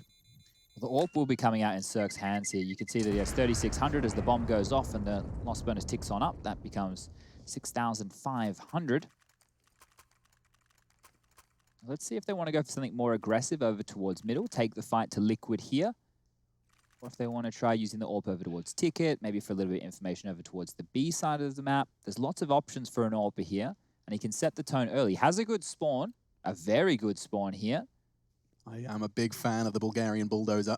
And he's ready to flatten the competition once again. Strafing onto... Ooh, that's an oopsie. I'm going connector, boys. That was the call. He's cool for now. Molly. He's found a little safe haven for their Molly. I wonder if that's going to be a mistake that he can exploit later into the piece. I don't know if he realized how much info's gone out of that one by the simple or small mistake. He's actually got a little bit of a info if that happens again. It could have been a one-off. However, not bad little start here. Mid control being slowly but surely garnered by the T side. CT's trying to keep hold of that utility as long as they can. Tarek going to be posted up towards short. I like that. Kind of still being very present, yet somewhat safer than playing a little bit closer towards the ladder. So no utility really left or to speak of on the EG side right here. Molotov, 1 smoke, 2 HEs. That smoke I was talking about is thrown out already. So things are looking good for Liquid here. It all comes down to the fights for EG. Grim's really sharp, though. I wouldn't be surprised. Tarek's sharper. Getting away. Preparing for a rainy day. Here it comes. It's Twists. And Alicia's already found one. One on the site found as well. Twist's presence was enough to keep them in cage. Now Breezy needs this movement smooth, and he has got the same problem as Cirque. Seems they didn't quite have the same breakfast. Ethan onto Stewie, though. 3v3, bomb down. Liquid favored for the 4th. Sound Leash to work with, and Ethan punishes, though. This is good. This is shaping up nicely. It's all onto Naf and Twists, who's already managed to dunk onto Ethan for the trade. Wait, Ethan changed out from being Nate. Look at him. He has truly grown up here. We've got the forward names. And Cirque, trying to put the right foot forward, has to fall away here after the tags come in and Twist took down Breeze. It's done for. Run it out there, try and get to some sort of safety. Liquid with a good start. It's been pretty brutal, to be fair. Like, these aren't easy rounds. They've been getting to post plants quite close, but they are going their way. Yeah, reminder of how they got here, by the way. EG, it was a quick 2-0 up against Triumph for 16-6, 16-5 across Overpass and Inferno. And Liquid, if you missed their game, it was up against Cloud9, and that was a much more trial by fire. 19-17, an overtime victory to pick them up that first for Cloud9, and then a reverse sweep from the Liquid gang. That puts them here in the upper bracket in pursuit of glory. Chaos already locked in for that playoff spot in the semi-finals with that 2-0 victory over Furia and 100 Thieves. So they will get the guns out yet again, EG. Let's see, Cirque with the AWP. Afamis, the really only sacrifice on this buy. Utility not fantastic yet again, and if you're Liquid, you can kind of pump the brakes a bit. Just posture early, we see the smokes towards middle. It looks like it's just going to be an A set piece. EG are ready for this. One close A ramp, one in the site, and one over towards Ticket. Breeze very much on the precipice of this up-close personal. Has to find at least one. You'd want more. Not going to get it. Grim denies, but Ethan is there. Still holds strong. His stand tucked in the corner. But blow for blow, these guys are trading out. I like the look of Ethan, though. Around that triple box, he can cause damage, and not when Stewie's removed his head. That quiff blown clean off. Now Tarek stalking from ramp. He has the element of surprise here. Stewie low. This has certainly got the pieces of a 1 versus 2. See what he's got in store for us. Every bit of utility, everything he wants. But Elige is the first put a call. Now he knows he's on the site, but where is Stewie? The timing, the turn. He pulled the pin on the decoy, faked him out. He's working this one. Stewie is a master at these, but Tarek has his number in the 1v2. You said you could feel it, and you weren't wrong in feeling as such. Yeah, Tarek's going to go on a little scavenger mission, find himself the Zoom banger, and converts the first for EG. Lovely play from him, good patience as well. Elise just hadn't considered that the ramp flank would be there. All the way from middle. EG do manage to make sure we have a game here. Cirque's going to be gifted over that AWP that otherwise would have been unobtainable, so that's another highlight of the play from Tarek. You can see Peanuts for Elige. He might just go for the AK armor. No util. Same could be said for Naf. Looks like buying is on the cards here as Twist bought straight into that AK. Naf will follow quickly with the Galil buy. Alicia's done exactly that. Alex just going to go light on the nades. And they have enough to work with here. So towards top middle goes the standard smoke to obscure vision. Over and top circle bound. That means he can see if anybody's home. Breeze forced to extinguish the Molotov quickly. It looks like it wants to be an A piece yet again. Running it through this time, not so up close, of course, playing very much dedicated towards connector. Two players tucked in there, Breeze and Cirque. And Stewie's found Stan, so this is going to be game on here. Lee's already out on the side, looking pretty comfy. Nice little hold towards Con, but they need maybe a step further forward. And this could be it. Ethan with just that peek over the smoke. Oh. Could have been great, and he gets it on the wall bang. Yeah, that was a lovely little lineup from Ethan. Puts him in good stead. And now Elige taking okay. a that's ridic. Lovely stuff from Elige. Takes the head off Tarek. Grim to plant safe. Hard shot, Wisey spraying, Breezy punishes. We got our 2v2 again. These guys inseparable in these weapon rounds. Liquid with the advantage though, that bomb is ticking. Naf safe on ramp, bomb not planted for him. Lot riding on Grim in this one. Certainly is, but what can these two do? I'm trying to see if there's a way in, and you can see that Naf's just not having any of it. Grim's posted up on the side. The util gets started to put into play. Grim's called into attention. Breeze has crossed over. Grim's there. Grim is on point. Did he get a glimpse? Doesn't have to. Grim's going to swing out on it. All good, all gravy. And another one of these very close 2-on-2s, 1-on-1s. It goes to Liquid. I feel like we're going to have a lot of this type of Counter-Strike. We were talking about the brawly fashion. Nobody wants to back down. Everybody happy to take the fights. And every round almost feels winnable. These players, they're packed with firepower. And unfortunately for EG, they don't have much going into this round. It will just be a light pistol upgrade. Kevlar almost across the board. Ethan holding on to a little bit extra, potentially be dropping the AWP for Cirque in the following gun rounds. And Breeze is already taken out of the equation. Hello, Stan. Twist is doing the flashbang dance and fully blind himself. Stanner's law converts. Okay, this is getting problematic. Alicia's just lost his life as well. My God, it's spiraling. Liquid, not like this. You've had so many consistent, clean, any round is winnable, just as you said, Chad, but this one's just been made infinitely harder by those opening frags. This is the cleanest round that EG might get. Really? The CZ, P250 sort of deal? All right. All right. NA is just such a wild region when it comes to these games. Grim might find Stan here. He doesn't actually get boosted. Okay, Grim's still alive, so is Stewie.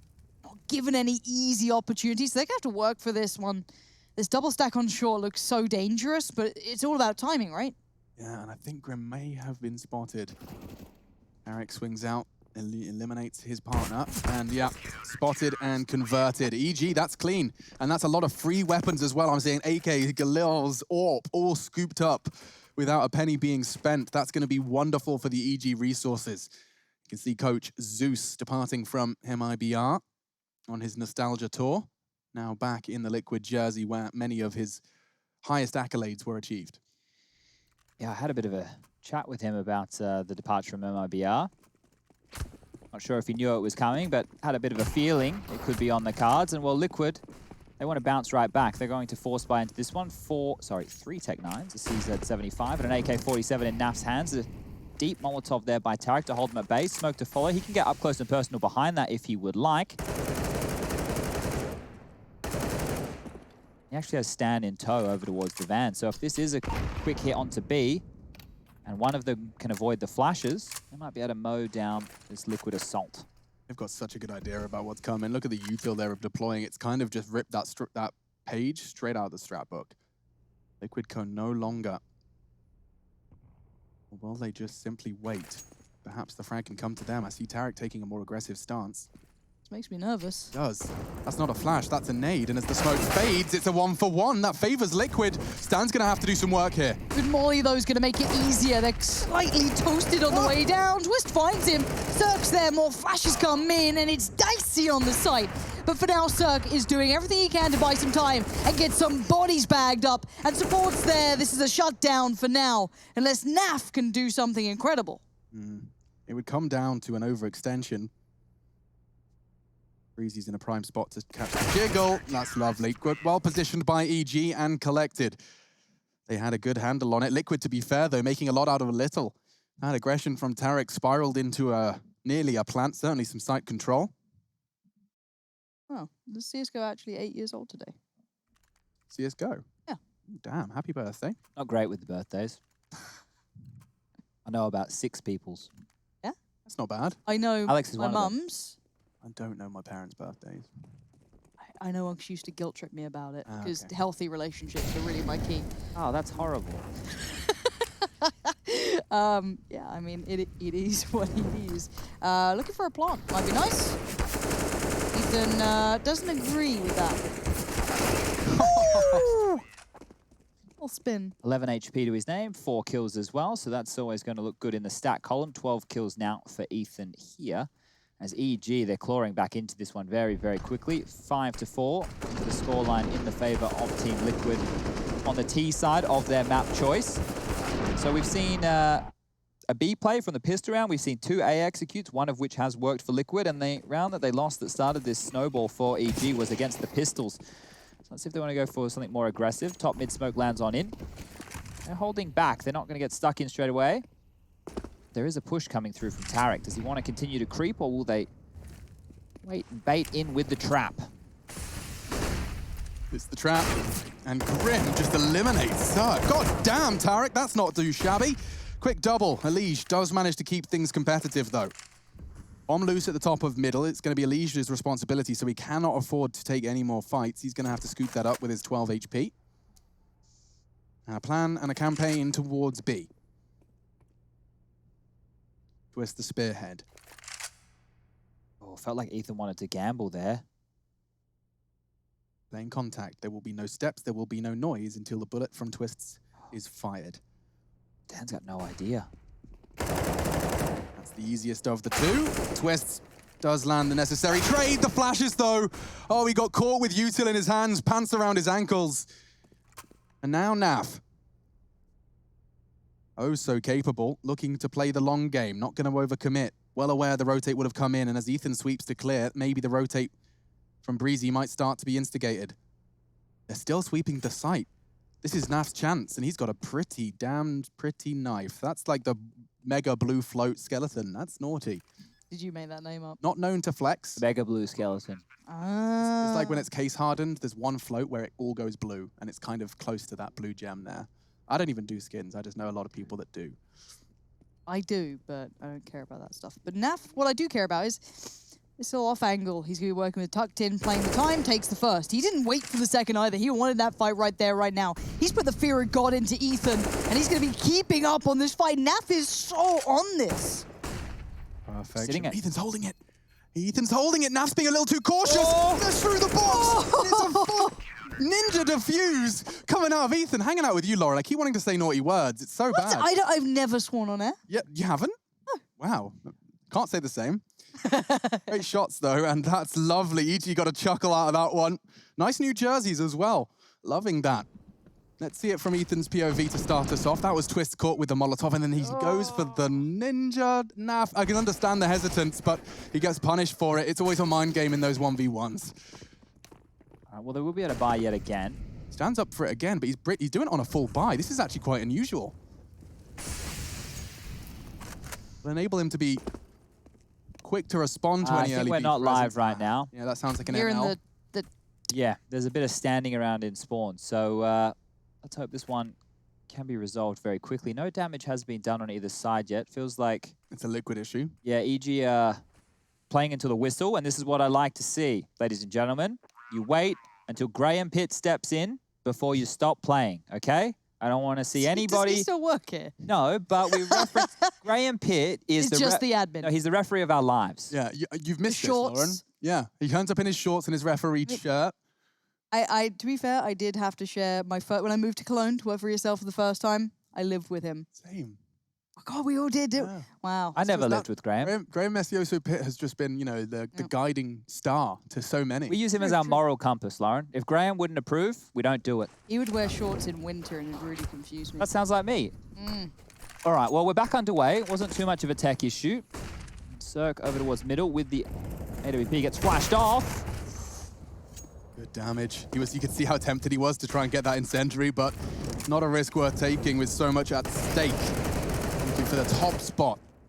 of this Americas region for ESL 1 Cologne.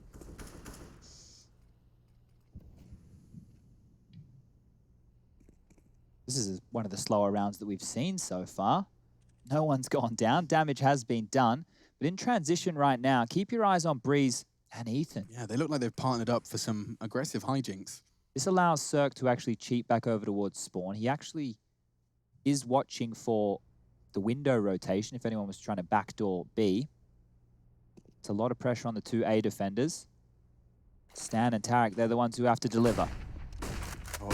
Oh, Stan, you're in a lot of trouble. Tarek can hold his hand, but only for the first. Stan does well to take the head off Stu. Grim going wide, and Elige is there for the perfect distraction. We are into the nitty-gritty. Bomb will be planted thanks to Elige. Still only down to 11. Breezy coming for the flank from Apps. 2 from Kitchen, 1 from behind. That's Naf's responsibility, but he peeks into Cirque. That could cost him.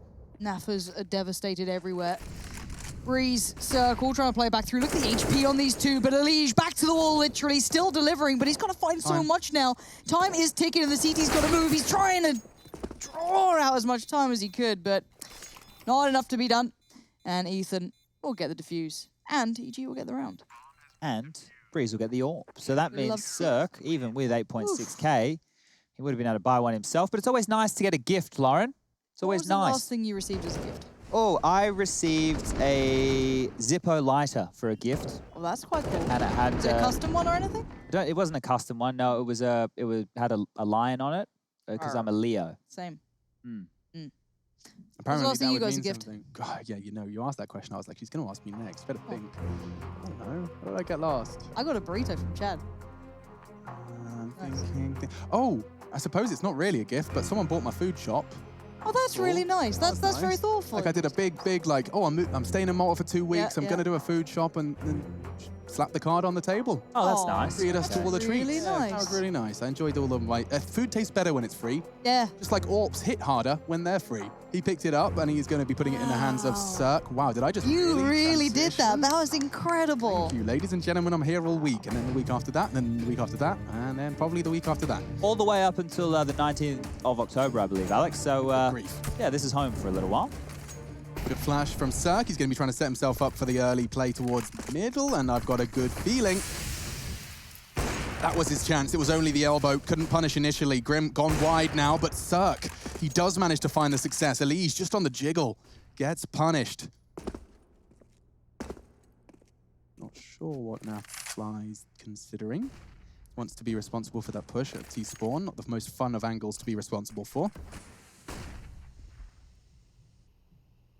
All right, so Cirque actually hanging around middle with the AWP, but you can see how sight-heavy it is over towards A. Ethan Ticket, one on the balcony, one under the balcony. And if they were to creep through connector here, it's going to be very, very difficult because to pivot between CT, jungle, and the balcony are no easy feats. As they smoke push right now. As it clears, they're going for the...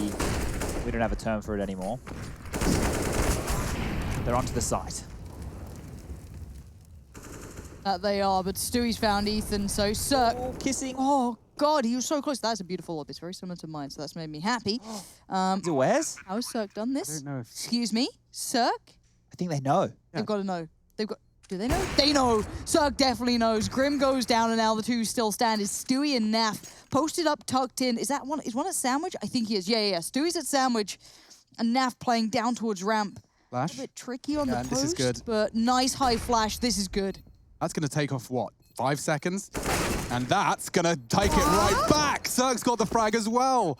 EG's retakes have been crispy. That's 3 frags from Cirque. Grim's going to be a little embarrassed about that one. Just a slither in the smoke. He wasn't checking his back. Can't blame him.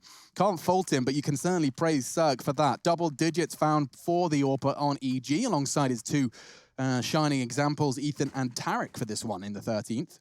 Let's see that one again. So, takes the first. Now, where do these other 2 fall? Cirque just sweeping towards ramp. He spots him. He's like, oh, that's the cleanest and easiest. Tarek's already taken down the sandwich threat. He knew he could take that stairs peek, and probably not the most satisfying. I love that Elige's face directly reacts to what's on screen. Like, he can never lie. When he's surprised, he's surprised. And like JKS, who just looks like we've got a still picture. JKS just has a very sad vibe. I don't think he is. He's not sad. I Exactly, but promise it's just you. neutral. He just looks kind of sad at most. Oh, A lot of emotions just happened at once. But Breeze did lose life at the same time, but it wasn't in the area we expected. Grim opens up onto Stan. And now if you really want to go for that fight, now that's greed. Punished, one of the 7 deadly sins, and now looking to find the 6th. Liquid just 2 frags away from doing so. Walk it safe. All the way up. They've got a Palace Lurk in the name of Naf. It's very often you'll see him there. It's been his role for years. The late arrival on Palace. As soon as they throw the smokes, you're going to see a little burst of life from Naf because he's going to want to catch Ethan in transition. In they go. Tarek to respond and finds the first at least. Nice shot, just on the ledge. Anticipating another, the wallbang, too vicious. And so it's all on to Ethan. Naf a little late to his arrival on that lurk, so maybe he can catch him on the save, which is why he's remained so passive. That's horrible. That's horrible, horrible work from Nav. It does the job, but it doesn't bring a smile to your face. 7-6, though. It's not a bad scoreline, but that made me very nervous. How wasn't that a kill? Well, you know, in the back, teammate. Back of the neck still lives. Yeah, all those bits and pieces. All right, so right now the game starting to heat up here. 7-6 in favor of EG on Team Liquid's map pick. As you can see in the top right of your screen, we will be heading to Nuke, definitely, and then Inferno as a third if we need it. Cirque with the AWP once more, jumping out through the window he will. And they're going for a 2-plays underpass. This is clearly something that they've been playing with and flirting with. It certainly worked a couple of times. You saw Stan's blind 5-7 frag. We saw them doing so early in the pistol as well. It does definitely render you a lot of information. You can see Twister's responsibility is to just catch anyone that considers such an aggressive maneuver early.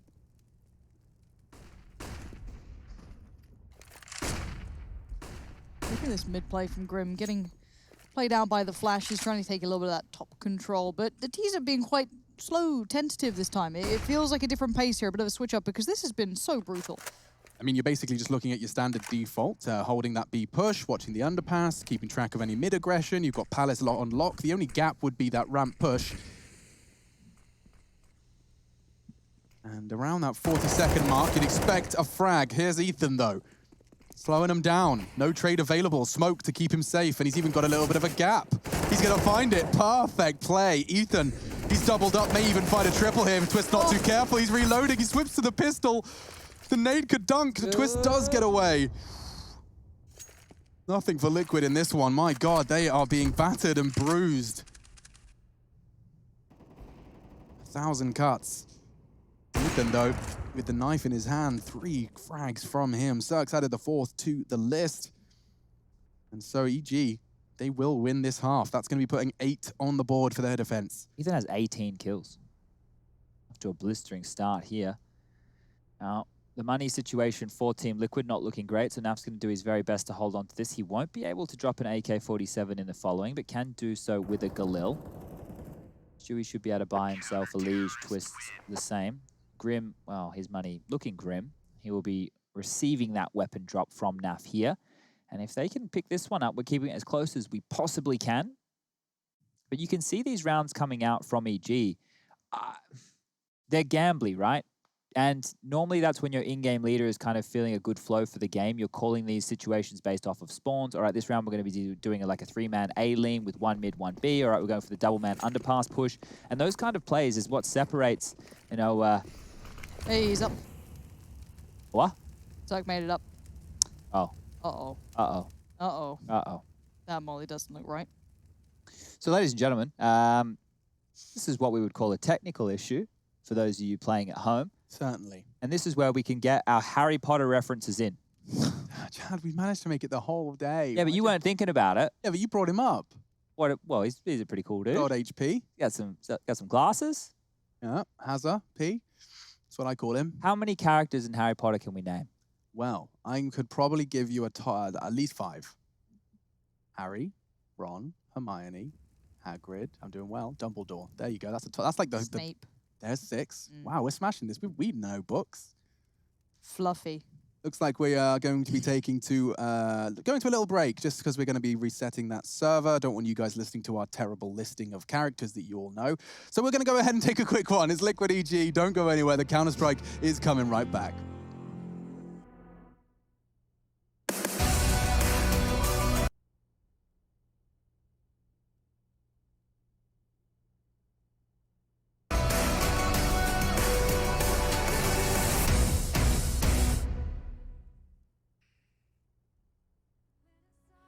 Introduce me, I'm the renegade. Ooh, every single night, I crave the taste. It's the adrenaline running through my game. It gets me high, high, high.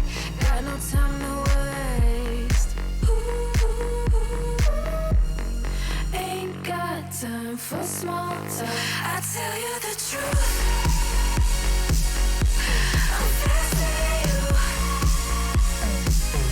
I'ma tell you the truth.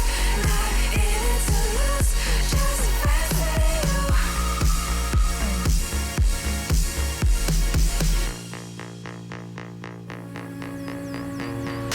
Look into my eyes. I'm not afraid.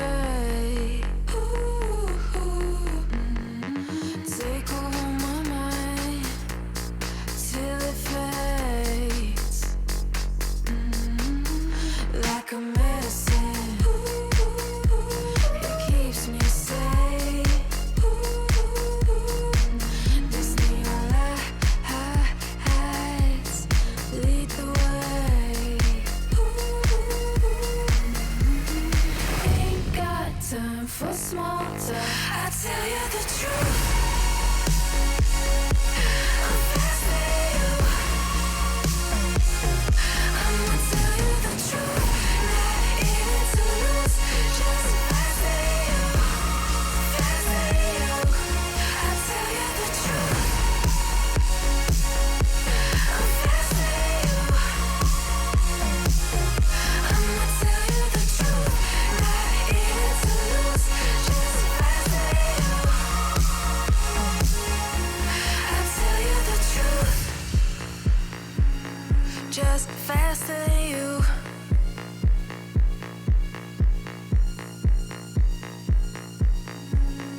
Just faster than you.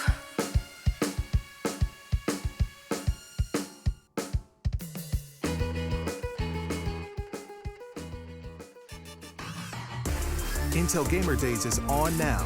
Whether you're looking to buy or build, now is a great time to upgrade.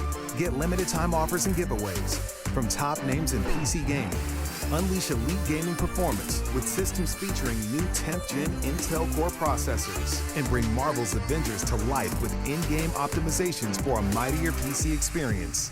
Act now. Intel Gamer Days is only here for a limited time.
If you want to know what you're good at and, well, also what you suck at, check out csgohub.com. Coming! Everybody loves an underdog. Who needs to be liked? Mountain Dew Amp Game Fuel. Victory in a can.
Should be getting back into the game with your second half, but just to quickly fill you in with what we know, it does look like the server did a full wobbly, completely lost it, won't be seeing that last round. Liquid won it, 8-7 on the half. Sponge, Pansy, Machine, hi, great to have you. Nice to see you. I was looking at the wrong camera that whole time, had no idea.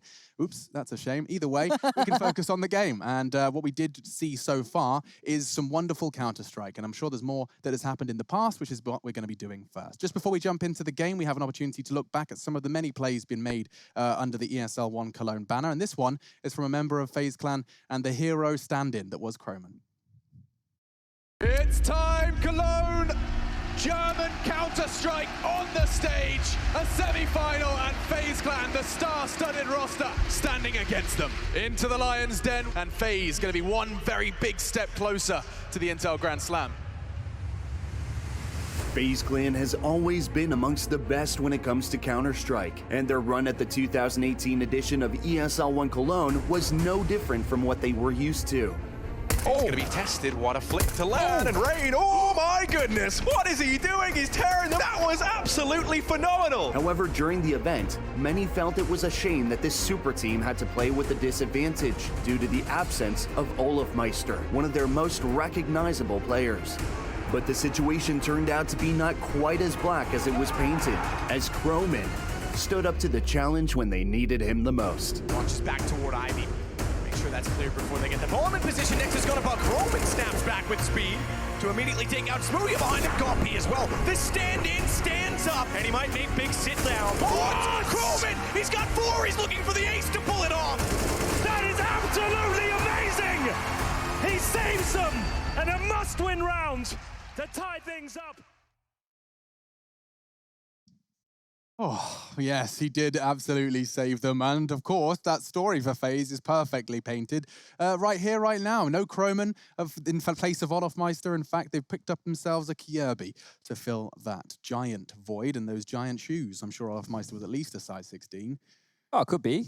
He's pretty well known in Sweden, so yeah, I could see that. You see what I'm saying? He's got some big feet. Yeah. Now, I want to dial it back into where we're at because that was a very, very close first half. It was 8-7. Now, we didn't get to see how the last round went down. Let's assume it was the most exciting round of Counter-Strike we've missed in a while. But look, 8-7, that's where you want to be getting into the second half. We know it's going to be close. We know it's going to be one of these tussles, and it's brawly in the way we want it.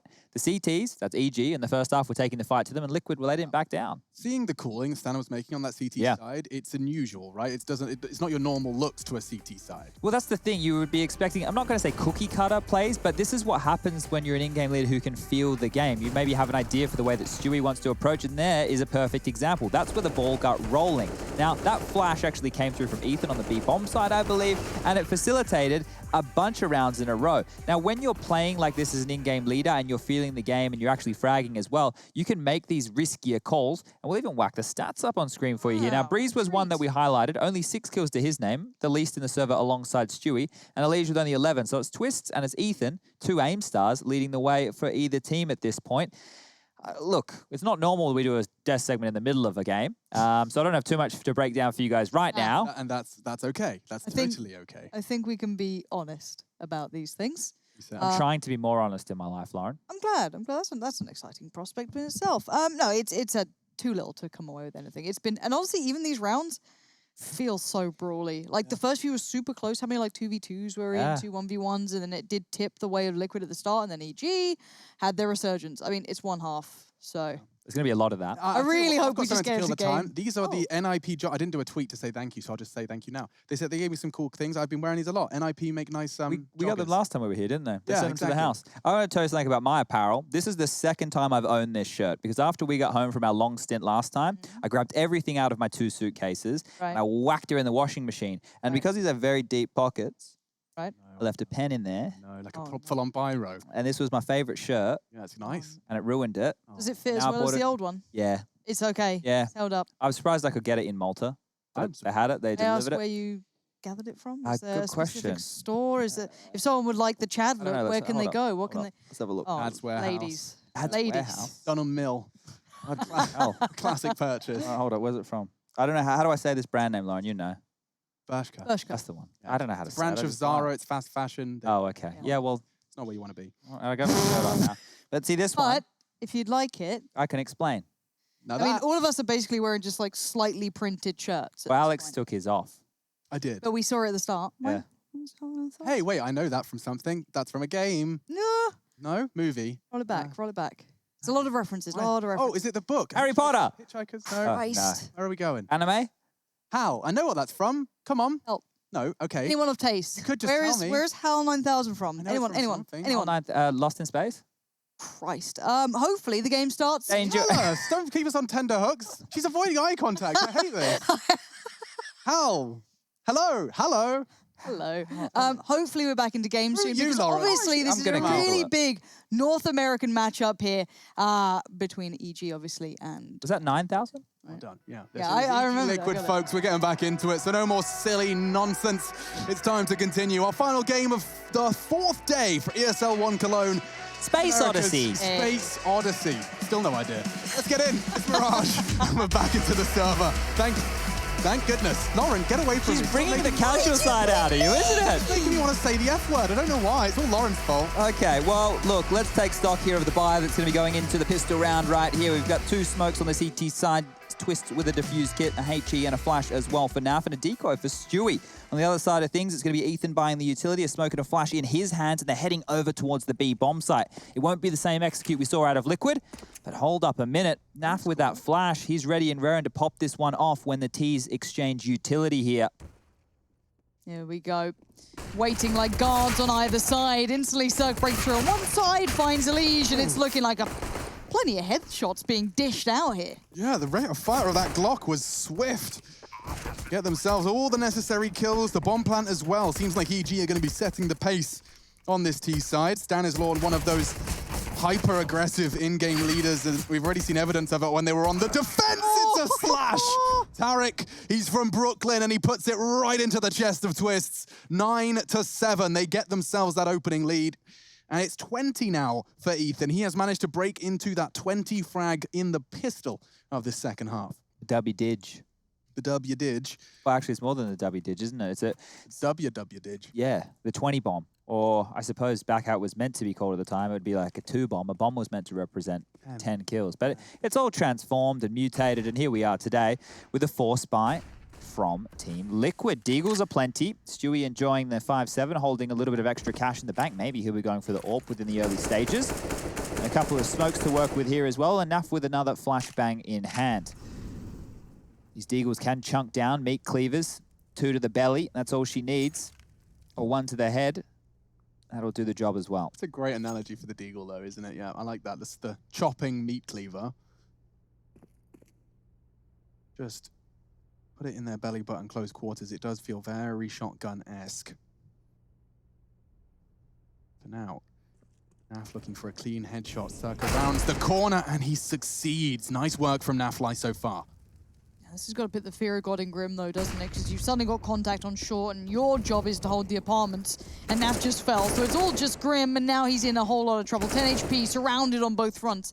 The B-side is there as well. Played to EG to kind of pick up and not let any more threats happen. And I kind of like that so far, EG haven't had to show anything. They just did a B finish and a B finish. We don't know their default, neither do Liquid. I'm sure they do from practice, but bringing it into the game, a very different beast. We heard it from the 100 Thieves talking about their scrims and their time in America. It can be difficult because everyone starts second-guessing each other. You play each other so often, you want to avoid them in practice because you have so many officials against them. So it's all a bit skew-if when it comes to kind of knowing your opponent and identifying tendencies when there's so many opportunities to play one another. Yeah, and the problems really start to come in with if you have to dodge the other best teams in your region, you can't continue to elevate your own play. And that's now when we're having new and different ways to practice that are making it so teams don't just have to grind out those scrims. It'll help a little bit, and hopefully everything they learnt from when they were competing over on European soil sticks with them. But it's very, very easy when you're playing scrims against teams who are much worse than you to let these bad habits creep in, right? This is one of the transitions that when we do eventually get back to LAN that I'm going to be very, very curious, putting my microscope on to see how, not lazy, but how many of those bad habits I was talking about the North American sides have allowed to flush back in. Now, it will be just another light pistol upgrade round here for that of Liquid. As we can see, there's those Deagles, P250s, 5.7 again, flash from Stewie. And this time around, it's still split. So they're not going for a team-based eco strategy here. It's spread out. Hopefully you hit your shots, and from there we can play in the chaos and scramble. This time it's a little bit more noise being made from EG. Last round I only think we heard about 3 footsteps. This time there's many more, and they're already going towards the B side. All right then, Breezy. Often makes it look easy, and well, there's a prime example. Grim with only the P250 trigger discipline does not get rewarded this time. And just a clean pickup. I'd love to see Ethan just continue to patrol. It would make a whole lot more sense. And that's what I was expecting with that MAC-10. Maybe he can go looking through the kitchen, find himself an extra $600 dues. Not now. The warning shot's been thrown out by Elige. GG. It's the last one that they'll get for free, and I don't imagine it will be a fast B finish coming into that weapon round. Probably not, but clean at least for EG. Yeah. Which I feel like even though we did see Liquid go on the early push, it didn't feel super clean. It felt very kind of contested on every single front. Everything they went for, there was an answer back. So this is probably a nice bit of ease for EG in a way, like this kind of comfort comes in, a bit of confidence. The site takes it coming through. Of course, for Liquid, we're still waiting to see it all kind of come together. This is early days, right? I wonder how much of a bonus round we're going to get here. So with Ethan sticking on that MAC-10, the choice of picking up that weapon into the eco means you can bring that into your first fully bought up CT side. So let's see if that has any ramifications, if his responsibilities are unable to be upheld with the SMG. He's got 7K in the bank, or at least he had. So he's made that choice. And we'll see if it follows him into the game. Early utility being exchanged. We're going to see Window and the close smoke just going through the motions. The gap. And I swear, if they really are going for B hit again, these A players from Liquid are going to start grinding their teeth. Yeah, I'm sure they are, but they're going to be kept at least entertained. They've been given a Kong and a bit of peanut butter in the middle of it, which is Stanislaw here. Just trying to have a little bit of work done. He's keeping their attention, but look at this B hit coming straight on in. Mac Daddy leading the way, it's Ethan. 21 kills, make it 22. The man is through the site, but Grim slips into the smoke like the Grim Reaper. They're next to each other. Is none the wiser. Oh, Tarek gets him in the end. Oh, damage inflicted on the flashbang, evaded nicely by Elige. He needs more than one. Looking good, looking poised, but the MAC-10 works. Ethan's even got 2 with it. He has paid for that weapon, and he's got some spare change as well. I don't know why Grim dropped off of B there. That left Naf completely open, who was sitting waiting with a flash or a nade to set him up. And Cirque flashed him, he's screwed. So obviously over towards A Stan, and he, when the in-game leader's doing it, you know, he's calling the pacing, he's calling what's happening, he's a lot more direct with it, but you could see him throw out that lurk smoke over towards the A ramp, creep up behind it and do some damage. It felt like when those shots went out, the rotation came in, but look at Stan, the snake in the grass gets one. Twist will be followed up on quickly. And remember, this is Liquid's map pick, and EG, they're up to 12 rounds. That first gun round from Liquid, nothing could be saved. And from here is potentially, well, a save round. Look at this, here we go. It's creeping through. Maybe I'll get a sneaky frag. Hello. Tarek tries to go and press the A key. Hello. Hang on, why can't I fall off this barrel? I've got a friend beside me, that's why. And we are going to be seeing Liquid swallow the bitter pill that is the half buy. Oh, it's brutal, isn't it? It's not a pretty one. I don't feel we've had time even to see what Liquid can bring on gun rounds. It just feels so sparse, right? Well, if we just go a little bit of a broader discussion right now, I think there is definitely a conversation to be had about who is going to be the best North American team within the second half of the year. Now, Fury obviously made a claim to that throne with their audacious play just a couple of months ago. And then EG, when they've been pulling up their socks and getting everything back together with Zeus joining the roster, maybe cracking that whip, things have been starting to look better and better. At Liquid, now they've made a firepower addition as well, in-game leader change, role change with NAF on the AWP. Well, Moses as well. Yeah, sure. There's that addition in play as well. So it's a three-horse race in my mind. We're going to be looking at EG, we're going to be looking at Liquid and Furia as the top names of the North American list. And then after that, you've got your Genjis. Obviously, you've got your 100 Thieves in there. MIBR not on home soil right now.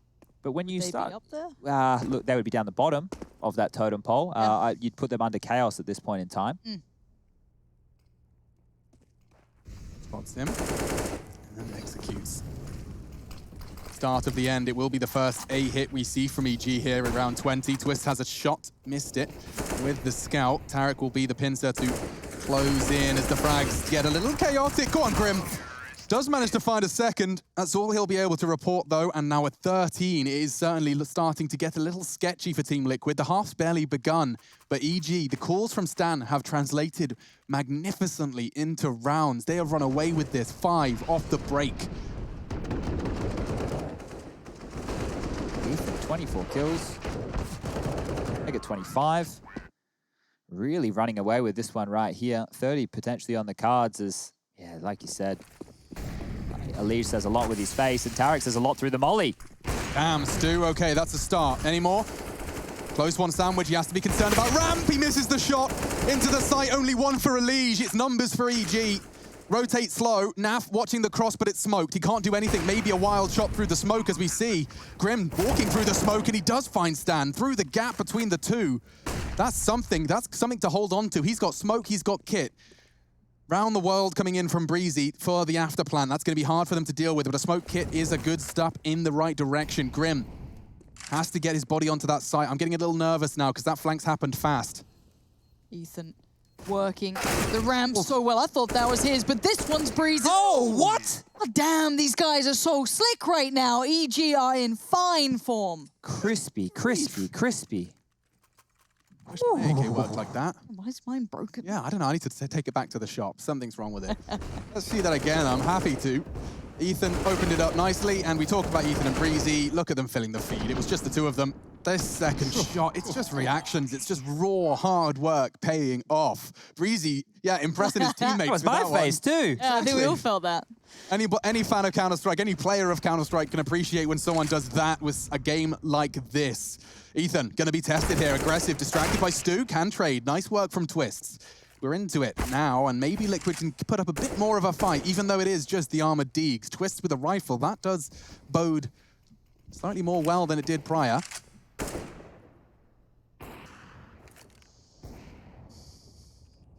What a horrible round to be fighting against potentially 15. It is what it is, though. Grim tries to change fate. It does get him one. It's a little bit of info, a little bit of this little back. I guess you're clutching at straws, but it does give him a 3v3. So there is limited hope. And I like the NAF has pushed up here. I like them playing a little bit out of position, a little bit unorthodox. So this is actually kind of cool. So they just tried to fake B with a Tarek smoke towards window, but they've got someone so pushed up on apps, they don't even have to sweat. I'm surprised the CTs aren't leaning more towards A. I am starting to see some movement now from Twist. Get that rifle somewhere more useful. He'll get there back in time because EG, they can't risk running the entire way. And with 45 seconds left on the clock, oh, they're actually both opting to go through apps here. So that's the more uncommon of the two, especially in the late round. But Naf, now with his push, him continuing forward, that information will be given. And we can have two individuals, Elige and Twists, over towards the A-bomb site, ready to deal with this attack. First contact made. Elige is there. Down to 50. It's going to be Tarek to lead the way. He knows where both players are, but Twist succeeds. Mid is still held by the T's, though, so it's still favorable. Let's see if Twist can do anything in the 1v2 now. That's a good chance. He knows where the bomb is. If he gets it clean, he can't. Breezy's on for his third. 14 in total, but 15 is the total I'm more excited by. EG could be wrapping up Liquid's map pick at round 23. This one's been very, very swift. And I think if we go back to the points that Lauren was making about the first half, the fact that it was so brawly, that there was the clutch situations, the 2v2s, the 1v2s, and they were falling back and forth, it wasn't clear. Now that EG can dictate the pace of the game more so on the side where it makes a bit more sense to do so. They're looking clean. Liquid are yet to pick up a CT-sided round here. They've only looked threatening in maybe 1 or 2, and that low buy round was one of the 2. Yeah, that's definitely inspiring confidence. I'm not sure whether that smoke has got a gap in it thanks to Elijah's hard work with an incendiary, or if whether or not that was just a flubbed EG smoke. Regardless, it doesn't have any ramifications here. Grim will be flashed. It's going to be fresh in their minds, though. Keep in mind, you know, CT side has been playing pushed up, playing quite close, and it's been read like a book. Stanislaw is so far ahead. He's going to run this too. You're just about to get Elige making the way through kitchen, and you've got Naf having to turn on short, but bomb's not going anywhere. Tees are just paused. They've just now drawn more utility out of them. They're just running rings around. I mean, what is this now? 7 rounds in a row? Yeah, this is really cool Counter-Strike actually coming out from EG all across the board. They don't fall into that trap of feeling like you have to commit when you find a pick. Like, you could see that burst of aggression. They wanted to certainly make it look like they were doing that. But Stan keeping his boys calm, collected, and, well, close to collecting 16. 1 round is all that separates us from the 1-0 in this best of 3. Twists, putting up a fight temporarily. Ethan, however, resistant. So he's dead. All onto the breezy frag. That's opening up the site. Elijah's on the rotate. Cirque's the one with the bomb, and that could be problematic, especially with his low HP. He's going to push through that. He is. Oh, I like it, Elige. I like it a lot. Will he get the wall bang? It's likely he goes for it. He hasn't heard it. Boom! That's Cirque gone. And now the final player, he doesn't even expect it. It was almost anticlimactic, but a great bit of work. That entire side was incredibly impressive from EG, and of course, closing it out at 16-7.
take our time right now. It's just a vibe with you. I feel alive, now I'm feeling like up to the fun, will it stand the test of time right now? I need a sign.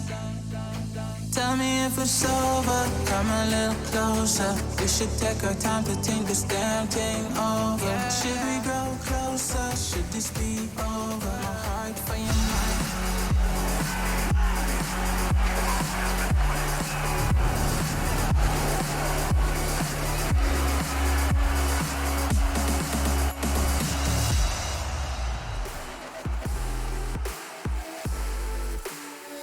EG, Stanislaw laying down the law. It's 1-0, and it's already Liquid's map pick done and dusted. They are on the ropes already. Myself, Sponge, and Pansy hanging out in our groovy virtual studio. That's the last body and the last bullet that was fired. You can see it here. Breezy was the one to confirm it. And so Mirage was their pick, Chad. Did you see evidence of that being a justified pick from Liquid there? They didn't win a single round on the CT side, so no, because it is still a CT bias map, right? Only just, we're talking 9, 6, 8, 7 kind of halves every day of the week, but the fact that they couldn't get a single round on the board, ooh. So if we have a Zeus cam for EG, when are we getting the Moses cam for Liquid? Because we can see which, you know, coach, analyst is the most passionate so far, and it definitely isn't Jason. So I'd really like to see more of that. Are you putting the loss on that, do you think? Plays a factor. I'm not saying it's not. It is, but it's EG won, and EG had a coach cam. Yeah, well, look, I guess the math checks out, and there's some more maths from that game right there, and that is Ethan having 29 frags, a 1.93 rating. He had 121.9 ADR, and the kill assist, you know, that old bad boy, 95.7%. Kill assist traded. Yes. So Ethan was extremely active throughout that entire game right there. Now, look, he wasn't the only reason they won. Tarek was having a good game as well. And when your bottom fragger is Stanislaw and is the in-game leader, you're not too worried about that. That was a breeze and not meant to be any pun by any means. On the other side of things, Stewie also down the bottom of the scoreboard. He couldn't really get the AWP going on that CT side whatsoever. But one of the key things that I really liked out of this EG roster this time round, and it was that round where they went towards B and they faked it. They had the opening kill, they threw the mollies, they threw the smokes, and then they paused it and walked back. The EG of old, they'd be straight in there. They'd be taking the fight. They'd make it messy and hope that they can win out the 3v3 post plant. This one went, hey, hold up. We can use a bit of tact. We can use a bit of poise. We can take our time. And this EG, well, this is one to get excited about. I mean, the growth alone from seeing Ethan now in comparison to what his CLG days, because I remember him back, I said, like, it's been a minute. Rolling back the years. Who's it then afterwards? Like, NRG? I just can't remember. It went to NRG. Yeah. As said, like, that's my memory, and from that to now is, like, insane. The confidence, because he used to be able to perform against, like, similar to lower tier, but then the higher tier just fade away a little. Yeah. This guy's turning up. Yeah. This is nice to see. What a bit of progress right there. A lot of people don't agree, but I think that I don't know why, I may have seen a lot of good Ethan games and I've maybe missed the bad Ethan games, but I think Ethan and Breeze as the duo on this team here are phenomenal, right? Other people would maybe throw Cirque into the mix with Breeze, but I really think that the workhorses of the squad are Ethan and Breeze for sure. And then Cirque is that more up and down flary AWPer. So when he's hitting it, when he's hitting shots, the team can have a very phenomenal trio. I'm starting to put some warning signs, warning bells, warning signals, smoke, fire, there's a warning going on right now. Elige, you know, last time we saw them play Nuke against Cloud9 had a good game, but the series was wobbly. It wasn't the Elige that I was highlighting at the start of this segment, right? Where I was like, last year, he was rated as one of the best players in the world within HLTV.org's, you know, top 20 that they do. He's not delivering in the same way right now, and I don't know if we can put that down to the change-up in-game leader. I'm not sure. Hey, how much do we put in Nitro not being in that roster anymore? They were together for 5 years. Exactly. They are the buddies, right? They were the guys that kind of ran through it. So it's like, obviously it's a loss to take Nitro out of there in some ways. It wasn't at the peak of his career when he walked out, but he was still doing pretty well for himself. But I wonder how much that changes the dynamic within that team for someone like Elige, who's so used to that element. Yeah, and it's a conversation we continue after our break. We'll be right back with map 2 of our final series here for day 4 of ESL 1.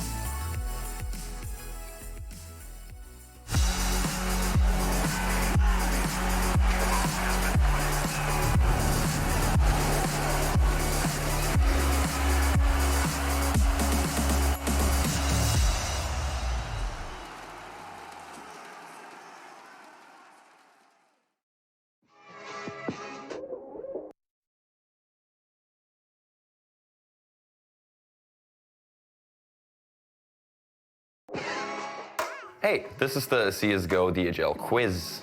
Now, below me, you see the DHL in motion part. The website, go check it out if you want to see your high score, or if you want to see the leaderboard, who's on top.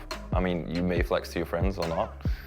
Or you just stay on top of all of the things and see where it leads you in the end. Because you can get 1,000 euros in prizes, and just by entering this, you can get daily rewards as well.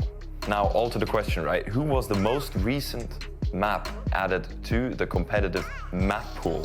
Was it Dust 2? Was it the remake of Mirage or Train? Or it might have been Vertigo.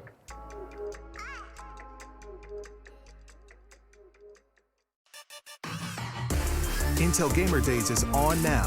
Whether you're looking to buy or build, now is a great time to upgrade. Get limited time offers and giveaways from top names in PC gaming. Unleash elite gaming performance with systems featuring new 10th gen Intel Core processors. And bring Marvel's Avengers to life with in-game optimizations for a mightier PC experience. Act now. Intel Gamer Days is only here for a limited time.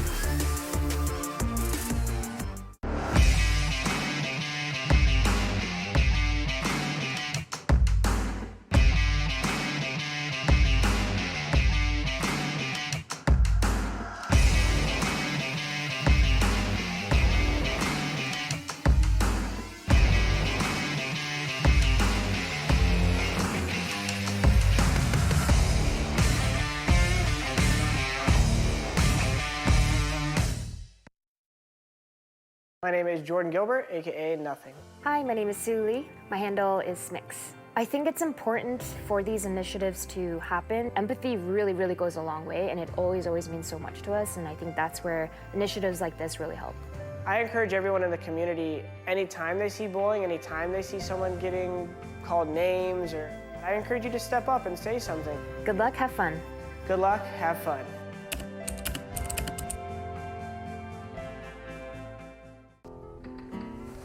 If you want to know what you're good at and, well, also what you suck at, check out csgohub.com. Coming!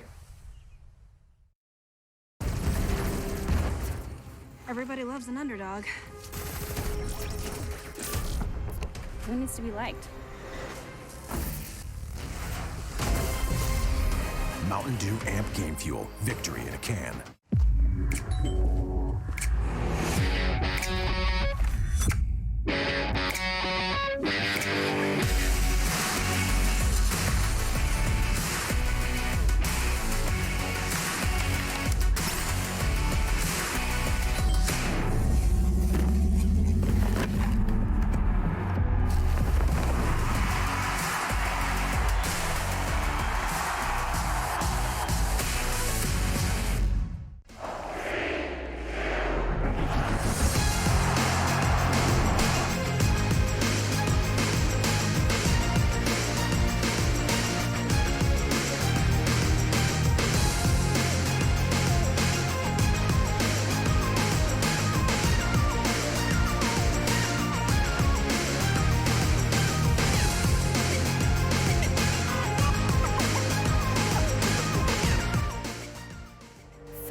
They see me shining, calling me a goddess, thunder and the lightning. I'm falling, I'm faster, making my way back, I'm close to home. I'm fighting harder, because I've come to claim my throne. Never letting go, these wings carry me. Live this fantasy. Burning through the fire, gonna let it burn. I am the Messiah, gonna let it burn. I'm running through the fire, gonna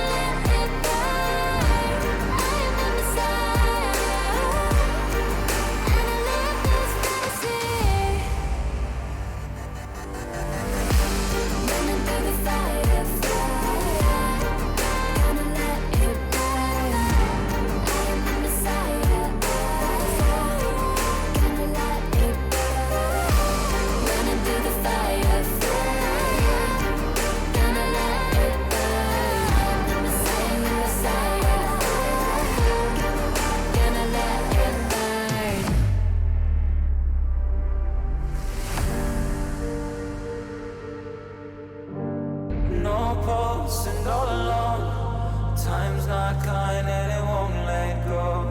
No thoughts left in my head. My mind's not mine and it won't forget. But you bring me back from my darkness black. Cause the soul in me and the heart I have for you.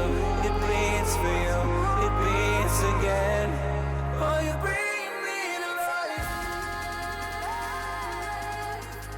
ESL 1 Cologne Online is brought to you in part by Intel, Mountain Dew Game Fuel, DHL, and GG Bet.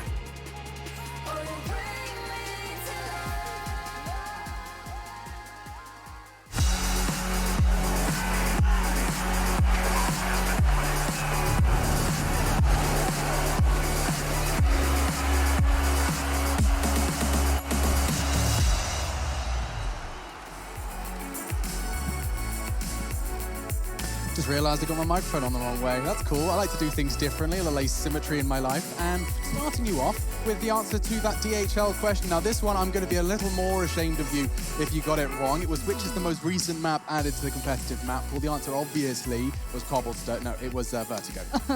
Just make sure I know. I love Cobble. I like casting Cobble. Yeah. Is this like the nostalgia tour we're doing? Well, look. I mean, that's all we you're have. a fan We've of hit the Cobblestone as 30s. well.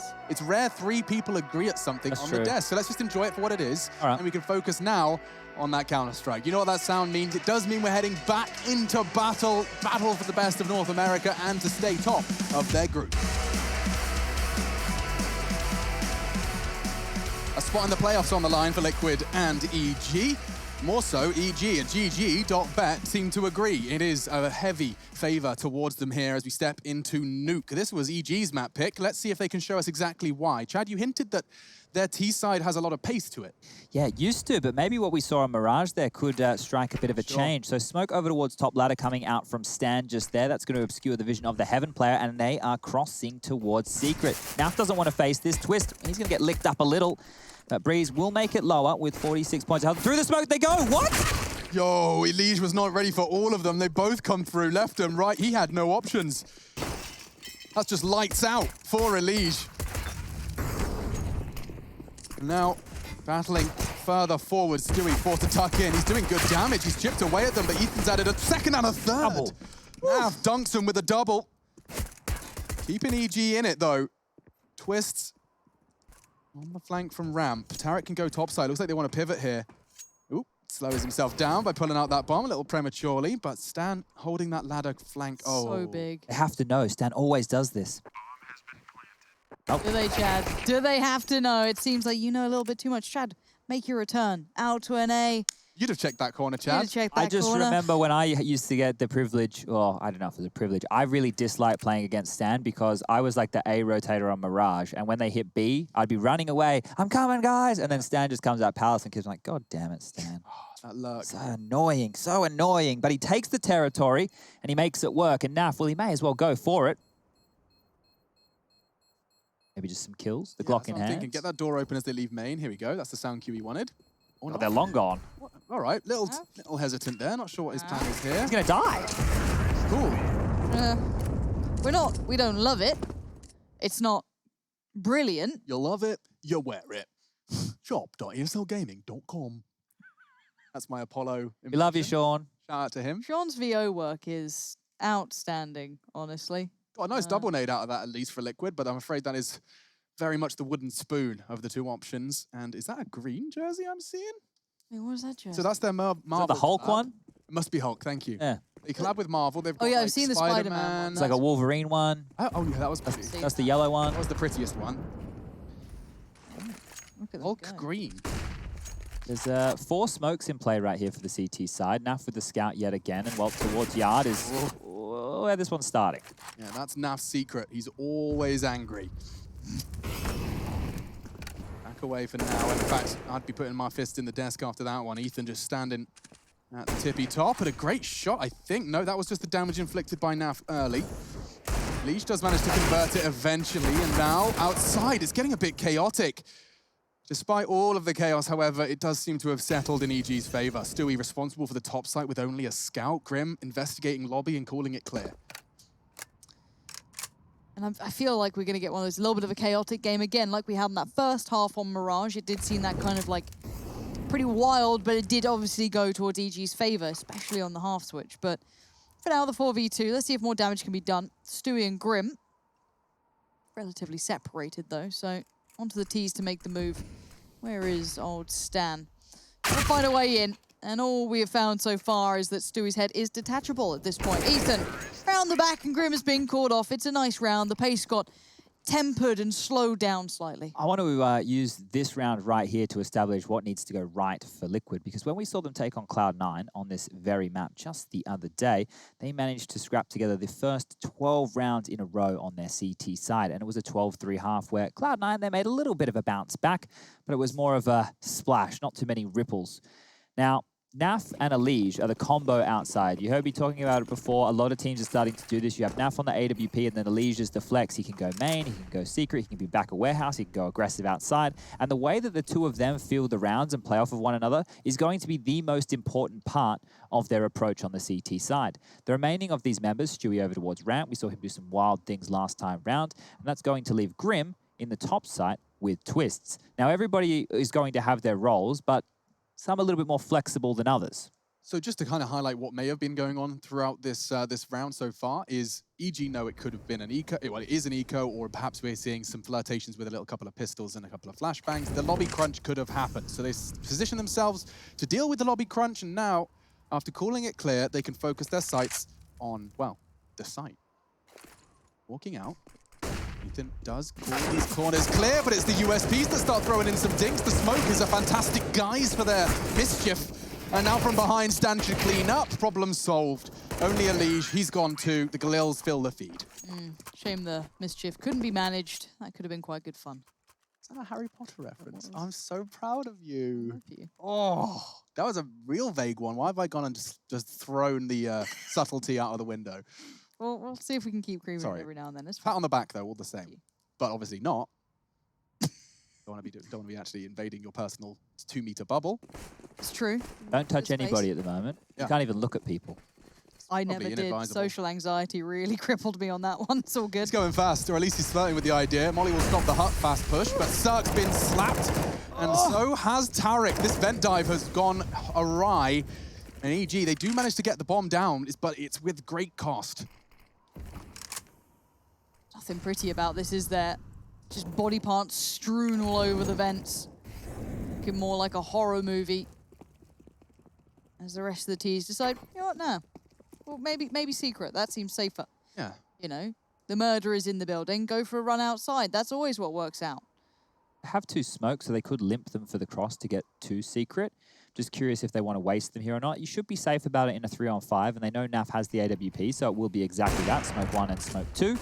And across they go. So, lower bomb site control. That has been netted. The rotation has come on in from Stewie towards Megaton now. Will be mollied back. He wants to fight. Or does he?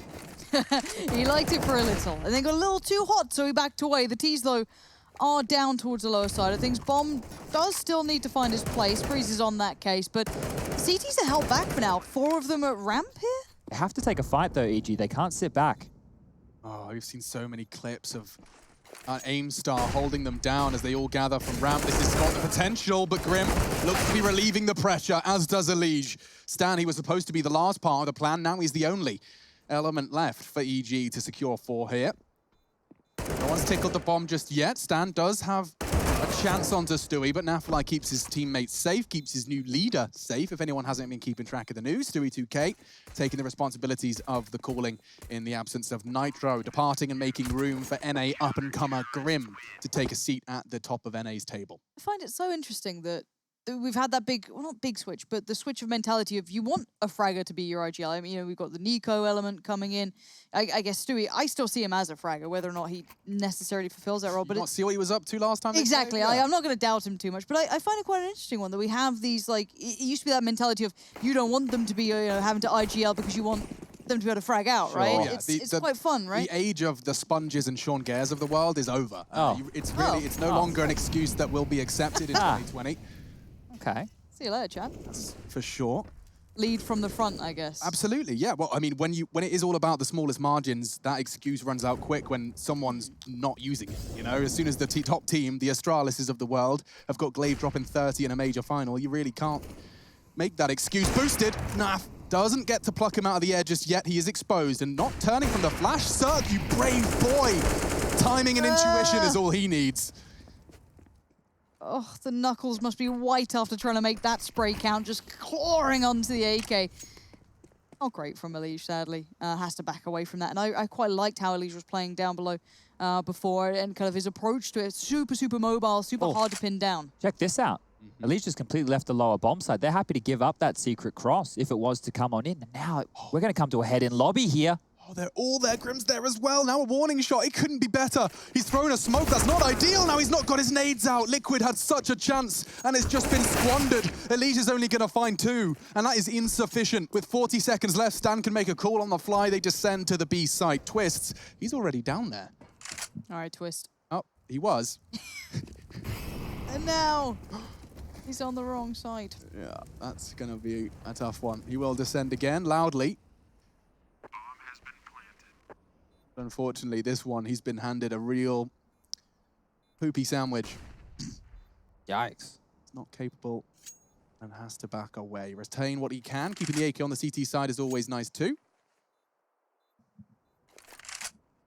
EG, on the T side of Nuke no less, are demonstrating not only why they picked it, but also they do seem to be coming in as the harder hitter into this matchup. You did lean EG's way when I gave you an unfair question, Chad. At this point, I don't even know where an unfair... Look who's bodyguarding it! Ethan would stop that, any funny business from happening, and even take it for himself. Okay, so Cirque's going to be happy with that one. Once again, we can have the AWP gifted over. This was the opening kill here on NAF, and the fact that Elige wasn't able to find a trade coming up secret, well, that's the combo. They weren't even able to get the 1-2. Oh, Stan lucky there. Has teammates dropping all around him. Will be a buy round coming out from Liquid. It is forced. You can see with Grim on the MP9, he is a top holder, so it's not the worst weapon in the world. Naf has had to go for the baby AWP. Baby AWP. The baby AWP. Elige going wolves. And if they see him, doesn't matter. He's already taken the fight on Breeze. Trade comes in, but that's not Elige. They know he's still out there somewhere. He is still standing until, well, Grim, Stewie all dive in to try and help out here. Now Stan left in the 1v2. This aggression has paid off, I guess you could argue, for Liquid. Probably one of the closer rounds we've had, but there's still plenty of danger in the fact that Stan stands, and he does have a bit of utility to play with. It's not all for nothing. He's got that rifle locked and loaded. Now, the rule when Stan's left alive is look behind you. So the fact that they've turtled on up and they're looking towards ramp, they're worried about hut, that's the right idea, but Stan had just left spawn. So he's actually taken the territory that his teammates have worked so hard to gather, and if he gets Stewie, Grim is so low. This frag is everything, and he's not going to land it straight away. The wall bang, 1 HP for Stewie now, 53 seconds left on the clock. He's heard him drop into the site. Stan's going straight to lower. I kind of love this. Nade for Decon. Why would he want to remove that door? Wants to check it, I suppose. Cautious, 40 seconds. They've both descended already. Imagine if he goes up. Oh, this is some fat brain gaming. I love it. Stewie's sat in the vents, though. He's played this well. Knows he can plant safe. Ramp's a threat. They're both so low, but he hasn't checked it, and Stewie gets the timing. It looks so good. He put all the pieces in the right place, but execution not quite there. 1 HP. 1. Stewie manages to get away from that spray and does manage to eventually find that frag. That was Stewie's first 2 kills of the game right there, and very important frags they were. The AWP will be scavenged, the defuse will come on in. The buy will still be netted for EG here off the back of that plant, so very important that Stan was a selfless gamer there and tried to get that clock started. Oh dear, it's the devil's in the details there. He could have been looking either way. Realistically, he didn't need to be looking towards the site because he'd walked all the way in and the doors hadn't been open, so he had the sound cue coming his way, but that's just a little misstep. It was still good stuff from Stan to even make that competitive. And here's that buy. So let's see if they go back to a quicker play. We tried the vent drop before. Let's see what's on the cards this time round. Towards Yard, we see the smoke. Hut, they're going with the same standard squeaky nade and smoke to guise the vent, but it's a bit slower of a pace this time round. A Last time the CTs did push into their face, so I don't mind them taking a second or two to consider what might be the case here. Naf's gonna be fine from that Molotov, but it does kind of lock him in. If they continue to pressure his teammate Elise, you might have to consider some aggressive AWPing here. Tarek's flat frag, he is being held on secret. He can't really leave his hidey hole unless he finds the frag tag. It's just insufficient. Does manage to get away. This round, oh my goodness, is this some crazy Counter-Strike? Grim's got to be paranoid about main, but his responsibility was past tense, now gone.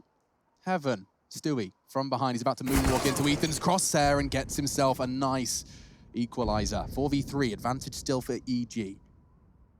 Perhaps not for long if Cirque continues to investigate. A perfect flash. Oh, EG, they are looking good. That flash from Tarek was so well set. Just perfectly placed. Naf, Stewie, last two, where are they at? What can they do? Well, the bomb is a little bit of a problem here. Cover. Cirque realizes. Cirque's got him. All right, Cirque's got his back. That's nice. There was a little bit of worry there, a little bit of doubt in my mind, but Naf with just the AWP's not going to really be able to do much about this, if I'm honest. Maybe you could prove me wrong, but I very much doubt it. And they managed to live. And again, EG, these small little pieces they throw together, that little flash in towards upper, beautiful. Yeah, what I really liked there was the teamwork that was in every single part of that round. The small details, like when they were clearing out Heaven, they had a nice little two-man stack going on. The flash, that is what you want to see. That is Counter-Strike at its absolute very best right there. I'm actually seeing if I can maybe work it out and show everybody at home. So give me 1 second. We might be able to pull it off while Naf just tries to hold on to this AWP. Go on. The turret. Very stylish save, and he does get away with just a scrap of health as well. Preserves the AWP. A prize fit for... Who's going to take it? I mean, Naf's going to be the primary AWPer for the new Liquid. Take it down towards secret, perhaps. And Chaddy, what you got? Here we go. Look at this. As they're clearing, you have one player on the railing and one below it, so they have two different angles. They get that kill, and then I can change the camera angle for everybody, and you're going to see this flash come through in a second. Maybe it's going to take a few more seconds. Here it comes. You see the flash from Tarek from outside, and he gets the kill. So we missed that one there, but you got what I meant. I got it. To see it again. I saw it.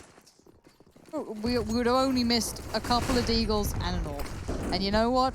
Maybe they'll show us something with it. So far, the resounding answer is no. As Alicia gets plucked and we have the 5v4 begin, USPS is pinned to the wall. It's not looking like much here. Far from anything tangible for the CT side here. Just going to be the same case again for Naf. Maybe he can take an AK down. That could be a lovely upgrade for Twists. He does still have a teammate for this one, and Naf, he knows what space he can take. This is great gaming.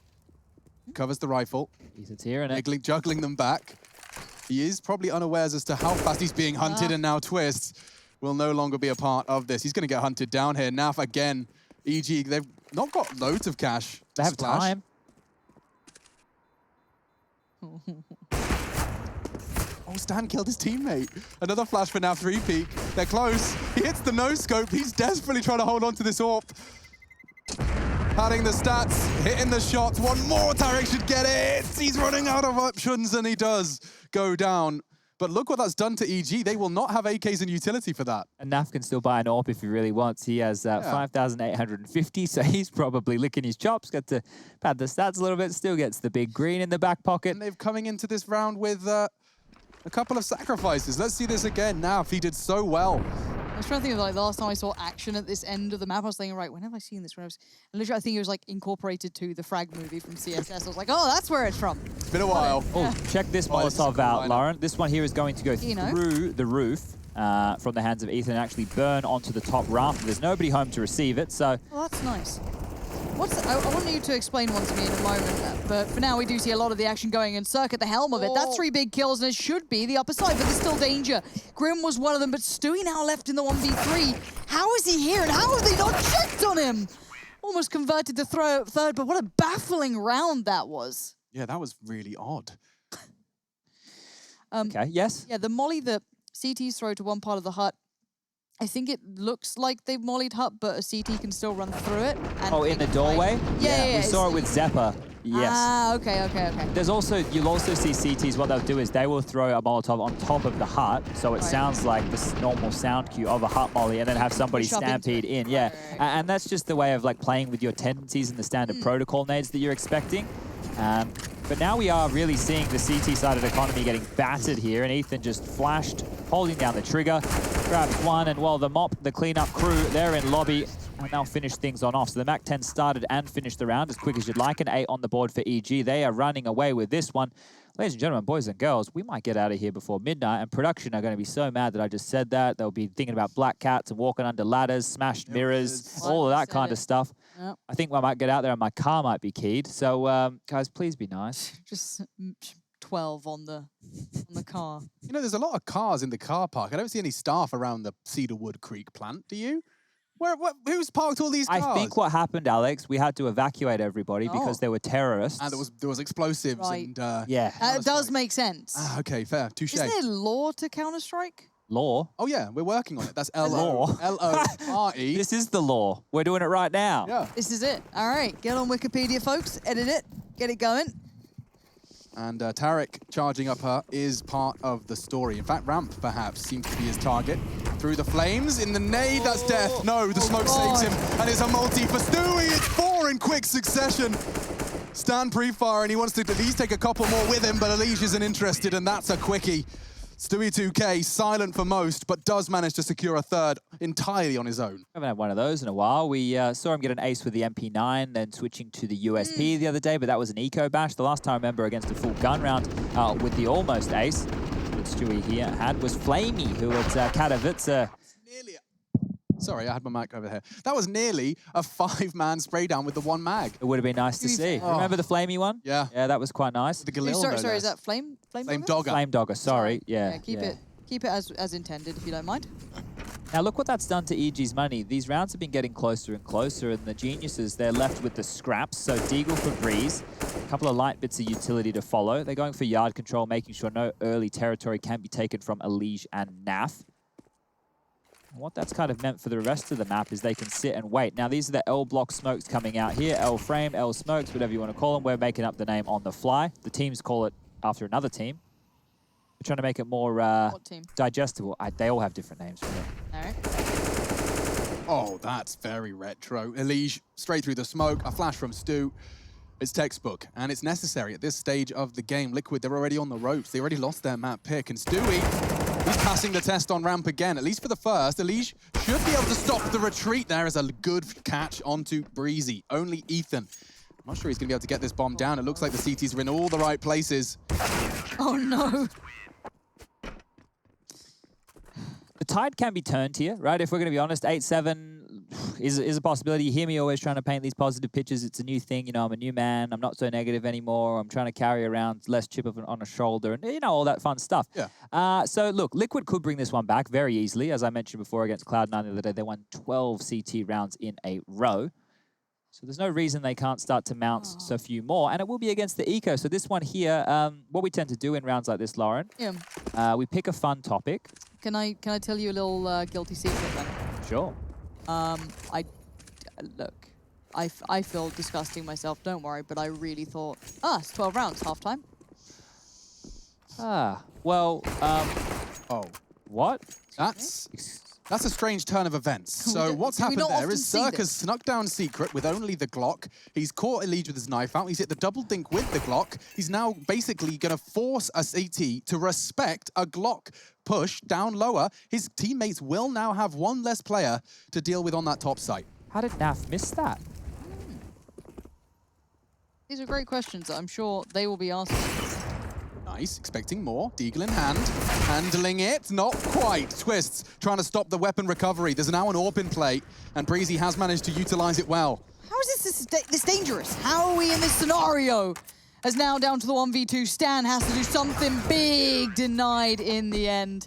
As Stewie and Twist stop it before it gets way out of control, but I mean, that's not normal.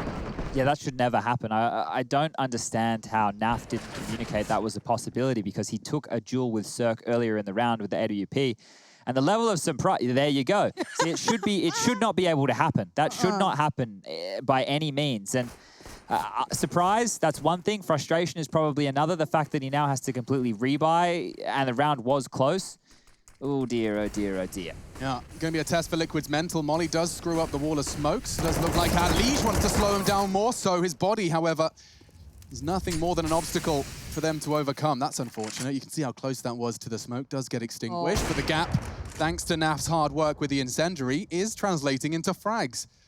Flash for the cross, he evades it nicely, but Cirque still gets across. Now into the low side, that is their mission. Stewie from ramp will respond.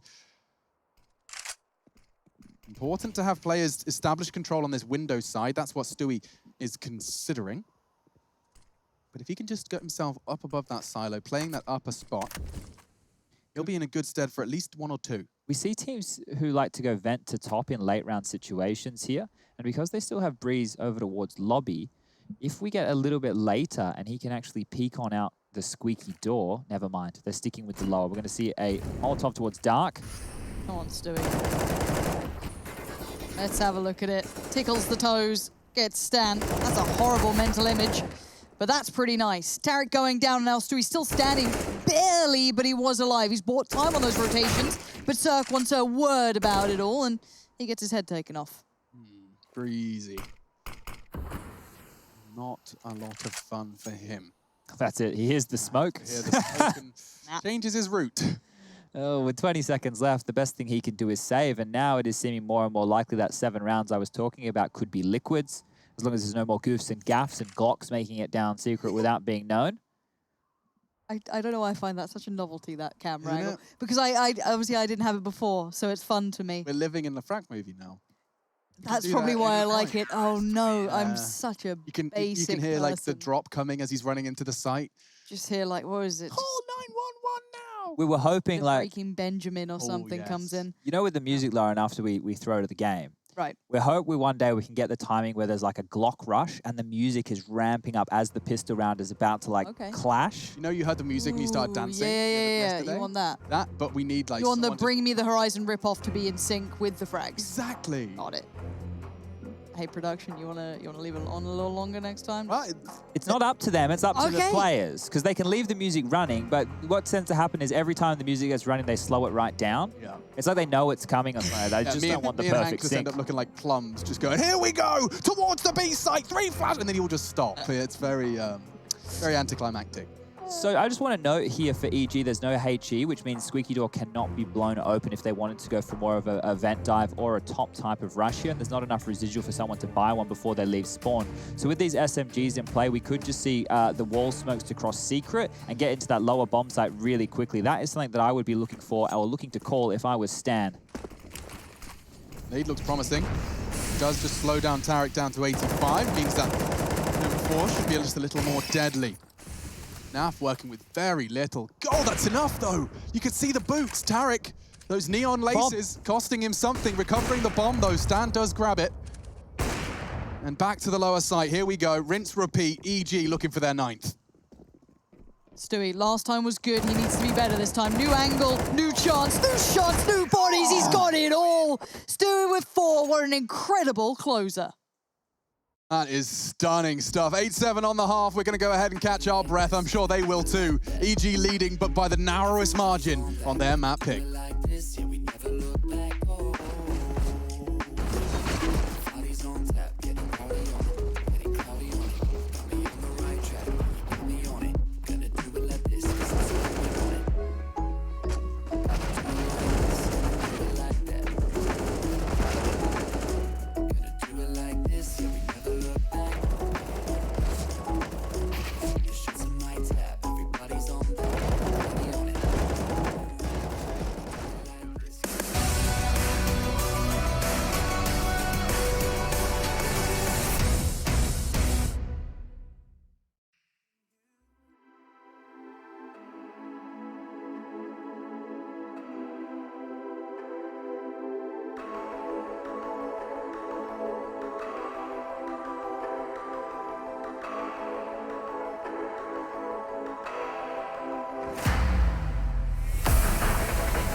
We're back, ladies and gentlemen. 8-7 on the half. A lead for EG after a victory on Mirage. And now, we're preparing ourselves for the second half. This is the Group B winners match. Both teams successful in their first bout.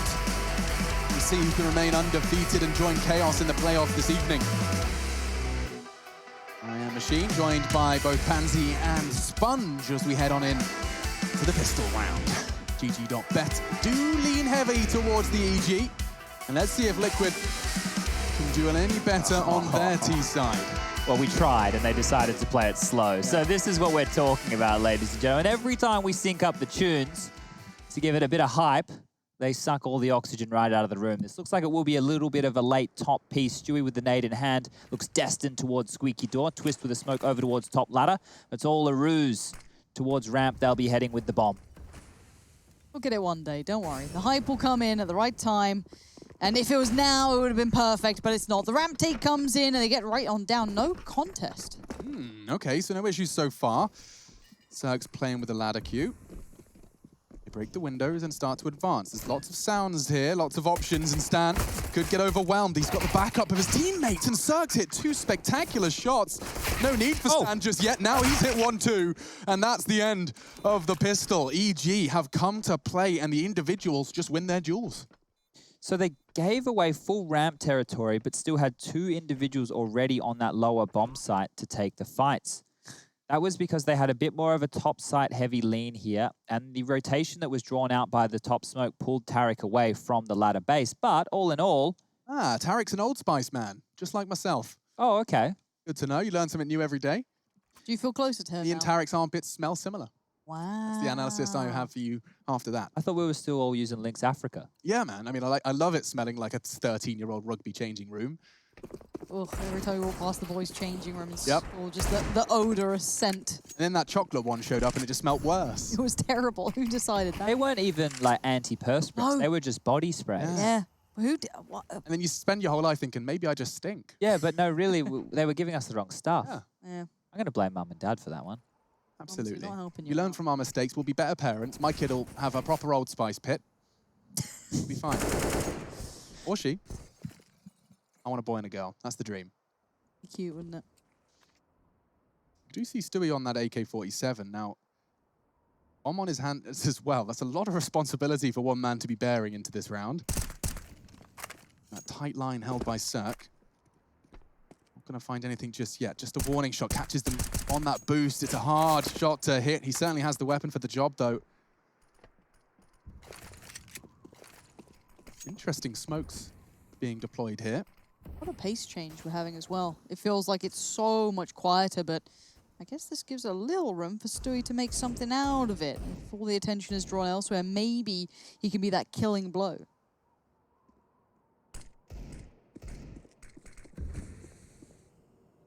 Oh, Stan's got him here. He's got his number. Yeah. Perfection. And now the rest of his teammates try and find some revenge, descending with the bomb. That was the consolation. Grim with a double, somehow standing vigilant. Will fall, but they do get themselves the plant. That's kind of half the primary objective. It is a plant, but that's all. That's going to help out Grim a lot. He was the one who dropped the AK-47 over into the hands of Stewie there. So a gun round will be able to come out here after the bomb is defused from Tariq. No dramas, no dramas. Running around picking up the best guns they can, and they walk away from round number 2 with an M4A4, a silenced M4A1S, and that AK-47. They all have Deagles or upgraded pistols of a P250 there for Tariq, so things are looking very good in the early stages here for the CT side. But now this is where we have to wait and see. What do Liquid have in store? What kind of approach are they going to be looking for on their T side? As Lauren was just mentioning, it is quite slow, at least on that Force Buy or Hero AK round. There's no ult for Cirque just yet, no real need. Galil's for Stewie and Grim, 3 AKs for the others, and all the utility. So it's going to be an outside biff here. Flash ready, Stan's going forward. Yeah, I love this. He's going to catch Elige unawares. The flash did tuck him in, but his warning shot will keep Elige alert.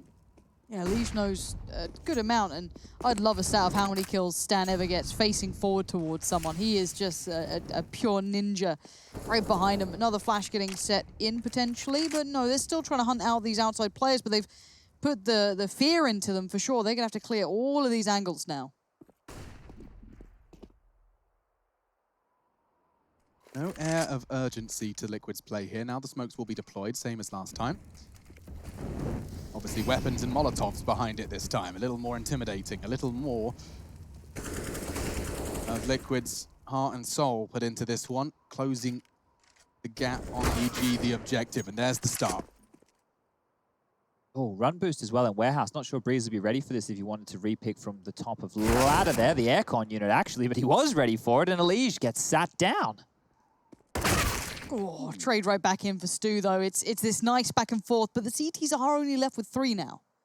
Is Ethan really going to go for the full commit to the lobby clear? This is ballsy. Nav jiggle, and adjustment is quicker.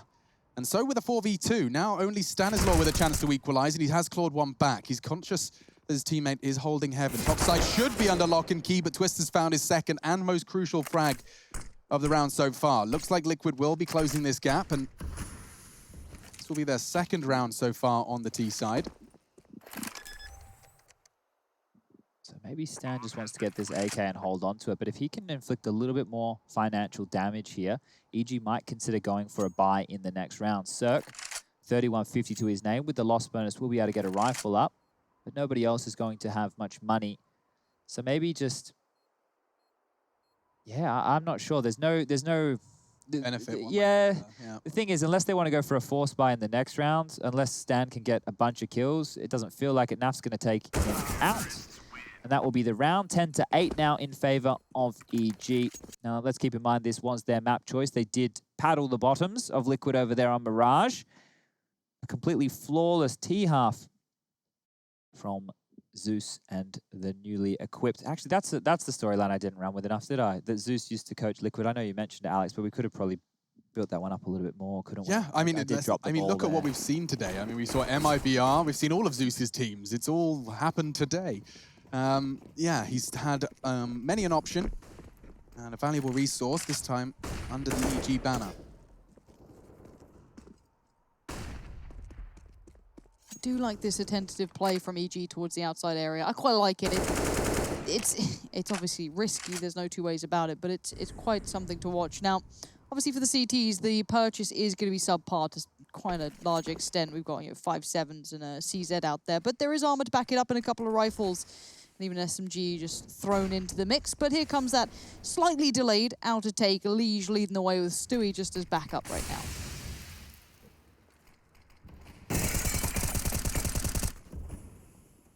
Warning shots, but nothing converted. Wow, 2 clips from Cirque's M4. Ethan only has a 5-7 here, Alex. I'm not sure how much he can defend from this lower position. He is tucked into the well of the stairs. Doesn't want a sound cue here, it will spread. Oh, clearing the vents as well. Thought it was indicative of a top site, because they have got the lurk in Nav. But this, is Ethan! He's fired 3 bullets, he's found 2 heads. Cirque's done damage as well. That's all right, Stewie. Making the pivot, Breezy anticipating, ready and waiting with the UMP. Oh, they weren't ready. Util in hands, puts Stewie in a 1v4, makes it 3. Can plant, knows time is of the essence here. Heaven, Vent, both a threat. And he could get his weapon out in time, but Ethan finds his 3rd. And it does look like EG are in full control at this point. Okay, that's a turn of events. So Ethan, it looked like, you've got the worst weapon, you've got multiple enemies, they've already done the hard part. 2 clicks of his mouse, and suddenly EG are back into the driving seat, and that's going to shatter the economy of the T's. Let's see that from his POV. Look how calm he was. He's getting faced by rifles here. That's nuts. They're 2 of the best aimers in North America that he's just taken down right there, and they're coming around the corner with a left eye peek, and they haven't jiggled. They haven't done anything to make him work for it, and he's just gone pop, pop, easy as you like. And now this is the time where, well, Jason Moses O'Toole, or the #1 cheerleader of North America, as I believe Stewie labeled him, has the opportunity to try and rally the troops as they discuss their options here. You can see the rounds that Liquid have lost have all come through a diffuse of EG, so that means the economy will be getting stimulated there. And look, Stewie is at the top of the scoreboard yet again, but he wasn't at the top of the scoreboard with Liquid with the best team. He wasn't at the top of the scoreboard when, times were tough. It was the Eliges of the world. It was the Nafs of the world. It was the Twists of the world. Where have they gone? Because everybody's quite, well, quiet at the moment, and Ethan has continued that form from map number 1. Everybody seems to be fragging reasonably well on the EG side of things. I guess player breaks can definitely affect people differently. Who's been grinding, who's been taking the time to take a step back, maybe refresh themselves, but someone who didn't take a step back was the T side. This pace, it's blistering. Yeah, this looks great, but Stan has just thrown a real spanner into the works, and now another frag for EG. Tarek's on the retreat. Oh, they're in every single right place at the right time. Cirque's even doubled up. Stewie doesn't want to make the sound cue with the 1v4 on his plate. Makes sense. Doesn't want to give them the answer as to his location just yet. Bomb, of course, under EG defense. In fact, it doesn't get much scarier than this. Poor old Stewie 2K. He's got to hope that the evil geniuses are going to put a foot wrong. We've got all the extremities covered. Cirque's got ladder base, we've got Stan behind the box, Tarek's got the ramp push. So the first fight will be with Stanislaw. And if he gets it cleanly, ooh, timing will be a factor here. We are onto something. A flash perhaps, off the ramp for the peak. Another possibility. Tarek pre-aiming. That's the fight he wanted, but Tarek wins it out and puts 12 on the board for Evil Geniuses. They are now just 4 away from the playoffs here at ESL 1. Cologne 2020 online. The American region forced to separate, and I don't need to explain why. I guess if people watch the VOD back in like 10 years' time and they've forgotten about the situation that we had at hand here, then maybe they would. What are they talking about? What was happening in August of 2020? Yeah. Yeah. I mean, that would be nice. Yeah. I imagine in 10 years we'll still be thinking about it. If I'm still talking about Counter-Strike in 10 years, I've either done something very wrong or very right. Yep. Look, I've been casting for 10 years, but that still looks impressive. 10 years down the line, I'm sure. 4v4. T-side trying to get the pressure mounting, and Breezy's having none of it. He's holding firm. Stewie tries to make a play, and again, it's just chipping away, and that's all it is. EG put another up. One of my biggest takeaways from this game, regardless of final result, is going to be that I'm happy EG had the player break and respected the player break, because they were one of the largest voices of the burnout and the risks of burnout and the results of burnout. Seeing Breezy and Ethan looking this crispy over the course of this series, I don't care who wins, is very exciting for the competitive Counter-Strike landscape coming into the late stages of 2020. Yeah, if we can tie or put a bow on that for everybody, 2019 was when NRG kind of rose to success, right? That's when Daps was in-game leading. They were making top 4s at event after event after event, but they couldn't get across the line and push themselves further. So, as everybody seems to do, they upgrade their in-game leader. Stanislaw comes in. They have a fantastic event very swiftly after that. ESL 1 New York, momentum base, taking down Australia was great stuff to see. And then as the year trickled on, because they weren't used to the success, you'd already accepted all the invites to the tail end of the year. They're traveling to China, to Sweden, to China again, all in the span of 3 weeks. And then as the year tapers on out, they become very tired, very lethargic. Players are taking more time spending with girlfriends, doing more real-life bits and pieces as opposed to having that super focus. And then coming into this year, well, look, they've changed their coach, and things are starting to look like they've got their focus back. Very, very excited to see an EG with their polished diamonds. Ethan, Breezy. Looking at the scoreboard now as well, you can see that it has been a group contribution. Cirque on 16.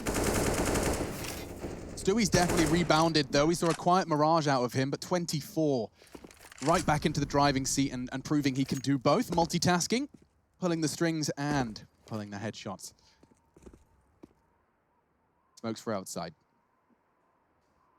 Not much to hold it back now. CTs are down to somewhat bare bones. Couple of smokes here and there, but see if that makes many odds in it. Cirque might be pressured, but the Molotov forces him away. He doesn't get much of a choice in the matter. As Stewie and Elige try and take that control, walking past the smoke now. CT side, waiting with bated breath, I'm sure. This is going to be mad for Cirque. I can't believe he's gotten away with that. That's a Cirque exclusive play. He's walked out of Secret. He shot them in the back on their ratty warehouse maneuver, and he still lives to fight another day. Now into the inner sight. Naf and Grim, crab walking their way out of the squeaky. Breezy, he's quick. Not quick enough this time.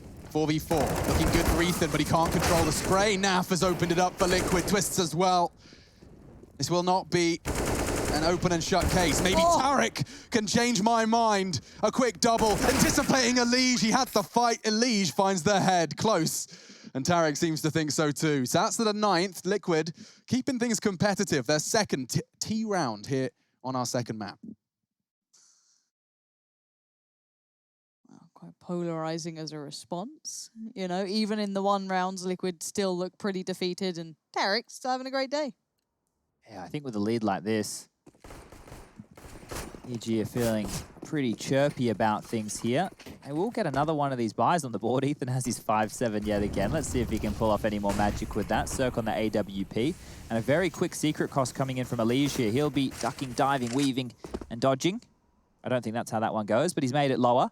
Yep, duck, dive, and dodge. That's the one. I've never seen that movie. What? You can dodge a wrench, you can dodge a ball. I was playing Counter-Strike when all those movies were coming out. So I you didn't actually watch a film. I didn't watch films. I just played CS. Do you ever think that you overcommit to things, Chad? Oh, well and truly, Lauren. Know me for long enough now. Jeez, Lauren, why don't we just...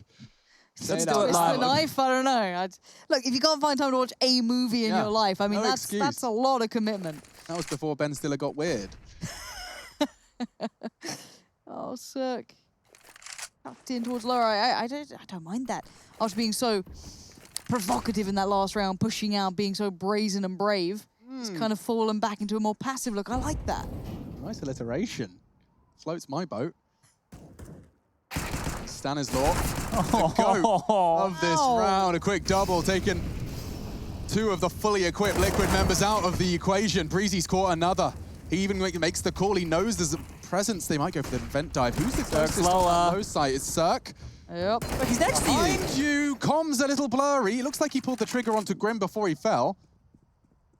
25 now. If you got the bomb, he's cognizant that there could be potential in secret, and he's actually investigating. Look how patient Stan's been. Doesn't have time for this. Yeah, that's a little alarming. He's got 15 seconds here, and he still needs to get that bomb down. He knows he's coming. Stan, nice work from Naf onto that. Patience could enable a plant. He's not got across. That's 14 for Tarek and co.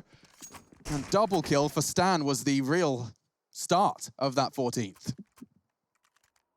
This has just been, like, it's like all the fundamentals that Liquid have had over their period of time as a team is just completely dissipated, right? Like, they're not winning fights that they should be. This is 2 rounds where they've lost 2 openings from 5-7s that have just got okay. The money now, not fantastic for Liquid here. You can see the timeout coming through. It is, well, their 3rd out of 4. There will be 1 remaining after this, and that is never a good sign. The chin on the fist, pondering the moments, the head in the hands. These rounds that they're losing, it just should not be the case. And as we push forward in this game, EG now poised to lock this one out, secure themselves a spot in the playoffs. It does feel as though Jason might have his work cut out here. It's a project for sure, and I think, you know, whichever way they come out from this one, there's a lot of takeaways to look at here for someone like that. You heard the sentiment from Jason when we had him on day 1. The interview, his sentiment was, I was kind of surprised by how much hard work I'm going to have to put into the fundamentals. You know, for a team that was world-beating, that was completing the Intel Grand Slam in 63 days. You know, this is a team that reached high highs, even with some darkness in their roster and in their ranks. And he's stopped Cirque's funny business. It's rare to see it from this POV. Yeah. That does feel almost very unique. I'm not used to seeing that one. But nice awareness from Elige. Obviously not something you deal with every single day. Great grenade. And Tarek sitting nice and deep on this. He knows the buy is going to be a little bit questionable, so he makes them work for their dinner. Takes down Twist. Push comes in. Molly burns. He can't do much more than that. No, Naf's only got himself the Mac 10. Makes ramp. Oh, even worse now. Grim for the swing. Great shot. Upgrades to the AWP. Let's see if this new addition's got any fighting spirit left in him. Smokes the hut. Will plant. Oh, I love the fake. Breezy might bite onto that rather. And he does as he holds it. That's a shame. 15 though for EG. Certainly not a shame for the Evil Geniuses fans tuning in this evening, because this looks like a 2-0. It's written all over the walls. 2.9k for Stewie to splash. It's going to be a janky force buy for their last life.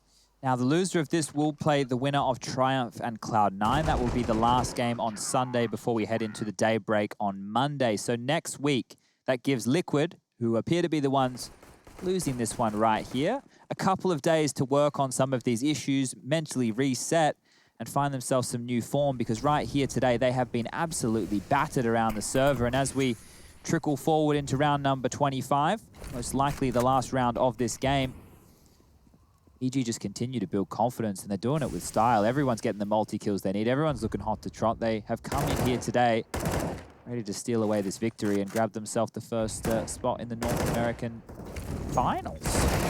It's breezy. First two, Ethan as well. How poetic. It's these two that fill the feed for the finish. Double for both of them. 16-9. Evil Geniuses, kings of the North American castle for now. And they join Chaos in the playoffs.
Step out as a motivator, let them know that the weight's up.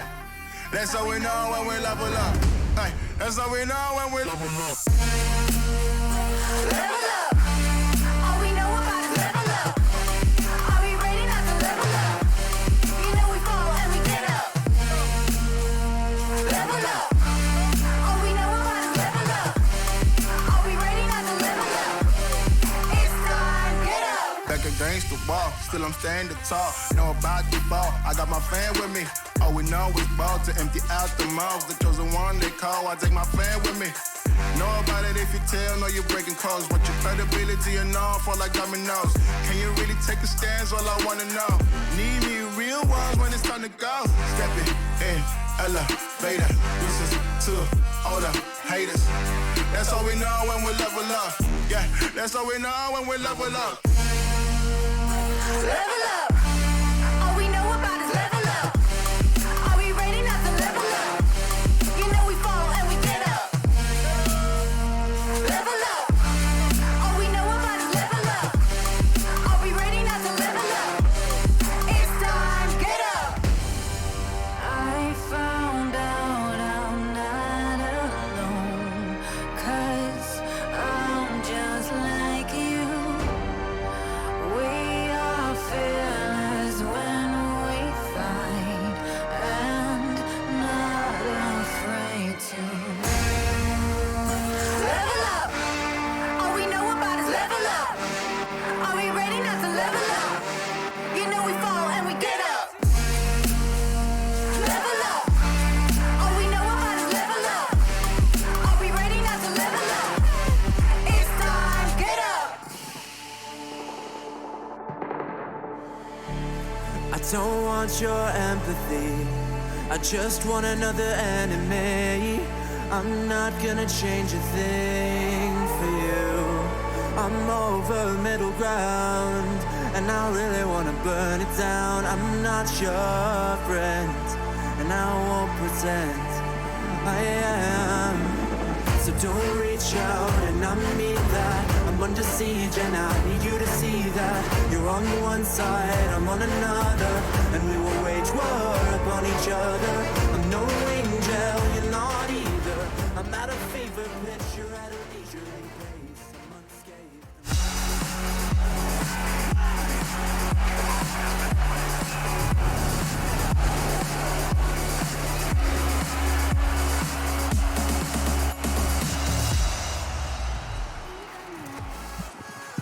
I did that microphone thing again. Whoops, either way, we're back. It's EG Liquid, folks, and it wraps up a quick 2-0 on Nuke, no less, is where they finished it off. EG definitely refining that into the group stage. Well, now into the playoffs. Your evil geniuses take it and do. Once again, remind us that this battle for the North American greatest will continue to rage on here at ESL 1 Cologne. EG taking the first step towards that by locking in the playoffs. So Liquid, obviously, we can't expect them to have looked revitalized and brand new when they haven't had the luxury of maintaining their roster during a player break. Yeah. Their leaders walked out the door, and they have had to kind of run with a new look.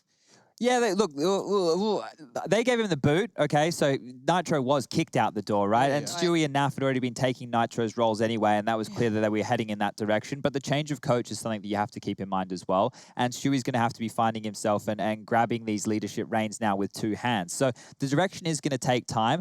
But regardless of that, and I don't want to just hear and go, yeah, but EG played well. I think that Liquid played quite poorly. I think that they were rushing into a lot of situations and losing a lot of fights that are individual fights. It's not like they were playing strategically bad. They were getting the space that they needed, but just not on point here this evening. Whereas on the other side of things, EG were, and they had a very clear game plan of how they wanted to approach this game. You're getting the Nuke highlights here, but Mirage, that was the real statement for me. The fact that they made sure that there was not a single CT side round one for Liquid right there, that's quite embarrassing. It was Liquid's map pick after all. And it felt brawly at times, and that's when it was close, right? When we had those kind of 2v2s, those moments, but as I said, the depth always seemed to sit with EG. They had so much more to go to. They seemed to have so much more reliability when they were able to slow down the pace and take it however they wanted.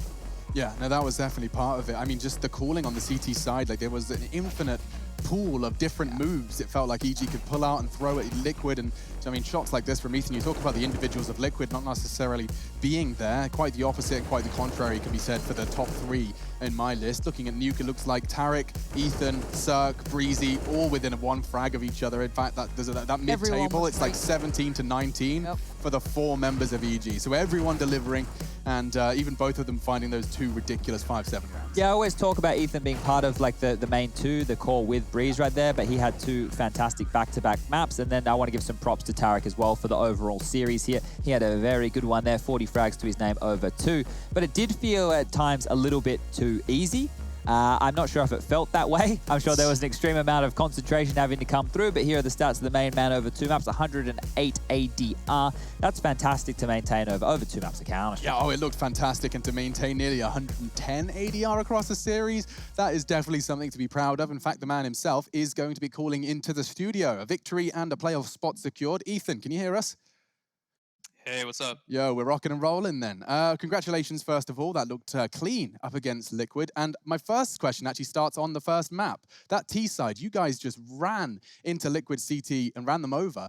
Was that Stanislaus calling? Was that a lot of hard work and homework, or was that just you guys feeling the flow? I think it was a mix. He was definitely feeling it with the calls, and I think stuff just worked anyway just because we were all on point individually, so... Okay, well, today you guys looked a lot more, I want to say level-headed, and I don't mean that in a bad way by any means, but normally the EG of old would get an opening kill, and then you guys would snowball off the back of that and take all the territory you'd be granted. But here, you get an opening kill, and then you'd all pause. And then it felt like Stan was calling, all right, guys, everybody drop back now. There was several rounds on Mirage where that happened, same thing on Nuke. Is that an influence of Stan changing his calling, or is that Zeus, or is that just today it was how it was working? I think that's just kind of how we've practiced and kind of drilled it in. There's no need to kind of give away an advantage when you don't have to. And we know, I think we're all comfortable with the other teams doing, so just falling back and playing our own game worked really well for us. Just coming off of the player break, we've seen some teams, saying, look, we've not touched CS, we've been taken somewhere in between. How have you guys been doing it? Because, I mean, you looked incredible in that game. I mean, I've not seen you playing CS, since my break from it, and you look like 10 times better the player you were back then. It's like, how have you guys been doing this player break thing? Have you been involved in it, or did you take a super big step back? A couple of us definitely took a well-needed break the whole entire time, and then a couple of us actually got back like a week before we started and have been playing. So, but ever since player break ended, we've all just been gaming like every day, trying to get back to the spot we were at. Yeah, and I just wanted to kind of get, hear it from the horse's mouth, because you guys, were very vocal about some of the mistakes you'd made with your scheduling. The burnout was real, understandably. And so has that player break kind of put you guys back into the frame of mind you were in when you were, riding the highest highs in New York? Yeah, I think for sure everyone's kind of ready to get back to the grind. Cool. We're all refreshed and ready to go. That's exactly what I wanted to hear, Ethan, and we can leave it there. I'll let you go celebrate. Looking forward to seeing you guys continue to do damage throughout ESL 1 Cologne. Thank you. Awesome. Awesome stuff. That was Ethan. That is EG with a big fat W. Yeah, so as you mentioned earlier, Chaos went through from Group A in the top spot, EG from Group B in the top spot, which means that EG will either be facing 100 Thieves, Genji, or Furia. Obviously, we still have a bunch of matches still to go on that side of things. And for Chaos, they will either be playing Liquid, Cloud9, or Triumph. So a lot of Counter-Strike still to be played, and then it sets us up with 2 semifinals and then a grand final that will be a best of 5 for North America next weekend. Next weekend. For now, let's recap today. Just keeping it all in the present, because we did have another 3 best of 3s today. Brought to you, of course, first by Group 1. It was Frankie, Harry, and Hugo guiding you through the action, and I'm about to bring them up with a clap. Here it comes. It's like a slow clap. Hang on. Here are the results. Guys, we've talked about this. Thanks. Okay, cool. Absolutely. Yeah, Mad Lions and Mouse. That was where we lost the Mouse Sports gang. And then, of course, if you have missed it, I really recommend checking out that FaZe MIBR game. If not just Dust 2, some madness happening across that one, which was, of course, the 3rd in that series. Standout from the day, if you had to pick and choose? For the storyline, it would be the FaZe MIBR game, I think. For just complete and utter confusion, the Mad Lions versus Mouse Sports game, I think I need to go back and rewatch that. That's what I was about to say, because this is, correct me if I'm wrong, this is Mad Lions changing their language that they communicate into English. Yeah, Innocence joined, he's Polish. Against the Mouse Sports that have been doing that for a while. Yeah, and a Mouse Sports that should have them covered firepower-wise every day of the week. So Mouse Sports have a lot of soul-searching to do. Yeah. Maybe Bemis being added as that 6th developmental player might come in before we get into Pro League in a couple weeks' time. Certainly possible. Let's look at what's coming up tomorrow, though, because I know you're desperate to know what you have to look forward to. Well, Sprout, the German representation, given the loss of Big, and they're going up against OG, so that's a very tantalizing prospect to start your day. Harry and Hugo salivating at the prospect. And then you get to see some more of that Vitality game. Oh, that's ours. Oh! No, it's not. We only have the last one. We have Furia Genji. Don't get too excited. Oh, I was excited then. All right, guys. Lots of cool Counter-Strike coming up tomorrow, guys, and we'll see you then. Just go ahead and light it. I wanna see where this is going. We're done with playing games, not knowing. Yeah. We've nothing to lose. We lost it that night. We're feeling alright. There's no need to choose. We'll make it your mind. We're feeling alright. 1, 2, 3, 4. Gonna do it like this, gonna do it like that. Everybody's on that, gonna do it like this. Yeah, we never look back. Oh, everybody's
Intel Gamer Days is on now. Whether you're looking to buy or build, now is a great time to upgrade. Get limited time offers and giveaways from top names in PC gaming. Unleash elite gaming performance with systems featuring new 10th gen Intel Core processors. And bring Marvel's Avengers to life with in-game optimizations for a mightier PC experience. Act now. Intel Gamer Days is only here for a limited time.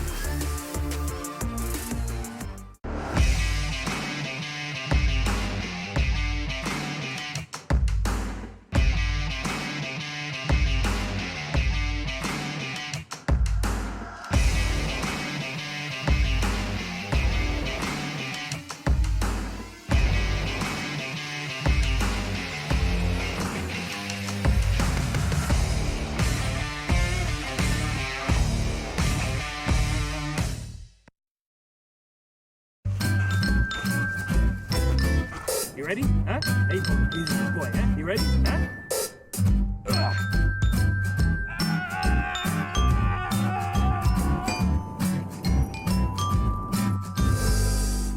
Start your esports career now at play.eslgaming.com.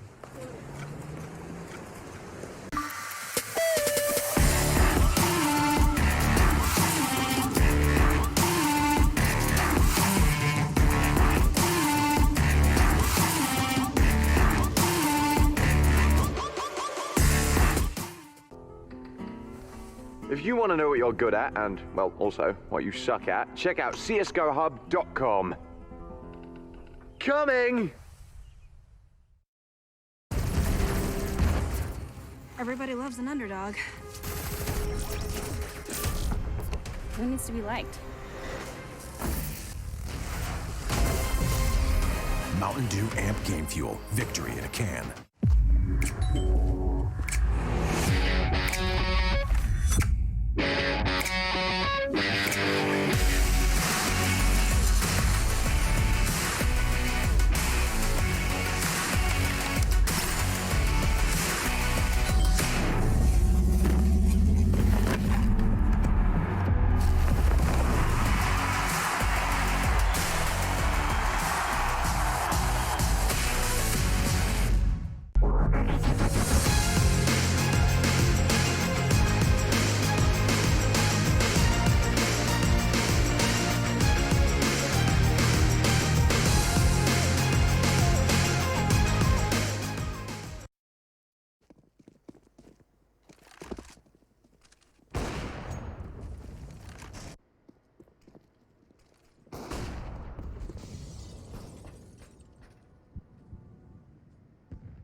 living for the moment now and one with the world.